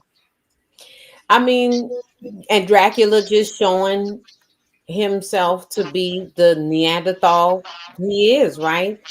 Yeah. These people, they again, what I've learned is they refine their behavior.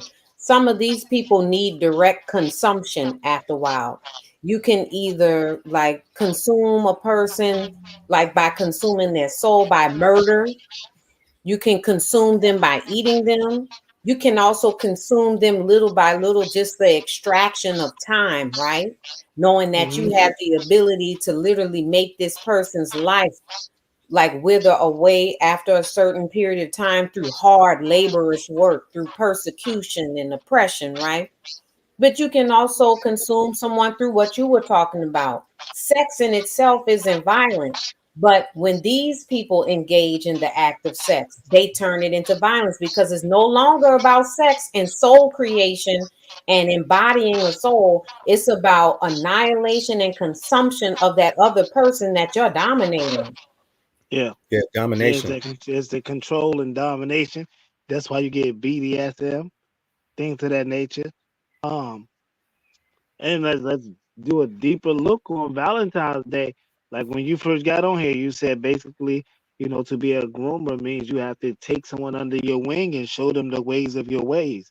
And with the European, if we're gonna use the European and those other people of that community, I don't want to get them flagged, but they have a way of following a pedophilic uh standard. And they also have a way of following a methodical and medical standard. And it also goes into waves. So with the pedophilic wave, they put their mouths on children and babies. They got rabbis and all that that do all those things. Then you look at the medical industry. The medical industry determine what type of industry. Let's say like you get shot, they determine what type of uh health care they will give to you because of the injuries you have inflicted or have been someone have done to you. Like they know most people don't have enough money to cover a gun injury, a bullet injury. Then they notice, okay, well, certain foods in the healthcare or certain fibroids or certain type of cancerous foods that they give you, they know that your body, your money, your body don't have the right for this. And then it goes along to the music, the vibration. But what are you doing to make yourself feel good, feel great? They might give you drugs like Percocets. They might give you drugs like Oxycontin. Now you into listening to downer music while feeling down, fulfilling the cancer. You see what I'm saying? So now when you hear the music, Percocet, Molly Percocet, and you're a young person with cancer, and you just like, man, I'm on my purse. I need my purse right now. I'm up there. I'm lit, but Yeah, I'm they really introducing depressed. kids to drugs, psychologically affecting Yeah. drugs that affect your mind state. I So mean, it goes hand in hand. Like I said, there was a person that actually, like I think I was paying attention to your show one time. You said there was a group of people. Well, put it this way: they use music for high vibrations to heal people just as well as harm people. And if you can get the medical field along with the music industry and along with the corporations to be all in one, no one ever really has control of anything. I hear you, Ralph. Yo, Well, that goes. go ahead, RP. Yep. That just goes back to that other demonstration you had about the banned ingredients. When I go to school, I told people on my Instagram, I said, let me tell y'all something. I just left school today and it was a jump off. Everybody in there had Takis, Doritos, Now and Laters, Capri Suns. Take your pick. M&Ms. All these things have ingredients that's been banned in Europe and Japan. I said they can't sit down. They can't concentrate. As soon as you say something, it's funny.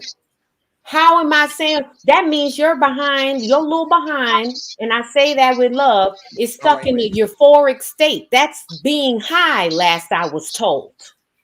Okay? And then mother floodpuckers want these kids to learn the little bit of info. I'm talking about the little bit of information they give them, knowing that they are in an altered state. And these are kids that have not been qualified or diagnosed with things.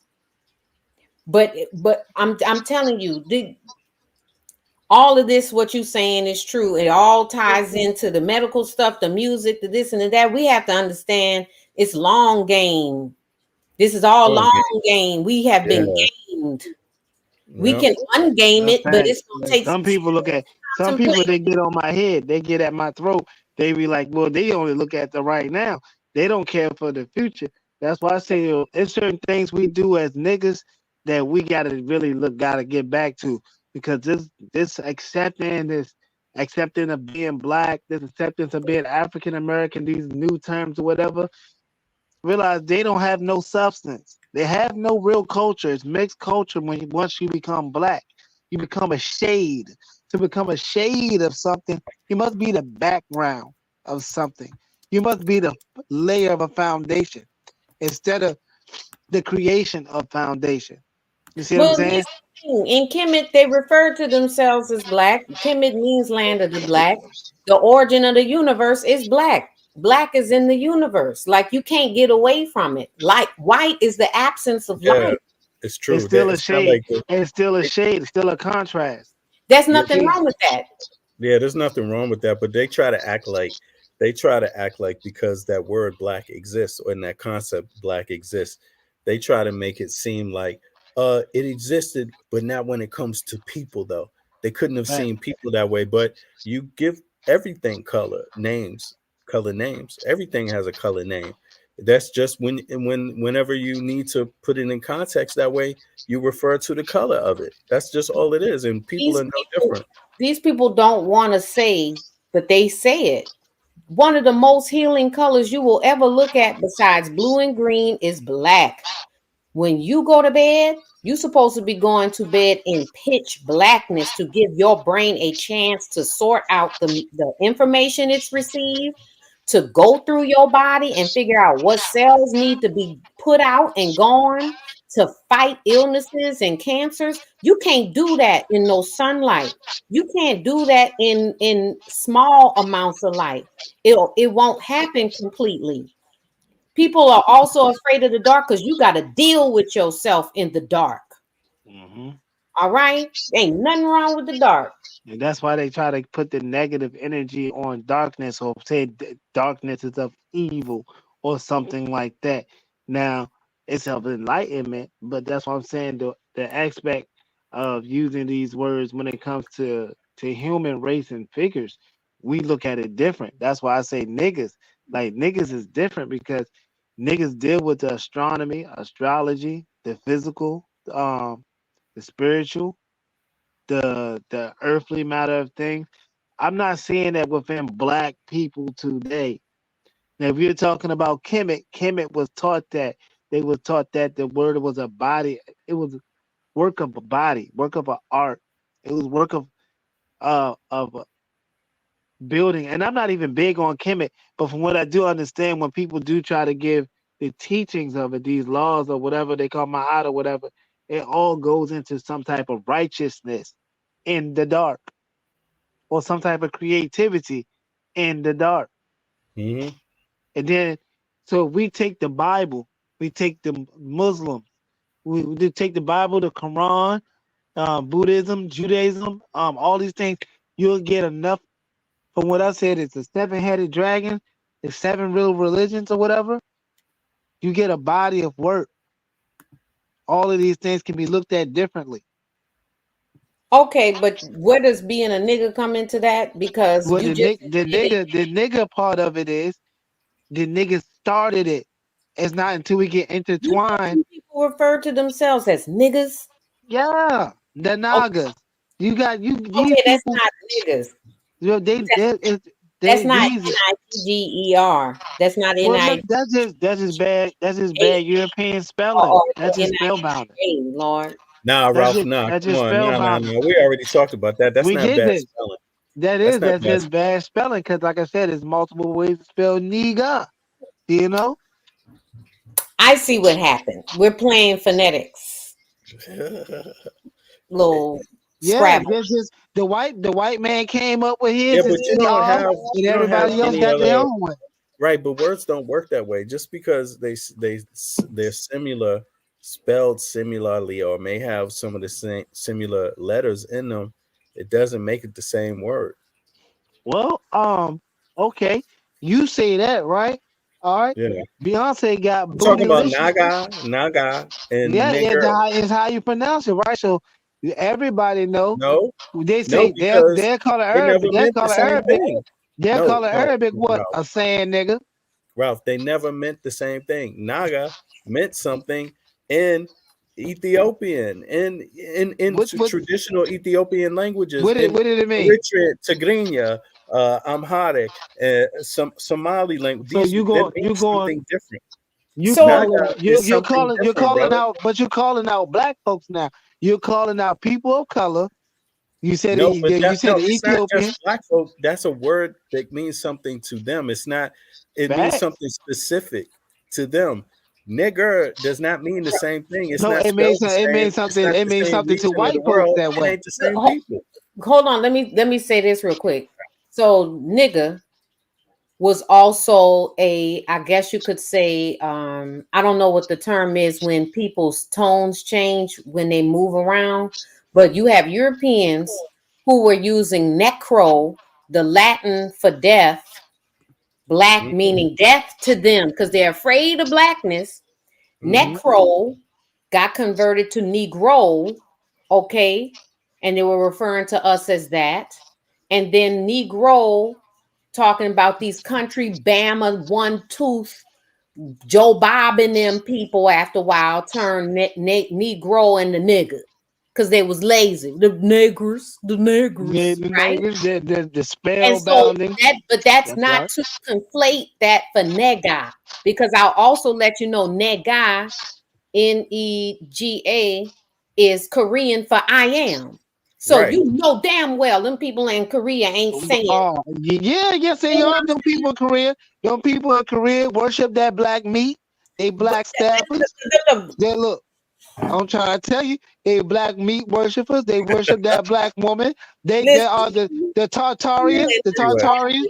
Listen, that Tartarians, those Tartarians that were the first Asiatic blacks, where they get that stuff from them statues up there, Afro Samurai. The first forms of karate started by insects and black folks. Yeah, they know I am nigga. I'm gonna let you have that. It's not good for me. Right. If you want to believe it, it's okay. But it don't make it right because you want to believe it. Look, just because I ain't saying you gotta want to believe it. I'm just saying, look how the Chinese and the Asian man writes the story about us in his cartoon, in his movies. Hold on. Well, can a white man call you Naga? Can a white man call you Naga? I wouldn't care. Listen, the white man can stand right next to me and be like, "Hey, what's up, nigga?" I'll be like, "What up, cracker?" That's the problem right there. That ain't the problem. That's the thing. You like you want to talk about it. You want to talk about it. You want to talk that language. You want to be around them, calling them crackers, and Oh them hell calling no! you See, niggas. you got me messed up. See, I live in, like I told you, I'm in a place where I'm surrounded by blacks. I barely have to deal with white folks unless I go to work.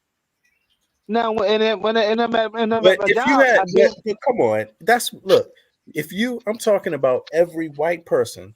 If the majority of white people that walked up to you and said, "What's up, nigga" or "naga," would you like Not it? happening. I'm not talking about one No, person, listen, one time, listen, one yo, I day when I got had you. to I got explain you. to I them listen. the See, word. y'all don't live in the world of. See, that's what I'm saying. There's no issue for me. That ain't no issue All for right, me. it's not an Right. issue He for you. says All right, no key. He says no issue for him. You all right, right about that. I got you. Right, Yeah, because no I'm problem. also the same guy. I feel so high as a nigga on my throne. I'd be like, who dare you? Who is this called? Who are you to talk to this nigga this way? Like, I'm really supreme nigga out here. I'd be like, excuse you. I'm like, I look at them as scum sometimes. So when you know, I'd be like, who? I really would say Anyway, shit like, stop yeah, explaining, Ralph. Come on, you man. called your God. Explain it now, You bro. you really, Come on. nah, you see, nah, You you act see, like you you ain't in backed my head. into a corner, man. You ain't got to explain nothing. You Yeah, I already do. said it. I want the corner to be so deep.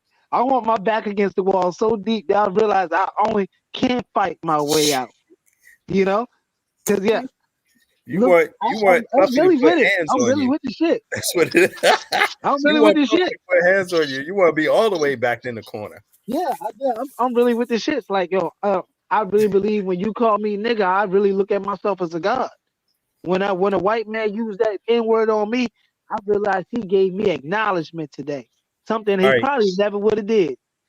Now, both of y'all heard this story before, the Afro Man skit. You seen this Afro Man skit, right? RP. You never seen this before? This No. has got to be like from 2013, around Okay. then, something like that. A guy did this comic animation called Afro Man and the Protectors of the Universe, right?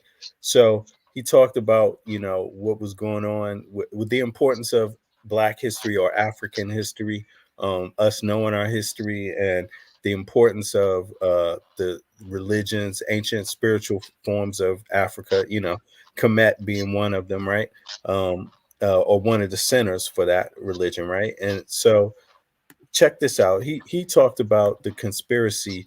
Ralph also mentioned this for briefly, the conspiracy to control these different industries, like the music industry, to control young people's minds, and to introduce them, molest them, basically. The music industry. And I just thought about that. Here's a guy that was talking about that.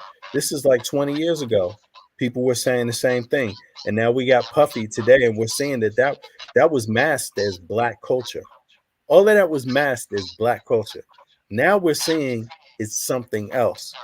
And they even call it the culture. You hear people saying it all the time, protect the culture. How can you protect something that ain't yours, that you don't own and you don't control? And putting yourself in the title as Black with it. You just identify with pedophilia, Well, they just, cock right. worship. They put all that into the Black culture thing, basically, and say defend it. Now you got to defend it. And then now what I'm saying with the nigga situation, the nigga was so good that they can make corn without a telescope, can make cornrows in your hair. So when every other slave see that junk, they be like, okay, we ain't They even gonna be gotta talk. jealous. We ain't gotta know. We don't have to talk and get caught by dogs. We can actually look at your hair, hold the light to your hair, and figure out where we need to keep going. Cause there's a whole map in your head. Well, I'm just saying it's That's a easier to different not type of have to walk education, around with man. a curler. That's It's a easier. different type of education. That's a different type of culture. That's a different type of breed where they know not. Remember when I was talking to JTV? That he's like, yo, what language did the niggas speak, Ralph? And I said, niggas ain't talk. Yeah, I remember that. And I told him, he said, why? I want to explain to him why niggas ain't talk, because niggas weren't allowed to speak. And when niggas weren't allowed to speak, when they did talk, they talked and mumbled and hummed and used vibrations, because niggas was too good to be identified by just a language. See, but they don't give niggas no credit though. Us black folks get to talking. Black folks get to talking, and we get to incriminating ourselves. We get Well, I RICO charges. understand you with that one. Now, if you are real, you won't be talking that kind of talk. You would know when to shut up. Never been talking in no kind of way. But then Letting how people many know real what you're ones about to could there do. be, Ralph? But then how many real ones can there be? I mean, that's what I'm saying. There can't That's why be I'm too many real. Yeah, yo, If it's that's only the a, case, it's only a 'cause few they real ones talking. out here, and you only get the souls of certain niggas to come back to. I believe I'm infested by souls of real niggas. Yeah. That don't want me to do nothing wrong. Them niggas want me to save my niggas, and they want me to get rid of whatever But that's what if a wrong. white person's like that? Would he be Well, a black we person, got him. nigga? Shout out to my nigga John Brown. Oh, Yeah, okay. John Brown, the greatest white man to ever walk the face of this earth. John Brown, man, you talking about? That's a religious. That's a No, Mormon leader, right? John Brown is the greatest white man to ever step foot on the planet, on Earth. Hold up, John man. You Brown. talking about? John Brown That's from a Virginia. Mormon, yo. John Brown was setting niggas free, killing He's white an folks, abolitionist. Hold on. trying to get You talking about that? But what? Hold on. Right, his he was an family died in abolitionist. the name of black folks, of niggas. Whole But family. I tell you what, the greatest white person to ever live will be the white person that convinces all white people to go back to Europe They don't and belong there. stay there. But they don't belong in Europe. Oh, listen, that's not Europe. That's a mission impossible. You just setting a man up for complete Listen, failure. Go ahead. All right. I'm just making my declaration, and I'm not even saying it with hate. I'm saying it with love. They are very Eurocentric. They say they want a white ethno state. There is one waiting for them. It's called France, England, Portugal, Spain, the Netherlands, Germany. Take your pick. Then what we supposed to Okay. do? I don't know Hold on. about that though. This I don't know. is what I say. I don't want them coming here. This is what I told. Europe don't want them back. What happened? Europe don't want them back. I know they don't. That's why I said Yes, the they greatest do. white person to live will be the one that can bring their behind back over there and convince them that they belong back home Yes, too. they do. Europe do want them to come home, but Europe can't stop the money from. You listen, Europe needs the money from America to keep coming over there. Yes, they want to call their children home, but their children don't even belong home. They That don't they have don't a want them home. back. Listen, you got to flip it. It's not that they don't want them there. They want them to stay throughout the planet so they can dominate. This is domination we Oh, talking okay. about. Now, when we talking that, Hey, your okay, ass we over talking there. a war. Don't So come what back here I'm dominating. saying, I'm gonna Stay say over it. there and dominate. I'm gonna Right, tell because you. whites will kill each other faster than any other I'm race. gonna tell you. That's why I say the greatest white person to live haven't been born yet, because the greatest white person to ever live will convince these people to put everything they own in a bag, leave the bag, take your behind back to Europe and figure it out. Well, when you And put don't it like bother that, nobody when no you put more. it like that, I understand what you're saying. But when we gonna do the totality of things right now, John Brown is the greatest white man besides Michael Jackson when he bleached his skin. Or is the greatest man on earth. Okay, what's the play the video? All right, here. Yo, this guy thought of this song in 2013 and he put an animation together. It's a great animation. I bought it actually for my kids to watch. It's good for kids. It's kids programming, but this is one of the episodes where they ponder, the evil scientists who created hip hop, and this is one of the first songs they put out. It's got supposedly brainwashed messages in it. It's a real scientist, an evil scientist that put this out. So it's part of the animation series, but I'm gonna play it at risk of getting a strike. But this is all good. I like the brothers' Can't channel. you put up that copyright thing? I put it up already. I don't think I should have to keep putting it up, but I put it up here. I'll put it up now. Yeah, here we go. Let's see here. I'm about to get this party started, man. I'm gonna do a little something like this, man. For all the party people. Man, my chain so heavy, man, it make my neck hurt. It make my neck hurt. It make my neck hurt. Man, my chain so heavy, man, it make my neck hurt. It make my neck hurt. It make my neck hurt. I wake up in the morning, man, put my chain on. Head to the corner, gotta get my hang on. Never been a gangster, man, you're dead wrong. My chain so shiny, gotta get my bling on. Love my chain, man, had to write a whole song. Never learned to read, man, my chain too long. Y'all will be stupid by the end of this song. Man, my chain so heavy, man, it make my neck hurt. It make my neck hurt. It make my neck hurt, man. My chain so heavy, man, it make my neck hurt. It make my neck hurt. and make my neck hurt. My chain so heavy, man, make my neck strong. Can't stand books, man, pages too long. I laugh at math because I always get it wrong. Y'all will be stupid by the end of this song. My chain so heavy, man, it make my neck hurt. And make my neck hurt, man. My chain so heavy, man, it make my. And I think we already seen episode 1. We saw how this played out. I believe the black community saw how this played out in real time, in real life. An experiment. Go pull up Busta Rhymes' chain. Go look at Busta Rhymes 3 multi-platinum albums. His neck hurt. Nigga, that chain so big He got it a make song my called neck Break Your hurt. Neck. Yeah. Look. I put something else in the chat. So Okay, let me see. Go this ahead. is it's not about change, but before this performance, I can get the link to it. The guy is wearing a chain that's literally shackles. And I broke this down with the Black Student Union that I was volunteering with. I said, what does he have around the neck? They couldn't figure it out. One student did. She was like, is it shackles? And This it was. It was a chain. One was closed and one was open. Where was it at? This Nicki Minaj right here, though. I know it was before that performance at the top. It was the people performing before her.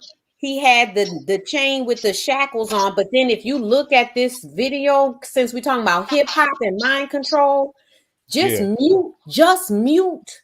Don't we watched it with the sound off. Copying each other. I'll spoil it since we was talking about symbology, worn symbology. I'm gonna get the link so you can see the young man wearing the chain. But him wearing the chain leads to Nicki Minaj's performance, in which I'm gonna say again, spoiler alert. In my opinion, this young woman was high as a kite the entire damn time. In this performance? In this performance, this woman was rolling her butt off in front of everybody. But then she's going to change. It's going to change and do some other stuff. And it's going to have like, the champagne behind spewing out, mimicking the erection and the busing. It's Masonic sex. There's a word for it. Yeah. Busing, It's a word for it. It's called the busing. The bus. Let Uppy talk, bro. Let Uppy talk, man. Come on, man. Go ahead. So, just going back to the symbology, but here, I told you what happened with that. So let me just get the link to the guy with the chain so you can see his, here you go. Jesus Lord. Hold on. Put it in the back chat, yeah. I'm about to do it now, but you got to, if you want to, you got to look close, but you're going to see his chain. And I'm like, I'll be darned. This boy literally got chains around his neck. It's diamond studded, sure. But chains are chains and slaves are slaves. True. I want to see where it's at. Hold on, let's see here. Now you saying it's in this one. So this the same performance? Or no? No, it's not the same performance, but it's okay. Here, let me blow it up. Yeah, they gonna go first. Then Nikki goes, and then Nikki's. And this is what they sell to kids, really, primarily. Yes. Yeah, it's for the kids. Well, look how they primed everybody for Barbie. This is the associations they've been making the pink for almost half a decade before they put out the Barbie movie, which was inane in and of itself. They came out around this time too, but what they call a hydro? She calls it hydrojuku Barbie, hydro something Barbie, and then that is so sick, right? Because they equate girls to having ponies, and Genuine came out, come ride my pony. They put horses and things like that. A girl's best friend is a horse and shit like that. So symbolic. It's too gay. It's too weird on sex. Neanderthals, now called white people, controlling mostly all areas of people activity, entertainment being one, which folds into their economics, which also helps them manage their politics. create their laws, because this is all about criminal and illicit behavior. So if you're a weak-minded person and you don't have a family structure and community structure, you're going to do something before too long to break the law. We're going to have to put you somewhere because you've been influenced. What was it called in the Bible where they will put you into like a horse or a bull or a unicorn and they will cook your skin? This is so funny. Oh, go ahead. Go ahead. Not funny in a good way. Ponder that, Ralph, though. What's the name of that? But I just thought it was it's interesting because if you look back 40 years, right? This is what black folk look like.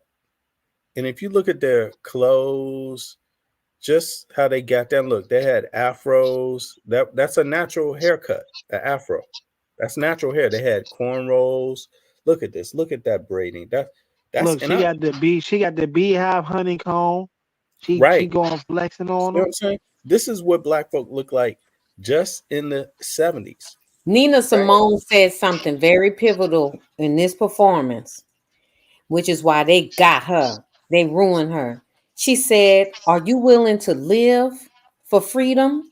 Then she asked, she said, "Are you willing to die for freedom?" I said, "Ooh wee, now I see why you went out the way you went out."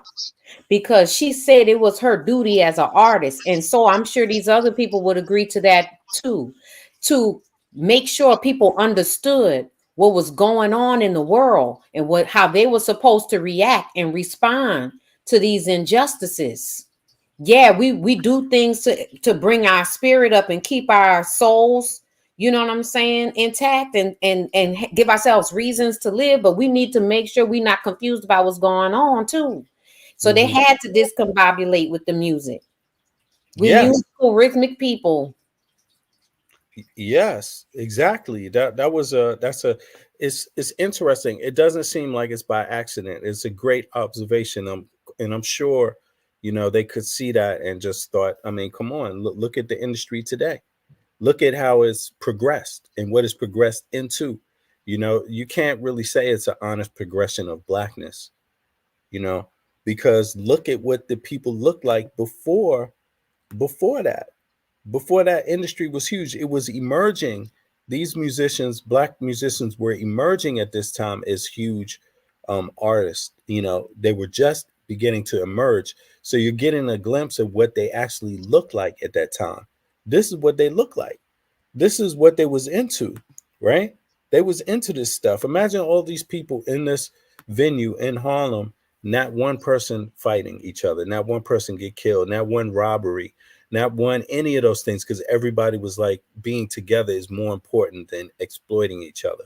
They could put down whatever elements were bad to be able to make this happen. You see what I mean? And today we almost can't even imagine looking like this. Cause why is that? Because this is what we look like now. This is crazy. In this one, it's a dude with a printed money thing in red on it, a dollar bill. It is probably the $20 bill. It ain't even $100. It's $100 bill, blood money. It's still cheap. 100. Go ahead. This looks, since we was talking about that word, this is what a nigga is to the people that originated it. Mm-hmm. Yep. This is how they using it right now. Yeah. Because I was just about to take it back. I was just about to say the same thing about the Soul Train. I'm like, those were descendants of niggas, them Soul Train dancing, fly, slick, fool ass niggas. They were niggas. This right here is a black man. It is a black man with a check. This is a cold-blooded. No, hell no. That's He a ain't got no black check. man. No, this is a black man who can't even count his pennies because he's getting robbed. Look, he's in a deal in a 20. What do you call that? He's in a 360 deal, and he's down with Live Nation. So Live Nation ripping off all them artists. We got to get on Live Nation too, because that's the flip side of what's going on with the record companies. Is Live Nation? They're one and the same scam. Well, you just said, VB. You just said these are the people with no culture. These are the people standing with the pedophiles and all of that. When did you ever hear about niggas standing with pedophiles? Niggas was forced to rape their own kind. Okay, but Ralph, not willingly. you're contesting based on just the use of that word. I get it, but overall, even if you just let's remove that word from it. This you get what I'm saying. This is not Yeah. authentic. No, This this is not is not authentic. original. No, this is not good. This is not good This for is no one. not us. No. This is not who we were. Look, I'm just pointing out the other one was what we were before the music industry, before we emerged as the large players in the music industry, right? Well, this Yeah. is what we look like then. So we look like more of ourselves then, right? Because there were less additives, less preservatives. We were the people who decided what black was, right? And we Yeah. decided this is what it looked like. And they weren't in a position to tell us, no, you can't look like that. They were like, okay, you wear that dashiki. We understand. Okay, you play that Congo. That's part of you. That's part of who you are, You right? get them They long understood chopped that. sideburns, boy. You wear them Keep them glasses. sideburns. And you, Uh-huh. lady, you keep your afro. You keep the afro. The other one, you keep your braided hair. That take a long time, by the way, to do because it's real. It's real. It's not even fake. I mean, and Yeah, you look at look, this. you This is notice harmony, bro. you don't This see is no fake, harmony. you barely see any fake hair out there. There's not a BBL. There's not there's none of that. You see You what I'm know? saying? And but then today, the progression of it truly for black folk, because somebody's been able to come in there and inject themselves, their message and their culture into our thing, into the thing where we passed on our culture. We talked about our stories. We represented ourselves. Someone else has taken the drum out of it, bro. There's not a Congo in there. There's not one braid. There's not one real. I mean, the person with the realest haircut got all his hair cut off. Is this one? His hair cut off, right? Maybe 2 Chainz had on dreads, maybe, but everything else is fake.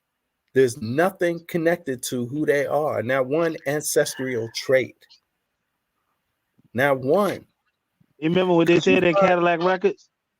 Could you find a Jewish person that does music and won't have any ancestral trait? An Asian person that does music won't have any ancestral trait. Arabic music. I mean, sure, they all have their versions of pop music, but this is considered Black American music. Does this have any remnants of our ancestry or our, lineage, our stories? Who we are? Is this a representation of who we are? The only thing that's remnant for me, and I'm saying this as best as I can as a person that's tried to create music constructively, is these synthesized replicas of. You got any music online? Huh? You got any music online? Yeah, I do. I'll send you a link. Oh, yeah, do that. Okay, okay. So to me, can I share it? Yeah, sure. Just making sure. Just making sure. I have some. I even had a podcast for a hot second that I was doing. I had did it with a friend, so they'll be on there too. And I'm re-recording some stuff and redoing some new stuff. So Oh, nice. Yeah. yeah. Okay, let's check it out. Yeah. So, Okay, you send me the link. All right. So, Go and ahead. I'm gonna admit, there's a song on there where I use the N word. I don't use it no more. I was more confused at that time, the mixtape that I had put out. So I just want to make that declaration. But nevertheless, I didn't make nothing that was dank, but they took and they go around the world. And you notice if you produce, and they have sampled our instruments, right? The they have all the instruments you can think of, whether it be the djembe, the marimba, the sitar, they've gone around the world and they've sampled that sound. Play a G, play a F, play a this, play a that, shake it twice. However you play drums, do a roll, do a this, do a that. And they've synthesized it and put it in these daggone programs. And then they get to make beats that sound Caribbean, sound African, or sound Asian somehow, Japanese, Chinese, or like they like to do. Timbaland was real big on using Indian sounds from India. You muted. Yeah, it's worse than sampling. It's worse than sampling. It's worse than what the rappers did. Yeah, but Rappers sampled the beat. but that's the remnant. So what they do is they playing with that ancestral information that we have in our bodies, in our souls, in our cells that recognize them sounds, because your memory, your physical memory is shorter than your spiritual memory. Them sounds resonate. So you dancing the stuff because it sound familiar. It is familiar, but the words are being used to do something else, but it needs a carrier. To molest you. It's a Right. molesting. It's a So tool of molestation. if these people put out music that literally gave people ways to build things with the same hypnotic type music and sounds, but instead gave people information on how to decode stuff, or on how to build, or how to heal some shit, and that was the mainstream, that would be the mainstream thing, because people would adhere to it because of what? The music. Really? YouTube is trying to shut. Memory. It's physical memory. Yeah, exactly. Somebody said YouTube trying to shut you down. Yeah, man. YouTube, they gave me a whole bunch of different. They basically tried to that, and they didn't really explain what they talking about. But I have an idea, but they're not helping me to know or confirm or affirm what it is, But that's YouTube. It's their platform, and I'm on their platform, so they got the right to do whatever they want. I mean, I'm not beholden to YouTube. You see what I mean? So I'm not really that bothered by it, because I still get to do what I want to do, but it's exploitive, because I prefer YouTube just cut me off and say you can't use it, than to keep my material and not reward me for people watching. You Didn't see I what I mean? didn't I say that there's different forms of consuming people? Yeah, and that's what they There you do. go again. Yeah, they don't dislike me enough to say get your stuff off our platform. They Right. just say they don't want to pay you for it, but Right. they'll use it. Because It's your delivery, VB. It's the people you have here, the topics you bring here. We all touch it spiritually or logically, to the point where we're not being racist, and to the point where we're actually using the system against the system. You see what I'm saying? We're just Because asking questions, bro. we just report news here. We just talk around the news here and give our opinions. this is And what we stay away from using certain names and communities that could get you shut down. if So if we gonna use this internet, I'm gonna throw this out as much as I can without making that get sabotaged. From what I understand, working in information, right? Visual information and also digital information. If you're serious about your content, you gotta own and have your own .com, right? That's Basically. one. Two, we need to also make sure every time you have a video like this, especially a bunch of us need to download it. We need to True. download it so we can start an archive. Another thing, when stuff goes down, we need to find out, and I don't remember how exactly to get an FTP server, but FTP servers, file transfer protocol servers, is how we got to start sharing information. We're not going to be able to do it on Gmail. Right. We're not going to be able to Dropbox it. We're going to find a way to fix. We need to become basically information You know what I technology. want to do? Yeah, you're right, because that's the only option. There's no other option. You're either using their platform or you making your own platform. And when we don't have an alternatives, then we're left with their platforms, and that's not good. And but there is good news, because it's like you said today. There's if we involve ourselves in internet technology, right?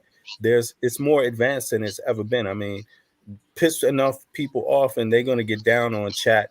What do they call it? Chat GDP, and figure out how to make another YouTube themselves, the whole code, and then throw it up on their server. I'm going to mess around and do that.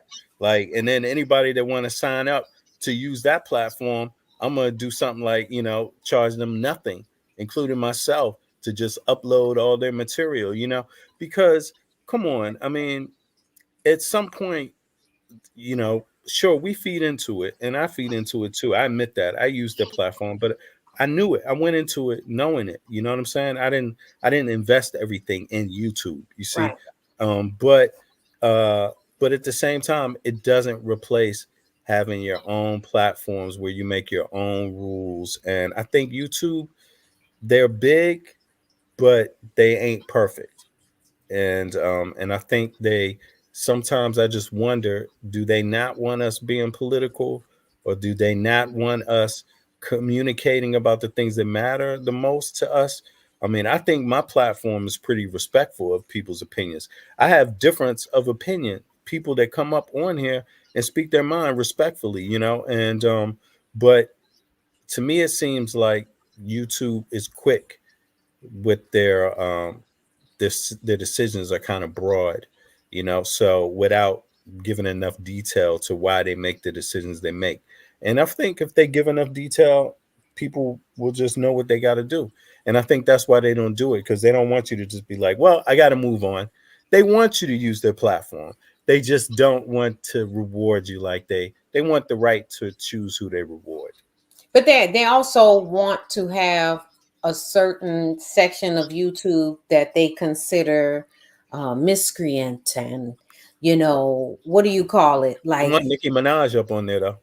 but now here's the thing, because they've affirmed positively that they said that's positive. Okay, it's always the flip with these people.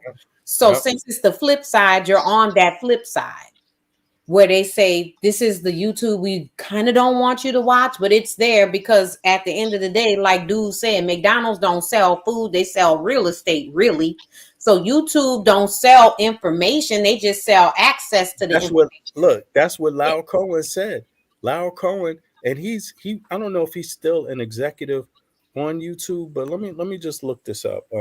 Leo Cohen, I'm sure he was and YouTube. He was an executive officer at YouTube. Look, Leo Cohen. Now, what does it say here? Yeah, he's I'm gonna bring this up because I don't want people to think that I'm just making this up or something. But let me go back here. That's his LinkedIn. His LinkedIn got YouTube on it, but let me see. Hold on. Cohen, Wikipedia, right. He's named YouTube's global head of music. Right, here we go. I'm gonna put it in the chat for everybody. The same guy that said basically it's about the money. He doesn't really care if you are a dope head or what your message is. This is basically about money, the artists he signs. And he's an executive of YouTube himself who said that. So it kind of shows you, I don't know if he still is, but I know he was one of the main ones. Let me see here. Where does it say? If I control F and then I say YouTube, right? YouTube, right? There it is. Look, occupation, co-founder, 300 Entertainment, global head of music at YouTube. So he's a big exec in YouTube, Lyle Cohen.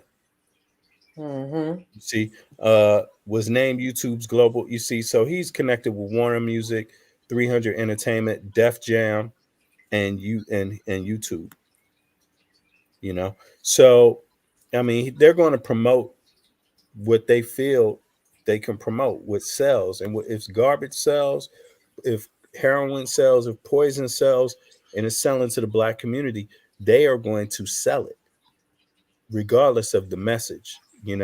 Regardless of the harm. So that's just a real thing. It's sad that it's that way, but it's a real thing. So we do have to get away from platforms, and it's like this. And it's sad to say that because people were saying this in 2013. We got to get our own platforms. That's what they were saying about Facebook. When Facebook was cracking down, we got to get our own platforms. Now it's 20 years later, or 30 years later, 20 years, and it's YouTube, right? Oh, what broke? What broke the situation? Because I remember back on Facebook, Facebook wasn't for everybody. You can only get on Facebook if you was a college student when it first started off. So you couldn't just jump on the Facebook. You had to have a college ID just to even sign into Facebook. Now MySpace was for everybody. MySpace had the music and everything disconnected, but it fell off. It didn't resonate with our people. That's how you create demand. Like, needless to say that it's always the most easy to think of things that make somebody want to do gear and clothes. And then it was, I got to have a cute girl in the video. And then it just got worse. It's not good enough to have a cute girl in the video. Now she got to have, you know, booty shorts. And then the booty shorts wasn't good enough. It was bikinis, and then bikinis wasn't good enough. You had to have full on strippers, and then you had to have Bugattis, and then you had to, you know what I'm saying? Like this Well, is, now you it's got Lil always Nas an X. escalation. Don't forget, now you got Lil Nas X. He got Oh, blood in the sneakers, and he listen, got boys on boys on boys in the jail cell on boys. we You got know, to understand rapping they're gonna about the always Bible. escalate. They're gonna always escalate. How much is enough? If we are at a point, this is what I want from black people and people who call themselves niggas. When does it stop? When is enough enough? Where's your pride? Where's your character? Are we going to get to the point where we're doing what they do and saying, hey, yeah, I think pedophilia is okay? Are we going to get to the point where it says, you know, it might not be too bad to eat people? Because there are white folks saying that. Are we going to get to the point where we say, well, you know, we should live in a society where we don't have rules. You just do what you want. And if you know, the strongest survive. Are we on our way to do that? Are we trying Yeah, to be that's Europeans or what? exactly where we're at, because the Chinese laboratories got us eating dookie. They got dookie steaks and ground beef, modified chickens and eggs. Yeah. So they're actually taking people fecal matter and dookie out the daggone sewer and turning it into steaks and selling it to our companies in our countries. They actually have human meat in food. You get Where to eat where you we get at? to eat some real live human meat purchased straight out of Walmart. We gotta have some integrity somewhere. But I guess in order to get to that point, you gotta admit you've been had, and we don't want to do that yet. We don't want to be like, yep, they got us. I Yeah, think you muted, Bennett. That's exactly the point, because we have this thing about not wanting to recognize the situation that we're in ultimately, and it is a precarious situation, but it's the same situation. It's, the system. Does the system work for you? How does the system work? What are the pros? What are the cons? Does the system recognize your situation as a Black American or African American? Does it recognize the injustices, and does it recognize the micro injustices African Americans got to put up with every day? Just because no real major reform has been made, where their lives are affected, largely. And I just think it's sad because, let's say I'm 50, I'm in my 50s now, right?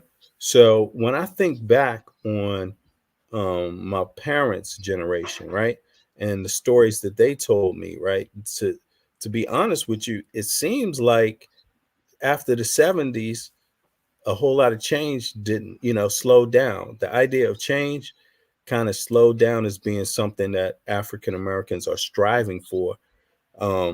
It doesn't seem like it's important. It almost seems like integration became more important. Like, I have a car, I have a house. The American dream took over justice in a sense. And I think we're suffering from that because, look, the music industry is a major industry. It's not small peanuts. It's 29 billion a year to 100 million globally. You see what I mean? Like, that's a huge empire. That is a huge factor. And when you think about, we don't even have reform in terms of what artists get paid, safety, what's the environment like? There's almost no regulations in there at all where it would be in any other industry. But we make up, I bet you, what's the percentage of the industry that we make up? Yo, you on mute. You on mute. I, I can tell you right now, I don't know for sure, It's but got to be big because our artists are good. Gotta be at least 85%. Gotta be 85%. I bet you for the percentage that we are, I bet you we doing big work in that. But are we receiving? No, On the receiving end, what are we getting? Are we getting robbed?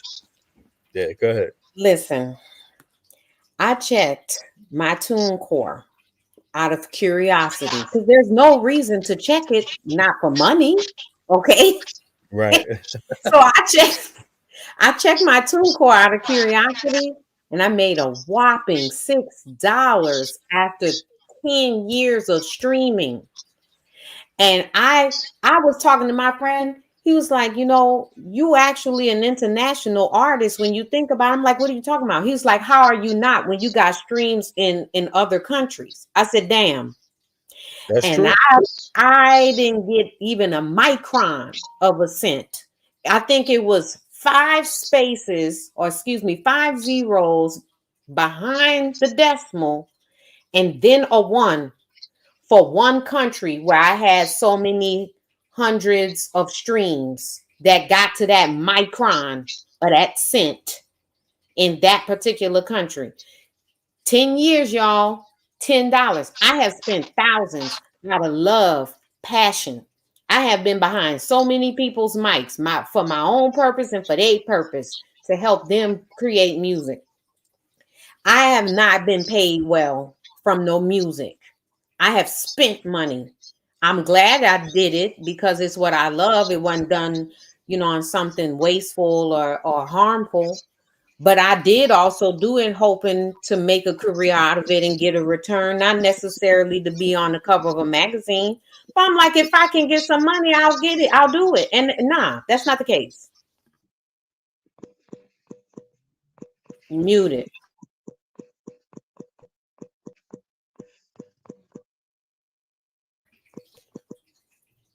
You muted.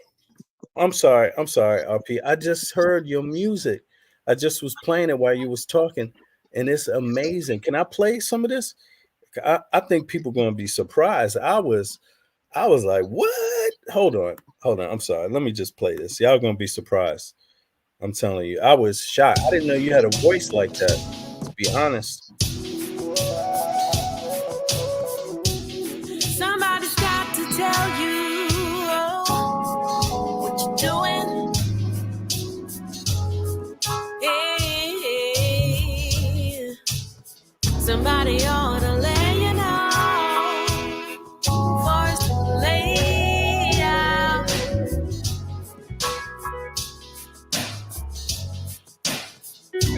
Can't go on letting you do this to yourself.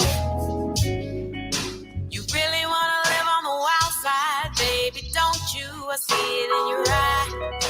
You really want to make some trouble on the double, no, you can't deny. I really think that I should tell you, watch your step or you just might fall. Fucking with this life will get you, throw you screaming right into the wall. Don't live forever. Wow. Yo, you should keep doing your music. Don't you got a great voice? Listen, I'm not gonna stop.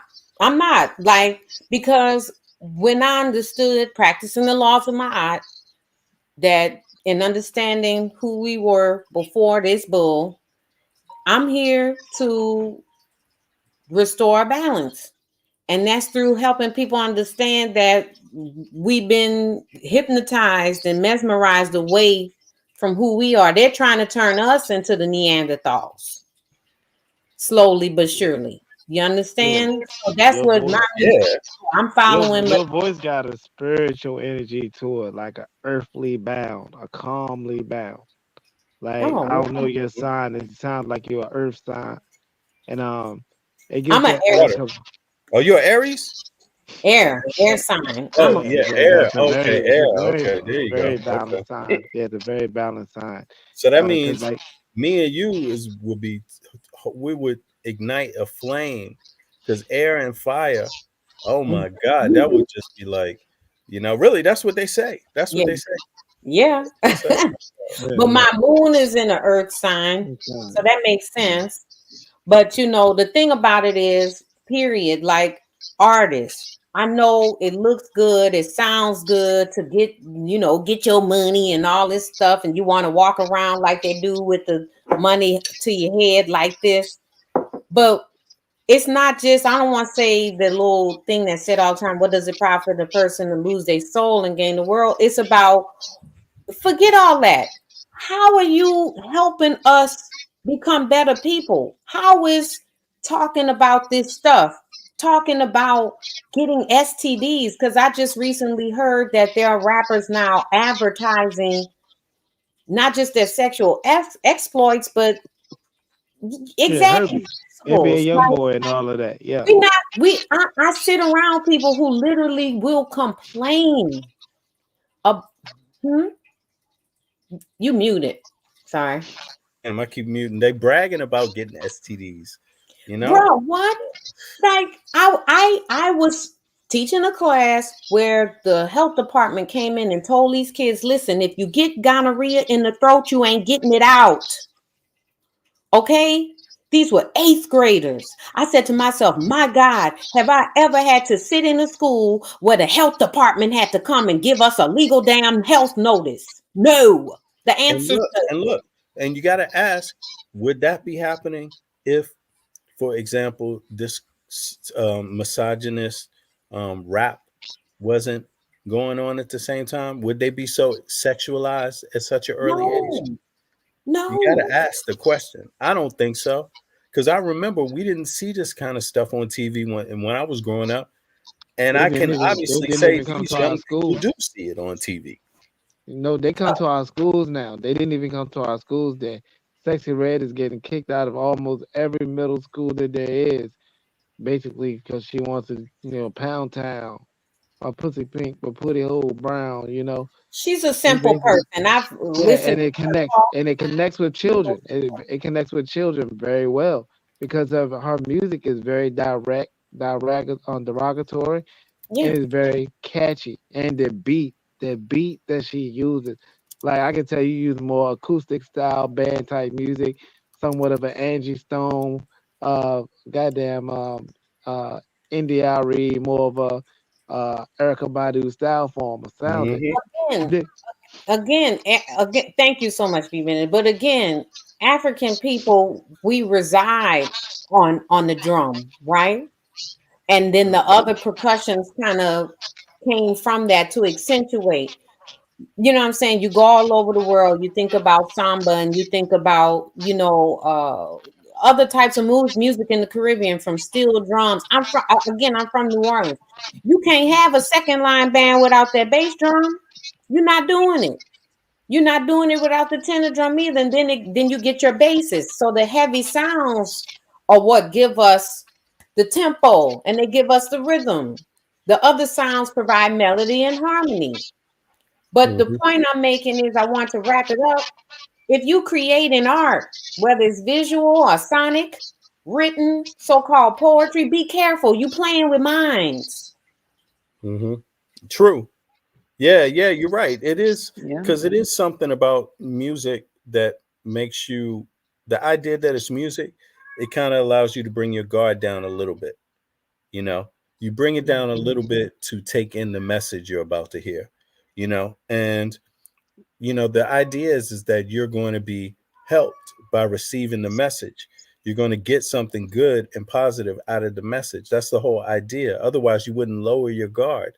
But the problem is that it seems like they take advantage of that. The music industry knows how powerful it is, right? And they know that there's no law so far that has defined abuse of that type of privilege. There's no, it hasn't been defined in the law. So it's not considered illegal to just, call something. It's the same thing if you call something, let's say you call it breakfast, and you find out everything in the breakfast is poison. It's the same idea. Breakfast is supposed to be nurturing. It's supposed to be great. So the fact that you call it breakfast, right, and food, you're assuming already it's going to be good. So you would eat it, anyway, right? But it's the same thing with music. You would never expect that someone's going to sell you something harmful in music, that something that will be harmful for yourself, your own life.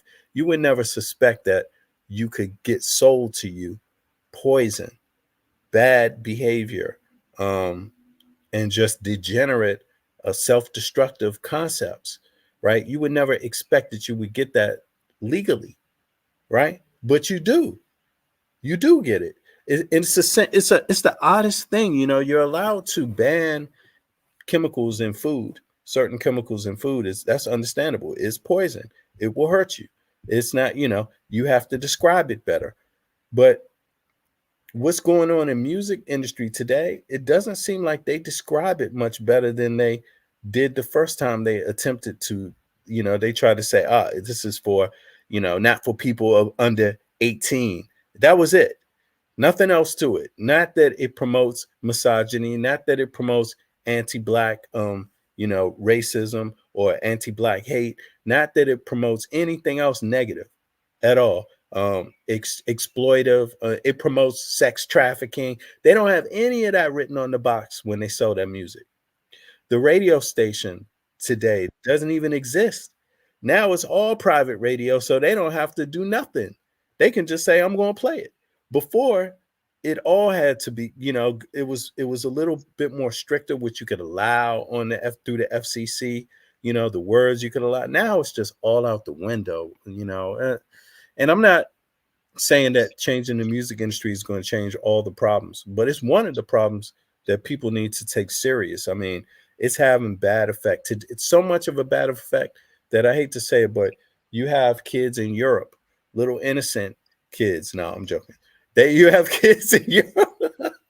You have kids in Europe that's listening to rap music and killing each other. And these people get paid to go to school. They have health care. They have housing insurance. They have help that Americans don't get. And yet they're still having the same reaction to the negative music. They're having the same negative reaction. So what else could it be? You know, I mean, Andre, are you there? Yeah, I'm here. I mean, you've heard me say many times. That's why I am careful of what I let go in and out of my eardrums and in front of my eyes. I don't watch it. Listen to that shit. I can't. I mean, because most of the times, because I don't understand what the words are. So I'm like, if I don't even know what you're saying, why am I going to waste my time trying to listen to try to learn what you're saying? So you know, when there's enough good music out there where we don't have to settle for this nonsense that's out there now. There's enough good music. I mean, you just take it back to, you know, the 70s. People always hollering, you know, they talk about that's the best music ever. But you go back and listen. I mean, you had the Isley Brothers would Fight the Power, and you know what's going on, and you know all those kind of songs to bring awareness of what was happening in the communities and stuff like that. So, you know, and then of course you had the love songs too. Don't get me wrong; they still had some, but it's not like. But the love songs were conscious. The love songs were conscious. They were conscious. They weren't degrading. Right. The love songs were about your feelings, how you make me feel, how special are you, baby? Have you seen her? Tell me, have you seen her? Yeah. Come on. Yeah. That's and even I wanted to address when Ralph was talking about, look at all that natural hair back then, right? I just want to say all that hair wasn't always natural. There was Afro wigs back in the day. I mean, we used to, when Shaka Khan first came out, we were telling our dad, God, look how much hair she has. My dad said, that's not her real hair. That's a wig. Oh, Dad, right. You don't know what you're talking about. That is her hair. He said, girl, that is not her hair. That's a wig. And then as we come to find out later on, he was right? But you couldn't tell us then because it looked natural. It was, you know, the way she was wearing it looked natural, but everybody didn't, you know, it just wasn't. Because I remember, I think it was the car wash movie. I think it was. I can't, where the lady was in the back of a taxi and she wanted to get out and go to the restroom. And she went in the restroom, put an Afro wig on, changed her outfit, came back out. The guy didn't know. But they tried to make it look real, Andre. They tried to make it look real. They didn't just say, you know what? Let me just, by the way, see that prostitute out there down the street? I know what I'm doing. I got an idea. I'm going to dress up exactly like her. But they were wearing those other kind of wigs too, you know, the flip wigs and stuff like that. I mean, they were doing that too. We were wearing all that. It just wasn't. It wasn't commercialized to make it to be something that we are seeing today. It wasn't the main thing. It wasn't It wasn't so exclusive. Yeah. Now it's exclusive. Like I said, if you didn't, you know, if you didn't grow up in the area, you might not have seen it so much, right? So we saw a lot of that stuff watching Soul Train. You know, and all that stuff that had to do with Black people back then. And then every show, every now and then, that would allow Black people to come on the shows and stuff like that. But you know, depending on where you live in the, you know, you didn't see all that all the time, but now you just see it all the time. I mean, But you I mean, know, wigs. one thing about wigs, to your point, I appreciate the wigs then, even the little so-called bump looking wigs Mm-hmm. or the Afro ones compared to the wigs of today. Because I swear to God, everybody wearing the same wet and wavy or bone straight, and it's all these shocking colors. I remember when I was in Or high the school. baby hair. Listen, when I was in high school, I went and dyed my hair blue. And that was weird. Then it turned green. Then I was a witch, right? Mm. And it's amazing how times change things, because now you could wear it, you damn near go to work with magenta hair, and I'm like, what is going on? You know what I'm saying? Like, and I'm not saying I have something against colors, but all the wigs look the same. All the wigs are straight, or you know, they're not Afro wigs that people are wearing. Right. Mm-hmm. Yeah, this is total transformation.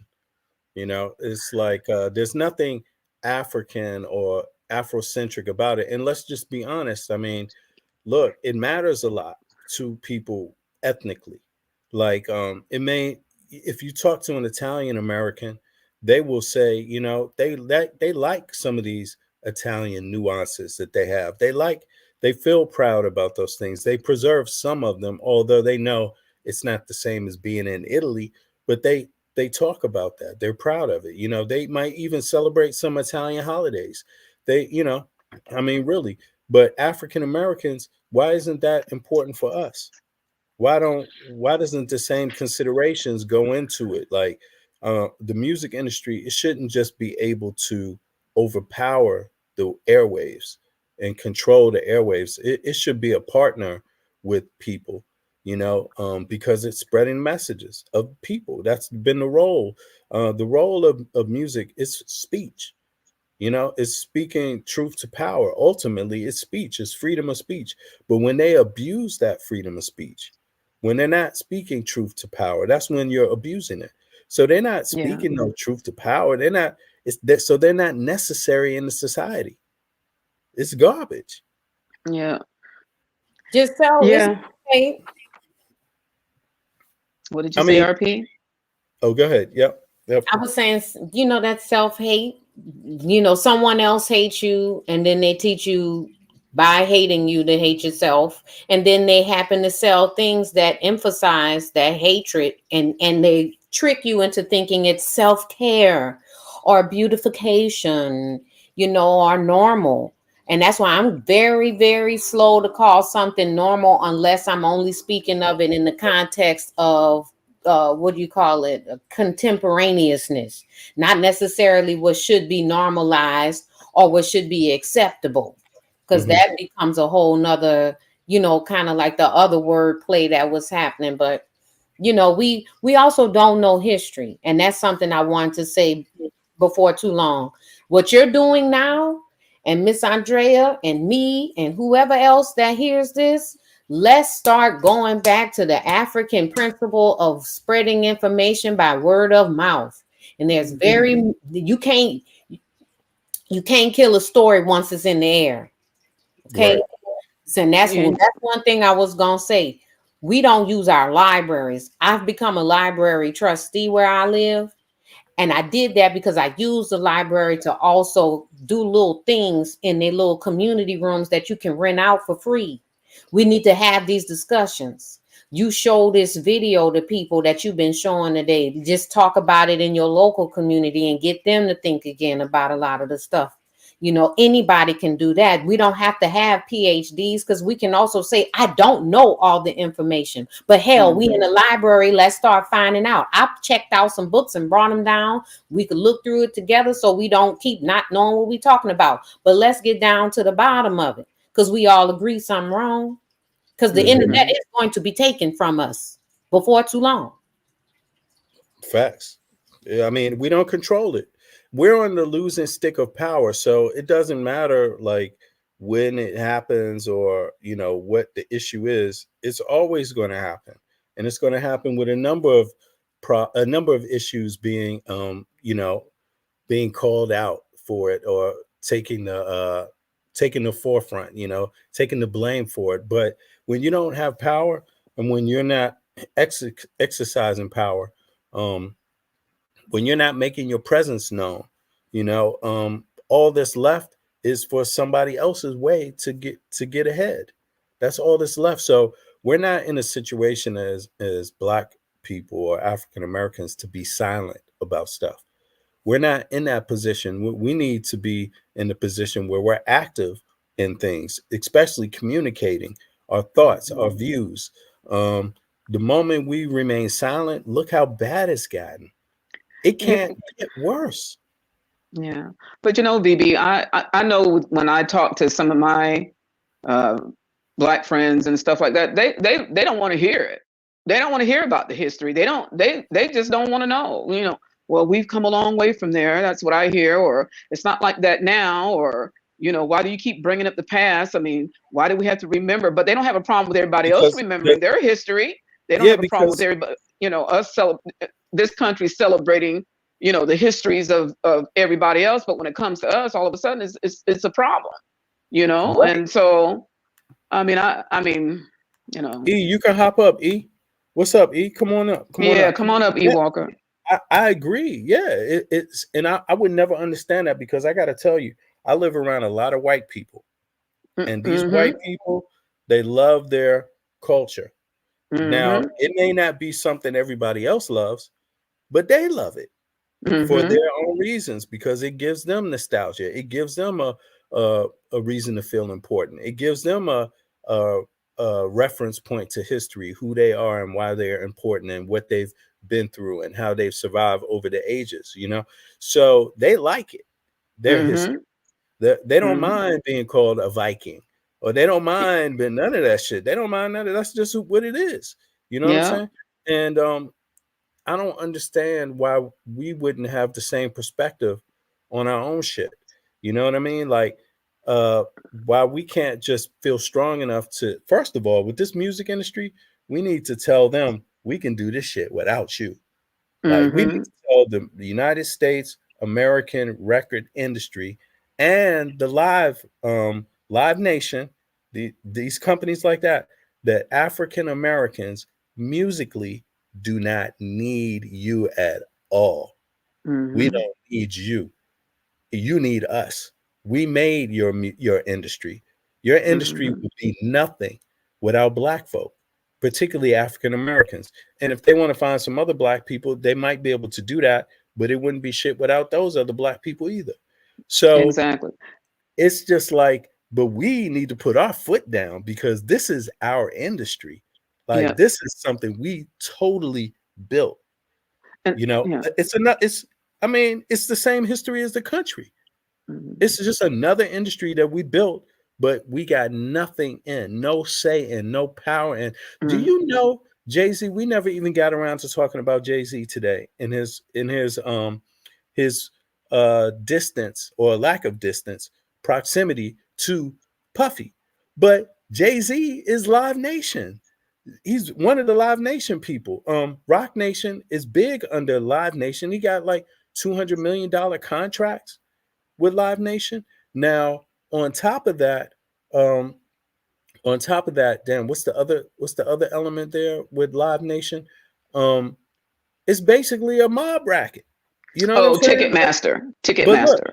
But yeah, Ticketmaster, Live Nation, and it's a Live Nation and Ticketmaster, and then Rock Nation is a business partner of Live Nation, right? But Jay-Z, don't forget, Jay-Z is the dude who undermined Kaepernick.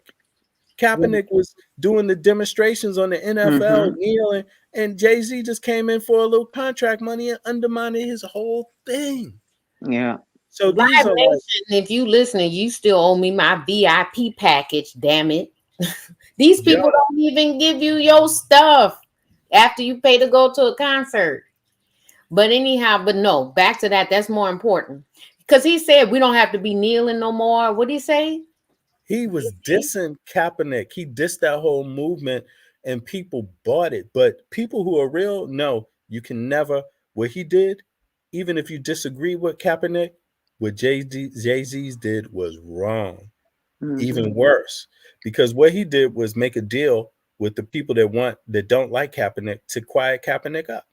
Mm-hmm. That's why they were willing to give Jay-Z the deal in the first place. Why would Jay-Z do that? Why wouldn't Jay-Z say, hey, you can give me the deal, but this ain't got nothing to do with Cap. He can do what he want to do. He can keep protesting. I ain't got not one word for y'all about Cap. Let Cap do his thing. If you want me to help you out with some music artists, I'll do that too. But he knew that's breaking the picket line. Jay-Z broke the NFL picket line. Black folk had a picket line up on the NFL because the NFL ain't paying them anyway. NFL ain't trying to give them no ownership. They had the same goddamn problem. That's what Kaepernick was talking about. And here Jay-Z, a dude in the name of, we don't need to kneel no more. Oh, but you sure needed to undermine another black man demonstrating against a corrupt industry. The NFL, he's damn sure needed to do that. He had to play the coon, and he's acting like he didn't. You know, these people are dangerous to us. Somehow these musicians, look, Puffy, he's even the vote or die guy. And look at who he is. Look at his character. I mean, I don't know, but to me, the music industry, black people they're the most danger to us, you know, because we love music. Music has carried us a long way through troubles, through the blues, through hard times. Sometimes music is all we had. You know what I'm saying? Yeah. And they exploit it, and now look at what they turned it into. I'm sorry to be talking this way because I don't like to hate my own people. Even somebody like Nicki Minaj, I wouldn't want to hate, but I gotta be real today. This is trash. What she's selling, I would never want my daughter to emulate. Never. I would never want my son to look for a woman like that. You know what I'm saying? To marry a woman like that. I know it sounds personal, but I'm just being real. I'm a conservative guy. I want my kids to be also conservative, educated, and you're a liberal, hardworking, conservative, still liberal. I'm still liberal, but but you it's know, like it's a dichotomy. You you can't know, be but both.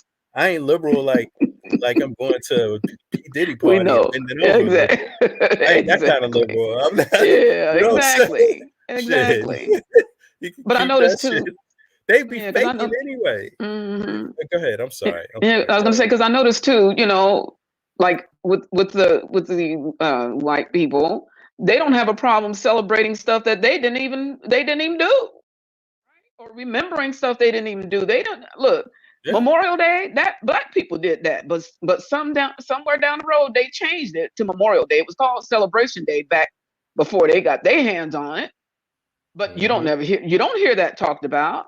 All the inventions and stuff that we've done. Oh, they took all that over, you know. So they're trying to have their cake and eat it too. They want to celebrate our hard labor and work, put a name on it, and make it sound like they're the ones who came up with all this Pythagorean theory and all this. That didn't come from no daggum Pythagoras and none of those guys. They went to Egypt and got that from our people. Yeah, And they want to turn around and take credit for stuff they didn't even do. So they don't have no problem doing none of that. And now they want to come back. Now I think that like that Project 2025 is supposed to be about them reversing the progress of black people.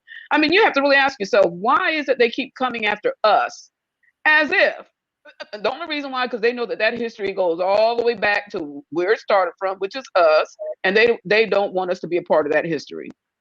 You know, it's just so ridiculous. You know, so anytime I get an opportunity, they're gonna bring anybody, especially one of them. If any of them bring up a subject, I jump in with both feet. I'm gonna say you ain't gonna walk away today without hearing what you didn't know. So now you can't say you don't know. That's what I do. I'm glad you said that because something I noticed.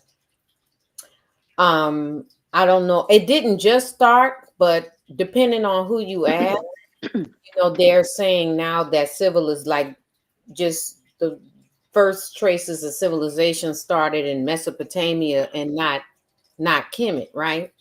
And I'm like, like that, you know, they always try to discredit some kind of way. Like, and I will say I don't understand anthropology and history enough to speak on it or whatever. And I'm getting into ancient like anthropology and stuff now. I'm in a different region, but it's these little slights like she's saying, where they try to make it seem like, oh, well, they weren't really first. That's what I see happening now, in other words. Yeah.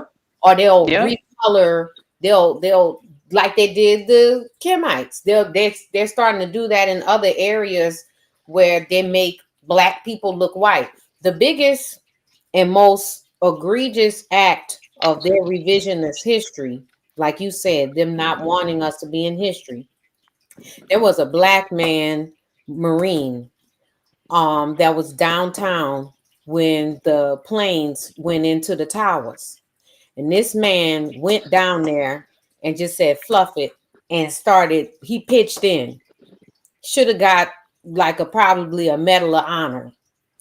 And so there was a movie made about September 11th, and they made that Black man a white man. Now, here's the problem. Oh, serious? Oh, that is Seriously. terrible. That's terrible. And see, go ahead. So I'll say this, I'll end it quickly, because he was interviewed on Wisconsin Public Radio. And I actually called in because I was like, oh, hell no. Like, when he said why in his mind it was okay, he was like, well, it wasn't about Black or white that day. It was about America and Americans. I said, well, it's about Black or white now, and you're accepting these. Yeah, but that's an American problem. That's an American struggle, Black and white. Right. That's an American reality, Black and white. So it always matters. Listen, you know? I told him, I said, maybe that day it didn't matter, but it matters now. You did what you did, and you did it as a Black man, and they depicted you as a white person. That's wrong to you. That's wrong to your legacy, for your children to see you depicted on screen. It mattered to them. It mattered to them to change him to enough to change him to a white man. Guess what? Nope. He went with it. We're gonna have a lot of problems. We have Black people that I think actually want justice, but we're outnumbered by collaborators. Some of these people are unconscious of it, and some of these people damn well know what they're doing. I've been around these people. I agree. There was one person, he's so much of a collaborator, like he tried to mind wipe me. He asked me to be his program manager for his program, and then when I started seeing through the smoke, I'm like, oh, this a hustle for you. This nonprofit situation. You used to be a hustler selling drugs, and then you figure out I got to make a move. So right. And then so now he in the nonprofit world. Then he tried to play me out. I was like, man, if I was a grown man, I'd sneak you right now, because you're trying to do me in so bad. But a collaborator. But he just got an award too. An award? Oh yeah. Oh yeah. Yeah, that it's America, and race always matters. And by the way, because Black people always have to fight so hard to be heard. That's why it matters in all regards, all the time. It's so sad. And just like it was important for them to get a white person to portray the Black guy at 9/11, during 9/11, it should have been just as important for him to say, or even more important for him to say, and that's why you can't. That's why it has to be a Black man, because you think it's important that it's not. Mm-hmm. You know what I mean? And it's like, even if it was a Black man and the story wasn't about Black people, the underlying story is that part of the story was that there were some Black people there that chipped in as Americans. That's important to know. Just even that small thing. And there's a lot of people that wouldn't know if they don't see it.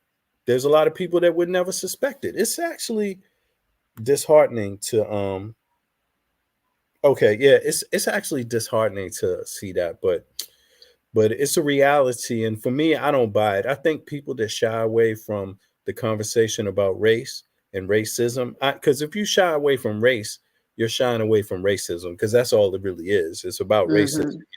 And if you shy away from those conversations, to me, it's just like, there's no, you can't be out to be doing any good. It's not that race has to be the only conversation, but it's a real factor, just like gender is, and just like other elements are in society. You can't avoid race any more than you. In fact, race white male patriarchy is what the issue is, what came to America, essentially, and affected all kinds of people and all kinds of people's ideas, and I guess you could say that's big part of European culture. White male patriarchy, you know, how they do things, what the belief systems are, how the law should be structured, who's important, who's not, what's barbaric, what's not barbaric, what's civilized, what's not. All of those things were carved out by white men. So today, to have a person, anybody, any person say that is ridiculous. You know, it just makes no sense. You know, you don't repair damage in 100 years, especially without any laws designed to repair the damage. Right now, the Yeah. United States hasn't even said they want repair. Mm-mm. That's the crazy part about it. The conversation Yeah. is, well, we can just move along. The economy's doing good. Yeah, because you can't repair damage by instituting more damage. Because after one ended, they brought in something else, right? And after that ended, they brought in something else, and they keep it's the same. Like I was saying, it's the same game, just different faces, same rule book. You know, they're still constantly trying to figure out a way to keep black people down, or as Negroes down, as Negro Or Ralph would not say. acknowledge They it, keep you know? trying. Yeah, Yeah. and it's really sad because in Europe they try to spin it and say that, well, they don't have the same history as America, even though, yeah, we know that verbatim it doesn't have to be the same. But if you're talking about white male patriarchy, if you're talking about the Inquisition, forcing people to convert or be expelled from nations or die, if you're talking about you know, crafting the idea that black people are lesser human beings, well, then it's the same place. It's not Mm-hmm. different, because that's what came to America and wiped that shit out and took over, you know. So it's a similar thing, but they try to say that it's not as bad, or they don't have the exact same history. The United States admits to having a history, but yet they don't want to do nothing to repair it. They don't want to Nope. have an open conversation about reparations, repairing that history, repairing the damage that history has caused. They don't want to acknowledge that the damage is still there. Mm-hmm. Whereas though Europeans, they don't want to acknowledge it either. That they don't want to acknowledge the damage either. You know, it's the same thing. It's really Right. crazy at this point. But at least I would say, you know, there were less black folk living in Europe than ended up living in America.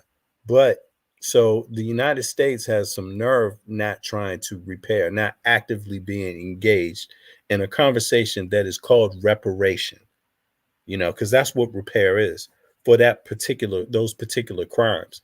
For them to not be in an ongoing conversation about it right now, which is heard and loud, is just, in my view, it's the worst thing that they could be doing. It's the last thing they should be doing, you know. Um, they should be leading the conversation. They shouldn't Mm-hmm. be playing the wall, waiting to see if other people want to start it or who's interested in it. No, it should be a moral Mm-hmm. question that everybody in the country knows, because it's a part of the country's history. I could Yeah. understand Europeans being maybe a little confused, but there's not a whole lot of wiggle room for them either, because goddamn, they signed, though all those colonial nations signed the Berlin Declaration. They signed to split up Africa. They signed to be a part of. They all played a role in colonizing the U.S. and transporting slaves, in the whole map, the architecture of Mm-hmm. slavery, you know, of free labor. You know, they built that, you know, Mm-hmm. and transported it, you know, and perfected it. So I don't understand how anybody would not be in a position to talk about it. You know, to me, I find people that don't want to talk about it suspect, you know. Yeah, because they don't want to look. They don't want to be reminded of that part of their history. You start talking about good things that they quote unquote have done. Oh, you Yeah. can bring it on, bring it on. Yeah. But when it comes to that specific, for the lack of a better word, Part of history. that evil past, they don't Right. want to have anything to do with that, because God forbid that we get called out for the people who were, and it's not, and you know, oh, it wasn't us. Well, it wasn't us that was in that slavery and Jim Crow time either, but you're still treating us that way, right? Yeah. We can actually But make they've that gotten same a pass argument. though. But Andrea, they've gotten a pass. They've gotten a pass. You know, the United States and Europe has gotten a pass talking about reparations regarding African people. They've gotten a pass. They have not done anything regarding the UN. You know, what is normal, which is reparations for this one group, they haven't stepped up to the plate, you know, and that's just the reality of it. So for me, it's kind of like when it comes to these other industries, they're just slapping the faces, you know.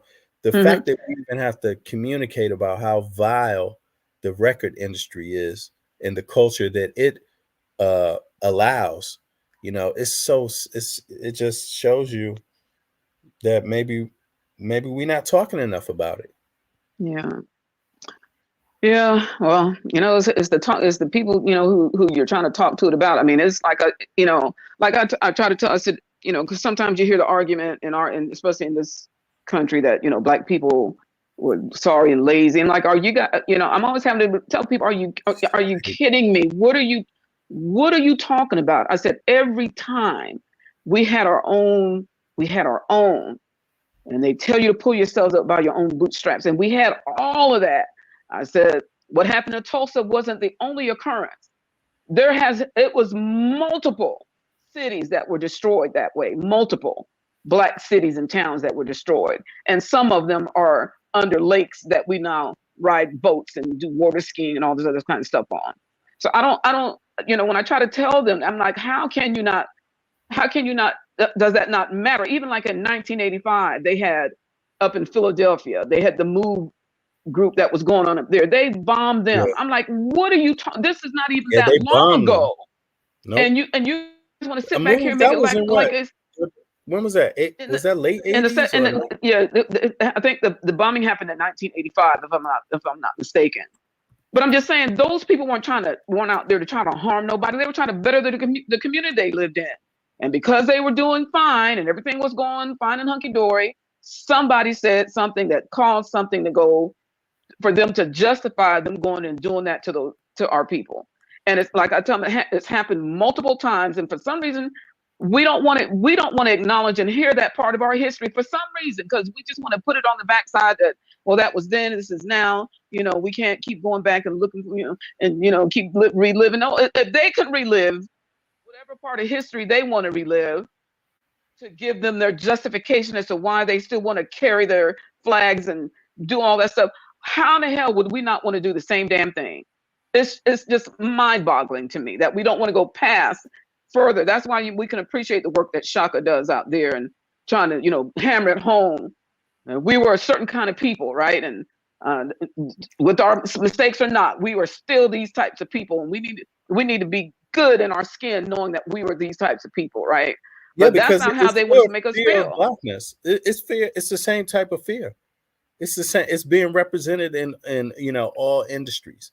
Same type of fear they have in the music industry and control. Same type of battle happening with the history and with African history and Kemet. Like people, there's a contingency of persons that are afraid that Kemites were Black or African, right? And then there's a contingency that's like, no, it has to be said for what it is, for people to get any good from it, to get a real message out of it, you know? And, you know, and then we find it in the music industry. You know, look, somebody like India Ari, let's be honest, she's too Black for somebody like Lyle Cohen. That's what he means when he's talking that way.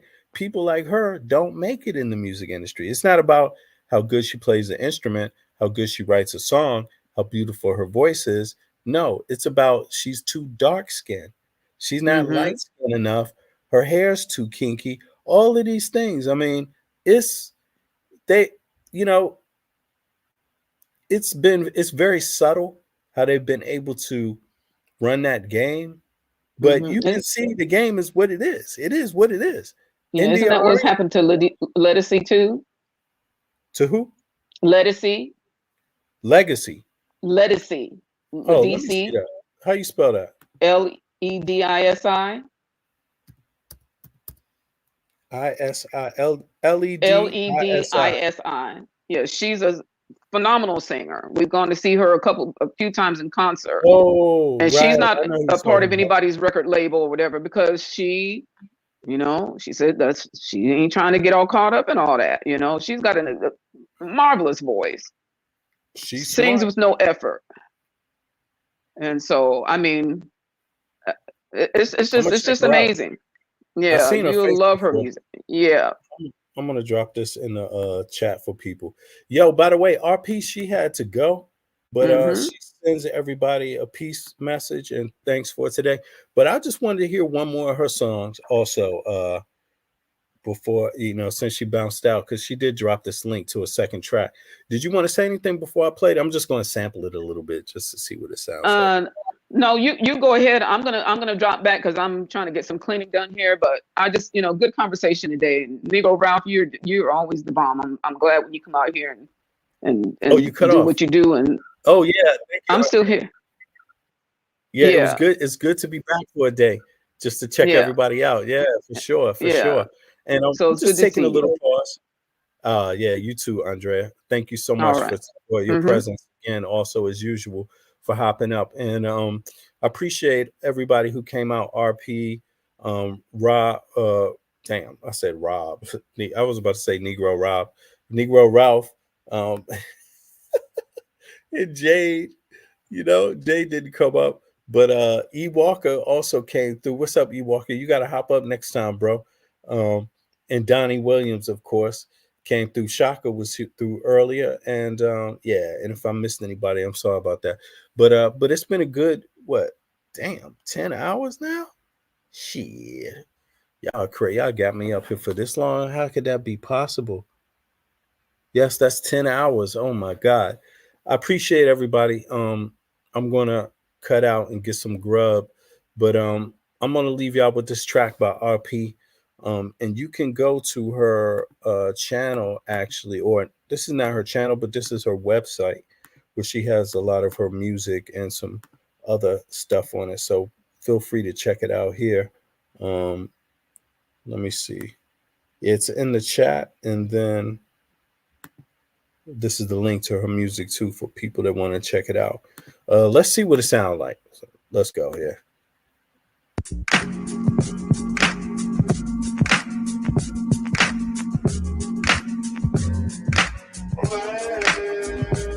You see, I heard you got it, and I want it, I'm on it. I heard you got it, and I want it, I'm on it. I heard you got it, and I want it, I'm on it. I heard you got it. I had a friend, Beverly, she was a player without exception. Everything that came out of her mouth was a deception. Lethal injection, straight to the heart. Men were paralyzed, she shot him tranquilizer darts. Head to the sky, she walked around him mighty fly. The way she got in her jeans, they said it was divine. And I knew there was more into the situation. Beverly had taken on the oldest occupation, cause she was addicted to cars and clothes and needed to pop bottles wherever she go. She classified herself as a gold digger, because a gold digger's smarter than your average hoe. I would tell her, you really need to get a better plan. Messing with the wrong nigga, you'll end up in quicksand. Bev replied, don't worry babe, I've got the upper hand, and the only thing I'm getting is every single thing I can. If you can, she hooked up with a guy named Timothy. Body on fire, but sweet like tea. It was with other men, he would often creep, then turn around and tangle with her in the sheets. They didn't use protection, shared all the affection, cause in Bev's mind, that was only one direction. A baby would surely take her straight to the bank account. He had fell in love, so for her there wasn't any doubt. Then one fine day, Beverly, she got a call. He said, I got some news that I really can't stall. And I really hate to tell you that I think I gave you something that I can't take back. She was shocked, cold dazed, in the state of full reflection. Didn't think her end would ever come from all the sex. Stayed up all night counting dollar bills. Now she spends all the time counting all of her pills, and that's real. Baby boy, you should listen to me. You got something in your pockets, and you know I can see now. Don't call me crazy, it's the way of the world, but I would surely be delighted if you call me a girl. Hey, yeah. Baby boy, you should listen to me. You got something in your pockets, and you know I can see. Don't call me greedy, it's the way of the world, you know what? but I would surely be delighted. She has the words to the songs on her page. That is so cool. And what is this? This is Bandcamp, right? Okay, this is Bandcamp. Yeah, so if y'all go over there, she might get a couple of some sense, some change on it when people listen to it. I thought that was so cool. Yeah, I'm gonna check out some more of her music. On that note, I appreciate everybody. I'm gonna be out, but I'm gonna let the track play, and then hopefully I'm gonna catch up with y'all tomorrow towards the evening. I appreciate everybody for coming through. Have a blessed evening and weekend. Love y'all. And if you call me a girl, I heard you got, and I wanna know more. I heard